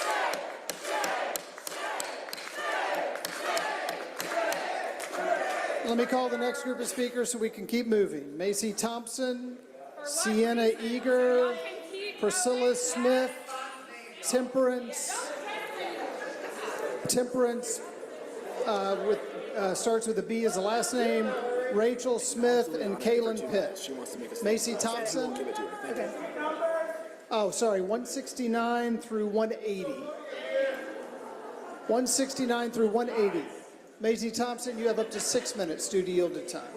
Thank you. Shout out to the night shift, everybody. Yeah. Some of the speakers today have been disorientingly inspiring, so thank you all for that. And I do want to acknowledge that it's Pride Month, so to my LGBTQ family, we love you, I love us, and I also want to acknowledge that the gay rights movement was modeled after the civil rights movement, and the gay rights movement was largely led by Black trans women. So racial justice and gay rights are inextricably linked. Also, maybe you could allocate some of the budget to fix the elevators.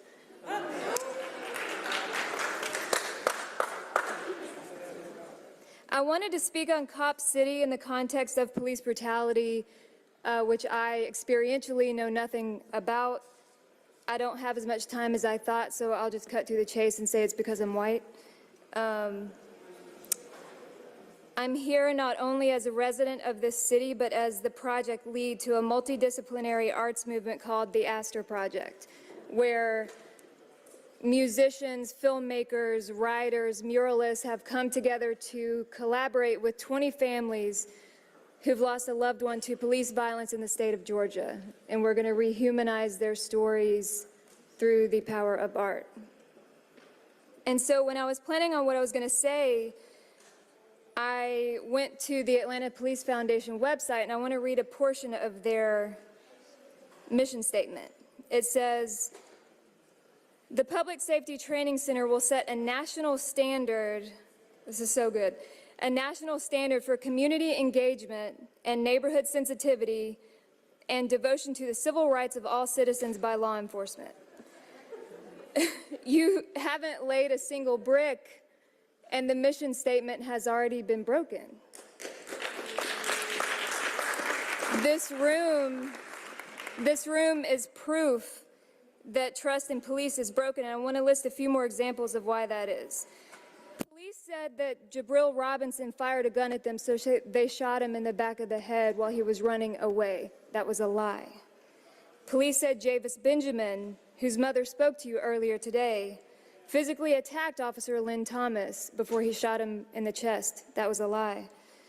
Police said that they didn't know children were in the car when they performed an illegal pit maneuver killing 12-year-old Leadon Boykins. That was a lie. They did know.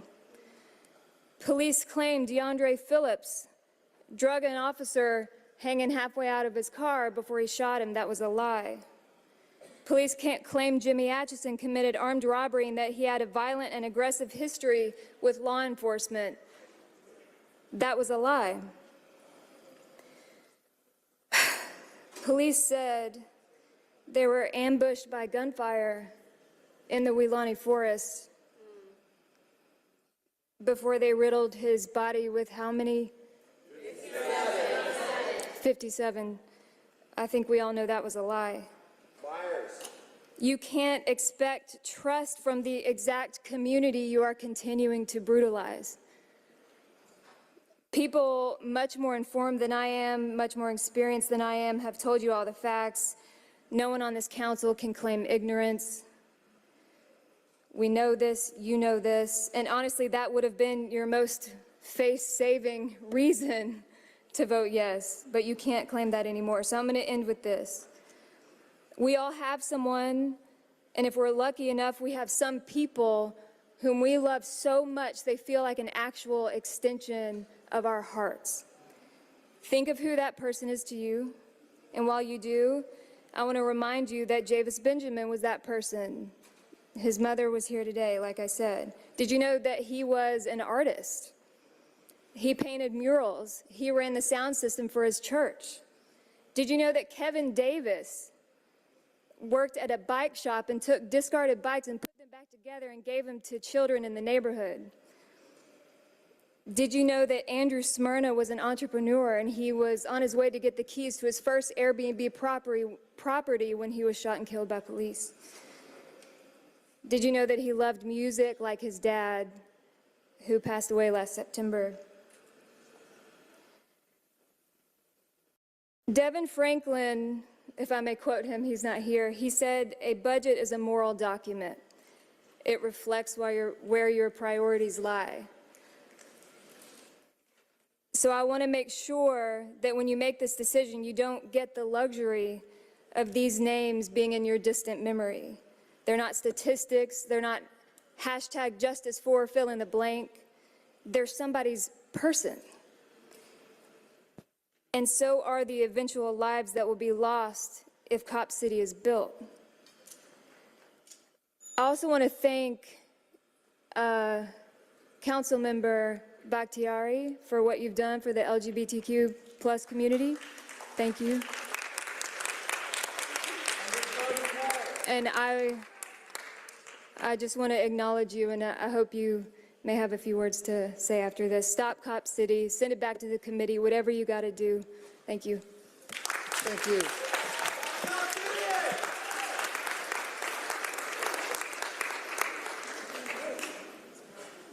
Councilmember Bakhtiari? Yes, I want to ask if we could do a quick 15-minute recess while we reassess and talk to everyone here, and come back at 15-minute break, and come back in and resume this. There's a motion by Councilmember Bakhtiari for a 15-minute recess, seconded by Councilmember Wan. Is there any discussion on the motion to recess? Just can y'all just trust me on this one? Give her the floor. Is there any discussion on the motion? Trust me. There's a second. Councilmember Wan, seconded. Seeing no discussion, Madam Clerk, please open the vote on the motion to recess for 15 minutes.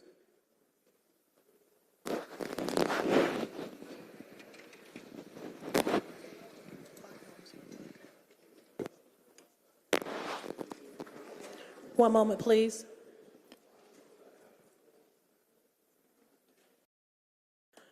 The vote is open.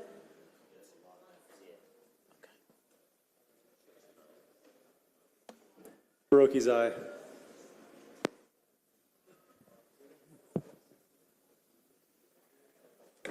Councilmember Boone and Boone and Faroki are both ayes.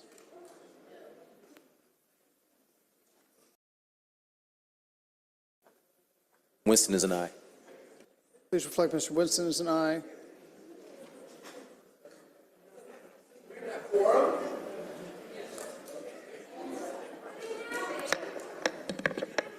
Councilmember Winston's an aye.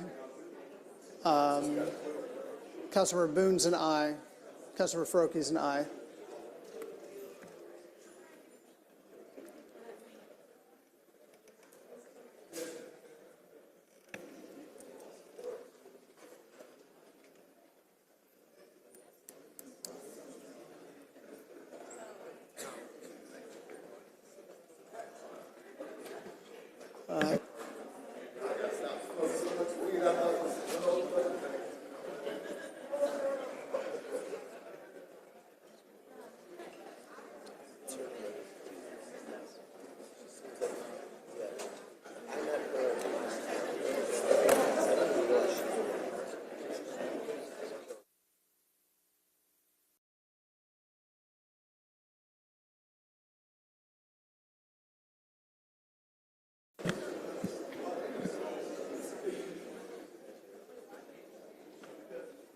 Madam Clerk.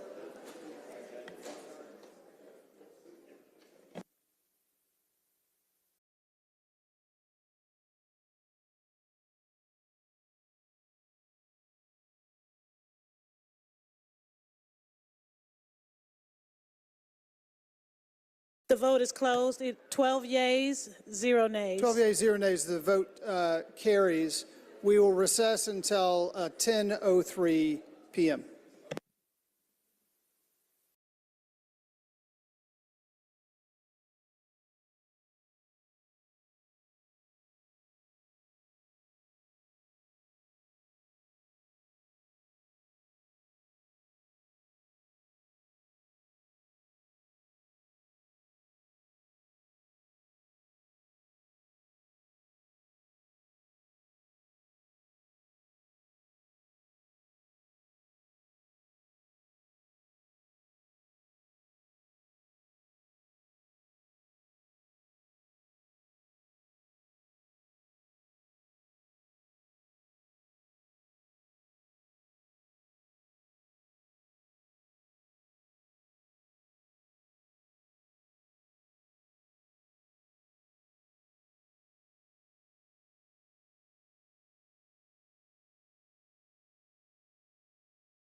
Obviously, I have no trouble speaking loudly. All right, okay, there we go. So, council members were asking our council president to move this to committee room 1. Understandably, you should know that some of the council members here have received death threats, so I understand that they are uncomfortable. To be very clear with you all, I understand why you're upset. I had to step out of this committee room multiple times to cry. I am a no vote on this. I talked to some of the leaders and asked for a recess when I found out that this was going to happen so that we could talk to y'all to come up with a game plan of how to move forward to keep that from happening. That is why I asked for recess, to have a conversation and to allow some of the movement leaders in this room to talk with you all. To make it very clear, I'm not asking you to behave. That is not my place. You have a right to your own emotions. I get that. But all I know to do is to name what is going on, to be honest with you, to figure out how we move forward. And no, they're not trying. No, the idea would be that they would move to committee room 1 and they would call everybody one at a time and you wouldn't be allowed to sit in the gallery. Well, hear all that. This is me stating the facts of what is happening so that we can figure out how to move forward together. Because I think that the communication is the best way to do that. So, you would hear the TVs. and you be called in individually. And so, Kat, I know completely how you feel. You've been with us since day one, so I get it. It's because of this. And also, please, y'all do me a favor, please stop calling council members by name. Stop calling council members by name. Stop calling council members by name, because they have a right to respond to you for as long as they want. So please stop doing that. Tim, I'm going to allow you to take this now. I mean, I'm not definitely going to police anybody's anger, man, because I'm angry too. I was angry when I got here and the door was locked, you know. But, and I was angry at some of the people on council for letting that happen. But I don't know about you, but my number one goal is what? And I have to sometimes, like, I got to conflate that with my own, my need to lean in on somebody I'm angry with. And today, these are the ones I'm angry with. These are the ones that can give us what we want, right? And I'm not saying we attract more with honey, vinegar type thing. But if we are yelling and heckling, then eventually, and I'm not going to make a judgment call on that, but eventually they are going to remove us. And we'll still be able to do public comment. And I just wonder if it's possible, and maybe it's not. I'll move too. I just wonder if it's possible for us to sit here and listen to each person speak and maybe just tone down, but maybe that's not possible, and I'll go next door too. Yes, well, so the way this is also going to play out for those who are waiting to speak is that after we get through this list, the idea is that we go into committee of a whole and reopen everything for, I think, an hour for people who have not spoken to be able to sign up. And it will happen then. Again, I get that I'm part of a system that you guys despise, and that is very valid. Even though I'm sitting here talking to you all, I get that I'm a part of that. Yeah, and so, fair enough, Kat. So I think that one of the main things here is for you to stop calling a council member by name so that we don't have the standoff that is occurring. Okay, so please stop doing that. Just like I'm begging you to stop. And so we can move forward, because I think the last thing anyone in this room wants is for everyone to have to be cleared, for anyone to be put in the position of clearing folks, and for us to have to move into a different room. All right, so like, I get that you're mad with us. That's totally valid. I just want us to find a way to move forward that doesn't force anyone out of the room. Sure.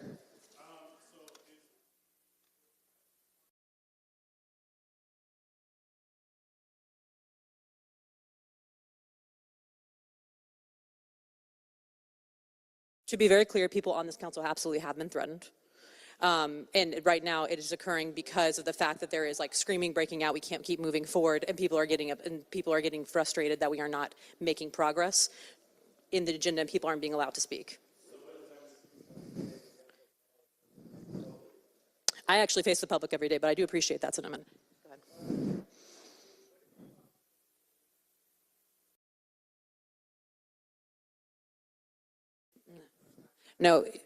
No, because you should just do not name that council member. That is my ask of you.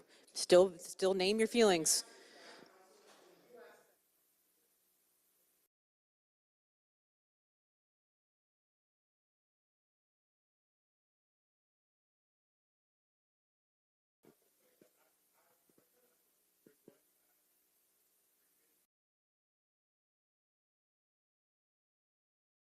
Heard?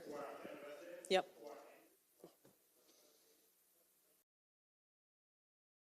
Yeah.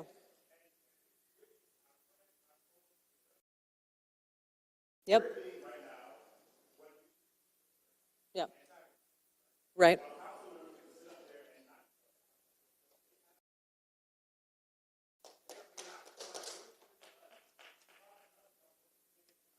That's very valid.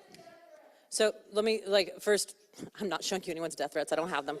Secondly, yes, and I hear, and like, that is super valid. I am telling you that this is what is about to happen. So rather than hide or anything like that, I decided this is very scary for me to come up here and be like, hey, I am now within throwing aim. Let me come over here and say these things. I have, Sarah, you know I have talked to them. Do you want me? Okay, fine. Then I'll go back.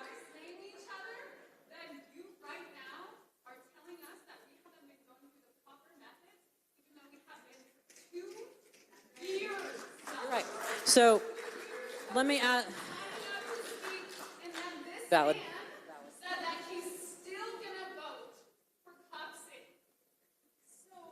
You know what?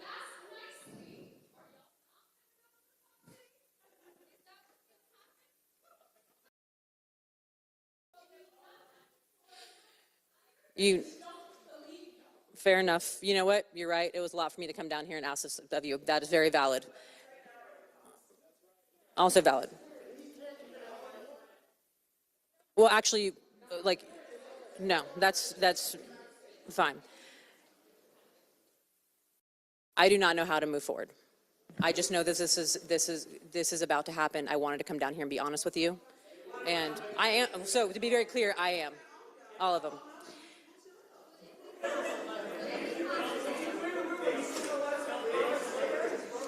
Yeah.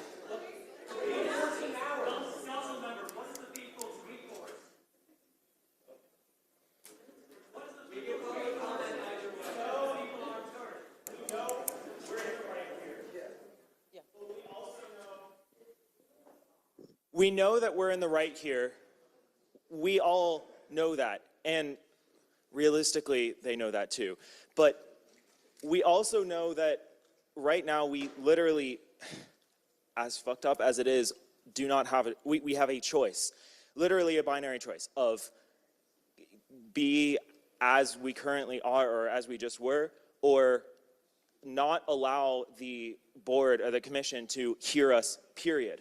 And we want the commission to hear us. And that doesn't mean that from now on, we go and we're just like silent the whole time and just like don't make a single noise or whatever. But it also means don't make death threats. Don't, just, people have. And that's, we have a lot of validity right here, but we have a binary choice and we want to be heard. And it sucks that we can't be fully, like we can't be heard to the fullest extent, but can we try to be heard for the fullest extent that we can? Ladies and gentlemen, ladies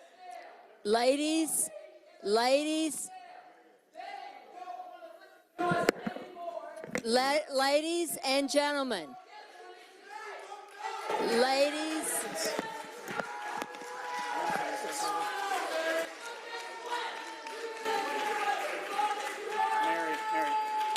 Council members, we've got 1 minute on the recess.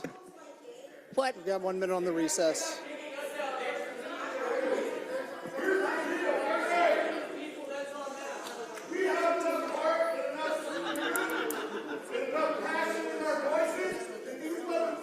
Okay. It's 10:03. It's time to call the session back to order. Yes. Recess is over. Next up is Sienna Eager. Recess is over. I would ask everybody to take their seats and we'll resume public comment. My last ask is that for my colleagues, if someone calls you by name, please stop responding so we can all move forward.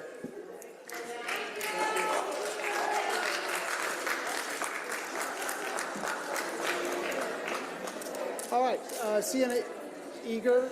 My name is Sienna Eager. Eager, thank you. Sienna, let me just call the next few so we can get back into public comment. Sienna Egger, Priscilla Smith, Temperance B., Rachel Smith, and Kaylin Pitt. Sienna, you'll have up to 2 minutes. Good evening. My name is Sienna Eager. I'm a Georgia native, a Georgia State University student, and a District 5 resident.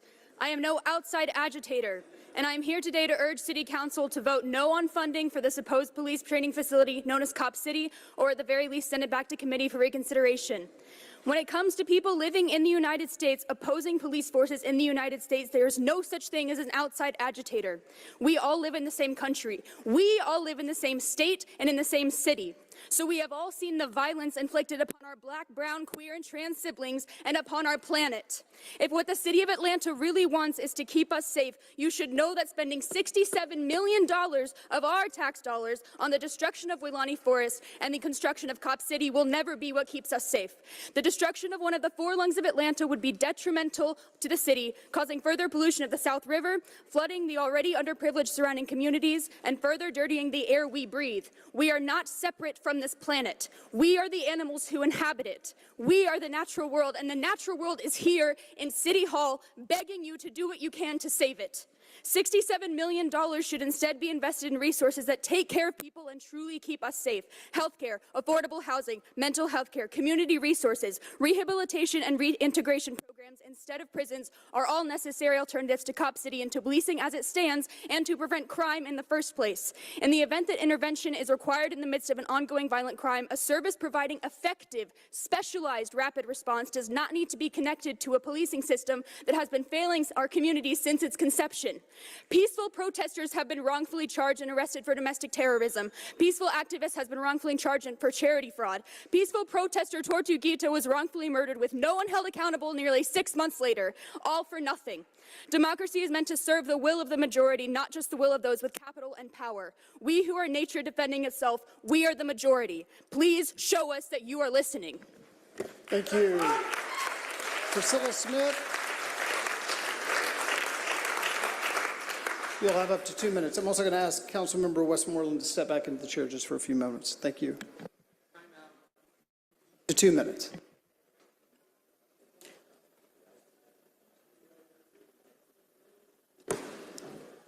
I don't have any substantive thing to add. Everybody's already said everything. But I'm sure shooting going to give you 2 minutes of my heart. I know many of you personally. I have spoken to you at great length, some of you. I find it difficult to believe that you are doing what you think is right when you vote yes on this. I ran for State House of Representatives, and I got up to speak before the Kennesaw Business Association, and the words that came out of my mouth surprised me. They were that I knew, and everybody in the room knew, that there was nothing wrong with the 2020 election, and I feel similarly right now. I don't quite know what happened to the things that I was going to say. But here we are. On March 7th of this year, I went over to Weelaunee, and there I was, a couple of decades older than everybody else, but there was a dance party. There was a music festival. Came back the next day, threw away what I was going to do to be in support of the effort, and time to go to rehearsal at 6:45, and there were suddenly police coming in, wrapping people's wrists with zip ties and whatnot. The 2 young women that I was responsible for freaked out, ran back up the hill, were trying to get down the hill. There are a few policemen looking at us. We don't know what's going on. I have the nerve to ask the police what to do. They say, if you leave, nothing bad will happen. They said to me, yeah, we're scared. There are 600 of you and 44 of us. We can't be protected by people who are afraid of us. And building the Cop City will do nothing but inculcate that deeper into our culture. Thank you, Ms. Thank you. Thank you. Next speaker is Temperance B.L. Blake. Is Temperance here? Okay. And then followed by Rachel Smith and Kaylin Pitt. What's the number? Yeah, 178, 179, and 180. You're welcome. Okay. 2 minutes, right? Yes. Word. Okay, so I was gonna talk about the trees. I found out y'all already tore down a shit ton of trees, or a lot of trees. Hold on. That's y'all know that's a problem, right? There's the carbon crisis or whatever. They say the sky is turning red, metaphorically. It's an emergency is what I'm saying. So that's a problem. Y'all shouldn't have done that. Don't tear down anymore, please. Whatever. But anyway, okay, so on the cop thing, I had a quote, I don't know exactly, but I had a quote from it was from the Offender Solutions, which is what they give you if you have to do community service and then you have to take a class on a thing. It's called Offender Solutions, and there was a quote that says it's been proven or research has shown that punishment is not a deterrent for a crime. And I think that's true.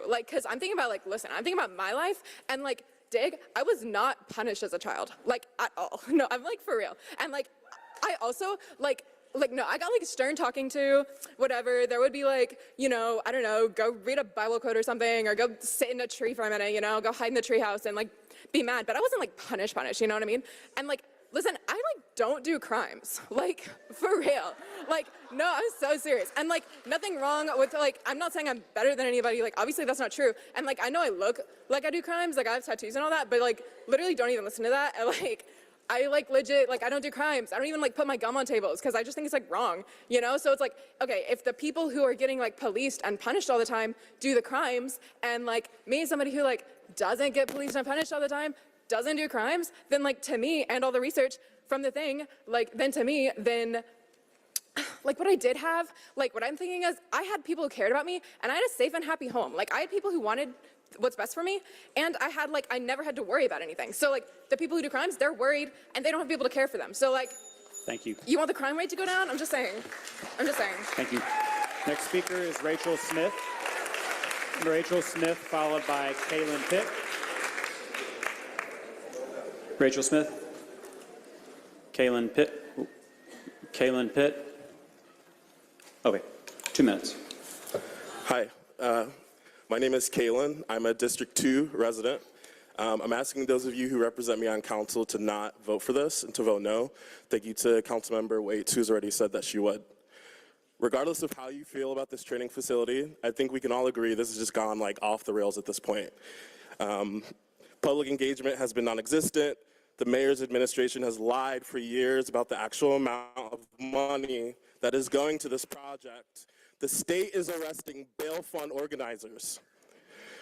Protesters are being labeled as domestic terrorists. I feel insane watching the same people who constantly lauded Atlanta for being the birthplace of MLK Jr. using the same tactics deployed to fight the civil rights movement decades ago. I feel disgusted. This is the first city council meeting I've been to. I wish I could curse right now. I'm so angry I had to be here. I had to take off work to be here. I don't want to be here. I have other things to do. And I'm here because it really seems like several of you are willing to even ignore your residents and vote for this thing when hundreds of people, thousands at this point, have said no, don't do this. You are not God. You are not God. Do not do this. Listen to your constituents, or you will be replaced with people who do. This money should be used to address the countless other issues Atlanta is facing. Vote no or send this back to committee. And also, once again, please stop addressing you-know-who. We don't need to listen to him talk anymore. All right. Thank you. Next up, our speaker is 181. All right, so now we're on 181 through 189. Emily Backus, Samantha Severin, Paige, Odenzia, Akri McCam, Vassiter McCam, Kelsey Leahy, Avery Arden, and Kamau Franklin. So first up is Emily. 2 minutes. Good evening. My name is Emily Backus. I'm an elementary school music teacher in the Atlanta Public Schools, and I'm proud to be one. As a music teacher, I wanted to do a little music history lesson with you tonight about a song written in 1931 by a woman named Florence Reese. Florence wrote this song on the back of her kitchen calendar after armed men acting in the interests of the coal company came to her home to intimidate her husband and her family away from organizing miners in Harlan County, Kentucky. I'm sure you can see why this scenario feels pretty familiar to us in Atlanta after the egregious use of a SWAT team to arrest peaceful activists on bogus charges last week. Reese's song explains that if you do not stand with the oppressed, you stand with the oppressor. She asks a simple question. Which side are you on? Which side are you on? The hundreds of people gathered here today who have been here for over 12 hours, who are hungry, who kind of have to pee, who are pretty tired, are asking you, are you on the side of a governor who wants to strip away abortion rights, queer and trans rights, and immigrant rights? Are you on the side of an attorney general who considers me, once again an elementary school music teacher, a domestic terrorist because I donated to a community bail fund? Are you on the side of an unchecked police force who murdered someone sitting cross-legged with their hands in the air? Or are you on the side of the constituents who elected you, who can think of a hell of a lot better ways to spend $60 million of our public money than destroying a forest in the middle of global climate change? Atlanta is watching you. The world is watching you. Which side are you on? Which side are you on? Thank you. Thank you. Next speaker is Samantha Severin. Is 182, Samantha?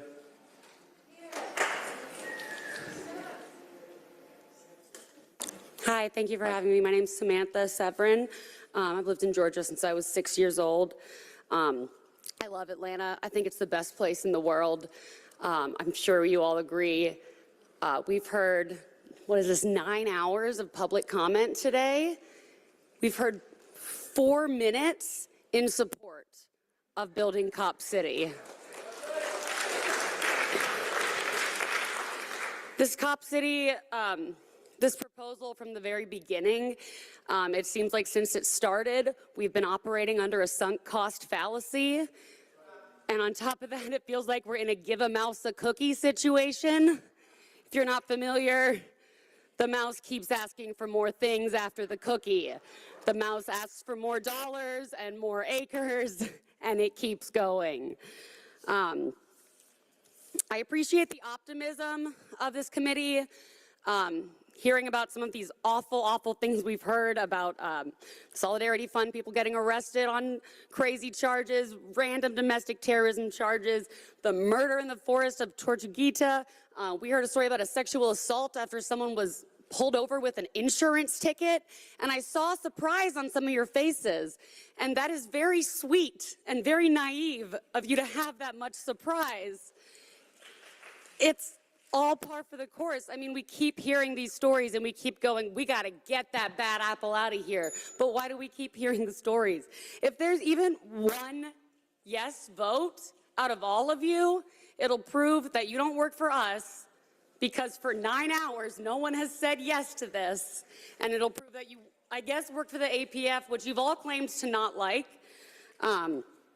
I know you feel like your hands are tied on several issues. They're not tied on this one. You can vote no. It's that simple. Thank you so much. Vote no, and you'll protect our city. 183, Paige Idenzia. Okay. 2 minutes. How we doing? Doing all right. Long-time listener, first-time caller. What's going on? Welcome. My name is Paige Audenzia. I'm a resident of District 1. Anyone who spent the summer of 2021 canvassing in advance of the City Council vote on Cop City the first time could tell you that most of the city had never heard of it. And it seemed that that was by design. There has been a concerted effort on the part of the mayor's office to paint the entire opposition to the training center as a fringe concern, or in his words, an internet bandwagon. You could be forgiven for looking at the way that the APF has brazenly targeted activists for harassment and thinking that at this point, most of the momentum behind building the training facility seems to be animated by pure spite, by a barely concealed resentment of a certain culture of activism and accountability. 2 years into this conflict, it doesn't seem like it's an accident that building the facility is anti-democratic, or that the APF, also known as functionally our new government, is inflicting fear on our city. It seems to be the point. The APF has a vested interest in demonstrating that anti-democratic projects like this can work, that activist movements can be taught to submit, or that protesting can be made too expensive, too physically violent, too intimidating to do. It is a demonstration that we are ready for the state's most violent arm to do whatever it wants to us, but let me be clear, we are not. I beg of you, with every ounce of my heart, with every ounce of this thing, I'm begging you, please do not commit tens of millions of dollars to this militarized cop playground. Stop inflicting fear on my friends, my neighbors, my home. Vote no, serve the people. Good day. I love you all. Next up is Speaker 184, it's McCree, apologies, McCree McCam. And then 185 is Sitter McCam. All right, 187, Kelsey Leahy, followed by 188, Avery Arden. My name is Kelsey Leahy. I am houseless, yet not homeless. I am from the universe herself. I live in the here and now. You can find out more context about me at oborockstar.com. More importantly, I wrote this song for Tortuguita, who gave their life to stop Cop City. Please listen to us. I've been living in the woods, I've been living in the woods, all these days and all these weeks, so many months throughout the year. I've been living, I've been loving, I've been living in the woods, with myself, for myself. I'll keep living in the woods, all these days and all these nights, so many moons throughout the year. I've been sleeping, I've been dreaming, I've been flying through the trees. I've been resting in the woods, I've been healing in the woods, with my friends, with my family, with the birds and bumblebees. I've been crying, I've been howling, I've been praying on my knees, 'cause we've been living in the woods for all the creatures great and small, for the ones that came before us and the others forevermore, for our mothers, sisters and daughters, for our fathers, sons and brothers. We'll keep living in the woods, we'll keep loving in the woods. We've been fighting, we've been dying for the waters and the trees. We'll keep sitting, we'll keep singing, we'll keep protecting these trees, for you and me, for all of us who'll ever be. We'll keep sitting, we'll keep singing, we'll keep protecting these trees. Just vote no. Thank you. It's that easy.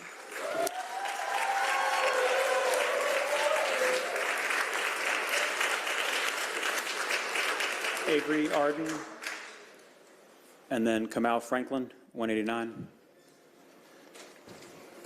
Okay. Next sheet, starting with 193, is Gerard Green, followed by Sarah Giordano, Sasha Friedman, Nadia Behizadeh, I apologize. Thank you. Barbara Boyce, Elizabeth Saunders, Kim Scott, and Alexis Greenbolt, or Greenblatt. Is 193, I believe it's Jared Green. Sarah Giordano. Thank you. 2 minutes. Thank you. My name is Sarah Giordano. I'm an Atlanta resident.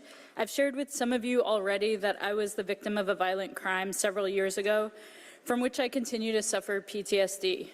The incident, a home invasion, left me and my partner traumatized, but not only by the incident itself, but by the police reaction. As my partner lay with what I found out later was luckily only a concussion, I called 911 to seek help. I was in shock and trying to find safety. Eventually, police and GBI showed up, taking over our house and what felt like being held hostage for a second time that night, but this time for much longer, and many more men with many more guns. In the weeks following, police continued to show up at our house uninvited to try and convince us to go to a lineup. We knew that eyewitness accounts, especially cross-racially, are notoriously wrong, sending innocent people into a system that we also knew held no hope for justice for us nor the perpetrators. The police told us about the increased racial profiling tactics they were using, thinking we would be happy to hear that they were now pulling over cars of people, young black-looking people, if they were driving through our neighborhood. These police did not and do not need more training. This is a systemic problem. Do any of you wonder why police exist? If you haven't studied the history of policing, do so. Policing is only necessary for maintaining social control in a deeply unequal world.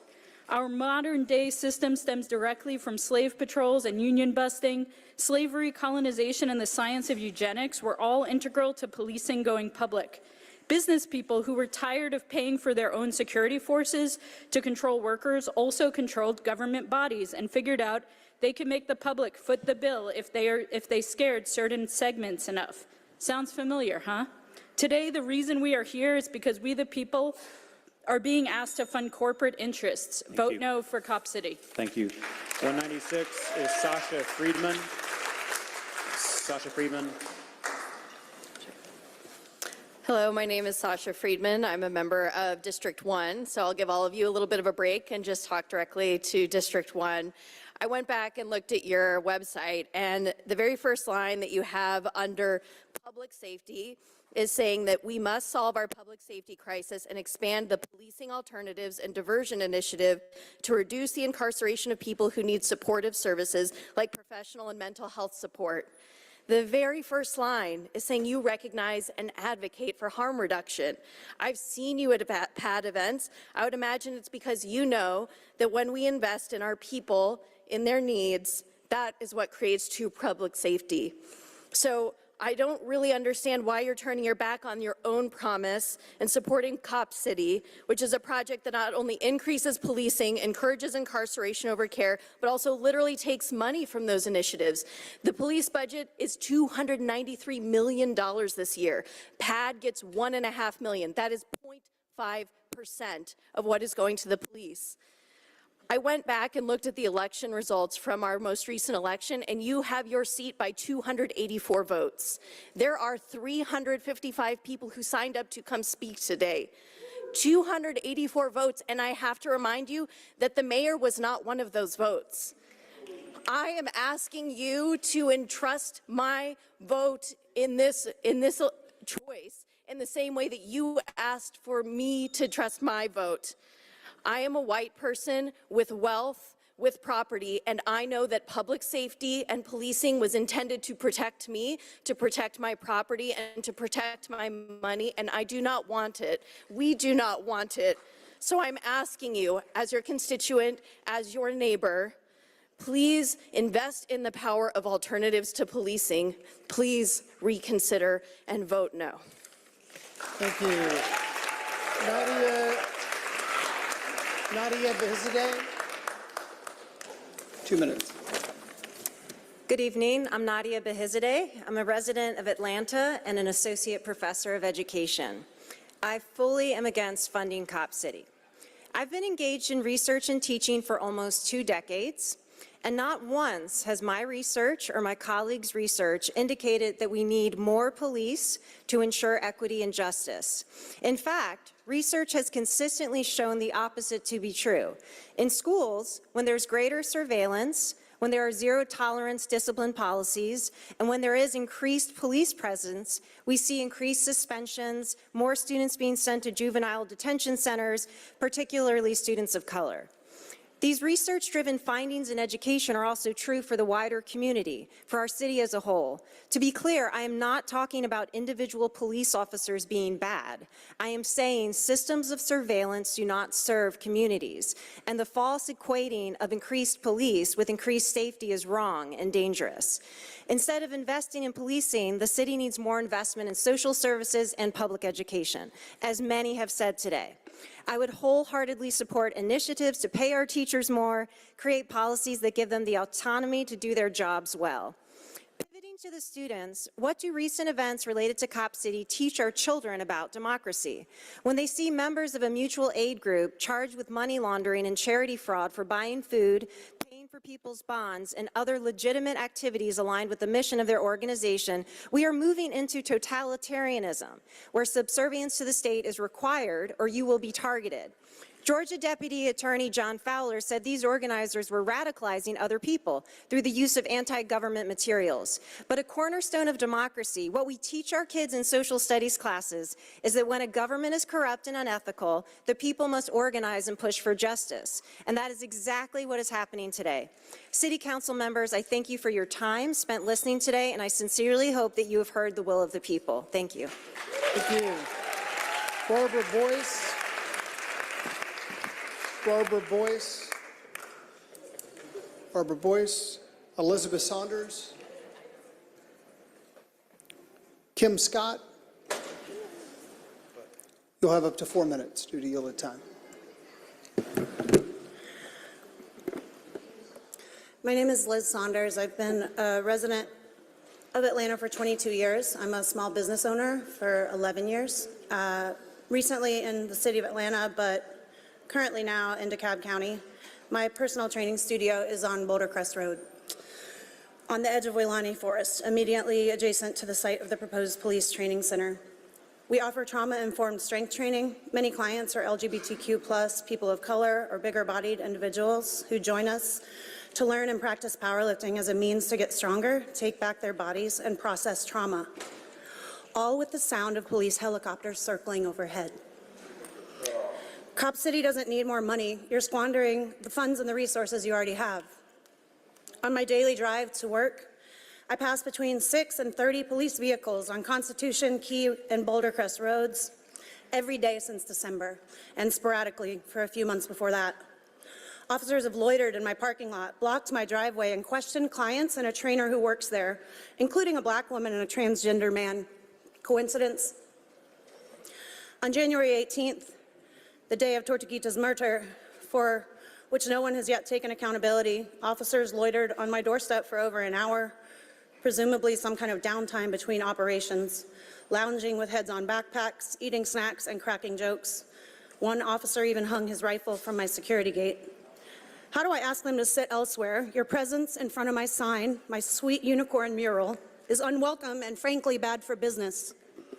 You're negatively affecting your neighbors already, and it's not even been built. Please send this back to committee. Fund the people's needs, not the police.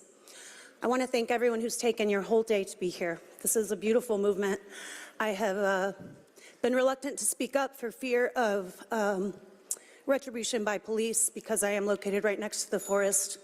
And I just want to say thank you. I'm happy to have been here today, and I appreciate all of you who've been a big part of this movement. Thank you. Thank you. Now, Kim Scott. Kim Scott. You'll have up to 4 minutes due to yielded time. Thank you. Good evening to Atlanta City Council. My name is Kim Scott, City of Atlanta native resident, the Executive Director of Georgia 1 in Atlanta's Summer Hill neighborhood, and the new chair of the Entrenchment Creek Community Stewardship Council. I have two asks. We understand that the City Council will need to put a vote on the floor giving yourselves the authority to vote on renouncing the lease. We ask that you please vote to renounce the lease or vote no on funding Cop City and send it back to committee. Second ask, regarding the watershed budget, provide a prioritization of Entrenchment Creek and South River projects along with allocated budget and strategy with the completion of budget ask. Here are the reasons for the above ask. Atlanta has a long history of issues with water and sewer. This site is located in Entrenchment Creek and South River basins. These sites have work yet to be completed as part of the City of Atlanta and DeKalb County watershed federal consent decrees. With less than 10 years left on Atlanta's federal consent decree, has Mayor Dickens' $780 million budget dedicated the funds needed to fix the water and sewer systems in our communities? The water and sewer question should be addressed before allocating funding for this project. It's also a matter of equity. For decades, this community has put up with landfills, truck yards, and other industrial hazards that degrade environmental quality. This area is described as one of the 4 lungs of Atlanta, over 300 acres of existing forest lands. The 85-acre training facility abuts Entrenchment Creek Park, which is a public park, and therefore will have negative impacts to the quality of that space. The construction and operation of the training center will continue the cycle of negative environmental consequences, such as increased pollution, health hazards for nearby communities, and lead to higher volumes of stormwater runoff, continuing the cycle of flooding in communities of color. Lastly, it's a matter of equality and quality. Does the proposed site meet the standards? There have been reports, that the Phase 2 environmental study assessment titled this site a limited site investigation and does not meet the American Society for Testing and Materials standards. The non-attainment consent decree based on EPA standards are not being addressed in the area. Promoters of the project are not fully sharing the historical and current environmental challenges of construction. Environmental justice is just a way of looking at environmental issues through the lens of social inequality, and it seeks to ensure that everyone has access to clean air, water, and land. In this country, in this city, we have an issue of locating industrial facilities and other sources of pollution near communities of color. If this facility is so great, ask another community to have it seated in their community. Typically, environmental injustices happens and hurts the Black and brown communities. We bear the brunt of this, and we wear it in our bodies and our health conditions. Consider our public health. Consider our economic in development that you have not done in this area. Consider, renounce this lease, send it back to committee, don't fund it, and look at the budget for Entrenchment Creek and South River. You still have work to do, and we need that work to be done now. Thank you. Thank you. Alexis Greenblatt. You have up to 2 minutes. Hi, my name is Alexis Greenblatt. I'm a resident of District 5, but I'm here today to represent more than just myself. I'm an employee of an organization called Georgia Conservation Voters. We're an entirely women-led and majority Black-led organization based in Atlanta fighting for environmental justice across the entire state of Georgia. So first, we want to acknowledge the movement to defend the forest. Folks who have been doing this work over the last 2 years, organizing in their communities, knocking on doors, hosting teach-ins, sitting in the forest, sitting here in City Hall, contacting elected officials, and pushing back on false narratives by the media. All of this culminating to build a movement to protect the Weelaunee Forest and the communities surrounding it. Georgia Conservation Voters is honored to be here in solidarity with all of you. On behalf of GCV, I am pleading with the City Council to please send this back to committee. In 2017, the City of Atlanta promised public green space and dubbed the Weelaunee Forest one of the lungs of Atlanta, along with protected green spaces in Buckhead, Druid Hills, and Cascade. The development of Cop City is a deliberate act of environmental racism, targeting majority Black, low-income neighborhoods in unincorporated DeKalb, where residents have no political representation here at City Hall. The South River, which flows through the Weelaunee Forest and surrounding community, is one of the most endangered rivers in the country, due in large part to pollution from the City of Atlanta. Forests like the Weelaunee help mitigate flooding, captures carbon from the air, provides a natural filter for air pollution, helps keep our city cool, and will aid our efforts to fight the worst impacts of the climate crisis that we are experiencing right now. Cop City is not an investment in community or green space, as the folks here at City Hall want you to believe. It is an act of environmental degradation, destruction, and displacement. There are better uses for the $60 million that the Atlanta Police Foundation is demanding from the City of Atlanta taxpayers. With so much still unknown about this project, we will likely be seeing more money asked for in the future. We believe all people have the right to a safe and healthy environment and a deep connection to nature. We reject the militarization of our police. We call on the Atlanta City Council to reject this proposal, send it back to the Finance and Human Services Committees. Please do the right thing and listen to your constituents. Send it back. Viva Tortuguesa. Thank you. Thank you.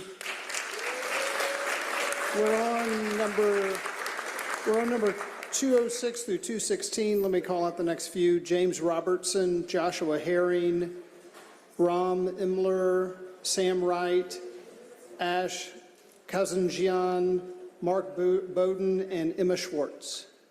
James Robertson. You'll have up to 2 minutes. James Robertson is not here. I'm Josh Herring. Oh, Josh Herring, go ahead. I would like to look at the simple logistics of this issue. Over the last 30 years, violent crime has steadily declined by 48%. Over the same period, police killings have risen by 38%. 1 in 20 murders today is committed by police. And this violence by police does nothing to reduce violent crime. Multiple studies in the past few years have demonstrated that police violence and militarization have no proven effect on violent crime rates. So we have a problem. We must find a way to reduce police violence while still continuing to reduce violent crime. I pray you share this goal, and indeed, I believe you do. Proponents of the proposed training facility claim that it will be a solution to this problem. The website for the facility states that the complex will, quote, provide more socially just models of policing and crisis intervention, end quote. However, this is a broad statement and no specific methods or plans to fulfill it have been presented. There are ways to train police officers that result in both lower violent crime and police violence. Multiple recent studies have cited the use of what is called procedural justice training to do so. This training consists of PowerPoint slides, informational videos, and intentional discussions about such content between the officers and the facilitators. This training has been shown by multiple recent studies to be effective at reducing police violence, improving public perception of police, and reducing violent crime. The conclusion is clear. The proposal in question is to spend $67 million on a facility with questionable motives and questionable effectiveness. There exist far cheaper and far more effective ways to train our police to protect citizens, not kill them. I implore you to explore these alternatives and to vote no to the proposed training facility, or at least send it back to committee. Thank you. Thank you. Ram Imler. Ram Imler. Sam Wright. Ash Kazanjian. Up to 2 minutes. Hello, I've lived in the state of Georgia my entire life. I moved to Atlanta at the age of 18. I have yet to leave. And when it comes to building Cop City, it really says a lot about the direction that this city is going in. In October of 2022, the Atlanta Medical Center was closed. It was one of 2 level 1 trauma centers in the city of Atlanta, and now it is gone. Grady, which, if you have ever had an experience with Grady, you know how overcrowded and underfunded that hospital is. And they're closing hospitals due to lack of profits while funding police training facilities, millions and millions of dollars for institutions that would rather shoot its constituents than give them access to medical care. The name Public Safety Center, Training Center is a joke. Citizens who have access to medical care are citizens that are safe. Citizens who are at the mercy of a militarized police force are not safe. We are clearly operating off different definitions of safety. And let's talk about what they mean by safety for a second. This illusion that the police are here to protect us. If the police are here to protect us, I would have, had multiple break-ins of my car being solved instead of, seeing a homeless person getting kicked off of a bench every day. The cops are not here to protect our citizens. They are here to protect Wells Fargo, JP Morgan, Georgia State University, and UPS, who are massive landholders in the city of Atlanta, as well as the backers of Cop City. And if you'll notice, they are not here because they are not members of our community. They are simply the moneyed interests who are pouring millions and millions of dollars into an institution that they know will increase violence in this city, that they know is not doing anything to protect its cities, it's doing it to protect their profits and their land. Thank you. Next is Mark Bowden, or Mark Bowden or Mark Bowden. Emma Schwartz. We'll have up to 2 minutes.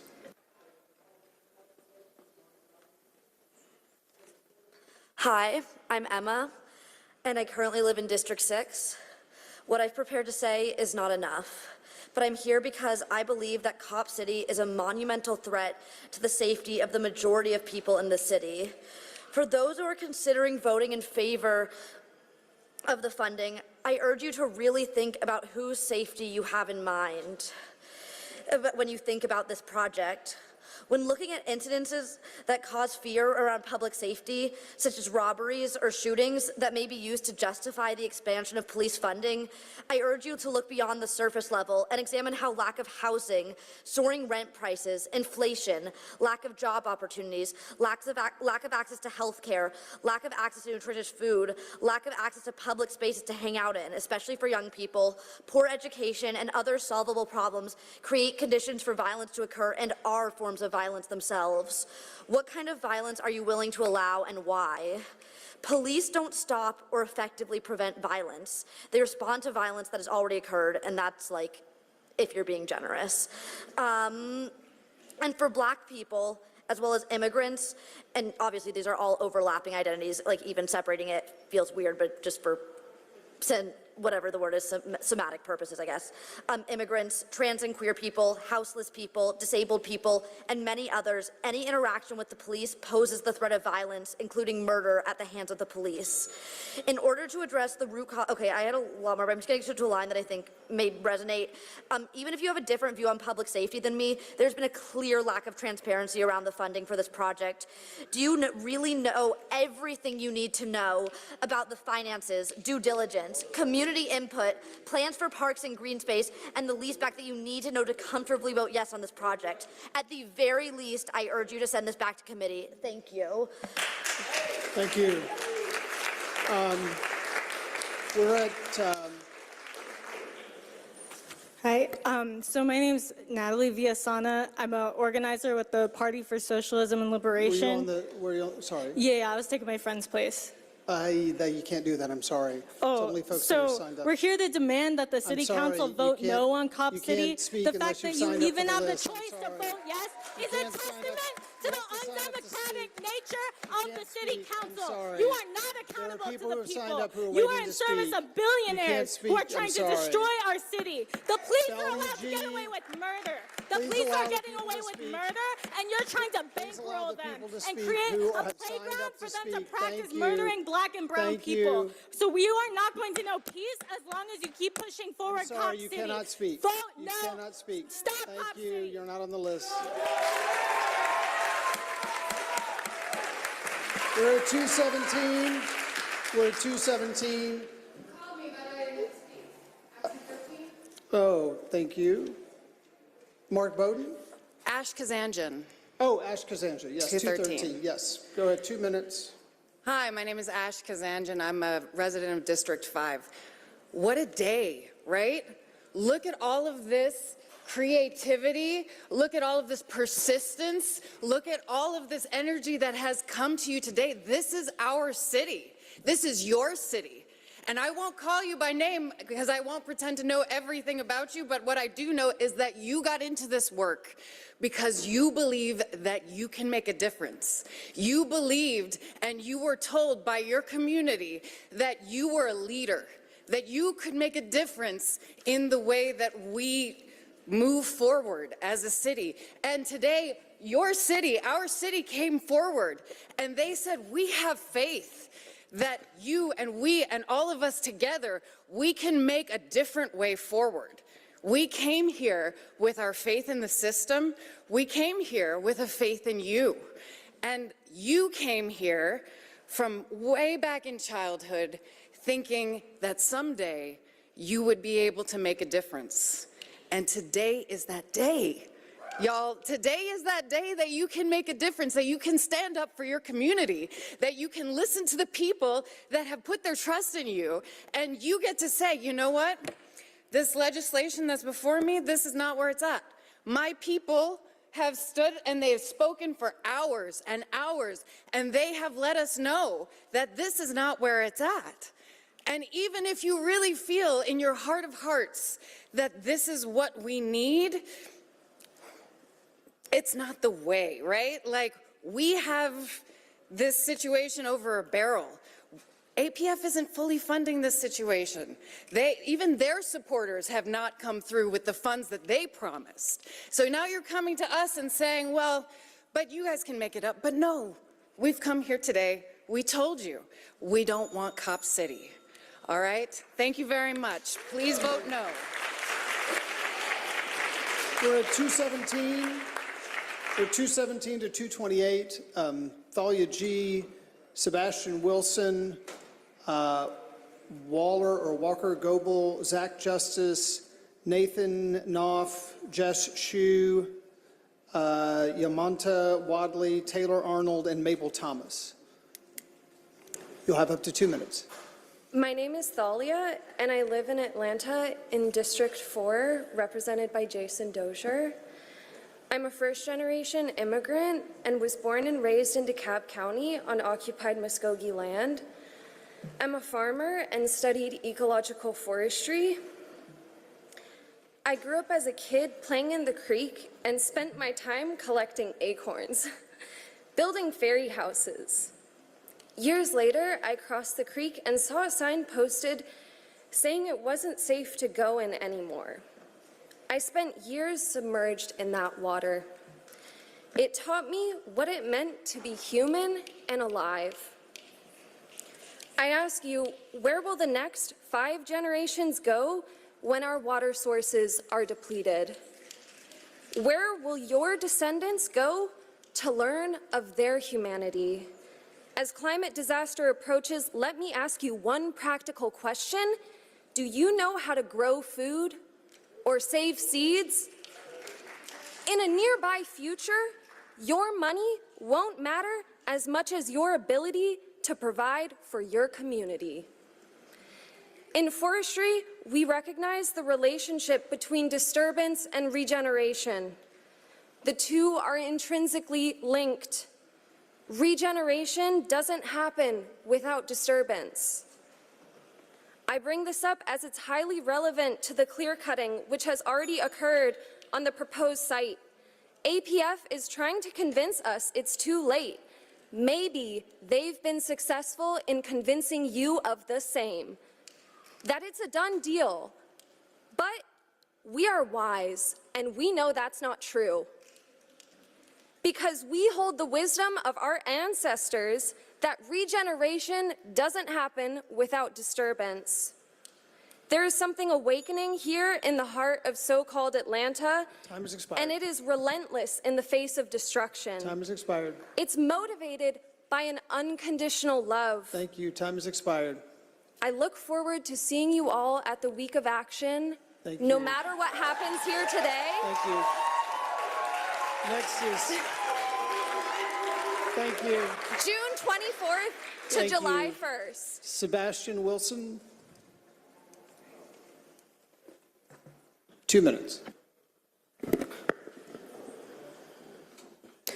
Hello, my sweet lights, and that includes everyone in the room, and that includes everyone on City Council. My name is Sebastian Wilson. It is a shameful, repugnant fact that the state of our union was ever considered normal. Normal implies a state of accepted regularity. Accepted regularity, not regularity, accepted regularity. Just because something is perceived as normal does not change the truth of its disdainful validation.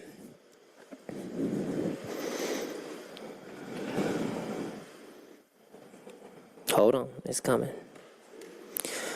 Quoting James Baldwin at UC Berkeley, May 1963, because you are the generation that may be able to achieve the American Revolution.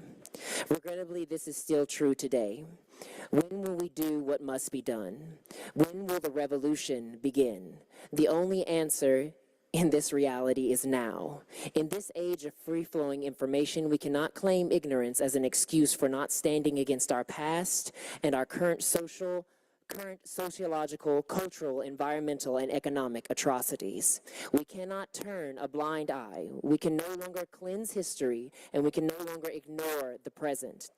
This is the time to correct history, and this is the time to act in the present to create a luminous, thriving future for all.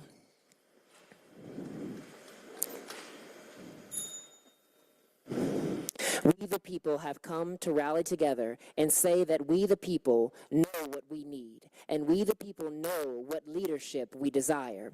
We the people are not ignorant to the laws and systems that govern us. Therefore, we the people have come to put forth our voice as the charter of our governance, in which it is to be enacted justly.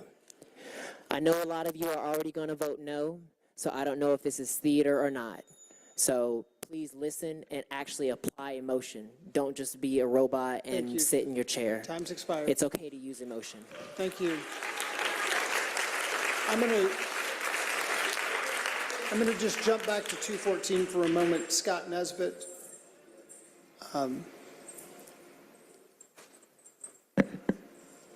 You have 2 minutes.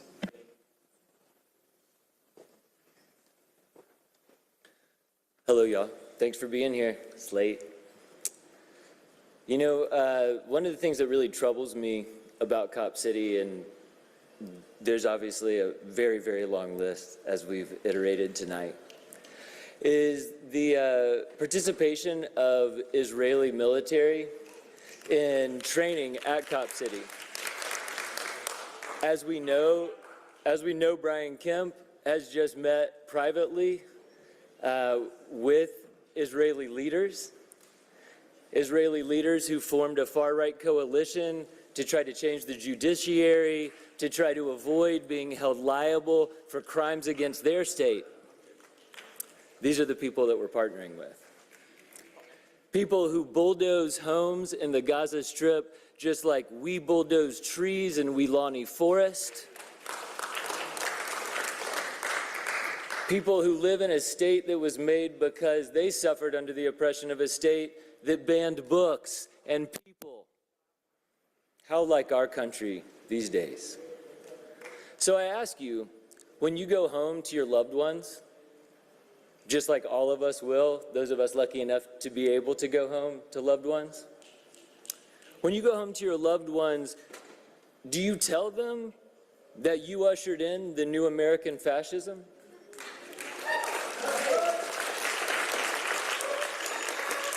Because the people are here, the people are speaking.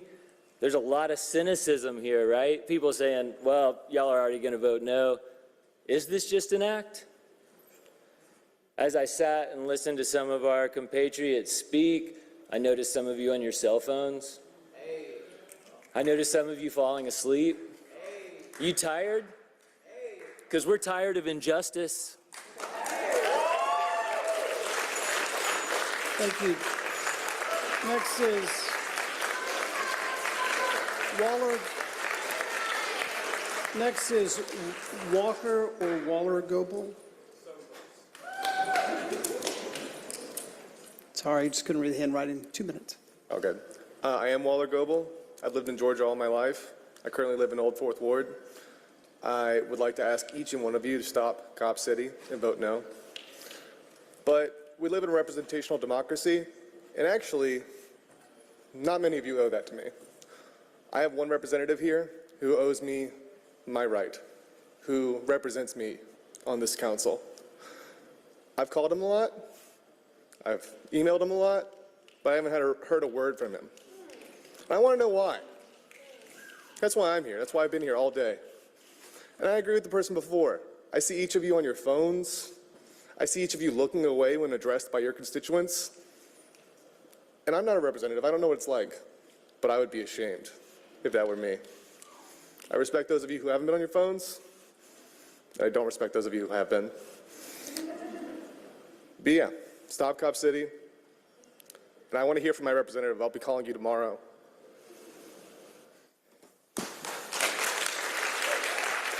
Thank you. Next is Zach Justice.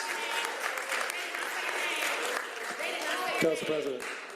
This is Zach Justice. Council President, can I respond quickly? I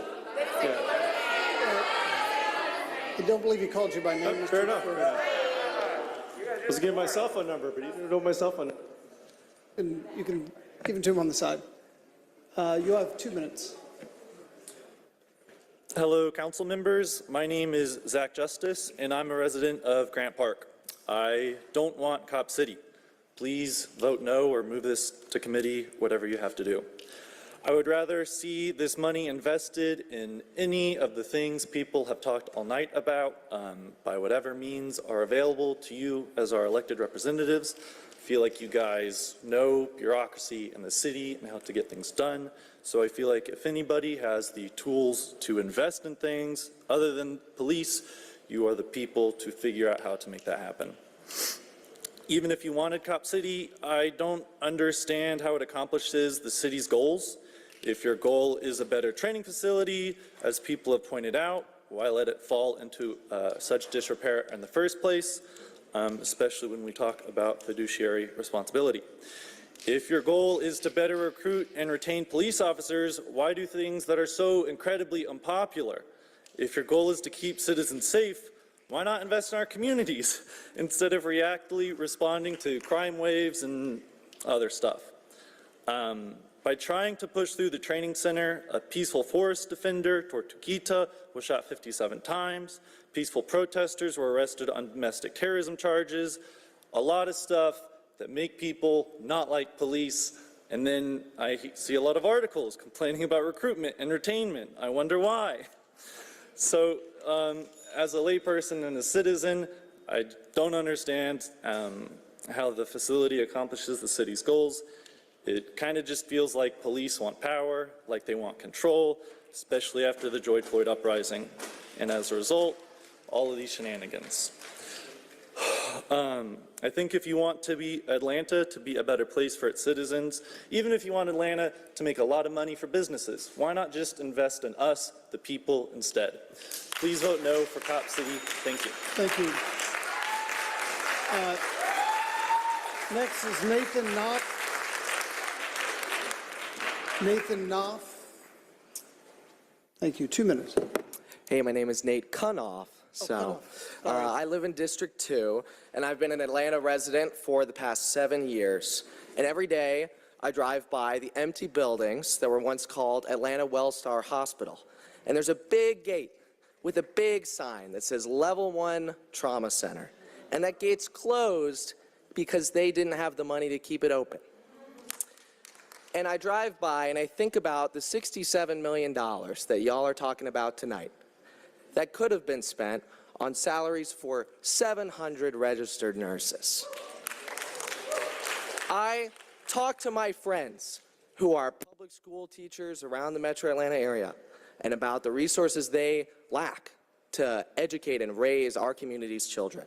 And I think about how each and every public school in Atlanta could get a nearly $1 million investment instead of Cop City. I think about how that money could be spent on providing each and every homeless person, 4,000 people in Atlanta, with years of free housing. I think about using that money to support all the people who are running up against Brian Kemp's abortion ban, who need to go to these costly out-of-state doctor visits. Think about the immense good that $67 million could do if it was spent on literally anything else. So when everything else is so underfunded, why would anyone in their right mind want to build this thing?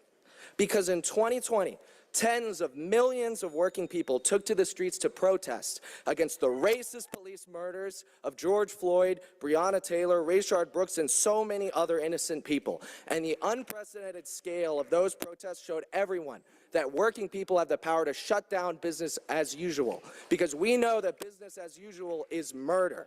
But that disruptive power is a threat to the political establishment and the billionaire elite and the corporations that run this city. That's why they want to build this militarized police center, to be able to control the people, to be able to militarize the police against the residents of Atlanta. Stand with the people of Atlanta and vote no on Cop City.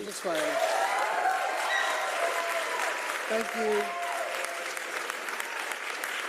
Next is Jess Shue. You have 2 minutes. Good evening. First, I want to acknowledge that Breonna Taylor's birthday is today, before it turns midnight. She would have been 30 today. My name is Jess Shue, and I'm a resident and voter in District 2. As a registered nurse, I am dedicated to caregiving and public health and safety, and I am deeply concerned about the use of public land and funds to build Cop City on precious historic forest land. And then I had like a whole bunch of other arguments planned about how the funds could better be used, but A, you've heard them all already, and B, according to a certain council member, he who must not be named, y'all are completely incapable of doing anything valuable for the city in terms of like healthcare, infrastructure, you know, affordable housing, so whatever. But isn't this day so impressive? Like, yeah. But also really depressing, right? Because the fact that we have to take off work and arrange childcare and take the unreliable MARTA system to get here and sit for hours in this chamber starving for democracy and for pizza, and then you're still gonna vote yes. I'm in awe of the beauty of my city, my community, but I'm so disheartened and frankly disgusted by our elected officials continuing to ignore our cries for justice, continuing to not honor your promises to represent the constituents who put you in those seats. Council member representing District 2, who will go unnamed at this time, I understand that you had a binding family obligation the last time the council voted on this. I 100% completely respect that. But you have the chance and responsibility to do right by us today. You can respond to me privately if you like. I'll send your office my contact info, okay? And I urge each and every one of you to vote no on any public funds for Cop City and any increase in police funding in Atlanta's budget now or ever. And I was going to ask you how y'all sleep at night, but there's over 100 people still to go behind me, so obviously none of us are getting any sleep tonight. Thank you.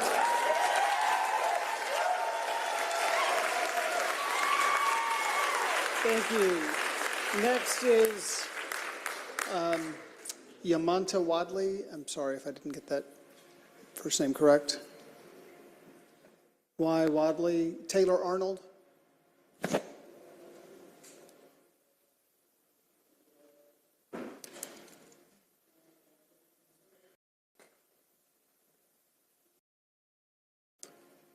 You have 2 minutes. Okay. Hello, my name is Taylor, and I live in District 5 with Liliana, who I think many of you could learn a thing or two about listening to your constituents. I come here today as a retired Twitter activist due to the mayhem I saw on May 15th and May 31st. To recap, because I believe so many of you are not listening, on May 15th, over 200 unpaid people came here to oppose Cop City and 0 in favor. On May 31st, a SWAT team arrested 3 organizers for charity fraud. What the hell is going on? We have called this process from the beginning undemocratic, and after these events, it paints a clearer picture. This is fascism. I have never felt comfortable speaking directly here today because I know there are better speakers who can eloquently and directly say how I feel. But due to these events, I realize this movement needs more people, and maybe I can say to you to stop Cop City in a different way. So I'm retiring my Twitter activism and days of staying at home watching trash TV because this is my new trash TV. You are absolutely worse than Tom Sandoval if you move forward with Cop City. I stand here today to remind you who you work for, because it sounds like the majority in your districts oppose it. The ones most affected by it really oppose it. This is a reminder if Cop City passes, I and my new friends here will remember. We will remember taking time off of work to tell you better ways to prevent crime than react to crime. We'll remember telling you building Cop City will further militarize our police and break community trust. We'll remember telling you the APF is a corrupt organization who can't even take care of the facilities that they have now. And we'll remember how you supported the people who called us outsiders and domestic terrorists when the only supporters of Cop City are corporations and rich idiots who don't even live here. So how do I plan to spend my retirement? My Twitter rants will be invested into phone banking. My clapping at the TV will be knocking on doors to ensure every person that votes to pass Cop City knows who you are, knows what you value, and you never hold another office seat in this city or state ever again. Thank you. Mabel Thomas.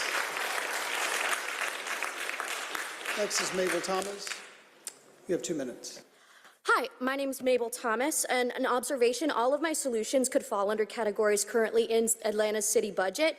I live in Edgewood, and here are all of my sources there cited. Let's analyze the facts critically and without emotion of how we can protect people. Cops deter crime, right? Wrong. A 2014 study found no relation between the number of police officers per capita and perceived arrest risk. Conversely, trial of street lighting in New York reduced outdoor nighttime crimes by 36%. If you want to protect the people of Atlanta, invest in lighting our streets, not in Cop City.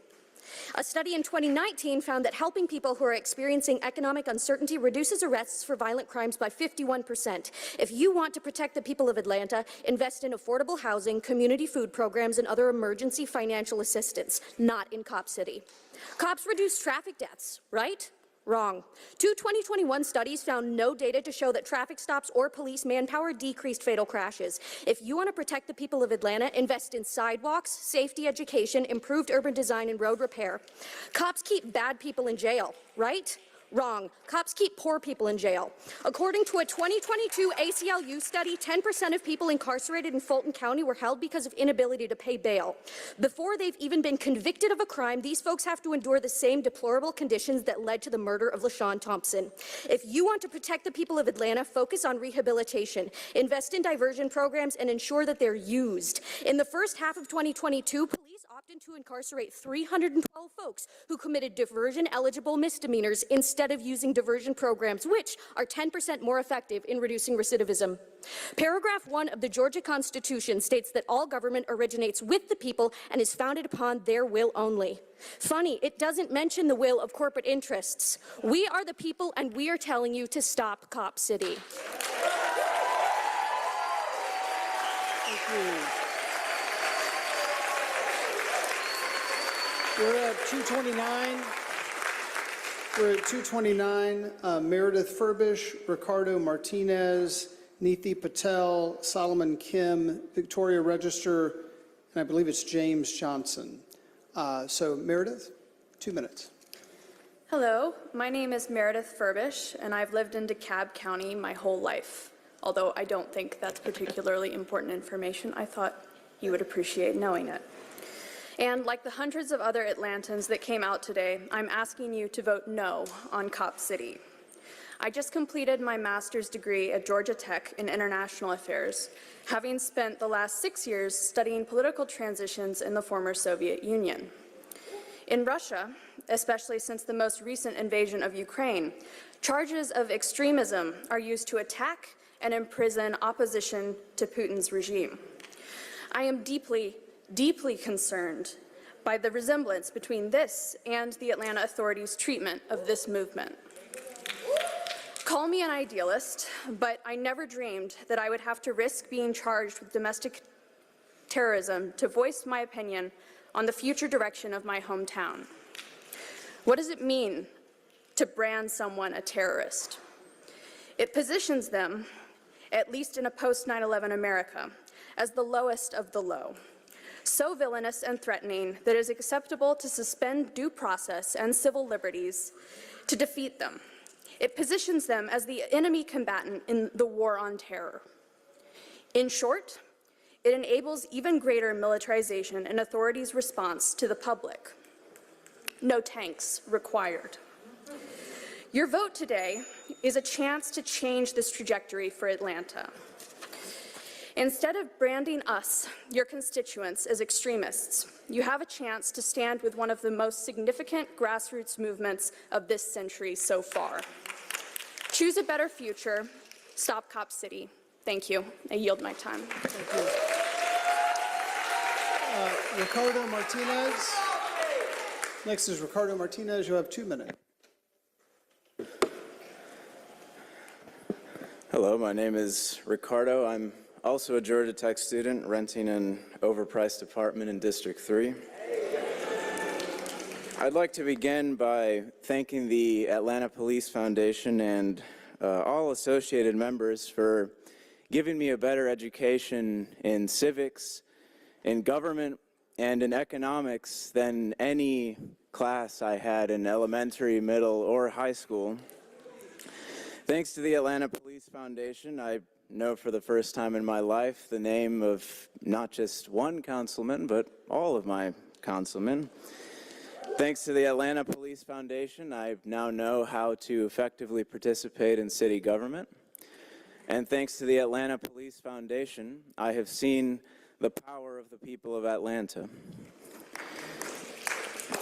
And I understand that a lot of y'all are just trying to keep your careers. I understand that this is a difficult individual situation. I know that a lot of you personally would like to vote no, but are afraid to do so because of potential repercussions. And I get that. I know there's a lot of corporate money behind this. But while a lot of y'all might be afraid of losing your jobs, a lot of us are afraid of losing our lives.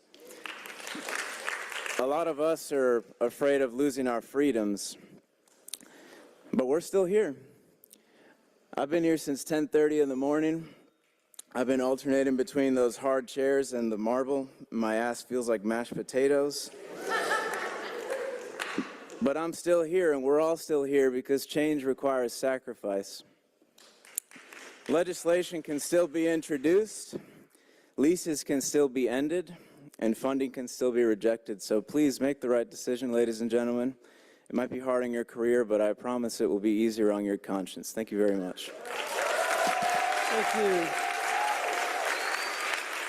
Next is Neeti Patel, 4 minutes. You guys have heard a lot of this before, but I've been here for 14 hours, so I'm going to say my piece anyway. On your website, you state that your mission is to work for the good of all citizens across the city. The good of all citizens. My name is Neeti. I'm a graduate student at Emory Rollins School of Public Health, Councilmember Wan's district, and I study health policy. In fact, President Doug Shipman so kindly came and spoke to my class about the work that y'all do. He spoke about how we can address the housing crisis and prevent further displacement in Atlanta. President Shipman, how about we start here? There's a statement published by the student government at Rollins that articulates how contradictory this facility is to public health, and you can find it online, but I can summarize it because in essence it states that we in public health understand that the most effective solutions to safety concerns address the root causes, solutions that uplift communities, not tear them apart. In policy, we discuss evidence-based solutions. There's no evidence that increasing police presence actually reduces crime. There's no evidence that what you call investing in justice and safety actually translates to what we, the people, know as justice and safety. There is evidence, however, that initiatives such as housing, diversion, healthcare, job training, education actually do lead to changes in crime levels. And there's evidence that these initiatives come at a much lower social and monetary cost. There's evidence that the city of Atlanta still spends nearly 20 times more on policing. There's evidence that destroying the Weelaunee Forest will decimate the habitat of our wildlife, threatening native species to the point of extinction. There's evidence that human exposure to pollutants and UV radiation will increase. There's evidence that this will primarily affect Black communities. There's evidence that this city has failed to address the current environmental concerns and ongoing sewage leaks in the area. And there's evidence that the true cost of this facility is being obscured. So I ask you, how is this working for the good of all citizens?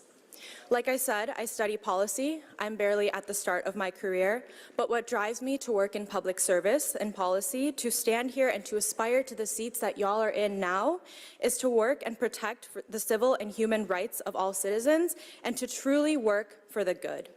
When I look at the work that you all did at the beginning of your careers, I know I am not alone in this sentiment. I don't think that any of you decided to run for office to make our communities worse, but if you don't listen to the people here today, that is where you'll have ended up. And I know you're frustrated, I know you're tired, I am frustrated and tired, we are frustrated and tired. But we recessed earlier to address how some of y'all feel unsafe with the threats being made toward your lives. You feel unsafe when you think your life may be in danger. Imagine how we feel. And I'm not trying to instigate or agitate or call anyone here fascist, but I'm truly asking you to take that feeling of unease, of discomfort, of fear, and imagine how we feel. Empathize with us. I urge you to think about this, to think about the harm that would result from this facility and the lack of clarity on its funding. I urge you to think about your constituents here today who have taken on what you had once promised would be your fight to protect the well-being of our community. And I urge you to think about who you were when you chose a life in public service. I urge you to vote no to Cop City. Thank you. Thank you. Next up is Solomon Kim. You'll have 2 minutes.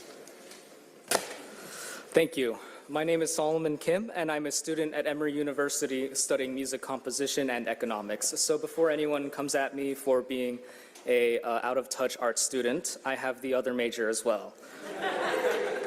Like our president, I'm a Woodruff Scholar at Emory, and I take the privilege that this education affords me very seriously. And much could and will be said about the fiscal irresponsibility, the lack of transparency.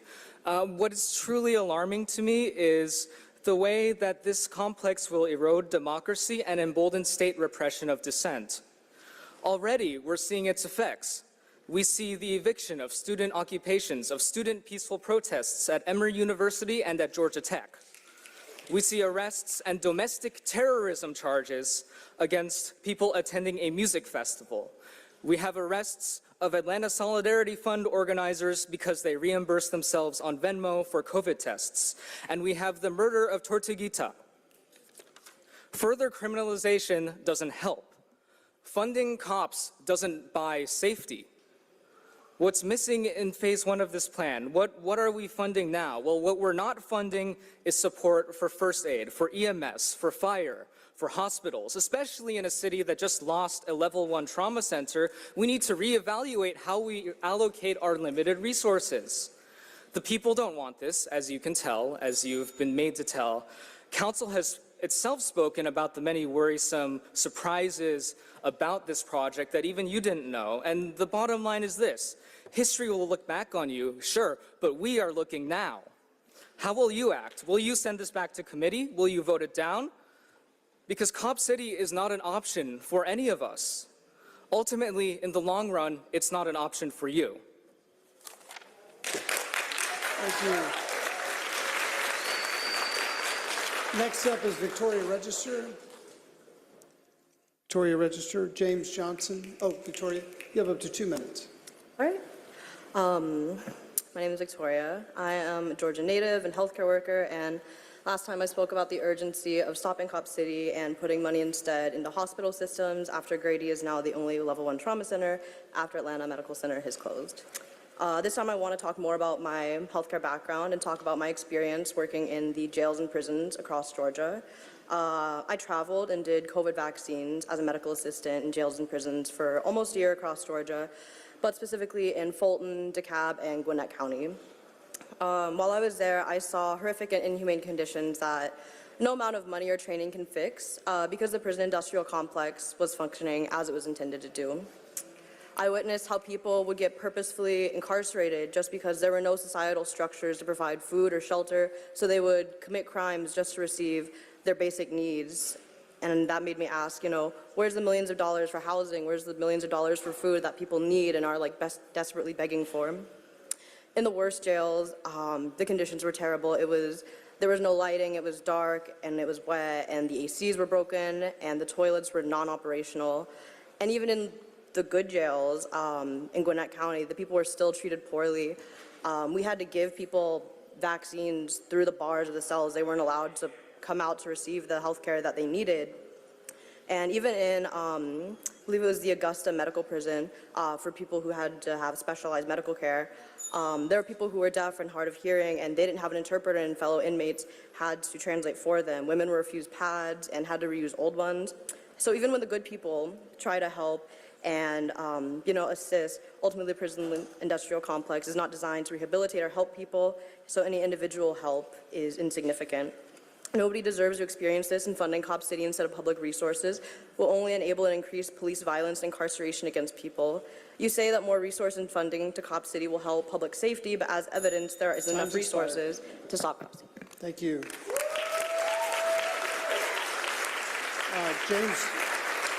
James Johnson. Okay, we'll move to 241 through 251. Sorry, I'm here. Oh, James, sorry. Yeah. You have 2 minutes.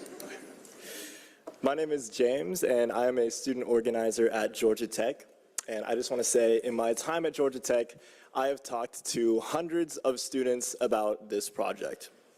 And in talking to hundreds of students about this project and informing them about the very real realities and consequences that this project would have, not a single student out of these hundreds have been in support of this project.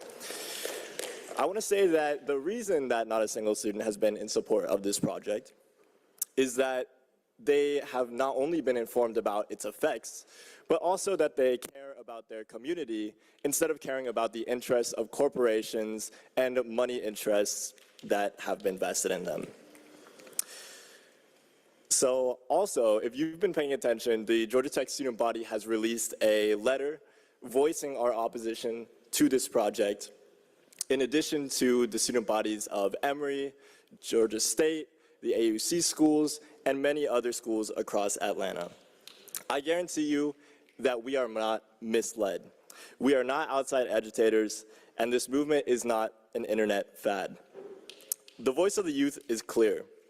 And what is also clear is the chorus of voices of hundreds of Atlanta residents that have come out to speak against this project today. So I would ask you to listen to the voices and the interests of the people that you are supposed to represent instead of the interests of these corporations who are unfeeling and do not care about this population. So please vote no on this project. Thank you. Now we'll move to 241 through 251. Rahana Larandu, Zachary Murray, Matthew Todd, Aaron Qureshi, Jennifer Hudgens, Ian Gallo, Matthew Nursery, and Raina Ferguson. Rahana Lorando. Rahana, good, 2 minutes.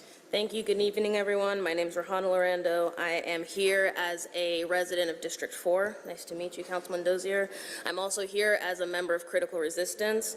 We are a national grassroots organization that's been fighting the expansion of policing, of imprisonment, and of surveillance for over 25 years. So we know a thing or two about this. A lot of our analysis has been shared already today by my peers and by my neighbors in Atlanta. A couple interventions I want to make in my time is that we know that safe communities are not heavily policed. They are heavily resourced. $67 million is a whole lot of resources that we could be putting into our communities, into life-affirming resources that we've all been calling for all day.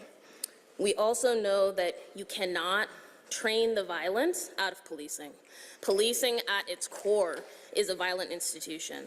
We know that because since the 1100s, police have served to protect wealthy elite interests, ruling classes, capital, and property. The face of that has changed, but the function has not. There's no amount of training that you can develop that's going to change the function of policing. We've also seen people try recently. In New York City, they had tried to train their police forces, and they had even banned chokeholds when Eric Garner was killed. They tried that. In Minneapolis, they had tried training their police forces when George Floyd had been killed. And in Uvalde, when all those children were killed, how many police officers were on that facility, and what did they do to stop it? It was the parents and the people in the communities that were pulling those babies out of the windows.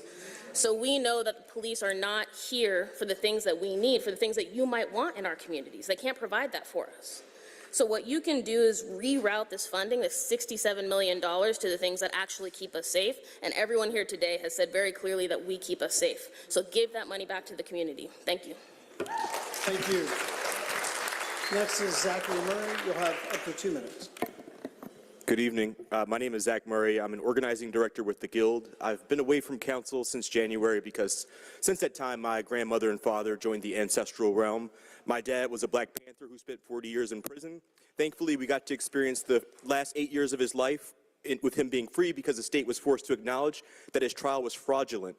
There's no place he'd rather be tonight than here with all these beautiful people protesting this fraudulent, fascist foolishness that you all are enacting right now.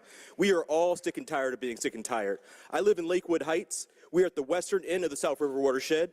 We're at the northern end of the South River forest. We're a working class, poor, predominantly Black community with no sidewalks, no healthy food, no crosswalks, and neighbors who are regularly being displaced.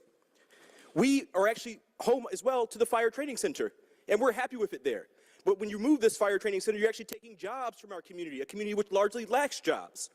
We also know that the land in that area floods because we don't have sewers in our community.